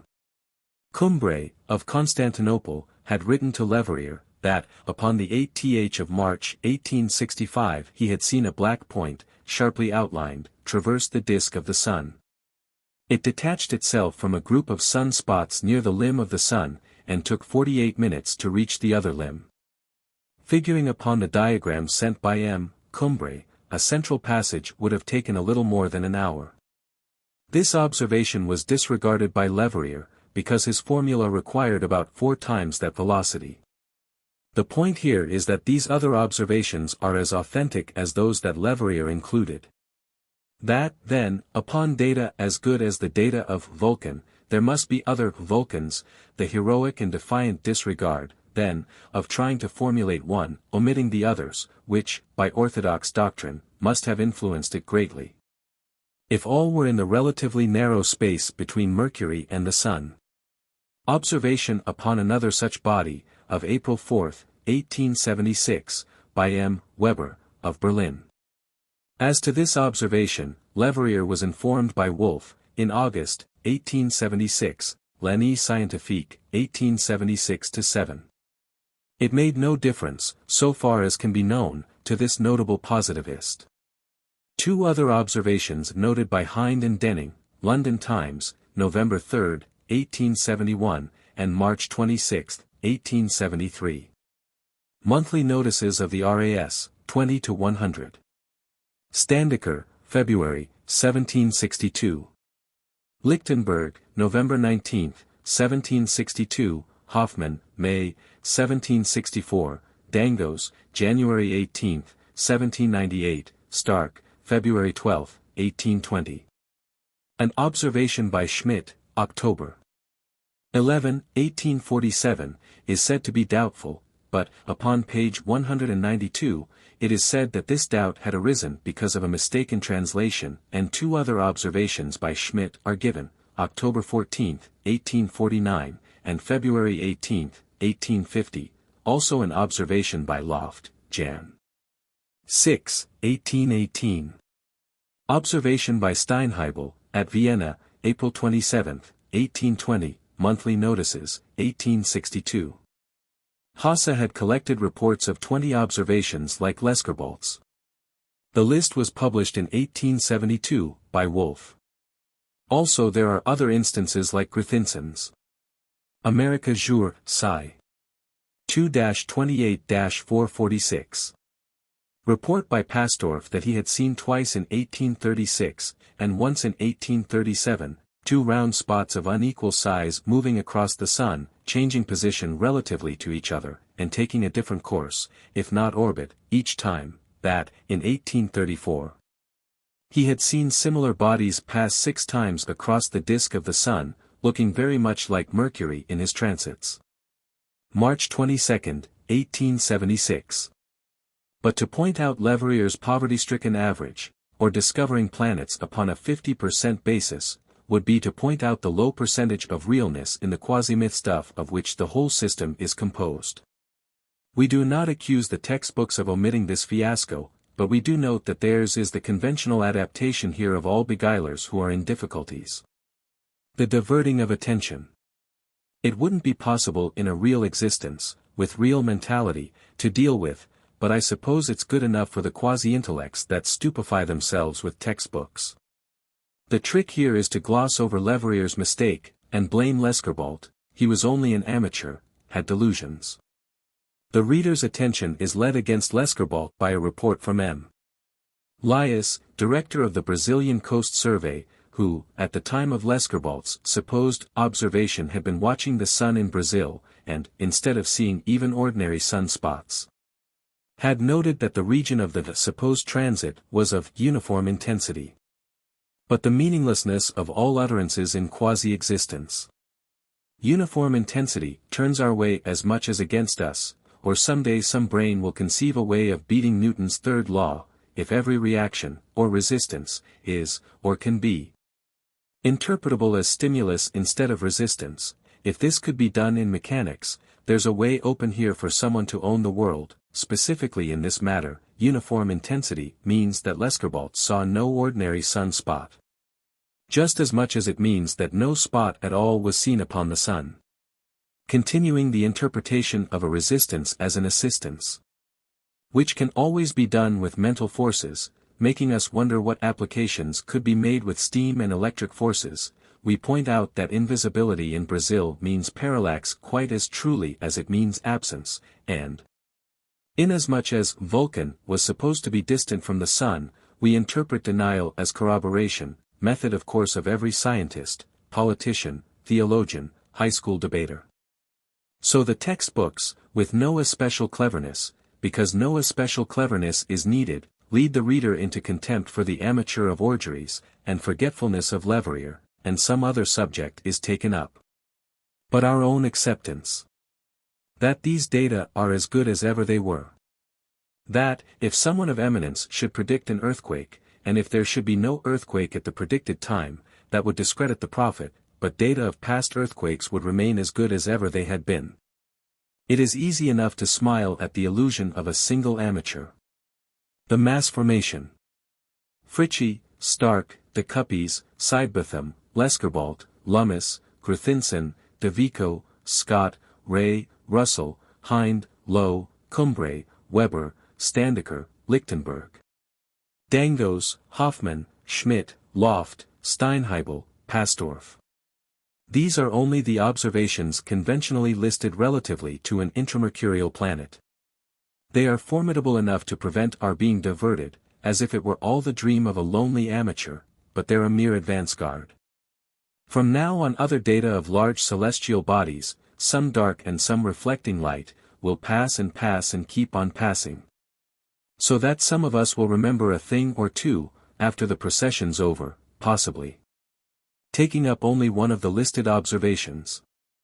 Or our impression that the discrediting of Leverrier has nothing to do with the acceptability of these data. In the London Times, Jan. 10, 1860, is Benjamin Scott's account of his observation. That, in the summer of 1847, he had seen a body that had seemed to be the size of Venus, crossing the sun. He says that, hardly believing the evidence of his sense of sight, he had looked for someone, whose hopes or ambitions would not make him so subject to illusion. He had told his little son, aged 5 years, to look through the telescope. The child had exclaimed that he had seen a little balloon crossing the sun. Scott says that he had not had sufficient self-reliance to make public announcement of his remarkable observation at the time, but that, in the evening of the same day, he had told Dr. Dick, FRAS, who had cited other instances. In the Times, January 12, 1860, is published a letter from Richard Abbott, FRAS, that he remembered Mr. Scott's letter to him upon this observation, at the time of the occurrence. I suppose that, at the beginning of this chapter, one had the notion that, by hard scratching through musty old records we might rake up vague, more than doubtful data, distortable into what's called evidence of unrecognized worlds or constructions of planetary size. But the high authenticity and the support and the modernity of these of the accursed that we are now considering, and our acceptance that ours is a quasi-existence, in which above all other things, hopes, ambitions, emotions, motivations, stands attempt to positivize, that we are here considering an attempt to systematize that is sheer fanaticism in its disregard of the unsystematizable, that it represented the highest good in the 19th century, that it is monomania. But heroic monomania that was quasi-divine in the 19th century. But that this isn't the 19th century. As a doubly sponsored Brahmin, in the regard of Baptists, the objects of July 29, 1878, stand out and proclaim themselves so that nothing but disregard of the intensity of monomania can account for their reception by the system. Or the total eclipse of July 29, 1878, and the reports by Prof. Watson, from Rawlins, Wyoming, and by Professor Swift, from Denver, Colorado, that they had seen two shining objects at a considerable distance from the sun. It's quite in accord with our general expression, not that there is an intramercurial planet, but that there are different bodies, many vast things, near this earth sometimes, near the sun sometimes. Orbitless worlds, which, because of scarcely any data of collisions, we think of as under navigable control, or dirigible superconstructions. Professor Watson and Professor Swift published their observations. Then the disregard that we cannot think of in terms of ordinary, sane exclusions.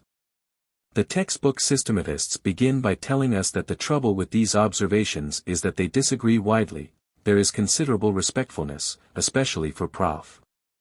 Swift, but we are told that by coincidence these two astronomers, hundreds of miles apart, were elude, their observations were so different. Professor Swift, Nature, September 19, 1878. That his own observation was, in close approximation to that given by Professor Watson. In the observatory, 2:161, Swift says that his observations and Watson's were confirmatory of each other. The faithful try again. That Watson and Swift mistook stars for other bodies. In the observatory, 2:193, Professor Watson says that he had previously committed to memory all stars near the sun, down to the 7th magnitude. And he's damned anyway. How such exclusions work out is shown by Lockyer, Nature, August 20, 1878. He says, there is little doubt that an intramercurial planet has been discovered by Professor Watson. That was before excommunication was pronounced.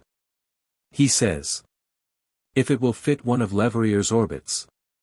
It didn't fit. In Nature, 21 to 301, Professor Swift says, "I have never made a more valid observation, nor one more free from doubt. He's damned anyway. We shall have some data that will not live up to most rigorous requirements, but, if anyone would like to read how carefully and minutely these two sets of observations were made, see Professor Swift's detailed description in the A.M. Jour, Sci. 116 to 313, and the technicalities of Professor Watson's observations in Monthly Notices, 38 to 525. Our own acceptance upon dirigible worlds, which is assuredly enough, more nearly real than attempted concepts of large planets relatively near this Earth, moving in orbits, but visible only occasionally. Which more nearly approximates to reasonableness than does wholesale slaughter of Swift and Watson and Fricke and Stark and de Cuppies, but our own acceptance is so painful to so many minds that, in another of the charitable moments that we have now and then for the sake of contrast, we offer relief. The things seen high in the sky by Swift and Watson. Well, only 2 months before, the horse and the barn. We go on with more observations by astronomers, recognizing that it is the very thing that has given them life, sustained them, held them together. That has crushed all but the quasi-gleam of independent life out of them. Were they not systematized, they could not be at all, except sporadically and without sustenance. They are systematized, they must not vary from the conditions of the system, they must not break away for themselves. The two great commandments. Thou shalt not break continuity. Thou shalt try. We go on with these disregarded data, some of which, many of which, are of the highest degree of acceptability.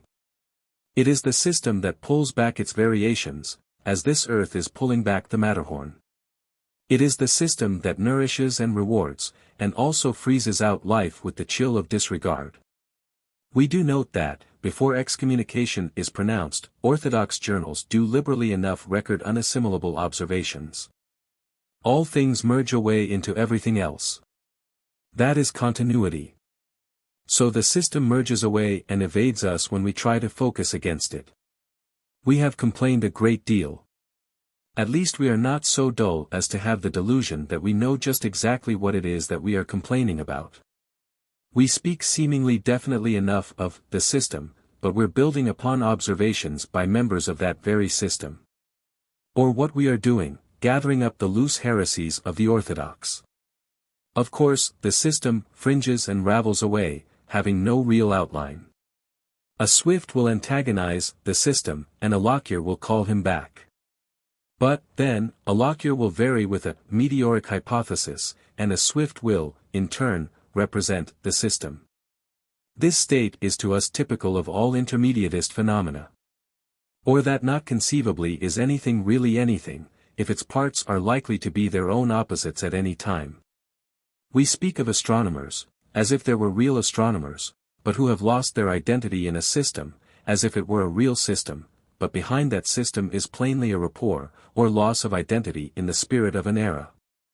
Bodies that have looked like dark bodies, and lights that may have been sunlight reflected from interplanetary objects, masses, constructions. Lights that have been seen upon, or near, the moon. In Philosophical Transactions, 82 to 27, is Herschel's report upon many luminous points, which he saw upon, or near, the moon, during an eclipse. Why they should be luminous, whereas the moon itself was dark, would get us into a lot of trouble, except that later we shall, or we shan't, except that many times have luminous objects been seen close to this Earth, at night. But numerousness is a new factor, or new disturbance to our explorations. A new aspect of interplanetary inhabitancy or occupancy.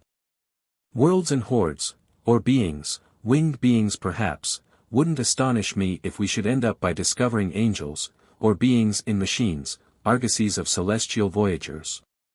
In 1783 and 1787, Herschel reported more lights on or near the moon, which he supposed were volcanic. The word of a Herschel has had no more weight, in divergences from the orthodox, than has had the word of a Lescarbault. These observations are of the disregarded Bright spot seen on the moon, November, 1821, Proc. London Roy. SOC, 2 to 167. For 4 other instances, see Luminous, Treatise on Astronomy, page 174. A moving light is reported in Phil. Trans, 84 to 429. To the writer, it looked like a star passing over the moon, which, on the next moment's consideration I knew to be impossible. It was a fixed, steady light upon the dark part of the moon. I suppose fixed applies to luster. In the report of the Brit. Association, 1847-18, there is an observation by Rankine, upon luminous points seen on the shaded part of the moon, during an eclipse. They seem to this observer like reflections of stars. That's not very reasonable, however. We have, in the Annual Register, 1821-687, a light not referable to a star, because it moved with the moon, was seen 3 nights in succession, reported by Captain Cater. See Quart. 4. Roy. INST, 12 to 133. Phil. Trans, 112 to 237. Report from the Cape Town Observatory. A whitish spot on the dark part of the moon's limb. 3 smaller lights were seen. The call of positiveness, in its aspects of singleness, or homogeneity, or oneness, or completeness. In data now coming, I feel it myself. A Leverrier studies more than 20 observations. The inclination is irresistible to think that they all relate to one phenomenon. It is an expression of cosmic inclination. Most of the observations are so irreconcilable with any acceptance other than of orbitless, dirigible worlds that he shuts his eyes to more than 2/3 of them. He picks out 6 that can give him the illusion of completeness, or of all relating to one planet. Or let it be that we have data of many dark bodies, still do we incline almost irresistibly to think of one of them as the dark body in chief. Dark bodies, floating, or navigating, in interplanetary space, and I conceive of one that's the prince of dark bodies. Melanchthus. Vast dark thing with the wings of a superbat, or jet-black superconstruction. Most likely one of the spores of the evil one. The Extraordinary Year, 1883. London Times, December 17, 1883. Extract from a letter by Hicks Paha, that, in Egypt, September 24, 1883, he had seen, through glasses, an immense black spot upon the lower part of the sun. Sun spot, maybe. One night an astronomer was looking up at the sky, when something obscured a star, for 3½ seconds. A meteor had been seen nearby, but its train had been only momentarily visible. Wolf was the astronomer, Nature, 86 to 528. The next datum is one of the most sensational we have, except that there is very little to it. A dark object that was seen by Professor Hayes, for 11 degrees of arc, moving slowly across the Milky Way. Gregg's Catalogue, Report Brit. Association, 1867 to 426. One of our quasi-reasons for accepting that orbitless worlds are dirigible is the almost complete absence of data of collisions. Of course, though in defiance of gravitation, they may, without direction like human direction, adjust to one another in the way of vortex rings of smoke, a very human-like way, that is. But in Knowledge, February, 1894, are 2 photographs of Brooks' comet that are shown as evidence of its seeming collision with a dark object, October, 1893. Our own wording is that it struck against something, Prof. Barnard's is that it had entered some dense medium, which shattered it. For all I know it had knocked against merely a field of ice. Melanchthus. That upon the wings of a superbat, he broods over this earth and over other worlds, perhaps deriving something from them, hovers on wings, or wing-like appendages. Or planes that are hundreds of miles from tip to tip, a super-evil thing that is exploiting us. By evil I mean that which makes us useful. He obscures a star. He shoves a comet. I think he's a vast, black, brooding vampire. Science, July 31, 1896. That, according to a newspaper account, Mr. W. R. Brooks, director of the Smith Observatory, had seen a dark round object pass rather slowly across the moon, in a horizontal direction. In Mr. Brooks' opinion it was a dark meteor. In Science, September 14, 1896, a correspondent writes that, in his opinion, it may have been a bird. We shall have no trouble with the meteor and bird mergers, if we have observations of long duration and estimates of size up to hundreds of miles. As to the body that was seen by Brooks, there is a note from the Dutch astronomer, Muller, in the Scientific American, 75-251, that, upon April 4, 1892, he had seen a similar phenomenon. In Science Gossip, NS 3-135, are more details of the Brooks object, apparent diameter about 1/30th of the moon's disk crossed in 3 or 4 seconds. The writer, in Science Gossip, says that, on June 27, 1896, at 1 o'clock in the morning, he was looking at the moon with a 2-inch achromatic, power 44, when a long black object sailed past, from west to east, the transit occupying 3 or 4 seconds. He believed this object to be a bird. There was, however, no fluttering motion observable in it. In the Astronomische Nachrichten, No. 3477, Dr. Brendel, of Greifswald, Pomerania, writes that Postmaster Ziegler and other observers had seen a body about 6 feet in diameter crossing the sun's disk. The duration here indicates something far from the Earth, and also far from the sun.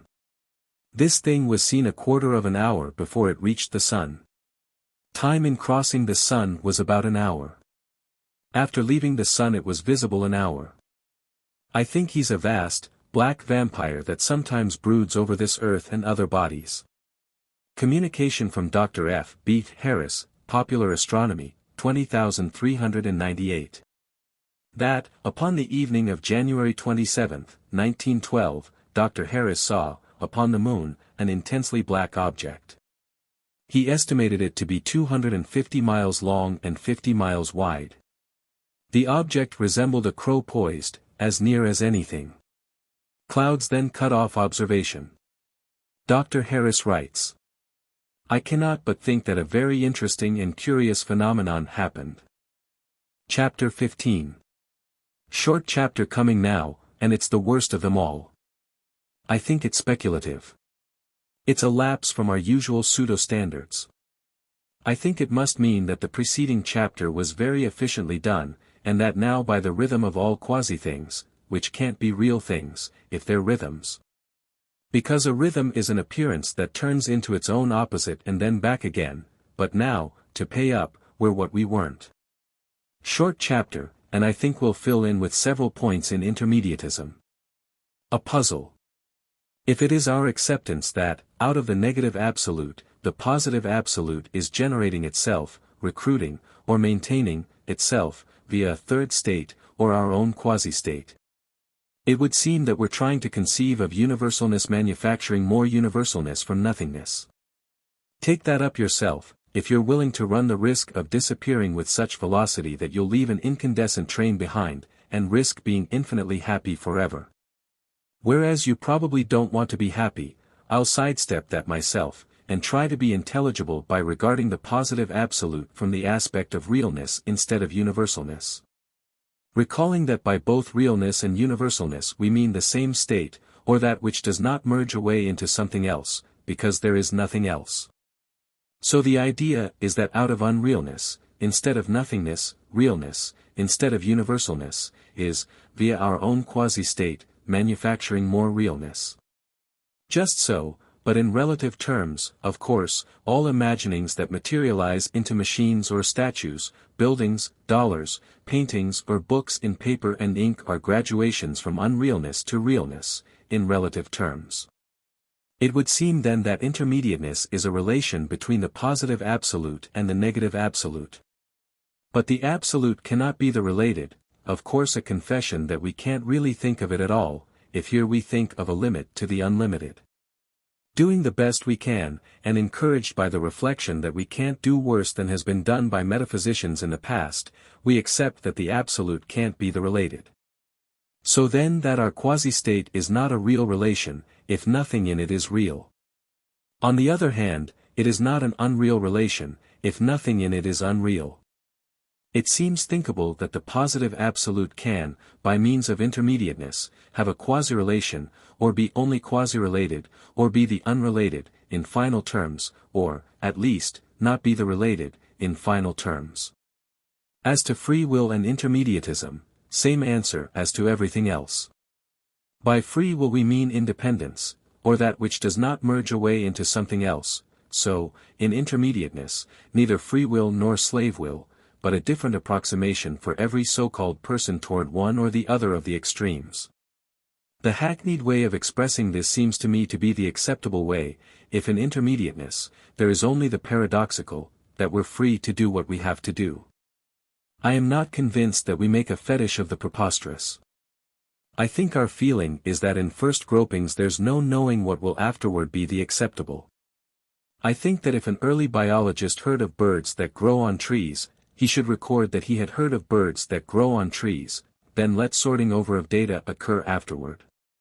The one thing that we try to tone down, but that is to a great degree unavoidable, is having our data all mixed up like Long Island and Florida in the minds of early American explorers. My own notion is that this whole book is very much like a map of North America in which the Hudson River is set down as a passage leading to Siberia. We think of Monstrator and Melanicus and of a world that is now in communication with this earth, if so, secretly, with certain esoteric ones upon this earth. Whether that world's Monstrator and Monstrator's Melanicus, must be the subject of later inquiry. It would be a gross thing to do, solve up everything now and leave nothing to our disciples. I have been very much struck with phenomena of cup marks. They look to me like symbols of communication. But they do not look to me like means of communication between some of the inhabitants of this earth and other inhabitants of this earth. My own impression is that some external force has marked, with symbols, rocks of this earth, from far away. I do not think that cup marks are inscribed communications among different inhabitants of this earth, because it seems too unacceptable that inhabitants of China, Scotland, and America should all have conceived of the same system. Cup marks are strings of cup-like impressions in rocks. Sometimes there are rings around them, and sometimes they have only semicircles. Great Britain, America, France, Algeria, Circassia, Palestine, they're virtually everywhere, except in the far north, I think. In China, cliffs are dotted with them. Upon a cliff near Lake Como, there is a maze of these markings. In Italy and Spain and India they occur in enormous numbers. Given that a force, say, like electric force, could, from a distance, mark such a substance as rocks, as, from a distance of hundreds of miles, selenium can be marked by telephotographers, but I am of two minds. The lost explorers from somewhere. And an attempt, from somewhere, to communicate with them, so a frenzy of showering of messages toward this earth, in the hope that some of them would mark rocks near the lost explorers. Or that somewhere upon this earth there is an especial rocky surface, or receptor, or polar construction, or a steep, conical hill, upon which for ages have been received messages from some other world. But that at times messages go astray and mark substances perhaps thousands of miles from the receptor. That perhaps forces behind the history of this earth have left upon the rocks of Palestine and England and India and China records that may someday be deciphered. Of their misdirected instructions to certain esoteric ones, Order of the Freemasons, the Jesuits. I emphasize the row formation of cup marks. Prof. Douglas, Saturday Review, November 24, 1883. Whatever may have been their motive, the cup markers showed a decided liking for arranging their sculpturings in regularly spaced rows. That cup marks are an archaic form of inscription was first suggested by Canon Greenwell many years ago.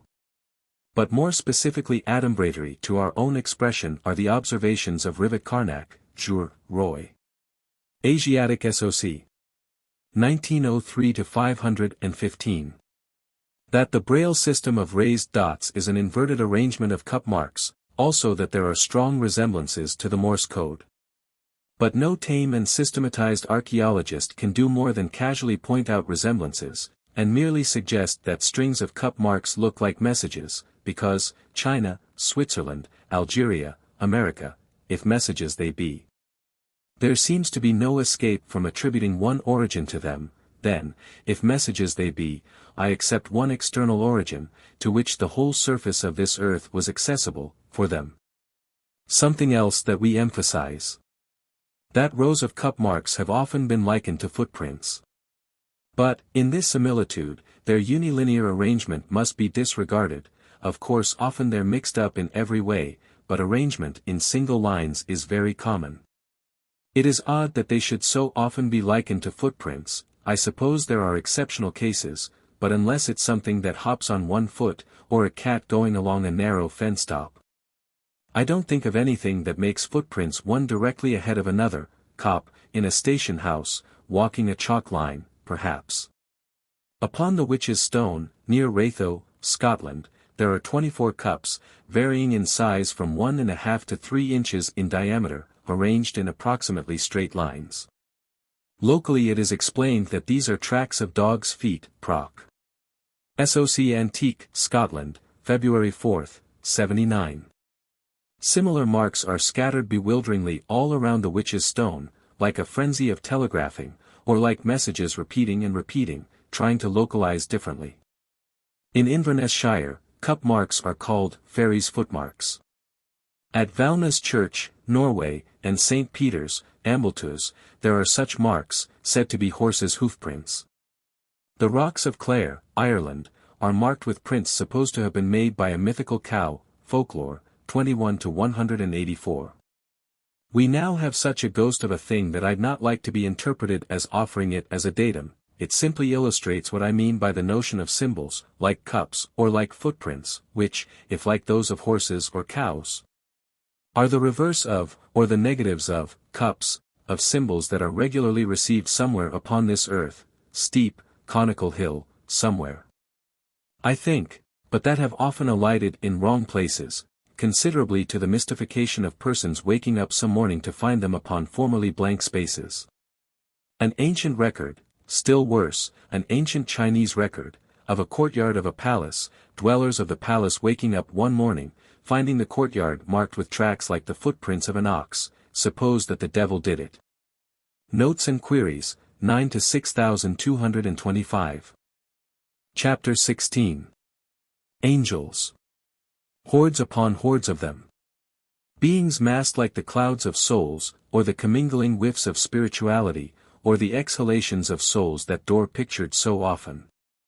It may be that the Milky Way is a composition of stiff, frozen, finally static, absolute angels. We shall have data of little Milky Ways, moving swiftly, or data of hosts of angels, not absolute, or still dynamic. I suspect, myself, that the fixed stars are really fixed, and that the minute motions said to have been detected in them are illusions. I think that the fixed stars are absolutes. Their twinkling is only the interpretation by an intermediatist state of them. I think that soon after Leverrier died, a new fixed star was discovered, that, if Dr.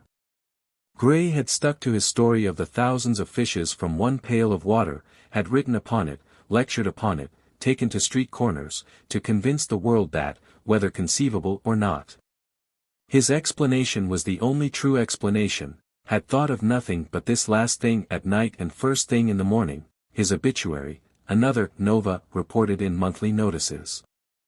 I think that Milky Ways, of an inferior, or dynamic, order, have often been seen by astronomers. Of course it may be that the phenomena that we shall now consider are not angels at all. We are simply feeling around, trying to find out what we can accept. Some of our data indicate hosts of rotund and complacent tourists in interplanetary space, but then data of long, lean, hungry ones. I think that there are, out in interplanetary space, super Tamerlanes at the head of hosts of celestial ravagers, which have come here and pounced upon civilizations of the past, cleaning them up all but their bones. Or temples and monuments, for which later historians have invented exclusionist histories. But if something now has a legal right to us, and can enforce its proprietorship, they've been warned off. It's the way of all exploitation. I should say that we're now under cultivation, that we're conscious of it, but have the impertinence to attribute it all to our own nobler and higher instincts. Against these notions is the same sense of finality that opposes all advance. It's why we rate acceptance as a better adaptation than belief. Opposing us is the strong belief that, as to interplanetary phenomena, virtually everything has been found out. Sense of finality and illusion of homogeneity. But that what is called advancing knowledge is violation of the sense of blankness. A drop of water. Once upon a time water was considered so homogeneous that it was thought of as an element. The microscope, and not only that the supposititiously elementary was seen to be of infinite diversity, but that in its protoplasmic life there were new orders of beings. Or the year 1491, and a European looking westward over the ocean, his feeling that that suave western droop was unbreakable, that gods of regularity would not permit that smooth horizon to be disturbed by coasts or spotted with islands. The unpleasantness of even contemplating such a state, wide, smooth west, so clean against the sky, spotted with islands, geographic leprosy. But coasts and islands and Indians and bison, in the seemingly vacant west, lakes, mountains, rivers. One looks up at the sky, the relative homogeneity of the relatively unexplored, one thinks of only a few kinds of phenomena. But the acceptance is forced upon me that there are modes and modes and modes of interplanetary existence, things as different from planets and comets and meteors as Indians are from bison and prairie dogs, a supergeography, or celestiography, of vast stagnant regions. But also of super-Niagaras and ultra-Mississippis, and a super-sociology, voyagers and tourists and ravagers, the hunted and the hunting, the super-mercantile, the super-piratic, the super-evangelical. Sense of homogeneity, or our positivist illusion of the unknown, and the fate of all positivism. Astronomy and the academic. Ethics and the abstract. The universal attempt to formulate or to regularize, an attempt that can be made only by disregarding or denying. Or all things disregard or deny that which will eventually invade and destroy them. Until comes the day when some one thing shall say, and enforce upon infinitude. Thus far shalt thou go, here is absolute demarcation. The final utterance. There is only I. In the monthly notices of the RAS, 11-48, there is a letter from the Reverend W. Reed. That, upon the 4th of September, 1851, at 9:30 a.m. he had seen a host of self-luminous bodies, passing the field of his telescope, some slowly and some rapidly. They appeared to occupy a zone several degrees in breadth. The direction of most of them was due east to west, but some moved from north to south. The numbers were tremendous. They were observed for 6 hours. Editor's note. May not these appearances be attributed to an abnormal state of the optic nerves of the observer? In monthly notices, 12-38, Mr. Red answers that he had been a diligent observer, with instruments of a superior order, for about 28 years, but I have never witnessed such an appearance before. As to illusion, he says that 2 other members of his family had seen the objects. The editor withdraws his suggestion. We know what to expect. Almost absolutely, in an existence that is essentially Hibernian, we can predict the past, that is, look over something of this kind, written in 1851, and know what to expect from the exclusionists later. If Mr.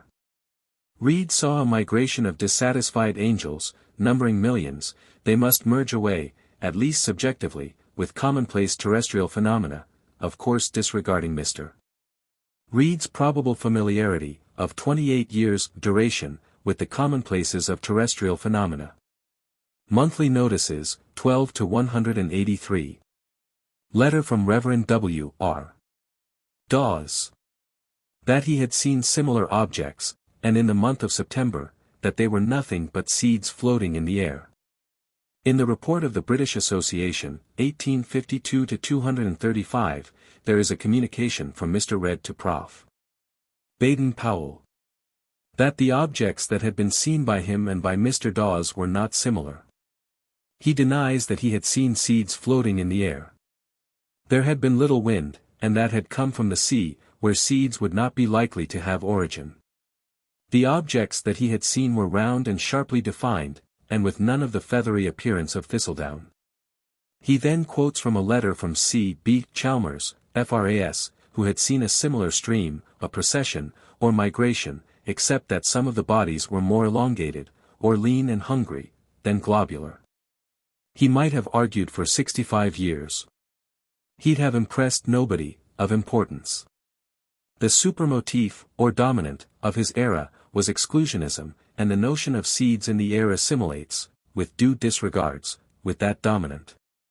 Or pageantries here upon our earth, and things looking down upon us, and the crusades were only dust clouds, and glints of the sun on shining armor were only particles of mica in dust clouds. I think it was a crusade that Reed saw, but that it was right, relatively to the year 1851, to say that it was only seeds in the wind, whether the wind blew from the sea or not. I think of things that were luminous with religious zeal, mixed up, like everything else in intermediateness, with black marauders and from grey to brown beings of little personal ambitions. There may have been a Richard Coeur de Lion, on his way to right wrongs in Jupiter. It was right, relatively to 1851, to say that he was a seed of a cabbage. Professor Coffin, USN, Jour Frank. Inst. 88-151. That, during the eclipse of August, 1869, he had noted the passage, across his telescope, of several bright flakes resembling thistle blows, floating in the sunlight. But the telescope was so focused that, if these things were distinct, they must have been so far away from this earth that the difficulties of orthodoxy remain as great. One way or another, no matter what we think they were. They were well defined, says Professor Coffin. Henry Waldner, Nature, 5-304. That, April 27, 1863, he had seen great numbers of small, shining bodies passing from west to east. He had notified Dr. Wolf of the Observatory of Zurich, who had convinced himself of this strange phenomenon. Dr. Wolf had told him that similar bodies had been seen by Sig Capacci, of the Capodimonte Observatory, at Naples, May 11, 1845. The shapes were of great diversity, or different aspects of similar shapes. Appendages were seen upon some of them. We are told that some were star-shaped, with transparent appendages. I think, myself, it was a Muhammad and his Hijra. May have been only his harem. Astonishing sensation, afloat in space with 10 million wives around one. Anyway, it would seem that we have considerable advantage here, inasmuch as seeds are not in season in April, but the pulling back to earth, the bedraggling by those sincere but dull ones of some time ago. We have the same stupidity, necessary, functioning stupidity, of attribution of something that was so rare that an astronomer notes only one instance between 1845 and 1863, to an everyday occurrence. Or Mr. Waldner's assimilative opinion that he had seen only ice crystals. Whether they were not very exclusive veils of a super-harem, or planes of a very light material, we have an impression of star-shaped things with transparent appendages that have been seen in the sky. Hosts of small bodies, black, this time, that were seen by the astronomers Herrick, Buys Ballot, and de Cuppys, L'Année Scientifique, 1860-25, vast numbers of bodies that were seen by M. Lamy, to cross the moon, L'Année Scientifique, 1874-62. Another instance of dark ones, prodigious number of dark, spherical bodies reported by Messier, June 17, 1777, Arago, Ovra, 9-38, considerable number of luminous bodies which appeared to move out from the sun, in diverse directions. Seen at Havana, during eclipse of the Sunday, May 15, 1836, by Professor Aubert, Poe, M. Poe Cetissa. Similar instance, of August 3, 1886, M. Lodard's opinion that they were birds, L'Astronomie, 1886-391. Large number of small bodies crossing disk of the sun, some swiftly, some slowly, most of them globular, but some seemingly triangular, and some of more complicated structure, seen by M. Trouvelot, who, whether seeds, insects, birds, or other commonplace things, had never seen anything resembling these forms. L'Année Scientifique, 1885-8. Report from the Rio de Janeiro Observatory, of vast numbers of bodies crossing the sun, some of them luminous and some of them dark, from sometime in December, 1875, until January 22, 1876, La Nature, 1876-384. Of course, at a distance, any form is likely to look round or roundish, but we point out that we have notes upon the seeming of more complex forms. In L'Astronomie, 1886-70, is recorded M. Briguier's observation, at Marseilles, April 15 and April 25, 1883, upon the crossing of the sun by bodies that were irregular in form. Some of them moved as if in alignment. Letter from Sir Robert Inglis to Colonel Sabine, Report Brit. Association. 1849-17. That, at 3 p.m., August 8, 1849, at Guise, Switzerland, Inglis had seen thousands and thousands of brilliant white objects, like snowflakes in a cloudless sky. Though this display lasted about 25 minutes, not one of these seeming snowflakes was seen to fall. Inglis says that his servant fancied that he had seen something like wings on these, whatever they were. Upon page 18 of the report, Sir John Herschel says that, in 1845 or 1846, his attention had been attracted by objects of considerable size, in the air, seemingly not far away. He had looked at them through a telescope. He says that they were masses of hay, not less than a yard or two in diameter. Still there are some circumstances that interest me. He says that, though no less than a whirlwind could have sustained these masses, the air about him was calm. No doubt wind prevailed at the spot, but there was no roaring noise. None of these masses fell within his observation or knowledge. To walk a few fields away and find out more would seem not much to expect from a man of science, but it is one of our superstitions, that such a seeming trifle is just what, by the spirit of an era, we'll call it, one is not permitted to do. If those things were not masses of hay, and if Herschel had walked a little and found out, and had reported that he had seen strange objects in the air, that report, in 1846, would have been as misplaced as the appearance of a tail upon an embryo still in its gastrula era. I have noticed this inhibition in my own case many times. Looking back, why didn't I do this or that little thing that would have cost so little and have meant so much? Didn't belong to that era of my own development. Nature, 22-64. That, at Kadenow, Germany, about half an hour before sunrise, March 22, 1880, an enormous number of luminous bodies rose from the horizon and passed in a horizontal direction from east to west. They are described as having appeared in a zone or belt. They shone with a remarkably brilliant light. So they've thrown lassos over our data to bring them back to Earth. But they're lassos that cannot tighten. We can't pull out of them. We may step out of them, or lift them off. Some of us used to have an impression of science sitting in calm, just judgment. Some of us now feel that a good many of our data have been lynched. If a crusade, perhaps from Mars to Jupiter, occur in the autumn, seeds. If a crusade or outpouring of celestial vandals is seen from this earth in the spring, ice crystals.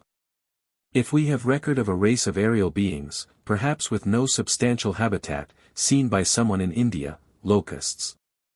This will be disregarded. If locusts fly high, they freeze and fall in thousands. Nature, 47-581. Locusts that were seen in the mountains of India, at a height of 12,750 feet, in swarms and dying by thousands. But no matter whether they fly high or fly low, no one ever wonders what's in the air when locusts are passing overhead, because of the falling of stragglers. I have especially looked this matter up, no mystery when locusts are flying overhead, constant falling of stragglers. Monthly notices, 30-135. An unusual phenomenon noticed by Lieutenant Herschel, October 17 and 18, 1870, while observing the Sun, at Bangalore, India. Lieutenant Herschel had noticed dark shadows crossing the Sun, but away from the Sun there were luminous, moving images. For 2 days bodies passed in a continuous stream, varying in size and velocity. The lieutenant tries to explain, as we shall see, but he says, as it was, the continuous flight, for 2 whole days, in such numbers, in the upper regions of the air, of beasts that left no stragglers, is a wonder of natural history, if not of astronomy. He tried different focusing, he saw wings, perhaps he saw planes. He says that he saw upon the objects either wings or phantom-like appendages. Then he saw something that was so bizarre that, in the fullness of his 19th centuriness, he writes, there was no longer doubt, they were locusts or flies of some sort. One of them had paused. It had hovered. Then it had whisked off. The editor says that at that time, countless locusts had descended upon certain parts of India. We now have an instance that is extraordinary in several respects, supervoyagers or superravagers. Angels, ragamuffins, crusaders, emigrants, aeronauts, or aerial elephants, or bison or dinosaurs, except that I think the thing had planes or wings, one of them has been photographed. It may be that in the history of photography no more extraordinary picture than this has ever been taken. L'Astronomie, 1885 to 347. That, at the observatory of Zacatecas, Mexico, August 12, 1883, about 2,500 meters above sea level, were seen a large number of small luminous bodies, entering upon the disk of the Sun.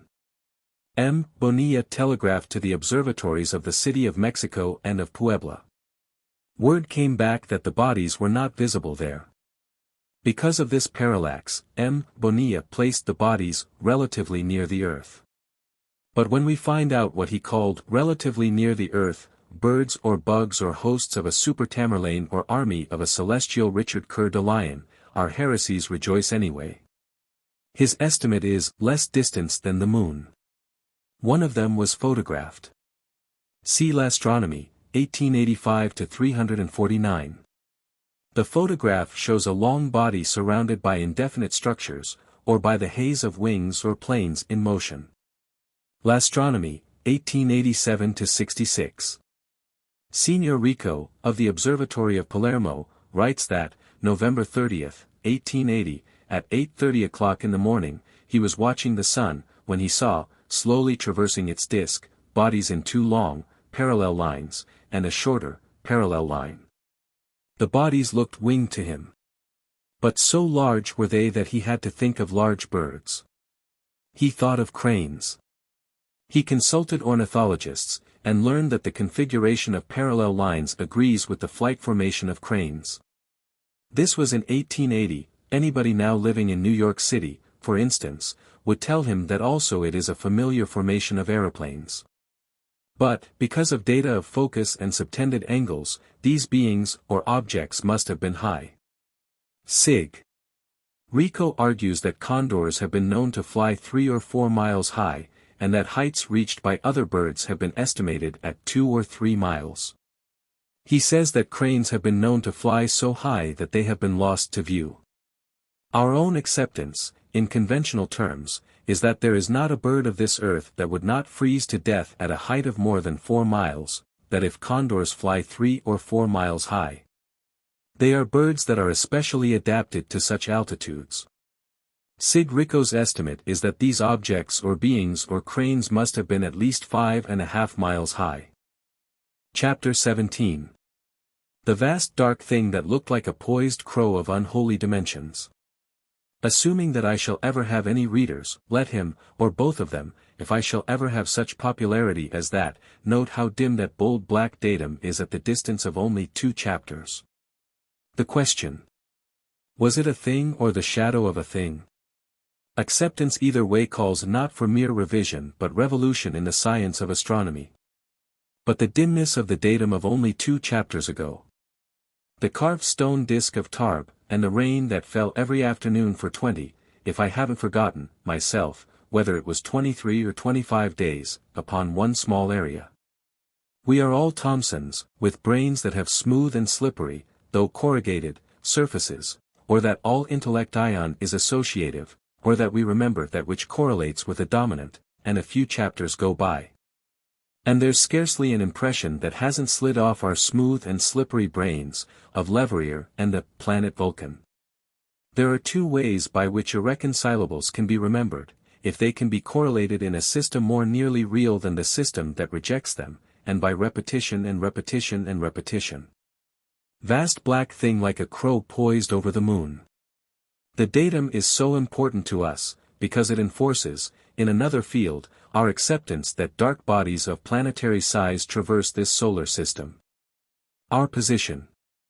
That the things have been seen. Also that their shadows have been seen. Vast black thing poised like a crow over the moon. So far it is a single instance. By a single instance, we mean the negligible. In Popular Science, 34 to 158, Service tells of a shadow that Schroeder saw, in 1788, in the lunar Alps. First he saw a light. But then, when this region was illuminated, he saw a round shadow where the light had been. Our own expression. That he saw a luminous object near the moon, that part of the moon became illuminated, and the object was lost to view, but that then its shadow underneath was seen. Service explains, of course. Otherwise, he'd not be Professor Service. It's a little contest in relative approximations to realness. Professor Service thinks that what Schroeder saw was the round shadow of a mountain, in the region that had become lighted. He assumes that Schroeder never looked again to see whether the shadow could be attributed to a mountain. That's the crux, conceivably a mountain could cast a round, and that means detached, shadow, in the lighted part of the moon. Prof. Service could, of course, explain why he disregards the light in the first place, maybe it had always been there, in the first place. If he couldn't explain, he'd still be an amateur. We have another datum. I think it is more extraordinary than. Vast thing, black and poised, like a crow, over the moon. But only because it's more circumstantial, and because it has corroboration, do I think it more extraordinary than. Vast poised thing, black as a crow, over the moon. Mr. H. C. Russell, who was usually as orthodox as anybody, I suppose, at least, he wrote FRAS. After his name, tells in the Observatory, 2 to 374, one of the wickedest, or most preposterous, stories that we have so far exhumed. That he and another astronomer, G. D. Hurst, were in the Blue Mountains, near Sydney, N. S. W., and Mr. Hurst was looking at the moon. He saw on the moon what Russell calls, one of those remarkable facts, which being seen should be recorded, although no explanation can at present be offered. That may be so. It is very rarely done. Our own expression upon evolution by successive dominants and their correlates is against it. On the other hand, we express that every era records a few observations out of harmony with it, but adumbratory or preparatory to the spirit of eras still to come. It's very rarely done. Lashed by the phantom scourge of a now passing era, the world of astronomers is in a state of terrorism, though of a highly attenuated, modernized, devitalized kind. Let an astronomer see something that is not of the conventional, celestial sights, or something that it is improper to see, his very dignity is in danger. Some one of the corralled and scourged may stick a smile into his back. He'll be thought of unkindly. With a hardihood that is unusual in his world of ethereal sensitivenesses, Russell says, of Hurst's observation. He found a large part of it covered with a dark shade, quite as dark as the shadow of the earth during an eclipse of the moon. But the climax of hardihood or impropriety or wickedness, preposterousness or enlightenment. One could hardly resist the conviction that it was a shadow, yet it could not be the shadow of any known body. Richard Proctor was a man of some liberality. After a while we shall have a letter, which once upon a time we'd have called delirious, don't know that we could read such a thing now, for the first time, without incredulous laughter, which Mr. Proctor permitted to be published in Knowledge. But a dark, unknown world that could cast a shadow upon a large part of the moon, perhaps extending far beyond the limb of the moon, a shadow as deep as the shadow of this earth. Too much for Mr. Proctor's politeness. I haven't read what he said, but it seems to have been a little coarse. Russell says that Proctor freely used his name in the Echo of March 14, 1879, ridiculing this observation which had been made by Russell as well as Hearst. If it hadn't been Proctor, it would have been someone else, but one notes that the attack came out in a newspaper. There is no discussion of this remarkable subject, no mention in any other astronomic journal. The disregard was almost complete, but we do note that the columns of the observatory were open to Russell to answer Proctor. In the answer, I note considerable intermediateness. Far back in 1879, it would have been a beautiful positivism, if Russell had said, "There was a shadow on the moon. Absolutely it was cast by an unknown body." According to our religion, if he had then given all his time to the maintaining of this one stand, of course breaking all friendships, all ties with his fellow astronomers, his apotheosis would have occurred. Greatly assisted by means well known to quasi-existence when its compromises and evasions, and phenomena that are partly this and partly that, are flouted by the definite and uncompromising. It would be impossible in a real existence, but Mr. Russell, of quasi-existence, says that he did resist the conviction, that he had said that one could hardly resist, and most of his resentment is against Mr. Proctor's thinking that he had not resisted.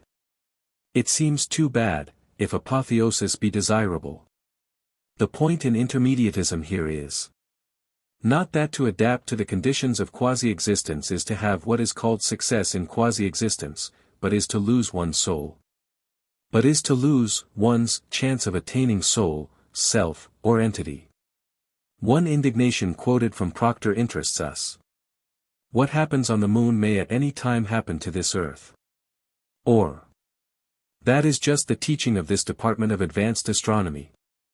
That Russell and Hearst saw the sun eclipsed relatively to the moon by a vast dark body. That many times have eclipses occurred relatively to this earth, by vast, dark bodies. That there have been many eclipses that have not been recognized as eclipses by scientific kindergartens. There is a merger, of course. We'll take a look at it first, that, after all, it may have been a shadow that Hearst and Russell saw, but the only significance is that the sun was eclipsed relatively to the moon by a cosmic haze of some kind, or a swarm of meteors close together. Or a gaseous discharge left behind by a comet. My own acceptance is that vagueness of shadow is a function of vagueness of intervention, that a shadow as dense as the shadow of this earth is cast by a body denser than hazes and swarms. The information seems definite enough in this respect, quite as dark as the shadow of this earth during the eclipse of the moon. Though we may not always be as patient toward them as we should be, it is our acceptance that the astronomic primitives have done a great deal of good work, for instance, in the allaying of fears upon this earth. Sometimes it may seem as if all science were to us very much like what a red flag is to bulls and anti-socialists. It's not that, it's more like what unsquare meals are to bulls and anti-socialists, not the scientific, but the insufficient. Our acceptance is that evil is the negative state, by which we mean the state of maladjustment, discord, ugliness, disorganization, inconsistency, injustice, and so on, as determined in intermediateness, not by real standards, but only by higher approximations to adjustment, harmony, beauty, organization, consistency, justice, and so on. Evil is outlived virtue, or incipient virtue that has not yet established itself, or any other phenomenon that is not in seeming adjustment, harmony, consistency with a dominant. The astronomers have functioned bravely in the past. They've been good for business, the big interests think kindly, if at all, of them. It's bad for trade to have an intense darkness come upon an unaware community and frighten people out of their purchasing values. But if an obscuration be foretold, and if it then occur, may seem a little uncanny, only a shadow, and no one who was about to buy a pair of shoes runs home panic-stricken and saves the money. Upon general principles we accept that astronomers have quasi-systematized data of eclipses, or have included some and disregarded others. They have done well. They have functioned. But now they're negatives, or they're out of harmony. If we are in harmony with a new dominant, or the spirit of a new era, in which exclusionism must be overthrown. If we have data of many obscurations that have occurred, not only upon the moon, but upon our own earth, as convincing of vast intervening bodies, usually invisible, as is any regularized, predicted eclipse. One looks up at the sky. It seems incredible that, say, at the distance of the moon, there could be, but be invisible, a solid body, say, the size of the moon. One looks up at the moon, at a time when only a crescent of it is visible. The tendency is to build up the rest of it in one's mind, but the unillumined part looks as vacant as the rest of the sky, and it's of the same blueness as the rest of the sky. There's a vast area of solid substance before one's eyes. It's indistinguishable from the sky. In some of our little lessons upon the beauties of modesty and humility, we have picked out basic arrogances, tail of a peacock, horns of a stag, dollars of a capitalist, eclipses of astronomers. Though I have no desire for the job, I'd engage to list hundreds of instances in which the report upon an expected eclipse has been, sky overcast, or, weather unfavorable. In our superhibernia, the unfavorable has been construed as the favorable. Some time ago, when we were lost, because we had not recognized our own dominant. When we were still of the unchosen and likely to be more malicious than we now are, because we have noted a steady tolerance creeping into our attitude, if astronomers are not to blame. But our only correlates to a dominant, we advertised a predicted eclipse that did not occur at all. Now, without any especial feeling, except that of recognition of the fate of all attempted absolutism, we give the instance, noting that, though such an evil thing to orthodoxy, it was orthodoxy that recorded the non-event. Monthly notices of the RAS, 8 to 132. Remarkable appearances during the total eclipse of the moon on March 19, 1848. In an extract from a letter from Mr. Forster, of Bruges, it is said that, according to the writer's observations at the time of the predicted total eclipse, the moon shone with about 3 times the intensity of the mean illumination of an eclipsed lunar disk, that the British consul at Ghent, who did not know of the predicted eclipse, had written inquiring as to the blood-red color of the moon. This is not very satisfactory to what used to be our malices. But there follows another letter, from another astronomer, Walkie, who had made observations at Clystst. Lawrence, that, instead of an eclipse, the moon became, as is printed in italics, most beautifully illuminated. Rather tinged with a deep red. The moon being as perfect with light as if there had been no eclipse whatever. I note that Chambers, in his work upon eclipses, gives Forster's letter in full, and not a mention of Walkie's letter. There is no attempt in monthly notices to explain upon the notion of greater distance of the moon, and the earth's shadow falling short, which would make as much trouble for astronomers, if that were not foreseen, as no eclipse at all. Also there is no refuge in saying that virtually never, even in total eclipses, is the moon totally dark, as perfect with light as if there had been no eclipse whatever. It is said that at the time there had been an aurora borealis, which might have caused the luminosity, without a datum that such an effect, by an aurora, had ever been observed upon the moon. But single instances, so an observation by Scott, in the Antarctic. The force of this datum lies in my own acceptance, based upon especially looking up this point, that an eclipse 9/10 of totality has great effect, even though the sky be clouded. Scott, Voyage of the Discovery, Volume 11, p. 215. There may have been an eclipse of the Sunday, September 21, 1903, as the almanac said, but we should, none of us, have liked to swear to the fact. This eclipse had been set down at 9/10 of totality. The sky was overcast at the time. So it is not only that many eclipses unrecognized by astronomers as eclipses have occurred, but that intermediatism, or impositivism, breaks into their own seemingly regularized eclipses.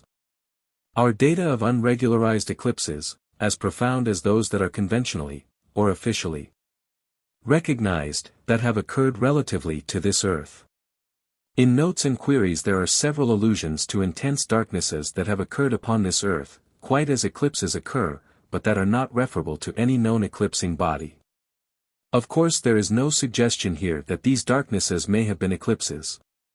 My own acceptance is that if in the 19th century anyone had uttered such a thought as that, he'd have felt the blight of a dominant. That materialistic science was a jealous god, excluding, as works of the devil, all utterances against the seemingly uniform, regular, periodic. That to defy him would have brought on, withering by ridicule, shrinking away by publishers, contempt of friends and family, justifiable grounds for divorce, that one who would so defy would feel what unbelievers in relics of saints felt in an earlier age. What befell virgins who forgot to keep fires burning, in a still earlier age, but that, if he'd almost absolutely hold out, just the same, new fixed star reported in monthly notices. Altogether, the point in positivism here is that by dominance and their correlates, quasi-existence strives for the positive state, aggregating, around a nucleus, or dominant, systematized members of a religion, a science, a society, but that individuals, who do not surrender and submerge may of themselves highly approximate to positiveness, the fixed, the real, the absolute. In Notes and Queries, 2-4-139, there is an account of a darkness in Holland, in the midst of a bright day, so intense and terrifying that many panic-stricken persons lost their lives stumbling into the canals. Gentleman's Magazine, 33-414. A darkness that came upon London, August 19, 1763, greater than at the great eclipse of 1748. However, our preference is not to go so far back for data. For a list of historic, dark days, see Humboldt, Cosmos, 1-120. Monthly Weather Review, March, 1886-79. That, according to the La Crosse Daily Republican, of March 20, 1886, darkness suddenly settled upon the city of Oshkosh, Wisconsin, at 3 p.m. March 19. In 5 minutes the darkness equaled that of midnight. Consternation. I think that some of us are likely to overdo our own superiority and the absurd fears of the Middle Ages. Oshkosh. People in the streets rushing in all directions, horses running away, women and children running into cellars, little modern touch after all, gas meters instead of images and relics of saints. This darkness, which lasted from 8 to 10 minutes, occurred in a day that had been light but cloudy. It passed from west to east, and brightness followed. Then came reports from towns to the west of Oshkosh, that the same phenomenon had already occurred there. A wave of total darkness had passed from west to east.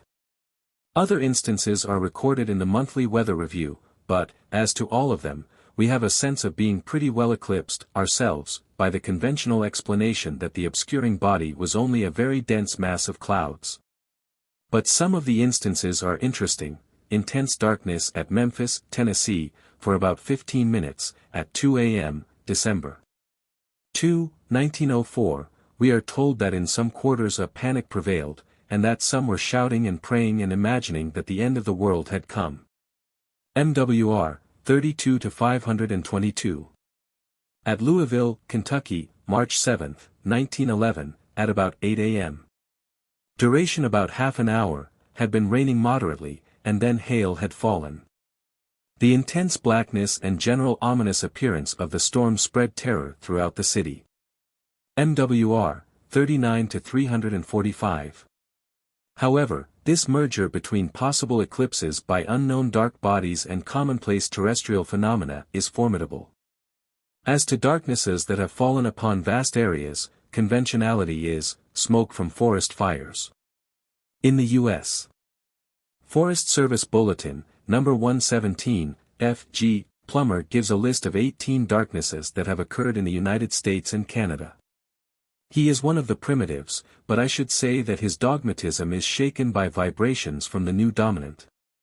His difficulty, which he acknowledges, but which he would have disregarded had he written a decade or so earlier, is the profundity of some of these obscurations.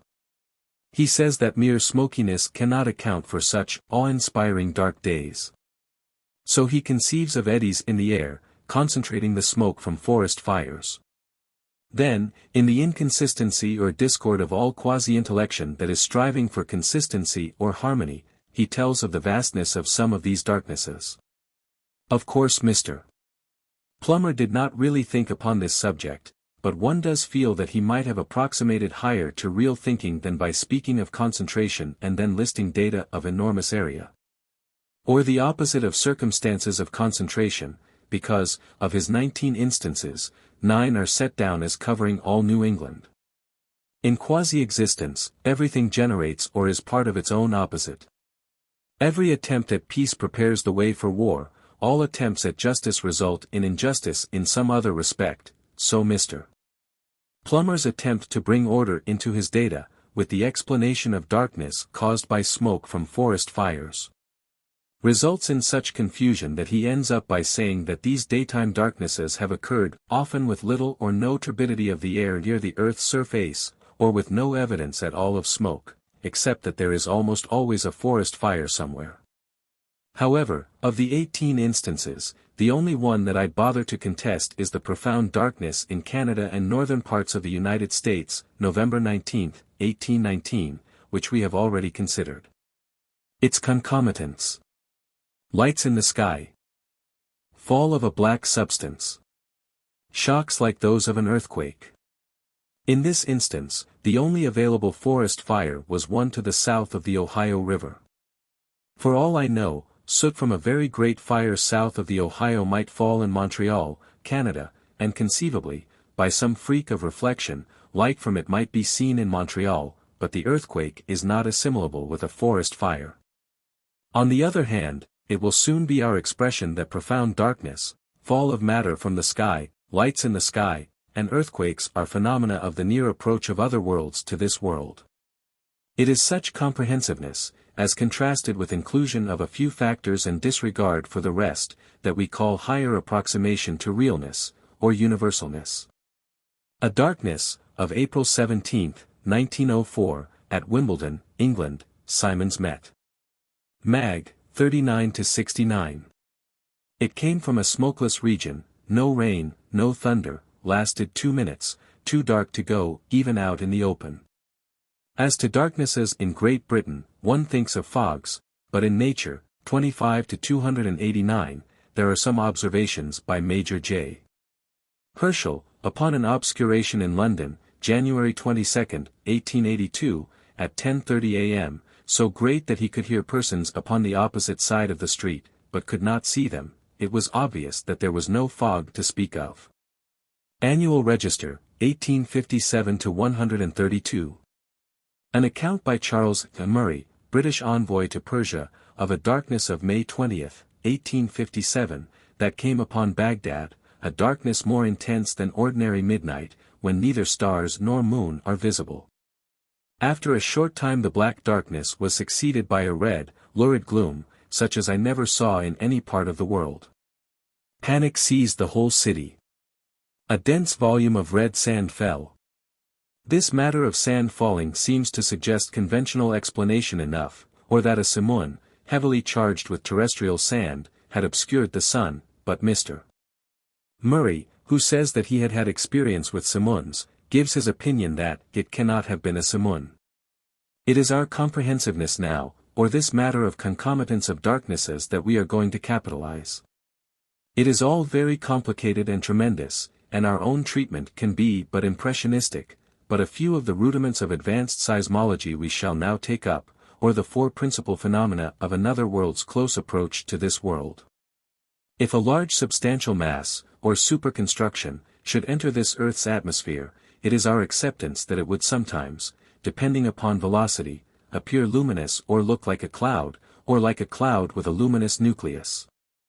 Later we shall have an expression upon luminosity, different from the luminosity of incandescence, that comes upon objects falling from the sky, or entering this Earth's atmosphere.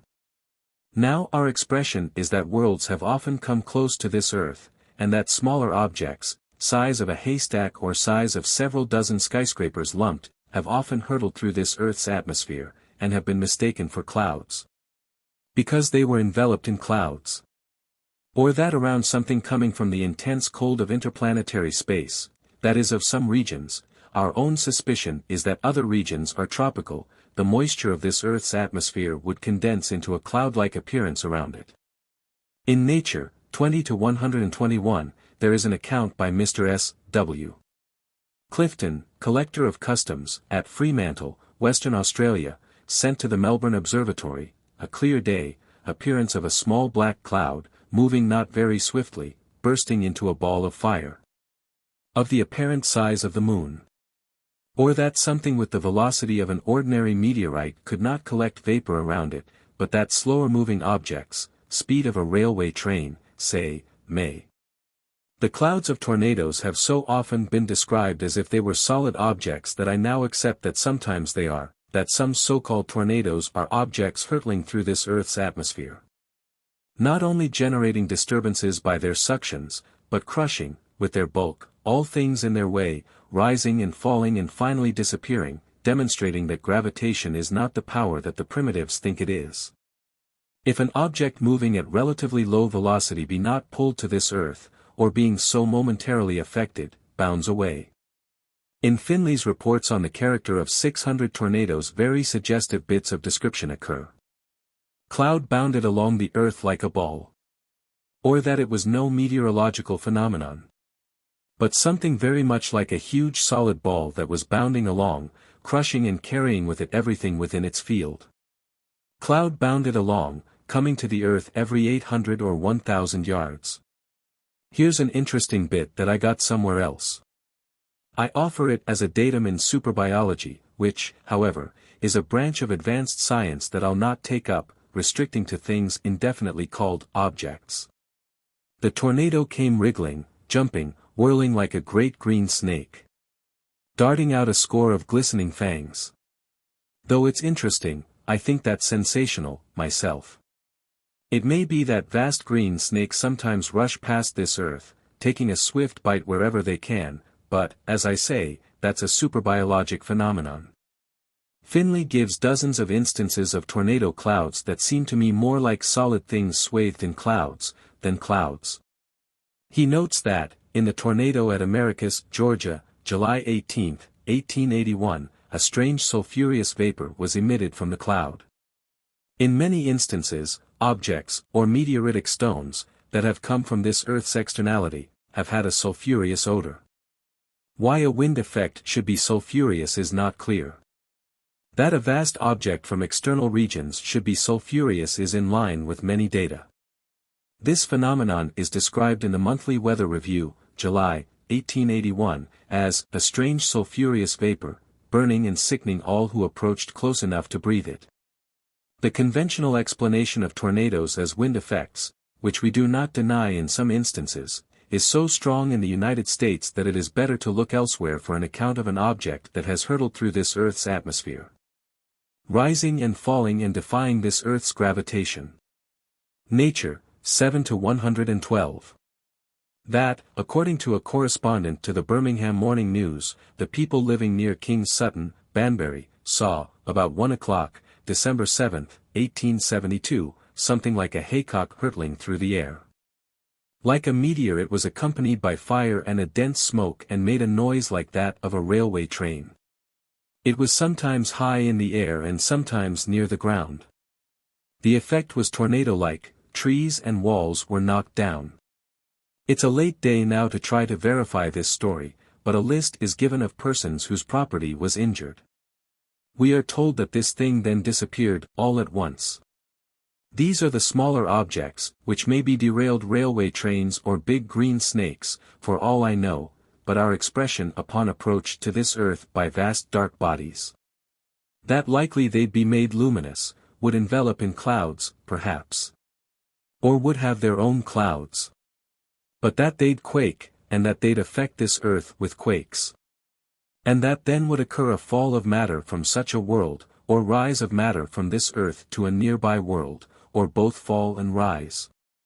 Or exchange of matter, process known to advanced seismology as celestiometathesis. Except that, if matter from some other world, and it would be like someone to get it into his head that we absolutely deny gravitation. Just because we cannot accept orthodox dogmas, except that, if matter from another world, filling the sky of this earth, generally, as to a hemisphere, or locally, should be attracted to this earth. It would seem thinkable that the whole thing should drop here, and not merely its surface materials. Objects upon a ship's bottom. From time to time they drop to the bottom of the ocean. The ship does not. Or, like our acceptance upon dripping from aerial ice fields, we think of only a part of a nearby world succumbing, except in being caught in suspension, to this earth's gravitation. And surface materials falling from that part. Explain or express or accept, and what does it matter? Our attitude is. Here are the data. See for yourself. What does it matter what my notions may be? Here are the data. But think for yourself, or think for myself, all mixed up we must be.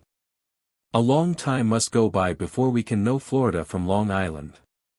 So we've had data of fishes that have fallen from our now established and respectabilized Super Sargasso Sea, which we've almost forgotten, it's now so respectable, but we shall have data of fishes that have fallen during earthquakes.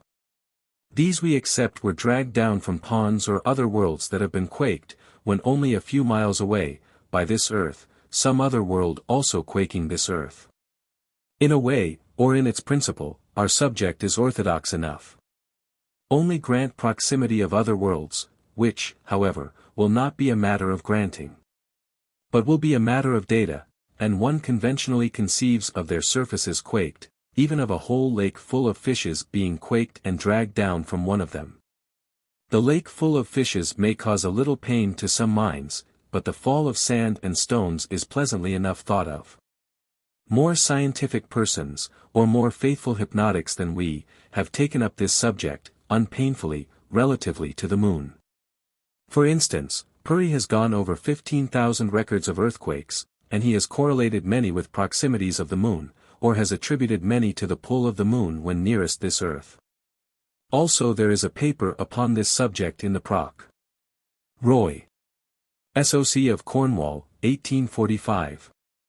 Or, theoretically, when at its closest to this earth, the moon quakes the face of this earth, and is itself quaked, but does not itself fall to this earth. As to showers of matter that may have come from the moon at such times, one can go over old records and find what one pleases. That is what we now shall do. Our expressions are for acceptance only. Our data. We take them from 4 classes of phenomena that have preceded or accompanied earthquakes: unusual clouds, darkness profound, luminous appearances in the sky, and falls of substances and objects whether commonly called meteoritic or not. Not one of these occurrences fits in with principles of primitive, or primary, seismology, and every one of them is a datum of a quaked body passing close to this earth or suspended over it. To the primitives there is not a reason in the world why a convulsion of this earth's surface should be accompanied by unusual sights in the sky, by darkness, or by the fall of substances or objects from the sky. As to phenomena like these, or storms, preceding earthquakes, the irreconcilability is still greater. It was before 1860 that Puri made his great compilation. We take most of our data from lists compiled long ago. Only the safe and unpainful have been published in recent years, at least in ambitious, voluminous form. The restraining hand of the system, as we call it, whether it has any real existence or not, is tight upon the sciences of today. The uncanniest aspect of our quasi-existence that I know of is that everything that seems to have one identity has also as high a seeming of everything else. In this oneness of allness, or continuity, the protecting hand strangles. The parental stifles, love is inseparable from phenomena of hate. There is only continuity, that is in quasi-existence.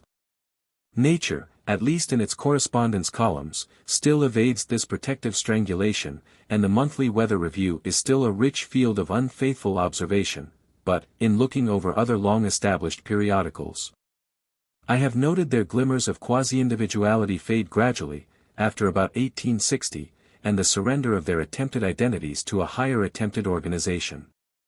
Some of them, expressing intermediateness-wide endeavor to localize the universal, or to localize self, soul, identity, entity, or positiveness or realness, held out until as far as 1880. Traces findable up to 1890, and then expressing the universal process, except that here and there in the world's history there may have been successful approximations to positiveness by individuals, who only then became individuals and attained to selves or souls of their own, surrendered, submitted, became parts of a higher organization's attempt to individualize or systematize into a complete thing, or to localize the universal or the attributes of the universal. After the death of Richard Proctor, whose occasional illiberalities I'd not like to emphasize too much, all succeeding volumes of knowledge have yielded scarcely an unconventionality. Note the great number of times that the American Journal of Science and the report of the British Association are quoted. Note that, after, say, 1885, they're scarcely mentioned in these inspired but illicit pages, as by hypnosis and inertia. We keep on saying. About 1880. Throttle and disregard.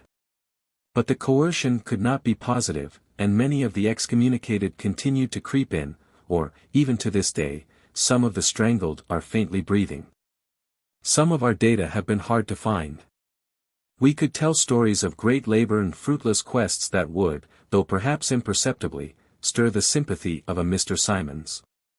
But, in this matter of concurrence of earthquakes with aerial phenomena, which are as unassociable with earthquakes, if internally caused, as falls of sand on convulsed small boys full of sour apples.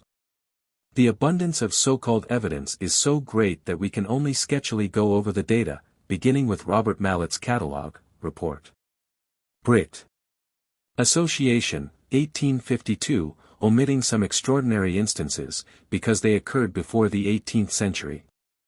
Earthquake, preceded by a violent tempest, England, January 8, 1704, preceded by a brilliant meteor, Switzerland, November 4, 1704, luminous cloud, moving at high velocity, disappearing behind the horizon, Florence, December 9, 1731, thick mists in the air, through which a dim light was seen. Several weeks before the shock, globes of light had been seen in the air, Swabia, May 22, 1732, reign of earth, Carpentras, France, October 18, 1737, a black cloud, London, March 19, 1750, violent storm and a strange star of octagonal shape, Slavange, Norway, April 15, 1752, balls of fire from a streak in the sky, Augermanland, 1752, numerous meteorites, Lisbon, October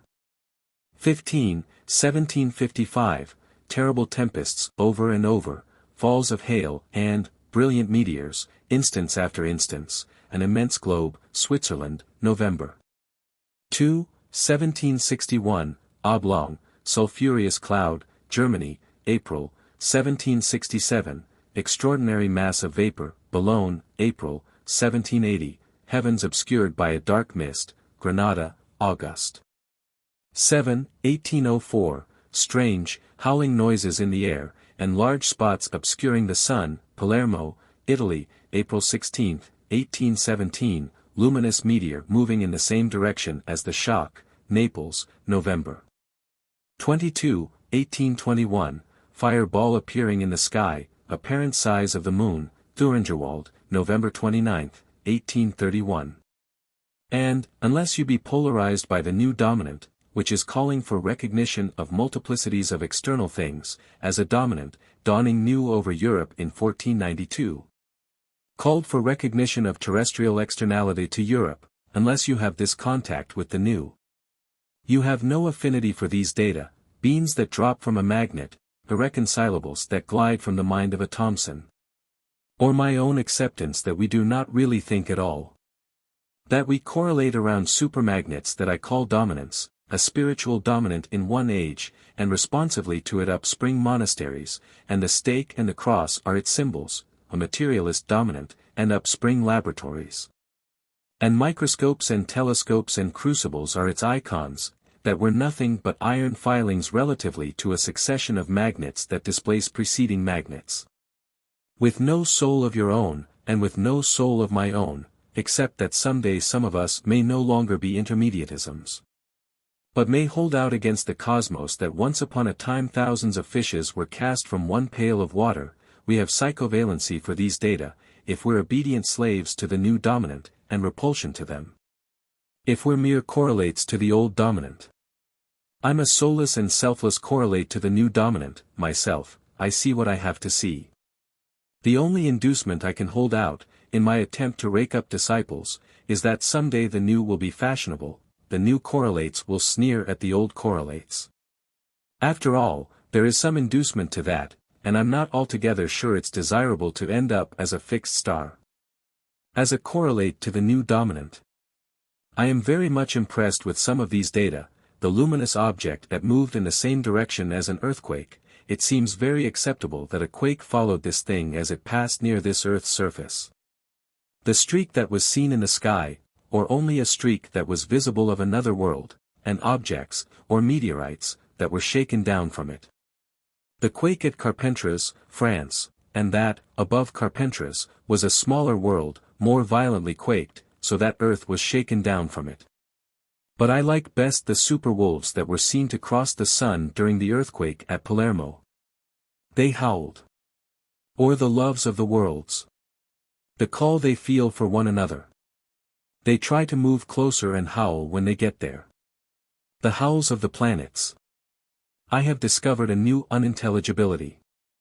In the Edinburgh New Philosophical Journal, have to go away back to 1841, Days of Less Efficient Strangulation, Sir David Milne lists phenomena of quakes in Great Britain. I pick out a few that indicate to me that other worlds were near this Earth's surface. Violent storm before a shock of 1703, ball of fire, preceding, 1750, a large ball of fire seen upon day following a quake. 1755, uncommon phenomenon in the air, a large luminous body, bent like a crescent, which stretched itself over the heavens. 1816, vast ball of fire, 1750, black rains and black snows. 1755, numerous instances of upward projection, or upward attraction. During quakes, preceded by a cloud, very black and lowering. 1795, fall of black powder, preceding a quake, by 6 hours. 1837. Some of these instances seem to me to be very striking. A smaller world, it is greatly racked by the attraction of this earth, black substance is torn down from it, not until 6 hours later, after an approach still closer. Does this earth suffer perturbation? As to the extraordinary spectacle of a thing, world, superconstruction, that was seen in the sky, in 1816, I have not yet been able to find out more. I think that here our acceptance is relatively sound, that this occurrence was tremendously of more importance than such occurrence as, say, transits of Venus, upon which hundreds of papers have been written, that not another mention have I found. Though I have not looked so especially as I shall look for more data, that all but undetailed record of this occurrence was suppressed. Altogether we have considerable agreement here between data of vast masses that do not fall to this earth, but from which substances fall, and data of fields of ice from which ice may not fall, but from which water may drip. I'm beginning to modify, that, at a distance from this earth, gravitation has more effect than we have supposed, though less effect than the dogmatists suppose and prove. I'm coming out stronger for the acceptance of a neutral zone, that this earth, like other magnets, has a neutral zone, in which is the Super Sargasso Sea, and in which other worlds may be buoyed up, though projecting parts may be subject to this earth's attraction. But my preference. Here are the data. I now have one of the most interesting of the new correlates.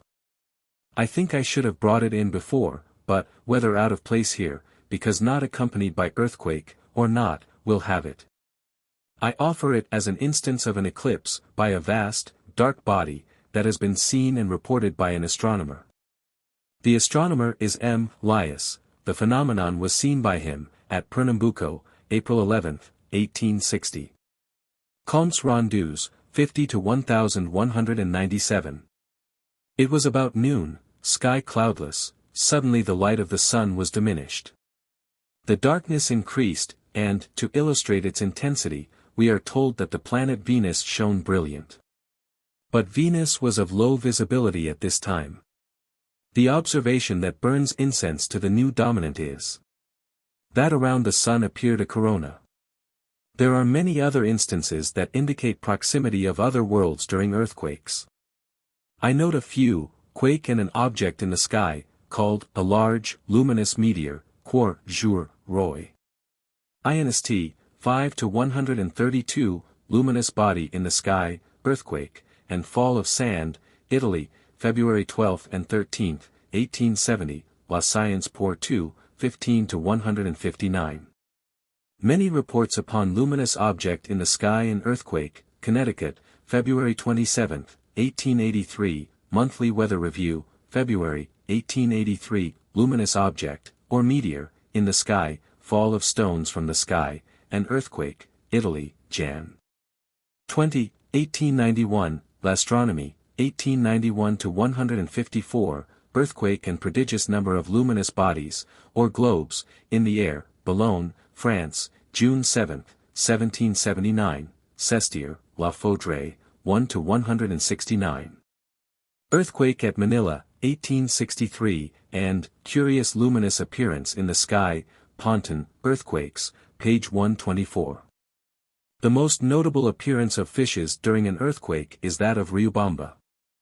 Humboldt sketched one of them, and it's an uncanny-looking thing. Thousands of them appeared upon the ground during this tremendous earthquake. Humboldt says that they were cast up from subterranean sources. I think not myself, and have data for thinking not, but there'd be such a row arguing back and forth that it's simpler to consider a clearer instance of the fall of living fishes from the sky, during an earthquake. I can't quite accept, myself, whether a large lake, and all the fishes in it, was torn down from some other world, or a lake in the Super Sargasso Sea, distracted between two pulling worlds, was dragged down to this earth. Here are the data. La Science pour 2, 6 to 191. February 16, 1861. An earthquake at Singapore. Then came an extraordinary downpour of rain, or as much water as any good-sized lake would consist of. For 3 days this rain or this fall of water came down in torrents. In pools on the ground, formed by this deluge, great numbers of fishes were found. The writer says that he had, himself, seen nothing but water fall from the sky. Whether I'm emphasizing what a deluge it was or not, he says that so terrific had been the downpour that he had not been able to see 3 steps away from him. The natives said that the fishes had fallen from the sky. 3 days later the pools dried up and many dead fishes were found, but, in the first place, though that's an expression for which we have an instinctive dislike, the fishes had been active and uninjured. Then follows material for another of our little studies in the phenomena of disregard. A psychotropism here is mechanically to take pen in hand and mechanically write that fishes found on the ground after a heavy rainfall came from overflowing streams. The writer of the account says that some of the fishes had been found in his courtyard, which was surrounded by high walls. Paying no attention to this, a correspondent, La Science pour 2, 6 to 317, explains that in the heavy rain a body of water had probably overflowed, carrying fishes with it. We are told by the first writer that these fishes of Singapore were of a species that was very abundant near Singapore. So I think, myself, that a whole lakeful of them had been shaken down from the Super Sargasso Sea, under the circumstances we have thought of. However, if appearance of strange fishes after an earthquake be more pleasing in the sight, or to the nostrils, of the new dominant, we faithfully and piously supply that incense. An account of the occurrence at Singapore was read by M. de Castelnau, before the French Academy. M. de Castelnau recalled that, upon a former occasion, he had submitted to the Academy the circumstance that fishes of a new species had appeared at the Cape of Good Hope, after an earthquake. It seems proper, and it will give luster to the new orthodoxy, now to have an instance in which, not merely quake and fall of rocks, or meteorites or quake and either eclipse or luminous appearances in the sky have occurred, but in which are combined all the phenomena, one or more of which, when accompanying earthquake, indicate, in our acceptance, The proximity of another world. This time a longer duration is indicated than in other instances. In the Canadian Institute Proceedings, 2-7-198, there is an account, by the Deputy Commissioner at Dhurmsala, of the extraordinary Dhurmsala meteorite, coated with ice. But the combination of events related by him is still more extraordinary. That within a few months of the fall of this meteorite there had been a fall of live fishes at Benares, a shower of red substance at Farrukhabad. A dark spot observed on the disk of the sun, an earthquake, an unnatural darkness of some duration. And a luminous appearance in the sky that looked like an aurora borealis. But there's more to this climax. We are introduced to a new order of phenomena. Visitors. The Deputy Commissioner writes that, in the evening, after the fall of the Dhurmsala meteorite, or mass of stone covered with ice, he saw lights. Some of them were not very high. They appeared and went out and reappeared.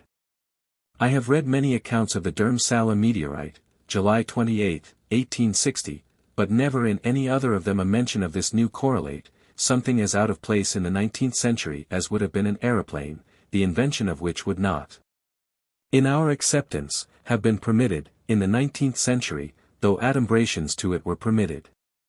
This writer says that the lights moved like fire balloons, but I am sure that they were neither fire balloons, lanterns, nor bonfires, or any other thing of that sort, but bona fide lights in the heavens. It's a subject for which we shall have to have a separate expression, trespassers upon territory to which something else has a legal right. Perhaps someone lost a rock, and he and his friends came down looking for it, in the evening, or secret agents. Or emissaries, who had an appointment with certain esoteric ones near Dhurmsala, things or beings coming down to explore, and unable to stay down long.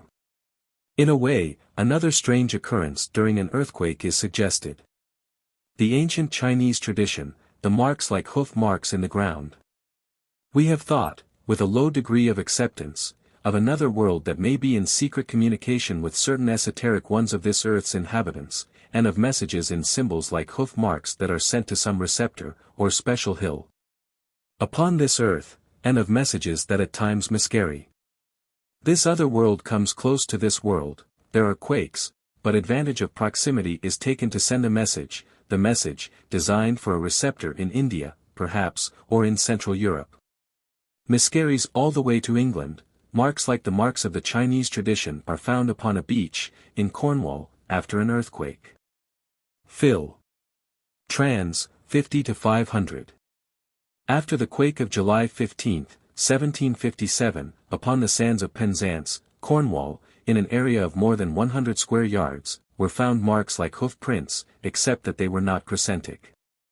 We feel a similarity, but note an arbitrary disregard of our own, this time. It seems to us that marks described as little cones surrounded by basins of equal diameter would be like hoof prints, if hoofs printed complete circles. Other disregards are that there were black specks on the tops of cones, as if something, perhaps gaseous, had issued from them, that from one of these formations came a gush of water as thick as a man's wrist. Of course the opening of springs is common in earthquakes, but we suspect, myself, that the negative absolute is compelling us to put in this datum and its disorders. There's another matter in which the negative absolute seems to work against us. Though to superchemistry, we have introduced the principle of celestial metathesis, we have no good data of exchange of substances during proximities. The data are all of falls and not of upward translations. Of course upward impulses are common during earthquakes, but I haven't a datum upon a tree or a fish or a brick or a man that ever did go up and stay up and that never did come down again. Our classic of the horse and barn occurred in what was called a whirlwind. It is said that, in an earthquake in Calabria, paving stones shot up far in the air. The writer doesn't specifically say that they came down again, but something seems to tell me they did. The corpses of Riobamba. Humboldt reported that, in the quake of Riobamba, bodies were torn upward from graves. That, the vertical motion was so strong that bodies were tossed several hundred feet in the air. I explain. I explain that, if in the center of greatest violence of an earthquake anything ever has gone up, and has kept on going up, the thoughts of the nearest observers were very likely upon other subjects. The quay of Lisbon. We are told that it went down. A vast throng of persons ran to the quay for refuge. The city of Lisbon was in profound darkness. The quay and all the people on it disappeared. If it and they went down, not a single corpse, not a shred of clothing, not a plank of the quay, nor so much as a splinter of it ever floated to the surface. Chapter 18. The New Dominant. I mean, primarily, all that opposes exclusionism. That development or progress or evolution is attempt to positivize, and is a mechanism by which a positive existence is recruited, that what we call existence is a womb of infinitude. And is itself only incubatory, that eventually all attempts are broken down by the falsely excluded. Subjectively, the breaking down is aided by our own sense of false and narrow limitations. So the classic and academic artists wrought positivist paintings, and expressed the only ideal that I am conscious of, though we so often hear of ideals, instead of different manifestations, artistically, scientifically, theologically, politically. Of the one ideal. They sought to satisfy, in its artistic aspect, cosmic craving for unity or completeness, sometimes called harmony, called beauty in some aspects. By disregard they sought completeness. But the light effects that they disregarded, and their narrow confinement to standardized subjects brought on the revolt of the Impressionists. So the Puritans tried to systematize, and they disregarded physical needs, or vices, or relaxations. They were invaded and overthrown when their narrowness became obvious and intolerable. All things strive for positiveness, for themselves, or for quasi-systems of which they are parts.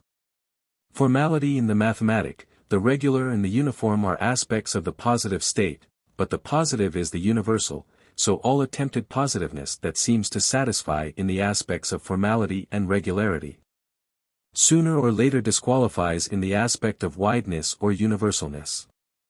So there is revolt against the science of today, because the formulated utterances that were regarded as final truths in a past generation, are now seen to be insufficiencies. Every pronouncement that has opposed our own acceptances has been found to be a composition like any academic painting, something that is arbitrarily cut off from relations with environment, or framed off from interfering disturbing data, or outlined with disregards. Our own attempt has been to take in the included, but also to take in the excluded into wider expressions. We accept, however, that for every one of our expressions there are irreconcilables somewhere. That final utterance would include all things. However, of such is the gossip of angels. The final is unutterable in quasi-existence, where to think is to include but also to exclude, or be not final. If we admit that for every opinion we have expressed, there must somewhere be an irreconcilable, we are intermediatists and not positivists, not even higher positivists. Of course it may be that some day we shall systematize and dogmatize and refuse to think of anything that we may be accused of disregarding, and believe instead of merely accepting. Then, if we could have a wider system, which would acknowledge no irreconcilables, we'd be higher positivists. So long as we only accept, we are not higher positivists, but our feeling is that the new dominant, even though we have thought of it only as another enslavement, will be the nucleus for higher positivism, and that it will be the means of elevating into infinitude a new batch of fixed stars, until, as a recruiting instrument, it, too, will play out, and will give way to some new medium for generating absoluteness. It is our acceptance that all astronomers of today have lost their souls, or, rather, all chance of attaining entity, but that Copernicus and Kepler and Galileo and Newton, and, conceivably, Leverrier are now fixed stars. Someday I shall attempt to identify them. In all this, I think we're quite a Moses.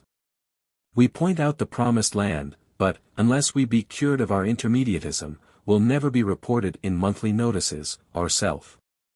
In our acceptance, dominants, in their succession, displace preceding dominants not only because they are more nearly positive, but because the old dominants, as recruiting mediums, play out.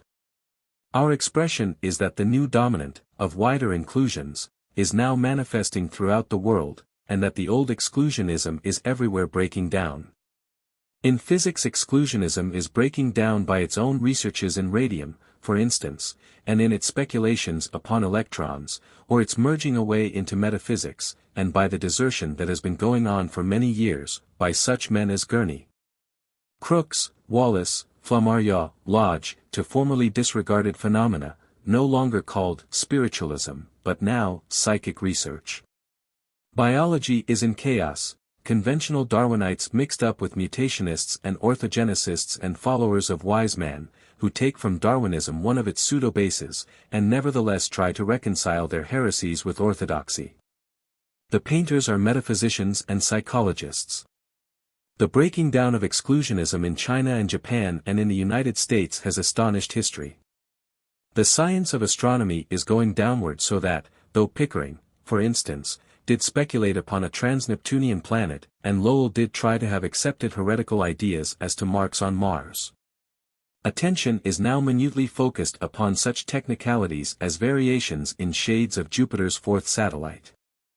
I think that, in general acceptance, over-refinement indicates decadence. I think that the stronghold of inclusionism is in aeronautics. I think that the stronghold of the old dominant, when it was new, was in the invention of the telescope. Or that coincidentally with the breakdown of exclusionism appears the means of finding out, whether there are vast aerial fields of ice and floating lakes full of frogs and fishes or not, where carved stones and black substances and great quantities of vegetable matter and flesh, which may be dragon's flesh, come from, whether there are interplanetary trade routes and vast areas devastated by super Tamerlanes, whether sometimes there are visitors to this earth, who might be pursued and captured and questioned. Chapter 19. I have industriously sought data for an expression upon birds, but the prospecting has not been very quasi-satisfactory. I think I rather emphasize our industriousness, because a charge likely to be brought against the attitude of acceptance is that one who only accepts must be one of languid interest and little application of energy. It doesn't seem to work out, we are very industrious. I suggest to some of our disciples that they look into the matter of messages upon pigeons, of course attributed to earthly owners, but said to be undecipherable. I'd do it, ourselves, only that would be selfish. That's more of the intermediatism that will keep us out of the firmament. Positivism is absolute egoism. But look back in the time of André's polar expedition. Pigeons that would have no publicity ordinarily, were often reported at that time. In the Zoologist, March 18, 21, is recorded an instance of a bird, puffin, that had fallen to the ground with a fractured head. Interesting, but mere speculation, but what solid object, high in the air, had that bird struck against? Tremendous red rain in France, October 16 and 17, 1846. Great storm at the time, and red rain supposed to have been colored by matter swept up from this earth's surface, and then precipitated, Comptes Rendus, 23 to 832. But in Comptes Rendus, 24 to 625, the description of this red rain differs from one's impression of red, sandy, or muddy water.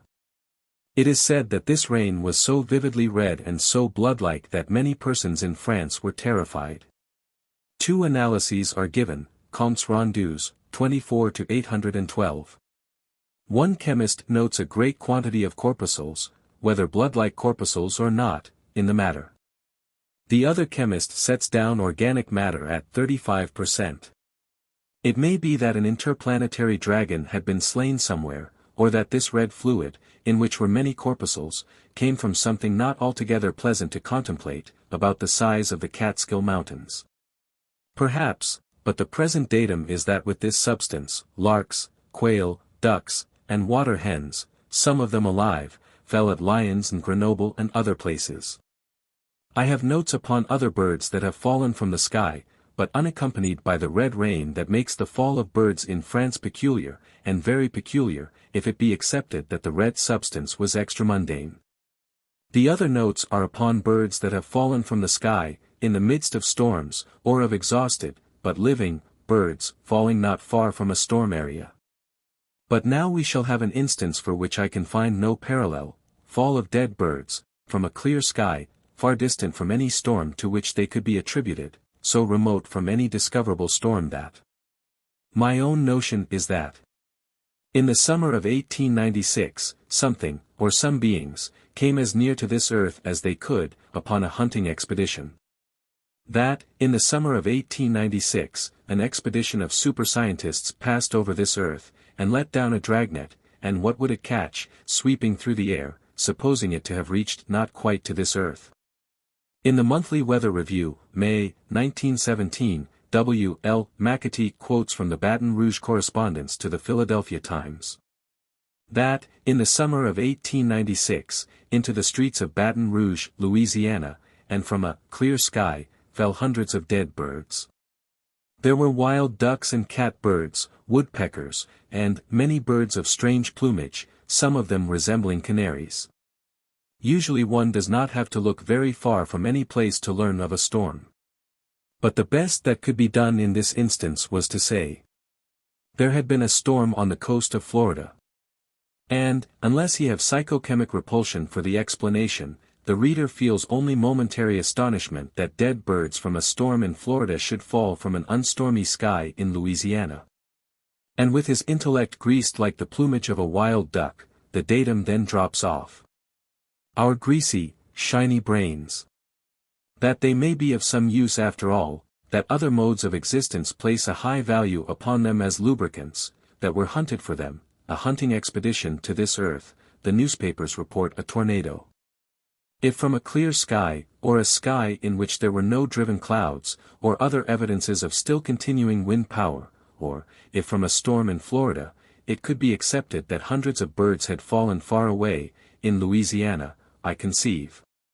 Conventionally, of heavier objects having fallen in Alabama, say, and of the fall of still heavier objects still nearer the origin in Florida. The sources of information of the Weather Bureau are widespread. It has no records of such falls. So a dragnet that was let down from above somewhere. Or something that I learned from the more scientific of the investigators of psychic phenomena. The reader begins their works with prejudice against telepathy and everything else of psychic phenomena. The writers deny spirit communication, and say that the seeming data are data of only telepathy. Astonishing instances of seeming clairvoyance, only telepathy. After a while the reader finds himself agreeing that it's only telepathy, which, at first, had been intolerable to him. So maybe, in 1896, a super dragnet did not sweep through this Earth's atmosphere, gathering up all the birds within its field. The meshes then suddenly breaking. Or that the birds of Baton Rouge were only from the Super Sargasso Sea. Upon which we shall have another expression. We thought we'd settled that, and we thought we'd established that, but nothing's ever settled, and nothing's ever established, in a real sense, if, in a real sense, there is nothing in quasiness. I suppose there had been a storm somewhere, the storm in Florida, perhaps, and many birds had been swept upward into the Super Sargasso Sea. It has frigid regions and it has tropical regions, that birds of diverse species had been swept upward, into an icy region, where, huddling together for warmth, they had died.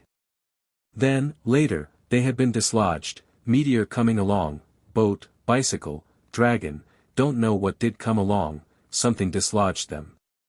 So leaves of trees, carried up there in whirlwinds, staying there years, ages, perhaps only a few months, but then falling to this earth at an unseasonable time for dead leaves, fishes carried up there, some of them dying and drying. Some of them living in volumes of water that are in abundance up there, or that fall sometimes in the deluges that we call cloudbursts. The astronomers won't think kindly of us. And we haven't done anything to endear ourselves to the meteorologists, but we're weak and mawkish intermediatists. Several times we've tried to get the aeronauts with us, extraordinary things up there, things that curators of museums would give up all hope of ever being fixed stars. To obtain, things left over from whirlwinds of the time of the pharaohs, perhaps, or that Elijah did go up in the sky in something like a chariot, and may not be Vega, after all, and that there may be a wheel or so left of whatever he went up in. We basely suggest that it would bring a high price, but sell soon, because after a while there'd be thousands of them hawked around. We weekly drop a hint to the aeronauts. In the Scientific American, 33 to 197, there is an account of some hay that fell from the sky.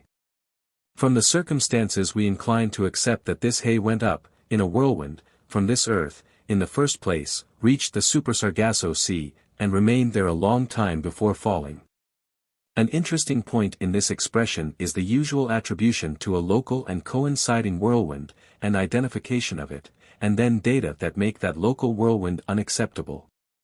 That, upon July 27, 1875, small masses of damp hay had fallen at Monkstown, Ireland. In the Dublin Daily Express, Dr. J. W. Orr had explained, he had found a nearby whirlwind, to the south of Monkstown, that coincided. But, according to the Scientific American, a similar fall had occurred near Wrexham, England, 2 days before.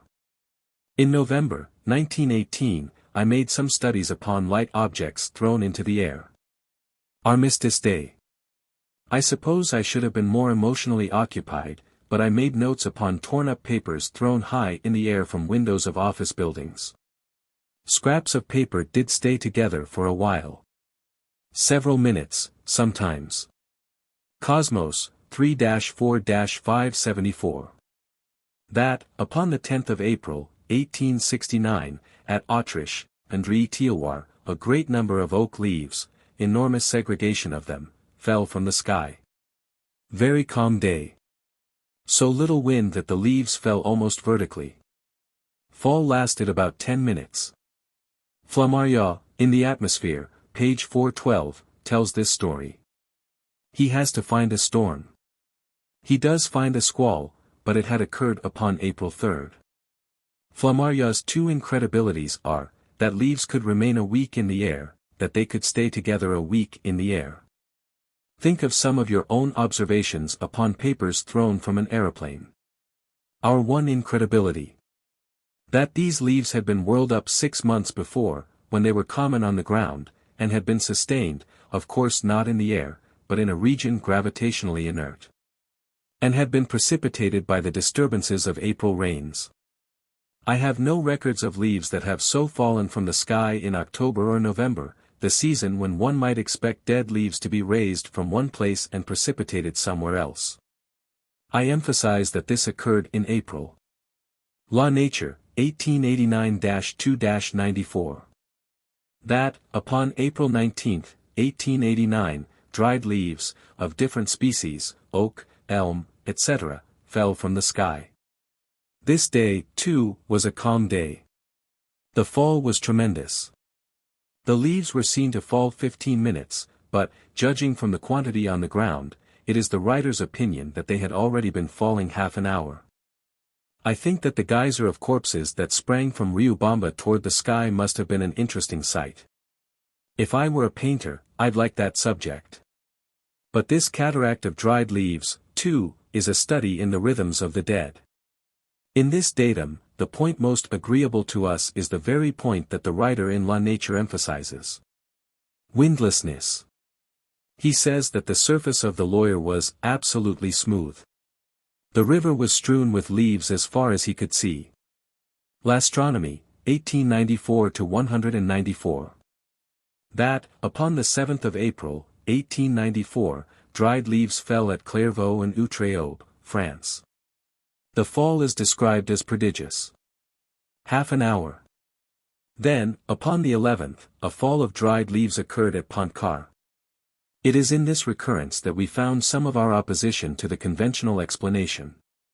The editor, Flammarion, explains. He says that the leaves had been caught up in a cyclone which had expended its force. That the heavier leaves had fallen first. We think that that was all right for 1894, and that it was quite good enough for 1894. But, in these more exacting days, we want to know how wind power insufficient to hold some leaves in the air could sustain others 4 days. The factors in this expression are unseasonableness, not for dried leaves, but for prodigious numbers of dried leaves, direct fall, windlessness, month of April, and localization in France. The factor of localization is interesting. Not a note have I upon fall of leaves from the sky, except these notes. Were the conventional explanation, or old correlate, acceptable, it would seem that similar occurrences in other regions should be as frequent as in France. The indication is that there may be quasi-permanent undulations in the Super Sargasso Sea, or a pronounced inclination toward France. Inspiration. That there may be a nearby world complementary to this world, where autumn occurs at the time that is springtime here. Let some disciple have that. But there may be a dip toward France, so that leaves that are born high there, are more likely to be held in suspension than high-flying leaves elsewhere. Some other time I shall take up supergeography, and be guilty of charts. I think, now, that the Super Sargasso Sea is an oblique belt, with changing ramifications, over Great Britain, France, Italy, and on to India. Relatively to the United States I am not very clear, but think especially of the southern states. The preponderance of our data indicates frigid regions aloft. Nevertheless, such phenomena as putrefaction have occurred often enough to make supertropical regions, also, acceptable. We shall have one more datum upon the Super Sargasso Sea. It seems to me that, by this time, our requirements of support and reinforcement and agreement have been quite as rigorous for acceptance as ever for belief, at least for full acceptance. By virtue of mere acceptance, we may, in some later book, deny the Super Sargasso Sea, and find that our data relate to some other complementary world instead, or the moon, and have abundant data for accepting that the moon is not more than 20 or 30 miles away. However, the Super Sargasso Sea functions very well as a nucleus around which to gather data that oppose exclusionism. That is our main motive, to oppose exclusionism, or our agreement with cosmic processes. The climax of our general expression upon the Super Sargasso Sea coincidentally appears something else that may overthrow it later. Notes and Queries, 8-12-228. That in the province of Macerata, Italy, summer of 1897. An immense number of small, blood-colored clouds covered the sky. About an hour later a storm broke, and myriad seeds fell to the ground. It is said that they were identified as products of a tree found only in Central Africa and the Antilles.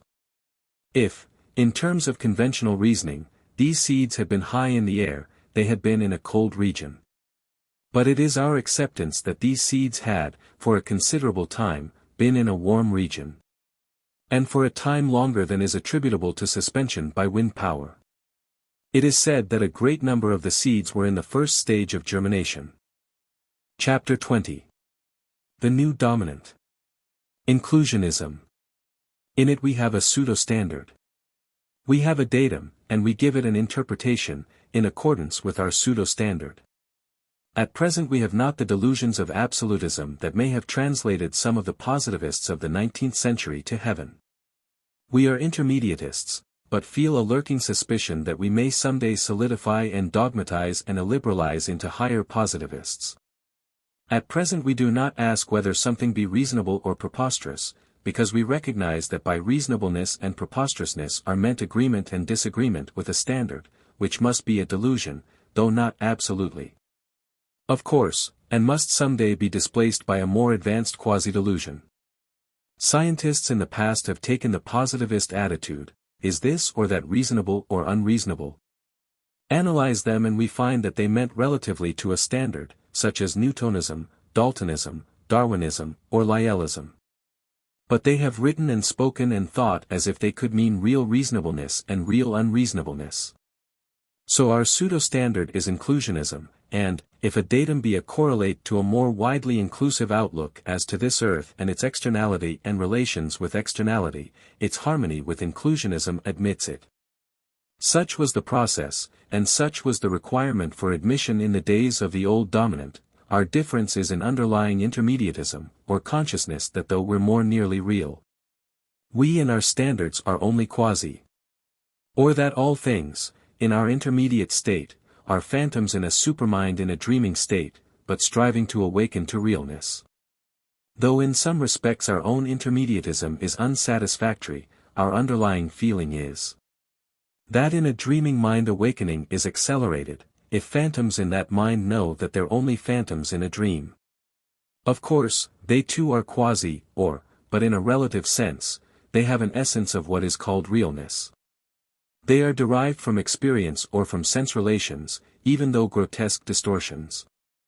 It seems acceptable that a table that is seen when one is awake is more nearly real than a dream table, which, with 15 or 20 legs, chases one.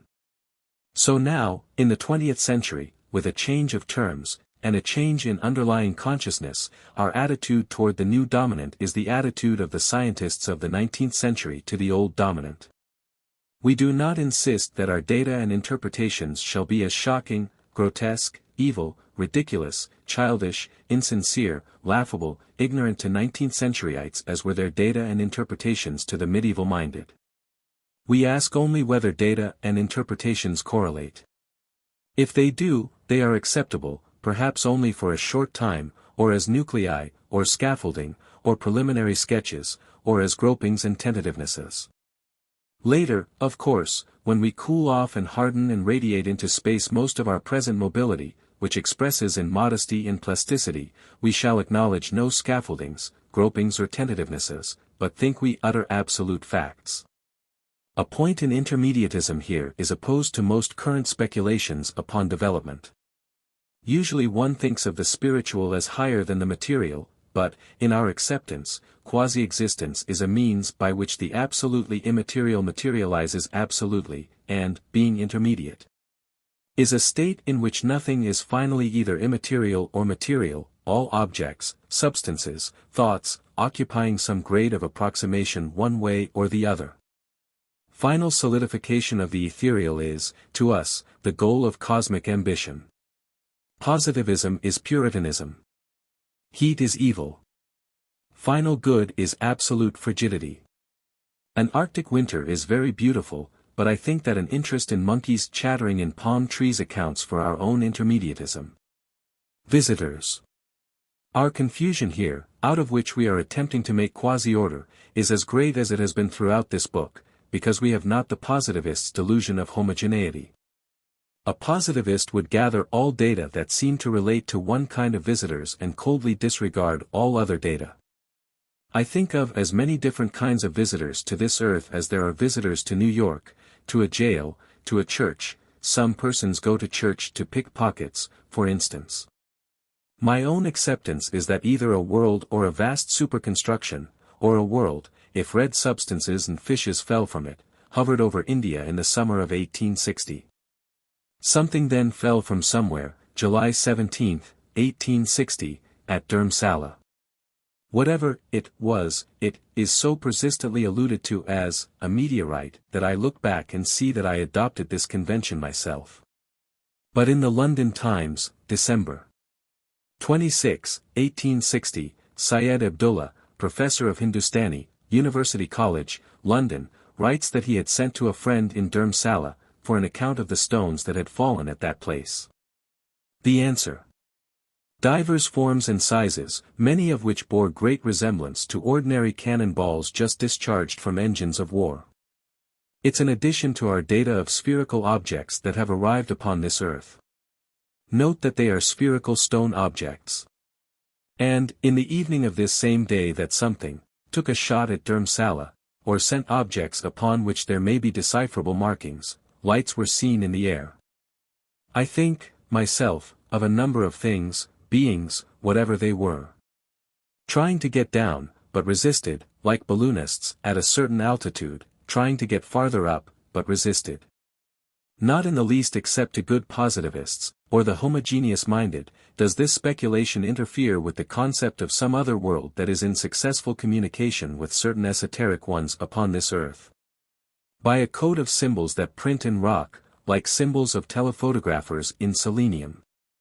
I think that sometimes, in favorable circumstances, emissaries have come to this earth, secret meetings. Of course it sounds. But secret meetings, emissaries, esoteric ones in Europe. Before the war broke out. And those who suggested that such phenomena could be. However, as to most of our data, I think of super things that have passed close to this earth with no more interest in this earth than have passengers upon a steamship in the bottom of the sea, or passengers may have a keen interest. But circumstances of schedules and commercial requirements forbid investigation of the bottom of the sea. Then, on the other hand, we may have data of superscientific attempts to investigate phenomena of this earth from above, perhaps by beings from so far away that they had never even heard that something, somewhere, asserts a legal right to this earth. Altogether, we're good intermediatists, but we can't be very good hypnotists. Still another source of the merging away of our data. That, upon general principles of continuity, if supervessels, or supervehicles, have traversed this Earth's atmosphere, there must be mergers between them and terrestrial phenomena. Observations upon them must merge away into observations upon clouds and balloons and meteors. We shall begin with data that we cannot distinguish ourselves and work our way out of mergers into extremes. In the observatory, 35 to 168, it is said that, according to a newspaper, March 6, 1912, residents of Warmley, England, were greatly excited by something that was supposed to be a splendidly illuminated aeroplane, passing over the village. The machine was apparently traveling at a tremendous rate, and came from the direction of Bath, and went on toward Gloucester. The editor says that it was a large, triple-headed fireball. Tremendous indeed, he says. But we are prepared for anything nowadays. That is satisfactory. We'd not like to creep up stealthily and then jump out of a corner with our data. This editor, at least, is prepared to read. Nature, October 27, 1898. A correspondent writes that, in the County Wicklow, Ireland, at about 6 o'clock in the evening, he had seen, in the sky, an object that looked like the moon in its three-quarter aspect. We note the shape which approximates to triangularity, and we note that in color it is said to have been golden yellow. It moved slowly, and in about 5 minutes disappeared behind a mountain. The editor gives his opinion that the object may have been an escaped balloon. In Nature, August 11, 1898, there is a story, taken from the July number of the Canadian Weather Review, by the meteorologist, F.F. Payne, that he had seen, in the Canadian sky, a large, pear-shaped object, sailing rapidly. At first he supposed that the object was a balloon, its outline being sharply defined. But, as no cage was seen, it was concluded that it must be a mass of cloud. In about 6 minutes this object became less definite, whether because of increasing distance or not, the mass became less dense, and finally it disappeared. As to cyclonic formation, no whirling motion could be seen.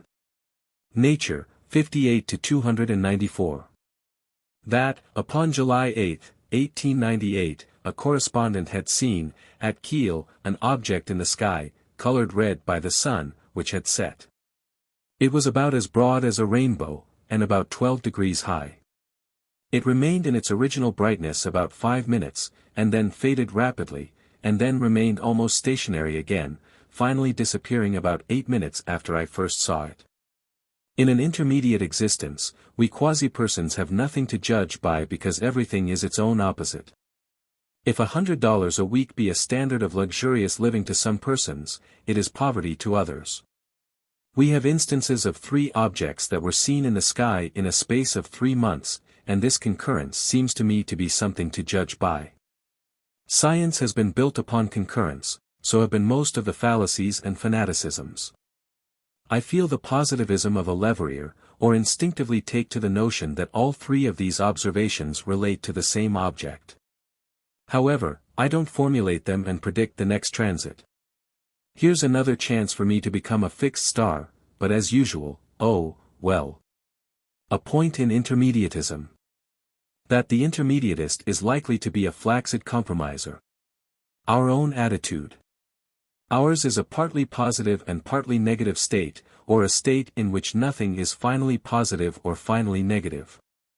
But, if positivism attract you, go ahead and try, you will be in harmony with cosmic endeavor, but continuity will resist you. Only to have appearance in quasiness is to be proportionately positive, but beyond a degree of attempted positivism, continuity will rise to pull you back. Success, as it is called, though there is only success-failure in intermediateness, will, in intermediateness, be yours proportionately as you are in adjustment with its own state, or some positivism mixed with compromise and retreat. To be very positive is to be a Napoleon Bonaparte, against whom the rest of civilization will sooner or later combine. For interesting data, see newspaper accounts of fate of one Dowie, of Chicago. Intermediatism, then, is recognition that our state is only a quasi-state. It is no bar to one who desires to be positive, it is recognition that he cannot be positive and remain in a state that is positive-negative. Or that a great positivist, isolated, with no system to support him, will be crucified, or will starve to death, or will be put in jail and beaten to death, that these are the birth pangs of translation to the positive absolute. So, though positive-negative, myself, I feel the attraction of the positive pole of our intermediate state, and attempt to correlate these three data, to see them homogeneously, to think that they relate to one object. In the aeronautic journals and in the London Times there is no mention of escaped balloons, in the summer or fall of 1898. In the New York Times there is no mention of ballooning in Canada or the United States, in the summer of 1898. London Times, September 29, 1885. A clipping from the Royal Gazette, of Bermuda, of September 8, 1885, sent to the Times by General Lefroy. That, upon August 27, 1885, at about 8:30 a.m., there was observed by Mrs. Adelina D. Bassett, a strange object in the clouds, coming from the north. She called the attention of Mrs. L. Lowell to it, and they were both somewhat alarmed. However, they continued to watch the object steadily for some time. It drew nearer. It was of triangular shape, and seemed to be about the size of a pilot boat mainsail, with chains attached to the bottom of it. While crossing the land it had appeared to descend, but, as it went out to sea, it ascended, and continued to ascend, until it was lost to sight high in the clouds. Or with such power to ascend, I don't think much myself of the notion that it was an escaped balloon, partly deflated. Nevertheless, General Lefroy, correlating with exclusionism, attempts to give a terrestrial interpretation to this occurrence. He argues that the thing may have been a balloon that had escaped from France or England, or the only aerial thing of terrestrial origin that, even to this date of about 35 years later, has been thought to have crossed the Atlantic Ocean. He accounts for the triangular form by deflation, a shapeless bag, barely able to float. My own acceptance is that great deflation does not accord with observations upon its power to ascend. In the Times, October 1, 1885, Charles Harding, of the R.M.S., argues that if it had been a balloon from Europe, surely it would have been seen and reported by many vessels. Whether he was as good a Briton as the general or not, he shows awareness of the United States, or that the thing may have been a partly collapsed balloon that had escaped from the United States. General Lefroy wrote to Nature about it, Nature, 33-99, saying, whatever his sensitivenesses may have been, that the columns of the Times were hardly suitable for such a discussion. If, in the past, there had been more persons like General Lefroy, we'd have better than the mere fragments of data that in most cases are too broken up very well to piece together. He took the trouble to write to a friend of his, W.H. Gosling, of Bermuda, who also was an extraordinary person. He went to the trouble of interviewing Mrs. Bassett and Mrs. Lowell. Their description to him was somewhat different. An object from which nets were suspended. Deflated balloon, with its network hanging from it. A superdragnet? That something was trawling overhead. The birds of Baton Rouge. Mr. Gosling wrote that the item of chains, or suggestion of a basket that had been attached, had originated with Mr. Bassett, who had not seen the object. Mr. Gosling mentioned a balloon that had escaped from Paris in July. He tells of a balloon that fell in Chicago, September 17, or 3 weeks later than the Bermuda object. It's one incredibility against another, with disregards and convictions governed by whichever of the two dominants looms stronger in each reader's mind. That he can't think for himself any more than I can is understood. My own correlates. I think that we're fished for. It may be that we're highly esteemed by super-epicures somewhere. It makes me more cheerful when I think that we may be of some use after all. I think that dragnets have often come down and have been mistaken for whirlwinds and waterspouts. Some accounts of seeming structure in whirlwinds and waterspouts are astonishing. And I have data that, in this book, I can't take up at all, mysterious disappearances. I think we're fished for. But this is a little expression on the side, relates to trespassers. Has nothing to do with the subject that I shall take up at some other time, or are used to some other mode of seeming that has a legal right to us. Nature, 33-137. Our Paris correspondent writes that in relation to the balloon which is said to have been seen over Bermuda, in September, no ascent took place in France which can account for it. Last of August, not September. In the London Times there is no mention of balloon ascents in Great Britain, in the summer of 1885, but mention of 2 ascents in France. Both balloons had escaped. In L'Aéronaute, August, 1885, it is said that these balloons had been sent up from Fates of the 14th of July, 44 days before the observation at Bermuda. The aeronauts were Gower and Eloy. Gower's balloon was found floating on the ocean, but Eloy's balloon was not found. Upon the 17th of July it was reported by a sea captain, still in the air, still inflated. But this balloon of Eloy's was a small exhibition balloon, made for short ascents from Fates and fair grounds. In La Nature, 18,852-131, it is said that it was a very small balloon, incapable of remaining long in the air. As to contemporaneous ballooning in the United States, I find only one account, an ascent in Connecticut, July 29, 1885. Upon leaving this balloon, the aeronauts had pulled the ripcord, turning it inside out. New York Times, August 10, 1885. To the intermediatist, the accusation of anthropomorphism is meaningless. There is nothing in anything that is unique or positively different. We'd be materialists were it not quite as rational to express the material in terms of the immaterial as to express the immaterial in terms of the material. Oneness of allness in quasiness. I will engage to write the formula of any novel in psychochemic terms, or draw its graph in psychomechanic terms, or write, in romantic terms. The circumstances and sequences of any chemic or electric or magnetic reaction, or express any historic event in algebraic terms, or see Boole and Jevons for economic situations expressed algebraically. I think of the dominants as I think of persons, not meaning that they are real persons, not meaning that we are real persons. Or the old dominant and its jealousy, and its suppression of all things and thoughts that endangered its supremacy. In reading discussions of papers, by scientific societies, I have often noted how, when they approached forbidden, or irreconcilable, subjects, the discussions were thrown into confusion and ramification. It's as if scientific discussions have often been led astray, as if purposefully, as if by something directive, hovering over them. Of course I mean only the spirit of all development. Just so, in any embryo, cells that would tend to vary from the appearances of their era are compelled to correlate.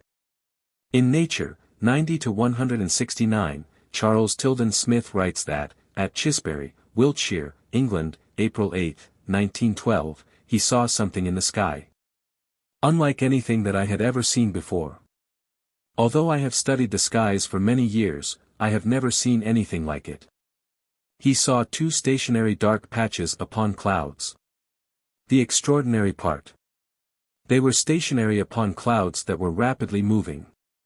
They were fan-shaped, or triangular, and varied in size, but kept the same position upon different clouds as cloud after cloud came along. For more than half an hour Mr. Smith watched these dark patches. His impression as to the one that appeared first. That it was really a heavy shadow cast upon a thin veil of clouds by some unseen object away in the west, which was intercepting the sun's rays. Upon page 244, of this volume of Nature, is a letter from another correspondent, to the effect that similar shadows are cast by mountains upon clouds, and that no doubt Mr. Smith was right in attributing the appearance to some unseen object which was intercepting the sun's rays. But the old dominant that was a jealous dominant, and the wrath of the old dominant against such an irreconcilability as large, opaque objects in the sky, casting down shadows upon clouds.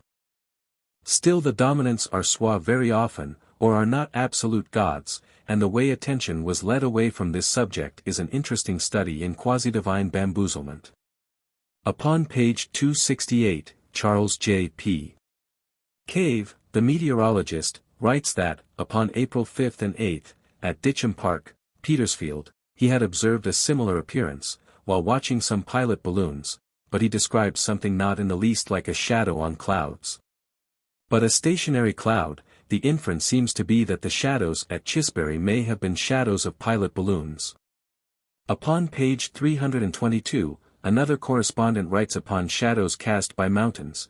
Upon page 348 someone else carries on the divergence by discussing this third letter, then someone takes up the third letter mathematically. And then there is a correction of error in this mathematic demonstration. I think it looks very much like what I think it looks like.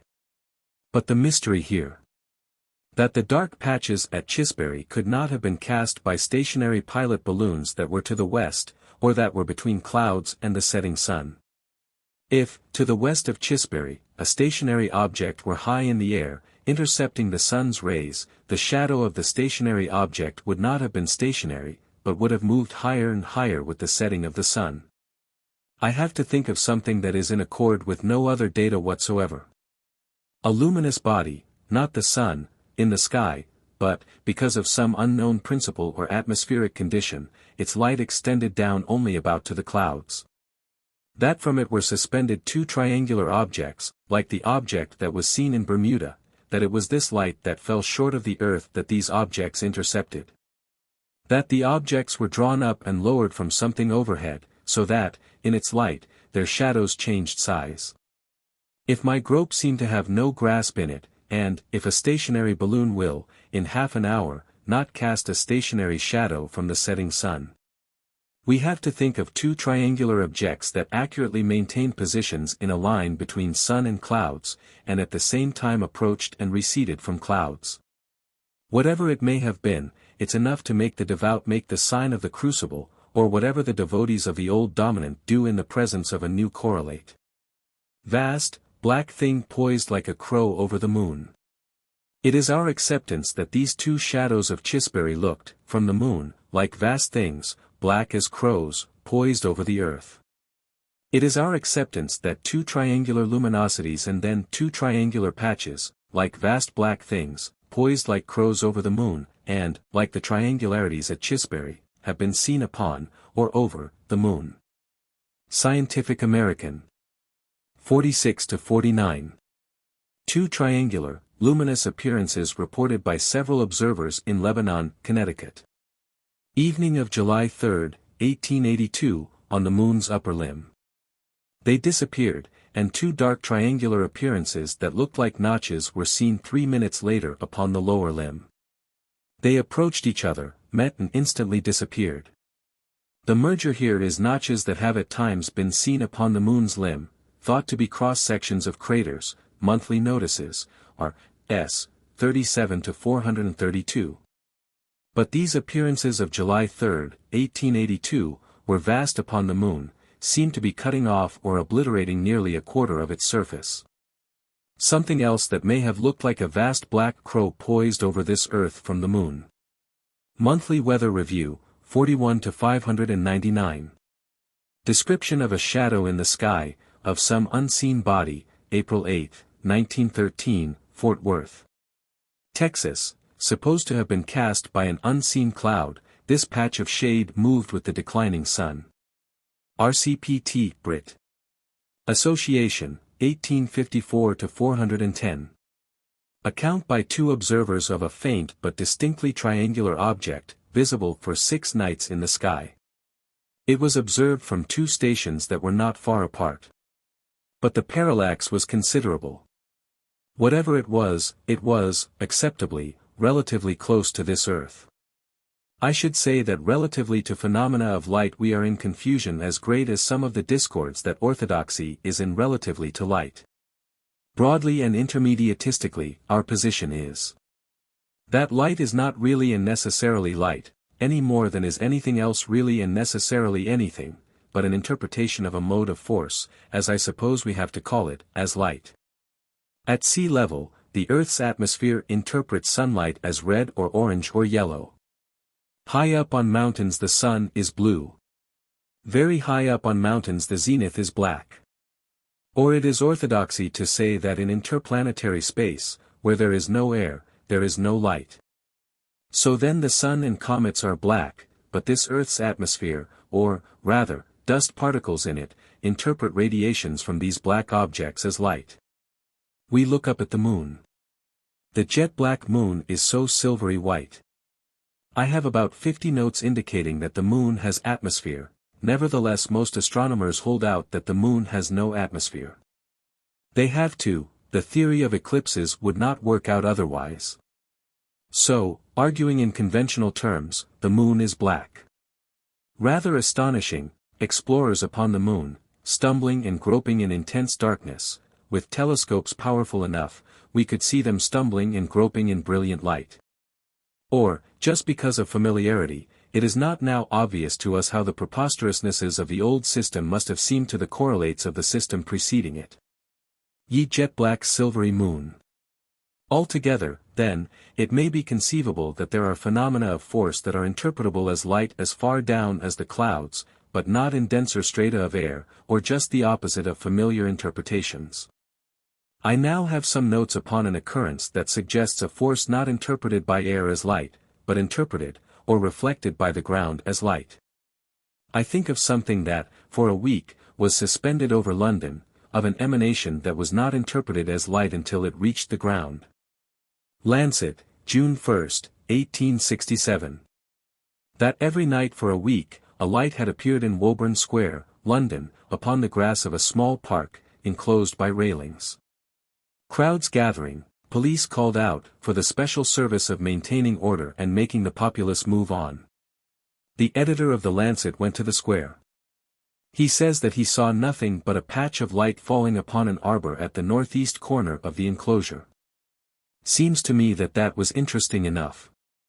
In this editor we have a companion for Mr. Simons and Dr. Gray. He suggests that the light came from a street lamp, does not say that he could trace it to any such origin himself, but recommends that the police investigate neighboring street lamps.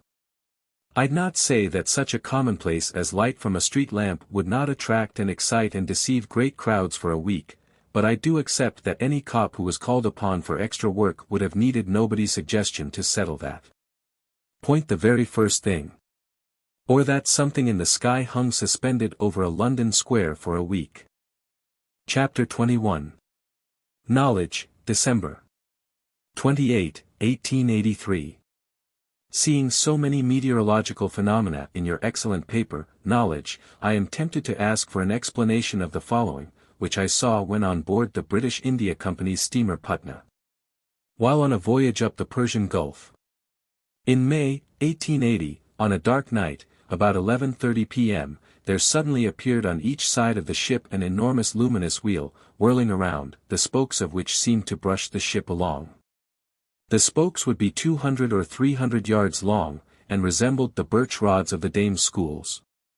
Each wheel contained about 16 spokes, and, although the wheels must have been some 500 or 600 yards in diameter, the spokes could be distinctly seen all the way round. The phosphorescent gleam seemed to glide along flat on the surface of the sea, no light being visible in the air above the water. The appearance of the spokes could be almost exactly represented by standing in a boat and flashing a bull's-eye lantern horizontally along the surface of the water, round and round. I may mention that the phenomenon was also seen by Captain Avern, of the Patna, and Mr. Manning, third officer. Lee 4 brace. P.S. The wheels advanced along with the ship for about 20 minutes. L.F.B. Knowledge, Jan. 11, 1884. Letter from A. M.C. D. That Lee 4 brace, who sees so many meteorological phenomena in your excellent paper, should have signed himself, the modern Ezekiel, for his vision of wheels is quite as wonderful as the prophet's. The writer then takes up the measurements that were given, and calculates a velocity at the circumference of a wheel of about 166 yards per second, apparently considering that especially incredible. He then says, from the nom de plume he assumes, it might be inferred that your correspondent is in the habit of sailing close to the wind. He asks permission to suggest an explanation of his own. It is that before 11:30 p.m. there had been numerous accidents to the main brace, and that it had required splicing so often that almost any ray of light would have taken on a rotary motion. In Knowledge, January 25, 1884, Mr. Brace answers and signs himself, J. W. Robertson. I don't suppose A.M.C.D. means any harm, but I do think it's rather unjust to say a man is drunk because he sees something out of the common. If there's one thing I pride myself upon, it's being able to say that never in my life have I indulged in anything stronger than water. From this curiosity of pride, he goes on to say that he had not intended to be exact, but to give his impressions of dimensions and velocity. He ends amiably, however, no offense taken, where I suppose none is meant. To this letter Mr. Proctor adds a note, apologizing for the publication of A.M.C.D.'s letter, which had come about by a misunderstood instruction. Then Mr. Proctor wrote disagreeable letters, himself, about other persons. What else would you expect in a quasi-existence? The obvious explanation of this phenomenon is that, under the surface of the sea, in the Persian Gulf, was a vast luminous wheel, that it was the light from its submerged spokes that Mr. Robertson saw, shining upward. It seems clear that this light did shine upward from origin below the surface of the sea. But at first it is not so clear how vast luminous wheels, each the size of a village, ever got under the surface of the Persian Gulf. Also there may be some misunderstanding as to what they were doing there. A deep-sea fish, and its adaptation to a dense medium. That, at least in some regions aloft, there is a medium dense even to gelatinousness. A deep-sea fish, brought to the surface of the ocean, in a relatively attenuated medium. It disintegrates. Superconstructions adapted to a dense medium in interplanetary space, sometimes, by stresses of various kinds. They are driven into this Earth's thin atmosphere. Later we shall have data to support just this, that things entering this Earth's atmosphere disintegrate and shine with a light that is not the light of incandescence, shine brilliantly. Even if cold. Vast wheel-like superconstructions, they enter this Earth's atmosphere, and, threatened with disintegration, plunge for relief into an ocean, or into a denser medium. Of course the requirements now facing us are not only data of vast wheel-like superconstructions that have relieved their distresses in the ocean, but data of enormous wheels that have been seen in the air, or entering the ocean, or rising from the ocean and continuing their voyages. Very largely we shall concern ourselves with enormous fiery objects that have either plunged into the ocean or risen from the ocean. Our acceptance is that, though disruption may intensify into incandescence, apart from disruption and its probable fieriness, things that enter this Earth's atmosphere have a cold light which would not, like light from molten matter, be instantly quenched by water. Also it seems acceptable that a revolving wheel would, from a distance, look like a globe, that a revolving wheel, seen relatively close by, looks like a wheel in few aspects. The mergers of ball lightning meteorites are not resistances to us, our data are of enormous bodies. So we shall interpret, and what does it matter? Our attitude throughout this book. That here are extraordinary data, that they never would be exhumed, and never would be massed together, unless. Here are the data. Our first datum is of something that was once seen to enter an ocean.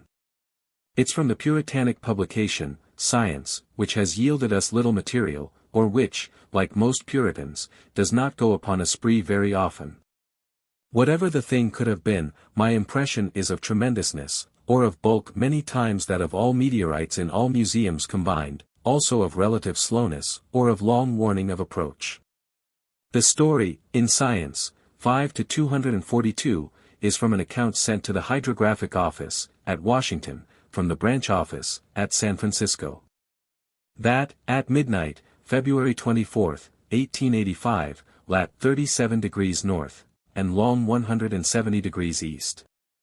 Or somewhere between Yokohama and Victoria, the captain of the bark Innerwich was aroused by his mate, who had seen something unusual in the sky.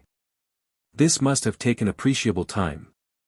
The captain went on deck and saw the sky turning fiery red. All at once, a large mass of fire appeared over the vessel, completely blinding the spectators. The fiery mass fell into the sea. Its size may be judged by the volume of water cast up by it, said to have rushed toward the vessel with a noise that was deafening. The bark was struck flat aback, and, a roaring, white sea passed ahead. The master, an old, experienced mariner, declared that the awfulness of the sight was beyond description.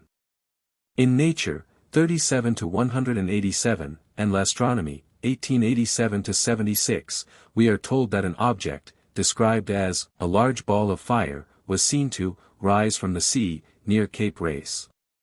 We are told that it rose to a height of 50 feet, and then advanced close to the ship, then moving away, remaining visible about 5 minutes. The supposition in Nature is that it was ball lightning, but Flammarion, thunder and lightning, p. 68, says that it was enormous. Details in the American Meteorological Journal, 6 to 443, November 12, 1887, British steamer Siberian, that the object had moved against the wind before retreating, that Captain Moore said that at about the same place he had seen such appearances before. Report of the British Association, 1861 to 30. That, upon June 18, 1845, according to the Malta Times, from the brig Victoria, about 900 miles east of Adelia, Asia Minor, 36 degrees 40·56 and lat. 13 degrees 44·36 E long. 3 luminous bodies were seen to issue from the sea, at about half a mile from the vessel. They were visible about 10 minutes. The story was never investigated, but other accounts that seem acceptably to be other observations upon this same sensational spectacle came in, as if of their own accord, and were published by Professor Baden-Powell. One is a letter from a correspondent at MT Lebanon. He describes only 2 luminous bodies. Apparently they were 5 times the size of the moon, each had appendages, or they were connected by parts that are described as sail-like or streamer-like, looking like large flags blown out by a gentle breeze. The important point here is not only suggestion of structure, but duration. The duration of meteors is a few seconds, duration of 15 seconds is remarkable, but I think there are records up to half a minute. This object, if it were all one object, was visible at MT Lebanon about 1 hour. An interesting circumstance is that the appendages did not look like trains of meteors, which shine by their own light, but seemed to shine by light from the main bodies. About 900 miles west of the position of the Victoria is the town of Adelia, Asia Minor. At about the time of the observation reported by the captain of the Victoria, the Reverend F. Hallett, FRAS, was in Adelia. He, too, saw this spectacle, and sent an account to Professor Baden-Powell. In his view it was a body that appeared and then broke up. He places duration at 20 minutes to half an hour. In the report of the British Association, 1860-82, the phenomenon was reported from Syria and Malta, as 2 very large bodies, nearly joined. Report Brit. Association, 1860-77. That, at Cherbourg, France, Jan.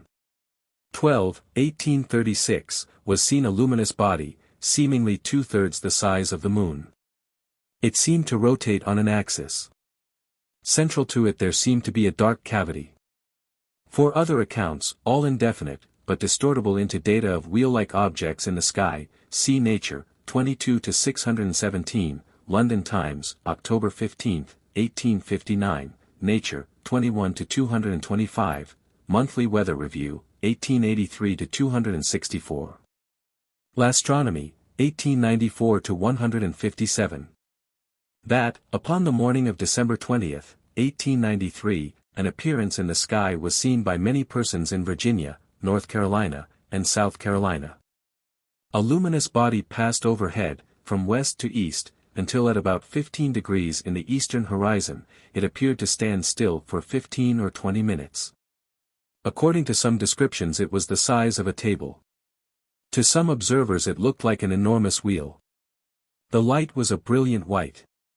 Acceptably it was not an optical illusion, the noise of its passage through the air was heard. Having been stationary, or having seemed to stand still 15 or 20 minutes, it disappeared, or exploded. No sound of explosion was heard. Vast wheel-like constructions. They're especially adapted to roll through a gelatinous medium from planet to planet. Sometimes, because of miscalculations, or because of stresses of various kinds, they enter this Earth's atmosphere. They're likely to explode. They have to submerge in the sea. They stay in the sea a while, revolving with relative leisureliness, until relieved, and then emerge, sometimes close to vessels. Seamen tell of what they see, their reports are interred in scientific morgues. I should say that the general route of these constructions is along latitudes not far from the latitudes of the Persian Gulf. Journal of the Royal Meteorological Society, 28-29. That, upon April 4, 1901, about 8:30, in the Persian Gulf, Captain Hosea Sun, of the steamship Kilwa, according to a paper read before the Society by Captain Hosea Sun, was sailing in a sea in which there was no phosphorescence, there being no phosphorescence in the water. I suppose I'll have to repeat that. There being no phosphorescence in the water. Vast shafts of light, though the captain uses the word ripples, suddenly appeared. Shaft followed shaft, upon the surface of the sea. But it was only a faint light, and, in about 15 minutes, died out, having appeared suddenly, having died out gradually. The shafts revolved at a velocity of about 60 miles an hour. Phosphorescent jellyfish correlate with the old dominant. In one of the most heroic compositions of disregards in our experience, it was agreed, in the discussion of Captain Hosea Sun's paper, that the phenomenon was probably pulsations of long strings of jellyfish. Nature, 21-410. Reprint of a letter from R. E. Harris, commander of the A.H.N. Company, S. steamship Shahjahan, to the Calcutta Englishman, Jan. 21, 1880.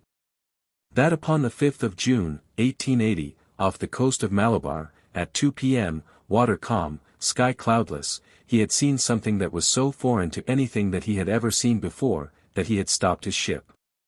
He saw what he describes as waves of brilliant light, with spaces between. Upon the water were floating patches of a substance that was not identified. Thinking in terms of the conventional explanation of all phosphorescence at sea, the captain at first suspected this substance. However, he gives his opinion that it did no illuminating but was, with the rest of the sea, illuminated by tremendous shafts of light. Whether it was a thick and oily discharge from the engine of a submerged construction or not, I think that I shall have to accept this substance as a concomitant, because of another note. As wave succeeded wave, one of the most grand and brilliant, yet solemn, spectacles that one could think of, was here witnessed. Jour, Roy. Met. SOC, 32-280.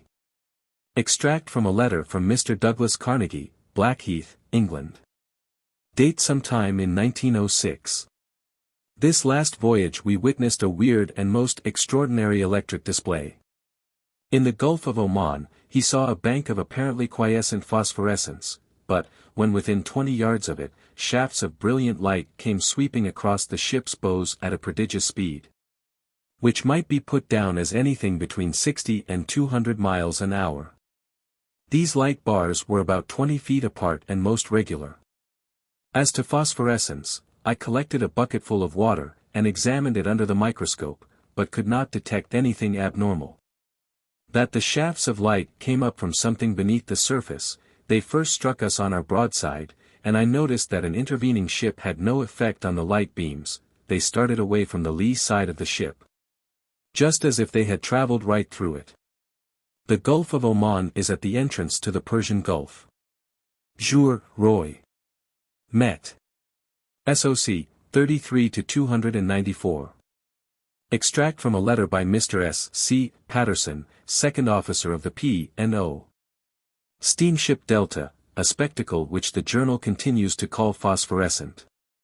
Malacca Strait, 2 a.m., March 14, 1907.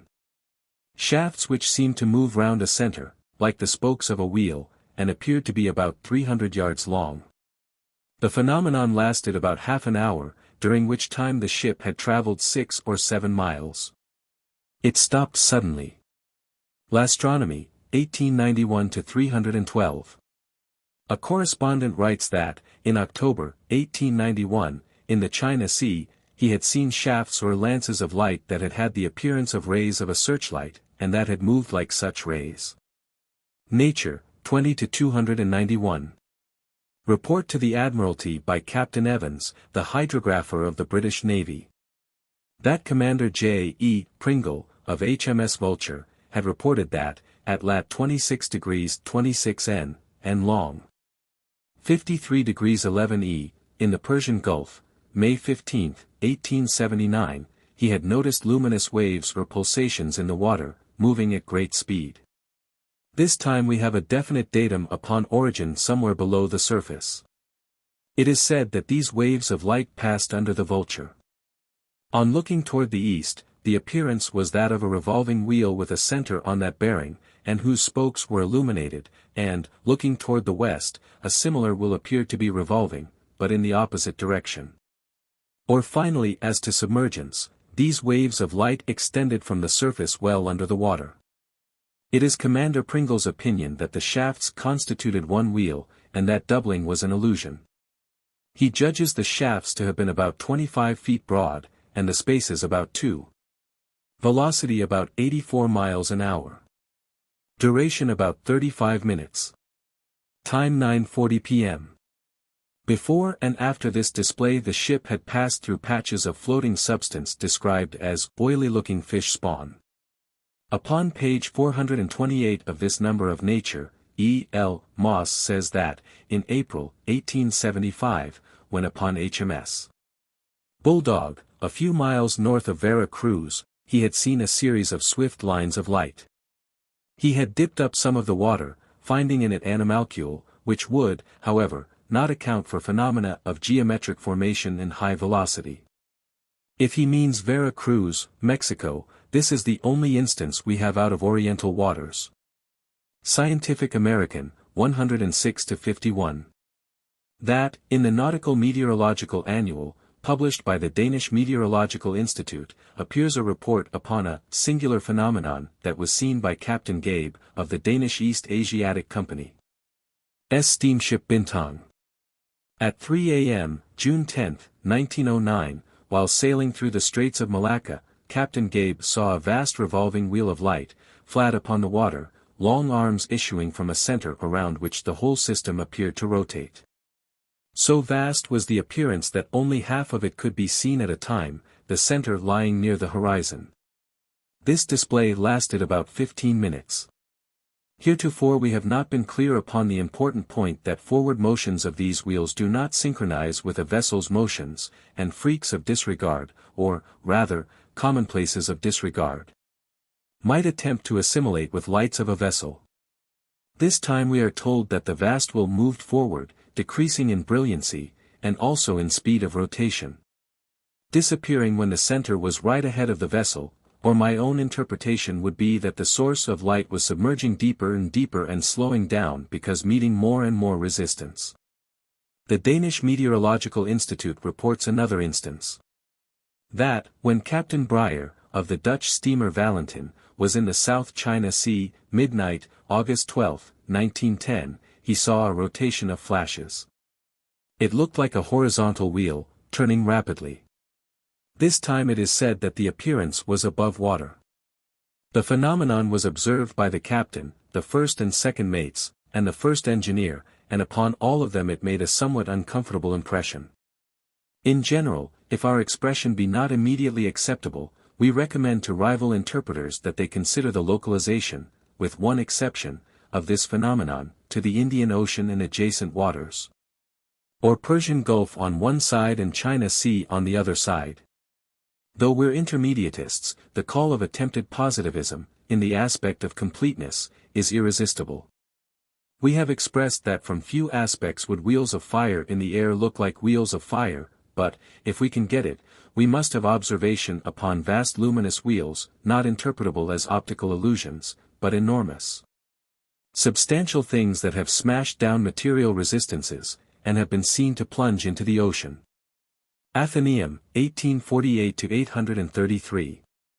That at the meeting of the British Association, 1848, Sir W. S. Harris said that he had recorded an account sent to him of a vessel toward which had whirled 2 wheels of fire, which the men described as rolling millstones of fire. When they came near, an awful crash took place, the topmasts were shivered to pieces. It is said that there was a strong sulphurous odor. Chapter 22. Journal of the Royal Meteorological Society, 1–157. Extract from the log of the Bark Lady of the Lake, by Captain F. W. Banner. Communicated by R. H. Scott, F.R.S. That, upon the 22nd of March, 1870, at lat. 5 degrees 47 N, long. 27 degrees 52 W, the sailors of the Lady of the Lake saw a remarkable object, or cloud, in the sky. They reported to the captain. According to Captain Banner, it was a cloud of circular form, with an included semicircle divided into 4 parts, the central dividing shaft beginning at the center of the circle and extending far outward, and then curving backward. Geometricity and complexity and stability of form, and the small likelihood of a cloud maintaining such diversity of features, to say nothing of appearance of organic form. The thing traveled from a point at about 20 degrees above the horizon to a point about 80 degrees above. Then it settled down to the northeast, having appeared from the south, southeast. Light gray in color, or it was cloud color. It was much lower than the other clouds. And this datum stands out. That, whatever it may have been, it traveled against the wind. It came up obliquely against the wind, and finally settled down right in the wind's eye. For half an hour this form was visible. When it did finally disappear, that was not because it disintegrated like a cloud, but because it was lost to sight in the evening darkness. Captain Banner draws the following diagram. Chapter 23. Textbooks tell us that the Dhurmsala meteorites were picked up soon, or within half an hour. Given a little time, the conventionalists may argue that these stones were hot when they fell, but that their great interior coldness had overcome the molten state of their surfaces. According to the Deputy Commissioner of Dhurmsala, these stones had been picked up immediately by passing coolies. These stones were so cold that they benumbed the fingers.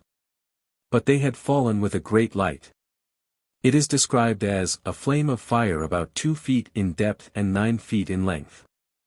Acceptably, this light was not the light of molten matter. In this chapter we are very intermediatistic, and unsatisfactory. To the intermediatist there is but one answer to all questions, sometimes and sometimes not. Another form of this intermediatist solution of all problems is, yes and no. Everything that is, also isn't. A positivist attempts to formulate, so does the intermediatist, but with less rigorousness. He accepts but also denies. He may seem to accept in one respect and deny in some other respect. But no real line can be drawn between any 2 aspects of anything. The intermediatist accepts that which seems to correlate with something that he has accepted as a dominant. The positivist correlates with a belief. In the Dhurmsala meteorites we have support for our expression that things entering this Earth's atmosphere sometimes shine with a light that is not the light of incandescence, or so we account, or offer an expression upon, thunderstones. Or carved stones that have fallen luminously to this earth, in streaks that have looked like strokes of lightning, but we accept, also, that some things that have entered this earth's atmosphere disintegrate with the intensity of flame and molten matter, but some things, we accept, enter this earth's atmosphere and collapse non-luminously, quite like deep-sea fishes brought to the surface of the ocean. Whatever agreement we have is an indication that somewhere aloft there is a medium denser than this earth's atmosphere. I suppose our stronghold is in that such is not popular belief. or the rhythm of all phenomena. Air dense at sea level upon this earth, less and less dense as one ascends, then denser and denser. A good many bothersome questions arise. Our attitude. Here are the data. Luminous rains sometimes fall, Nature, March 9, 1882, Nature, 25 to 437. This is light that is not the light of incandescence, but no one can say that these occasional, or rare, rains come from this earth's externality. We simply note cold light of falling bodies. For luminous rain, snow, and dust, see Hartwig, Aerial World, page 319. As to luminous clouds, we have more nearly definite observations and opinions. They mark transition between the old dominant and the new dominant. We have already noted the transition in Prof. Schwedoff's theory of external origin of some hailstones, and the implications that, to a former generation, seemed so preposterous, droll, was the word, that there are in interplanetary regions volumes of water, whether they have fishes and frogs in them or not. Now our acceptance is that clouds sometimes come from external regions, having had origin from supergeographical lakes and oceans that we shall not attempt to chart. Just at present, only suggesting to enterprising aviators, and we note that we put it all up to them, and show no inclination to go Columbusing on our own account, that they take bathing suits, or, rather, deep-sea diving suits along. So then that some clouds come from interplanetary oceans, of the Super Sargasso Sea, if we still accept the Super Sargasso Sea, and shine, upon entering this Earth's atmosphere. In Himmel und Erde, February, 1889, a phenomenon of transition of 30 years ago, Hero. Jesse, in his observations upon luminous night clouds, notes the great height of them, and drolly or sensibly suggests that some of them may have come from regions external to this Earth. I suppose he means only from other planets. But it's a very droll and sensible idea either way. In general, I am accounting for a great deal of this Earth's isolation, that it is relatively isolated by circumstances that are similar to the circumstances that make for relative isolation of the bottom of the ocean, except that there is a clumsiness of analogy now.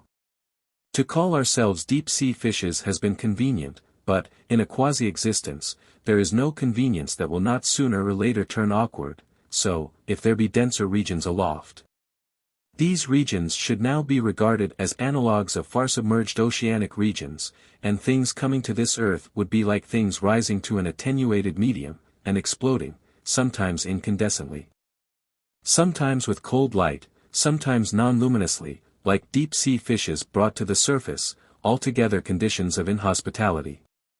I have a suspicion that, in their own depths, deep-sea fishes are not luminous. If they are, Darwinism is mere Jesuitism, in attempting to correlate them. Such advertising would so attract attention that all advantages would be more than offset. Darwinism is largely a doctrine of concealment. Here we have brazen proclamation, if accepted. Fishes in the Mammoth Cave need no light to see by. We might have an expression that deep-sea fishes turn luminous upon entering a less dense medium, but models in the American Museum of Natural History, specialized organs of luminosity upon these models. Of course we do remember that awfully convincing Dodo, and some of our sophistications we trace to him. At any rate, disruption is regarded as a phenomenon of coming from a dense to a less dense medium. An account by M. Acarius, in the Transactions of the Swedish Academy of Sciences, 1808-215, translated for the North American Review, 3-319. That M. Acarius, having heard of an extraordinary and probably hitherto unseen phenomenon, reported from near the town of Skeening, Sweden, investigated. That, upon the 16th of May, 1808, at about 4 p.m., the sun suddenly turned dull brick red. At the same time there appeared, upon the western horizon, a great number of round bodies, dark brown, and seemingly the size of a hat crown. They passed overhead and disappeared in the eastern horizon. Tremendous procession. It lasted 2 hours. Occasionally one fell to the ground. When the place of a fall was examined, there was found a film, which soon dried and vanished. Often, when approaching the sun, these bodies seem to link together, or were then seen to be linked together, in groups not exceeding 8, and, under the sun, they were seen to have tails 3 or 4 fathoms long. Away from the sun the tails were invisible. Whatever their substance may have been, it is described as gelatinous, soapy and jellied. I place this datum here for several reasons. It would have been a good climax to our expression upon hordes of small bodies that, in our acceptance, were not seeds, nor birds, nor ice crystals, but the tendency would have been to jump to the homogeneous conclusion that all our data in that expression related to this one kind of phenomena. Whereas we conceive of infinite heterogeneity of the external, of crusaders and rabbles and emigrants and tourists and dragons and things like gelatinous hat crowns. Or that all things, here, upon this earth, that flock together, are not necessarily sheep, Presbyterians, gangsters, or porpoises. The datum is important to us, here, as indication of disruption in this earth's atmosphere, dangers in entering this earth's atmosphere. I think, myself, that thousands of objects have been seen to fall from aloft, and have exploded luminously, and have been called ball lightning. As to what ball lightning is, we have not yet begun to make intelligent guesses. Monthly Weather Review, 34-17.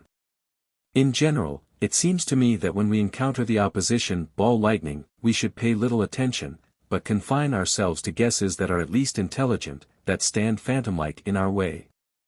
We note here that in some of our acceptances upon intelligence we should more clearly have pointed out that they were upon the intelligent as opposed to the instinctive. In the Monthly Weather Review, 33-409, there is an account of ball lightning that struck a tree. It made a dent such as a falling object would make. Some other time I shall collect instances of ball lightning, to express that they are instances of objects that have fallen from the sky, luminously, exploding terrifically. So bewildered is the old orthodoxy by these phenomena that many scientists have either denied ball lightning or have considered it very doubtful. I refer to Dr. Sestier's list of 150 instances, which he considered authentic. In accord with our disaccord is an instance related in the Monthly Weather Review, March 1887, something that fell luminously from the sky, accompanied by something that was not so affected, or that was dark. That, according to Captain C.D. Sweet, of the Dutch bark, J.P.A., upon March 19, 1887, N. 37°39, W. 57°00, he encountered a severe storm. He saw 2 objects in the air above the ship. One was luminous, and might be explained in several ways, but the other was dark. One or both fell into the sea, with a roar and the casting up of billows. It is our acceptance that these things had entered this earth's atmosphere, having first crashed through a field of ice, immediately afterward lumps of ice fell. One of the most astonishing of the phenomena of ball lightning, is a phenomenon of many meteorites, violence of explosion out of all proportion to size and velocity. We accept that the icy meteorites of Dhurmsala could have fallen with no great velocity, but the sound from them was tremendous. The soft substance that fell at the Cape of Good Hope was carbonaceous, but was unburned, or had fallen with velocity insufficient to ignite it. The tremendous report that it made was heard over an area more than 70 miles in diameter. That some hailstones have been formed in a dense medium, and violently disintegrate in this Earth's relatively thin atmosphere, Nature, 88-350. Large hailstones noted at the University of Missouri, November 11, 1911, they exploded with sounds like pistol shots. The writer says that he had noticed a similar phenomenon, 18 years before, at Lexington, Kentucky. Hailstones that seemed to have been formed in a denser medium, when melted under water they gave out bubbles larger than their central air spaces. Monthly Weather Review, 33-445.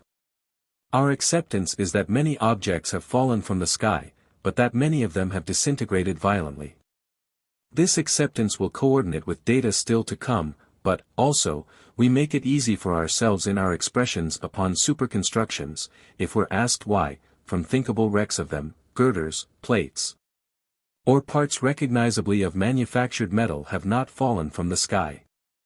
However, as to composition, we have not this refuge, so it is our expression that there have been reported instances of the fall of manufactured metal from the sky. The meteorite of Rutherford, North Carolina, is of artificial material, mass of pig iron. It is said to be fraudulent.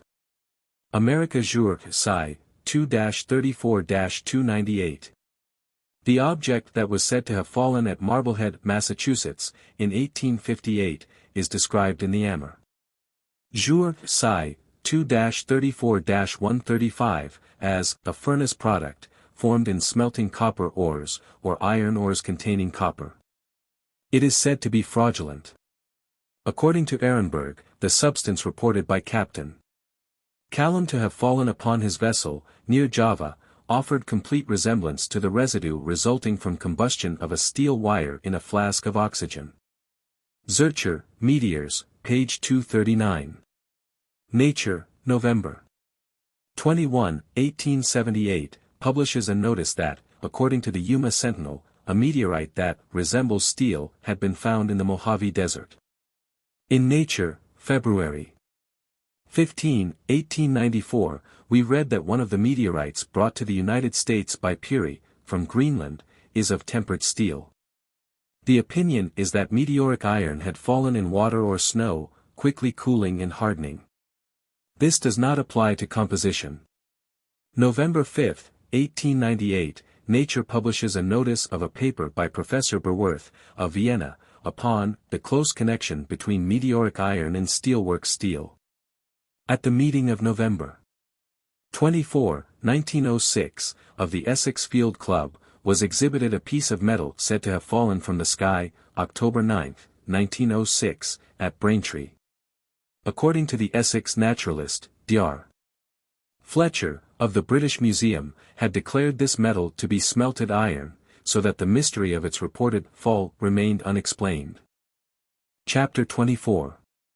We shall have an outcry of silences. If a single instance of anything be disregarded by a system, our own attitude is that a single instance is a powerless thing. Of course, our own method of agreement of many instances is not a real method. In continuity, all things must have resemblances with all other things.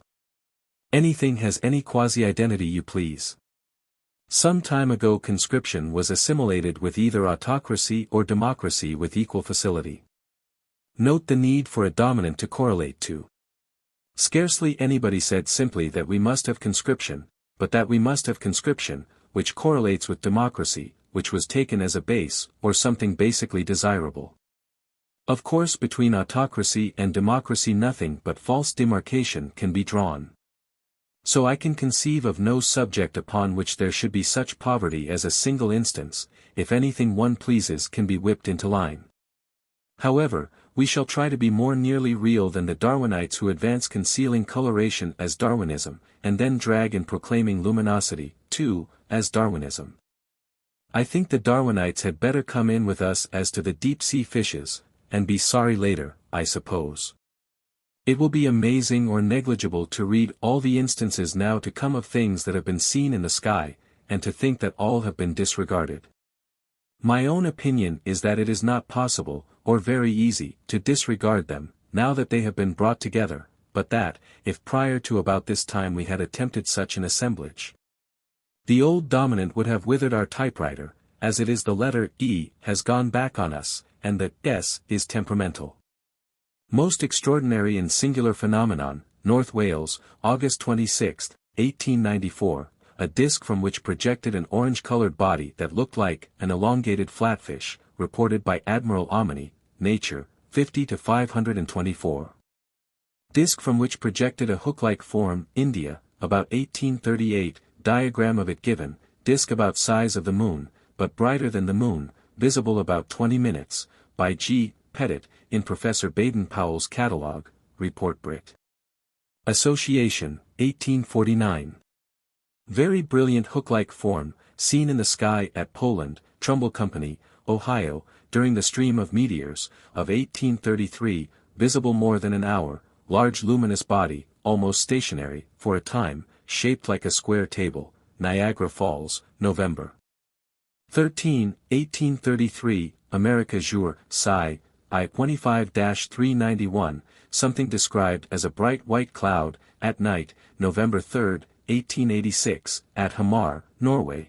From it were emitted brilliant rays of light, drifted across the sky, retained throughout its original form, Nature, December 16, 1886 to 158, thing with an oval nucleus, and streamers with dark bands and lines very suggestive of structure, New Zealand, May 4, 1888, Nature, 42 to 402, luminous object, size of full moon, visible an hour and a half, Chile, November 5, 1883, Comptes Rendus, 103 to 682, bright object near Sunday, December 21, 1882, knowledge, 3 to 13, light that looked like a great flame, far out at sea, off Ryuk Fayu, December 2, 1845, London Roy.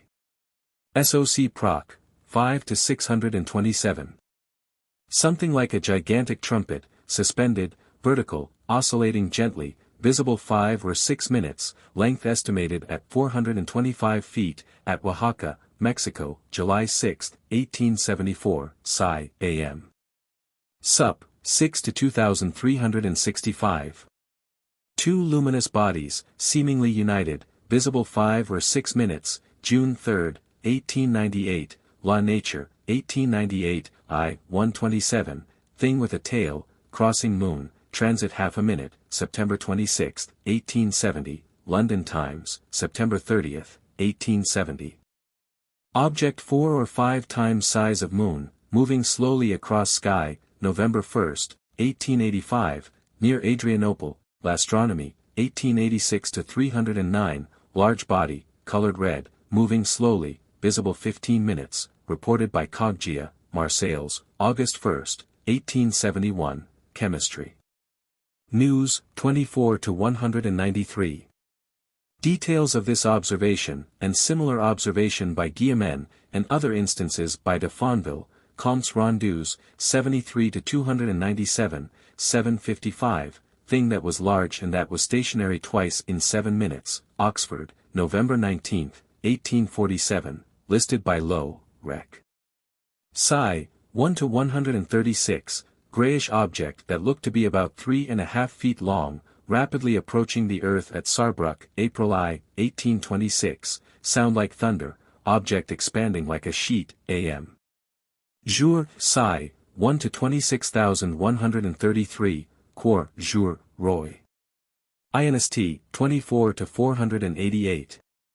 Report by an astronomer, N. S. Drayton, upon an object duration of which seemed to him extraordinary, duration 3/4 of a minute, Jersey City, July 6, 1882, Sci. America, 47 to 53.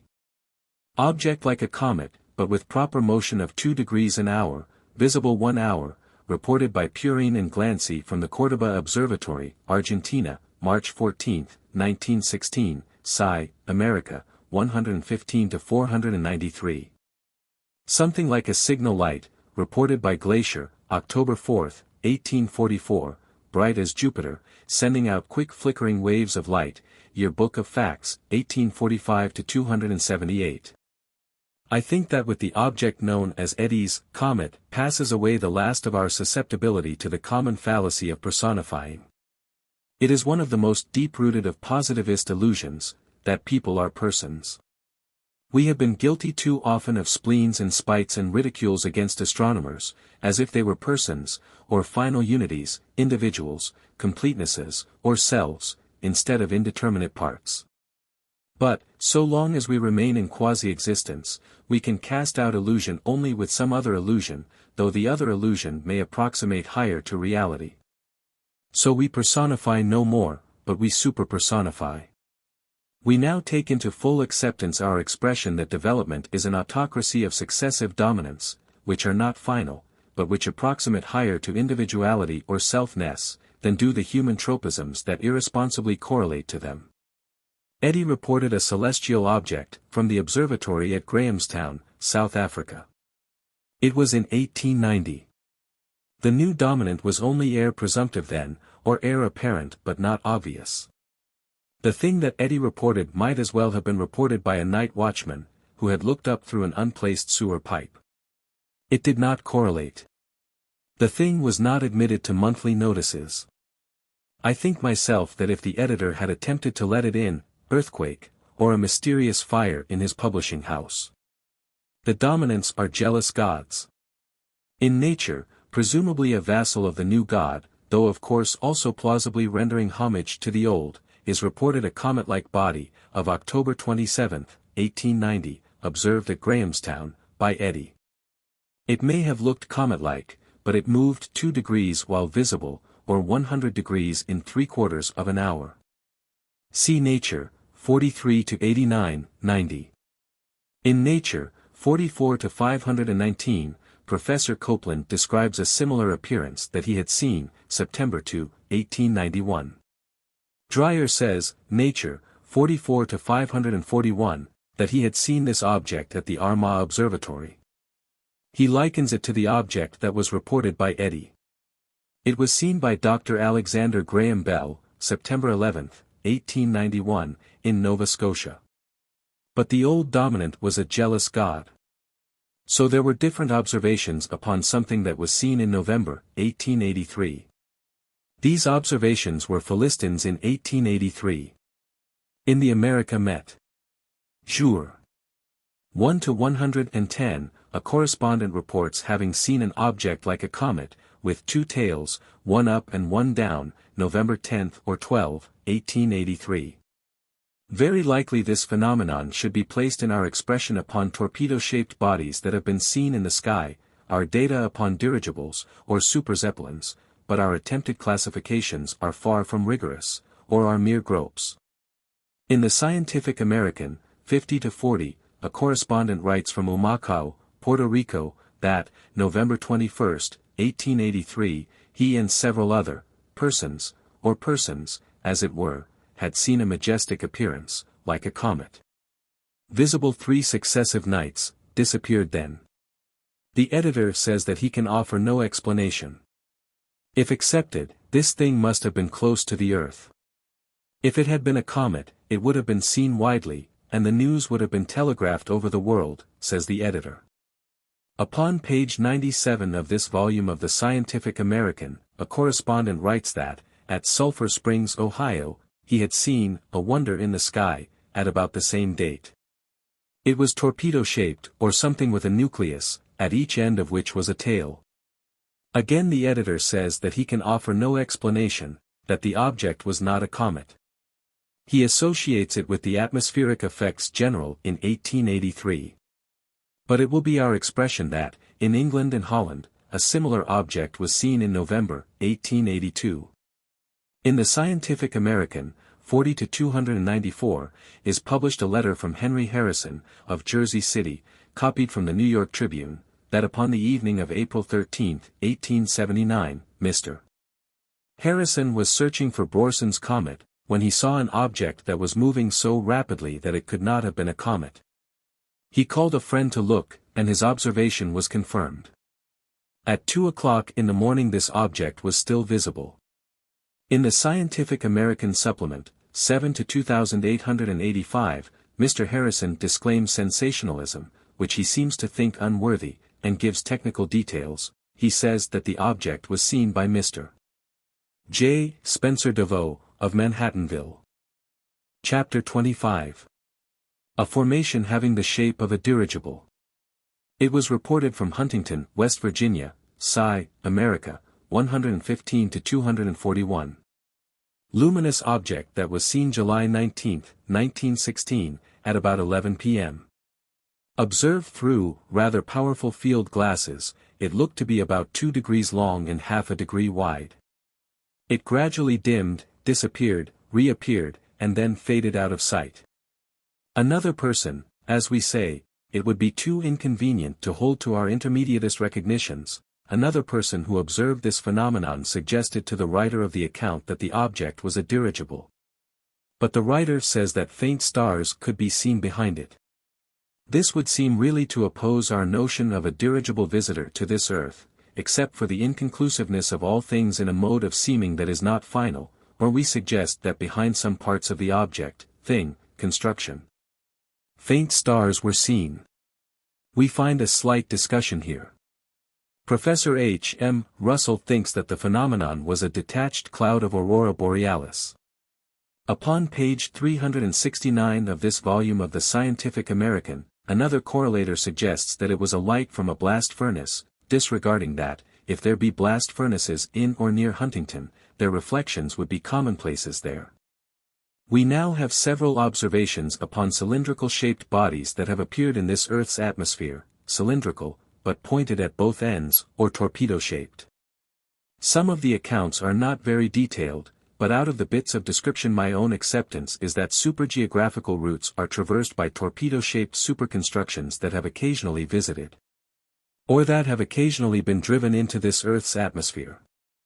From data, the acceptance is that upon entering this Earth's atmosphere, these vessels have been so racked that had they not sailed away, disintegration would have occurred, that, before leaving this Earth, they have, whether in attempted communication or not, or in mere wantonness or not, dropped objects, which did almost immediately violently disintegrate or explode.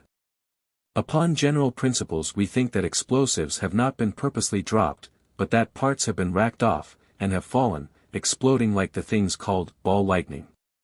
May have been objects of stone or metal with inscriptions upon them, for all we know, at present.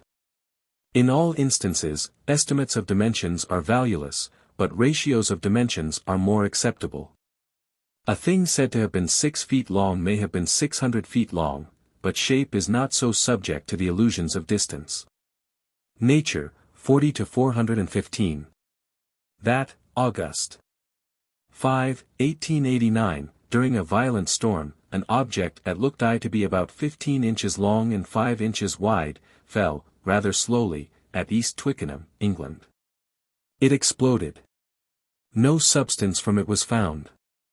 L'Année Scientifique, 1864-54. That, October 10, 1864, M. Leverrier had sent to the Academy 3 letters from witnesses of a long luminous body, tapering at both ends, that had been seen in the sky. In Thunder and Lightning, page 87, Flammarion says that on August 20, 1880, during a rather violent storm, M. Treckel, of the French Academy, saw a very brilliant yellowish-white body, apparently 35 to 40 centimeters long, and about 25 centimeters wide. Torpedo-shaped. Or a cylindrical body, with slightly conical ends. It dropped something, and disappeared in the clouds.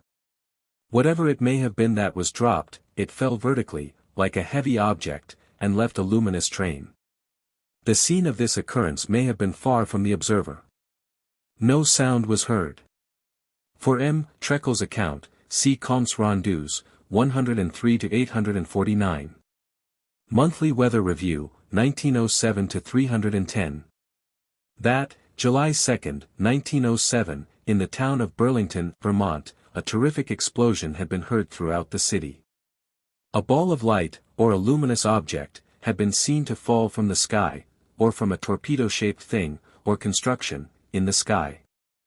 No one had seen this thing that had exploded fall from a larger body that was in the sky, but if we accept that at the same time there was a larger body in the sky.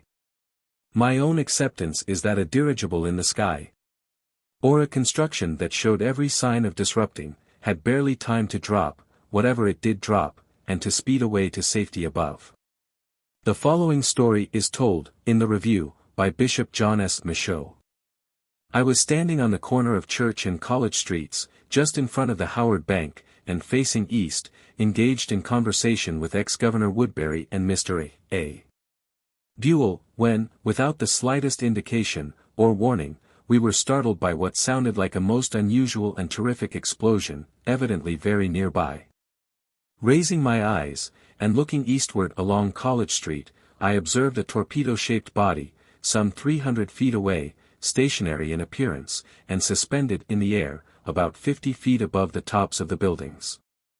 In size it was about 6 feet long by 8 inches in diameter, the shell, or covering, having a dark appearance, with here and there tongues of fire issuing from spots on the surface, resembling red-hot, unburnished copper.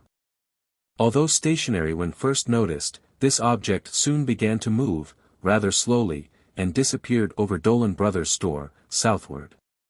As it moved, the covering seemed rupturing in places, and through these the intensely red flames issued. Bishop Michaud attempts to correlate it with meteorological observations. Because of the nearby view, this is perhaps the most remarkable of the new correlates, but the correlate now coming is extraordinary because of the great number of recorded observations upon it. My own acceptance is that, upon November 17, 1882, a vast dirigible crossed England, but by the definiteness of all things quasi-real, some observations upon it can be correlated with anything one pleases. E. W. Maunder, invited by the editors of the observatory to write some reminiscences for the 500th number of their magazine, gives one that he says stands out, Observatory, 39-214. It is upon something that he terms a strange celestial visitor. Maunder was at the Royal Observatory, Greenwich, November 17, 1882, at night. There was an aurora, without features of special interest. In the midst of the aurora, a great circular disk of greenish light appeared and moved smoothly across the sky. But the circularity was evidently the effect of foreshortening. The thing passed above the moon, and was, by other observers, described as cigar-shaped, like a torpedo, a spindle, a shuttle. The idea of foreshortening is not mine. Maunder says this.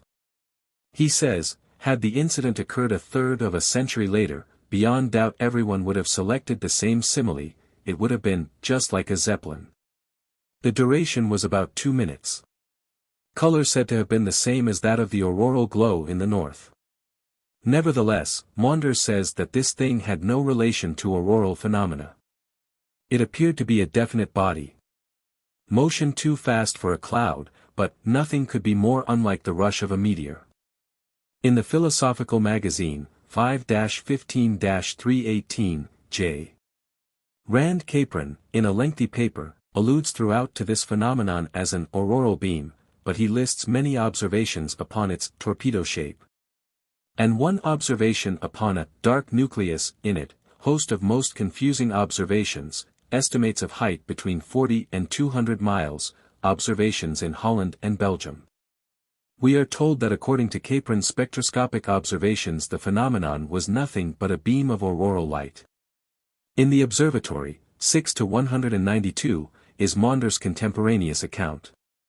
He gives apparent approximate length and breadth at 27 degrees and 3 degrees and a half.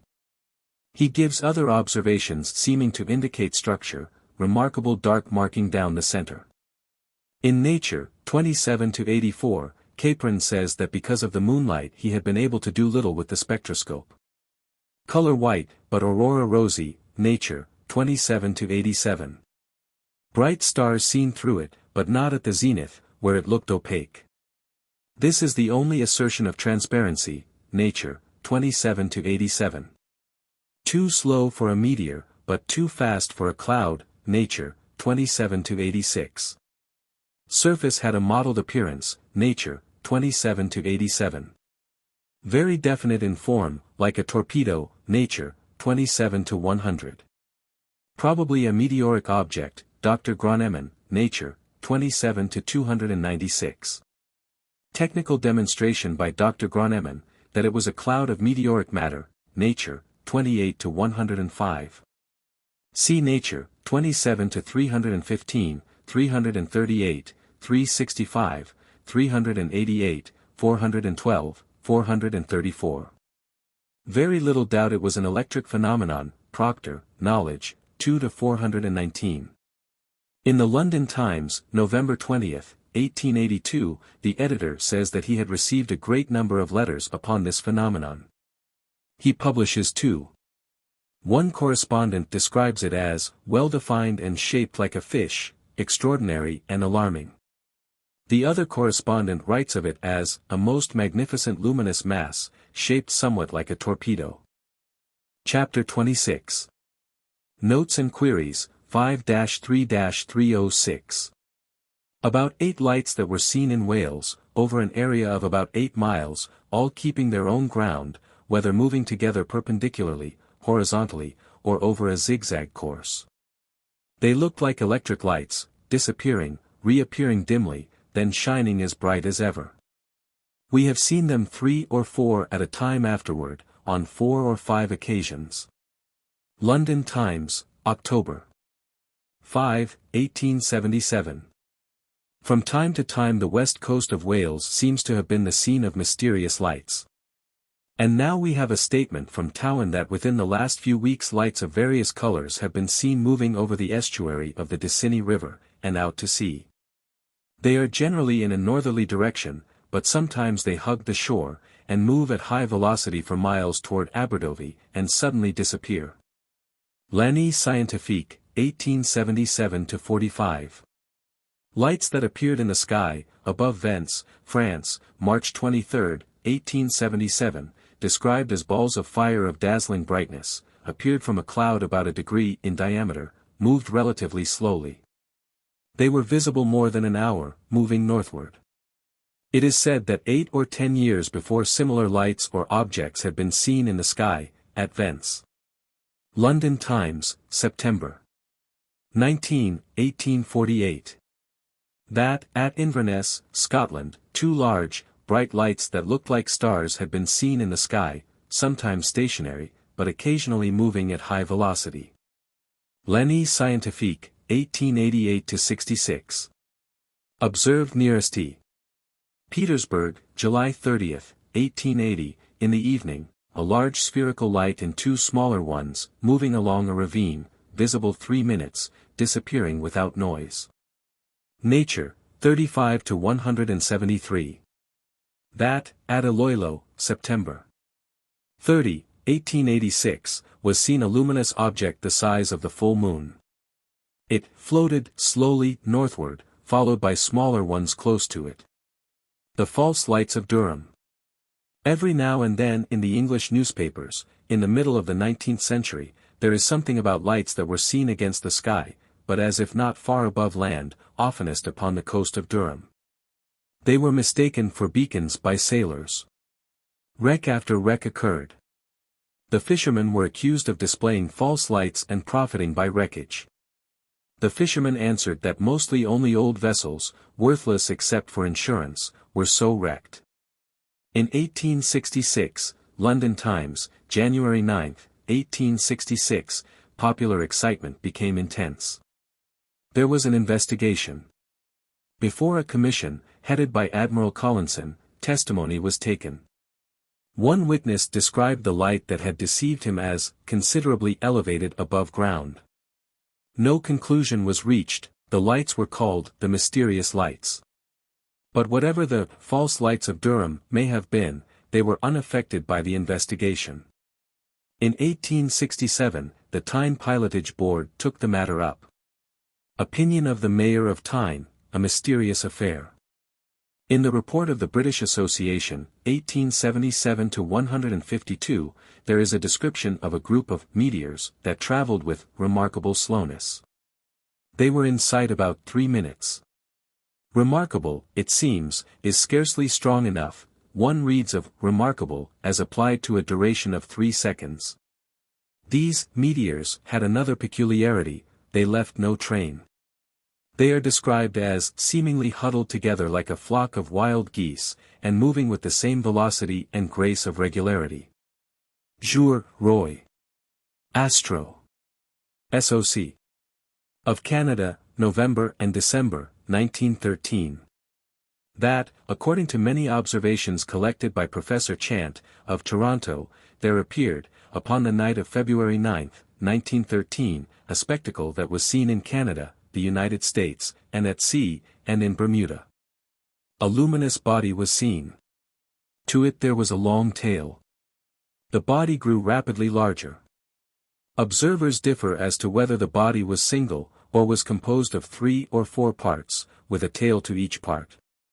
The group, or complex structure, moved with a peculiar, majestic deliberation. It disappeared in the distance, and another group emerged from its place of origin. Onward they moved, at the same deliberate pace, in twos or threes or fours. They disappeared. A third group, or a third structure, followed. Some observers compared the spectacle to a fleet of airships, others to battleships attended by cruisers and destroyers. According to one writer, there were probably 30 or 32 bodies, and the peculiar thing about them was their moving in fours and threes and twos, abreast of one another. And so perfect was the lining up that you would have thought it was an aerial fleet maneuvering after rigid drilling. Nature, May 25, 1893. A letter from Captain Charles J. Norcock, of HMS Caroline. That, upon the 24th of February, 1893, at 10 p.m., between Shanghai and Japan, the officer of the watch had reported some unusual lights. They were between the ship and a mountain. The mountain was about 6,000 feet high. The lights seemed to be globular. They moved sometimes massed, but sometimes strung out in an irregular line. They bore northward, until lost to sight. Duration 2 hours. The next night the lights were seen again. They were, for a time, eclipsed by a small island. They bore north at about the same speed and in about the same direction as speed and direction of the Caroline. But they were lights that cast a reflection, there was a glare upon the horizon under them. A telescope brought out but few details, that they were reddish, and seemed to emit a faint smoke. This time the duration was 7.5 hours. Then Captain Norcock says that, in the same general locality, and at about the same time, Captain Castle, of HMS Leander, had seen lights. He had altered his course and had made toward them. The lights had fled from him. At least, they had moved higher in the sky. Monthly Weather Review, March, 1904 to 115. Report from the observations of 3 members of his crew by Lieutenant Frank H. Schofield, USN, of the USS Supply. February 24, 1904. 3 luminous objects, of different sizes, the largest having an apparent area of about 6 suns. When first sighted, they were not very high. They were below clouds of an estimated height of about 1 mile. They fled, or they evaded, or they turned. They went up into the clouds below which they had, at first, been sighted. Their unison of movement.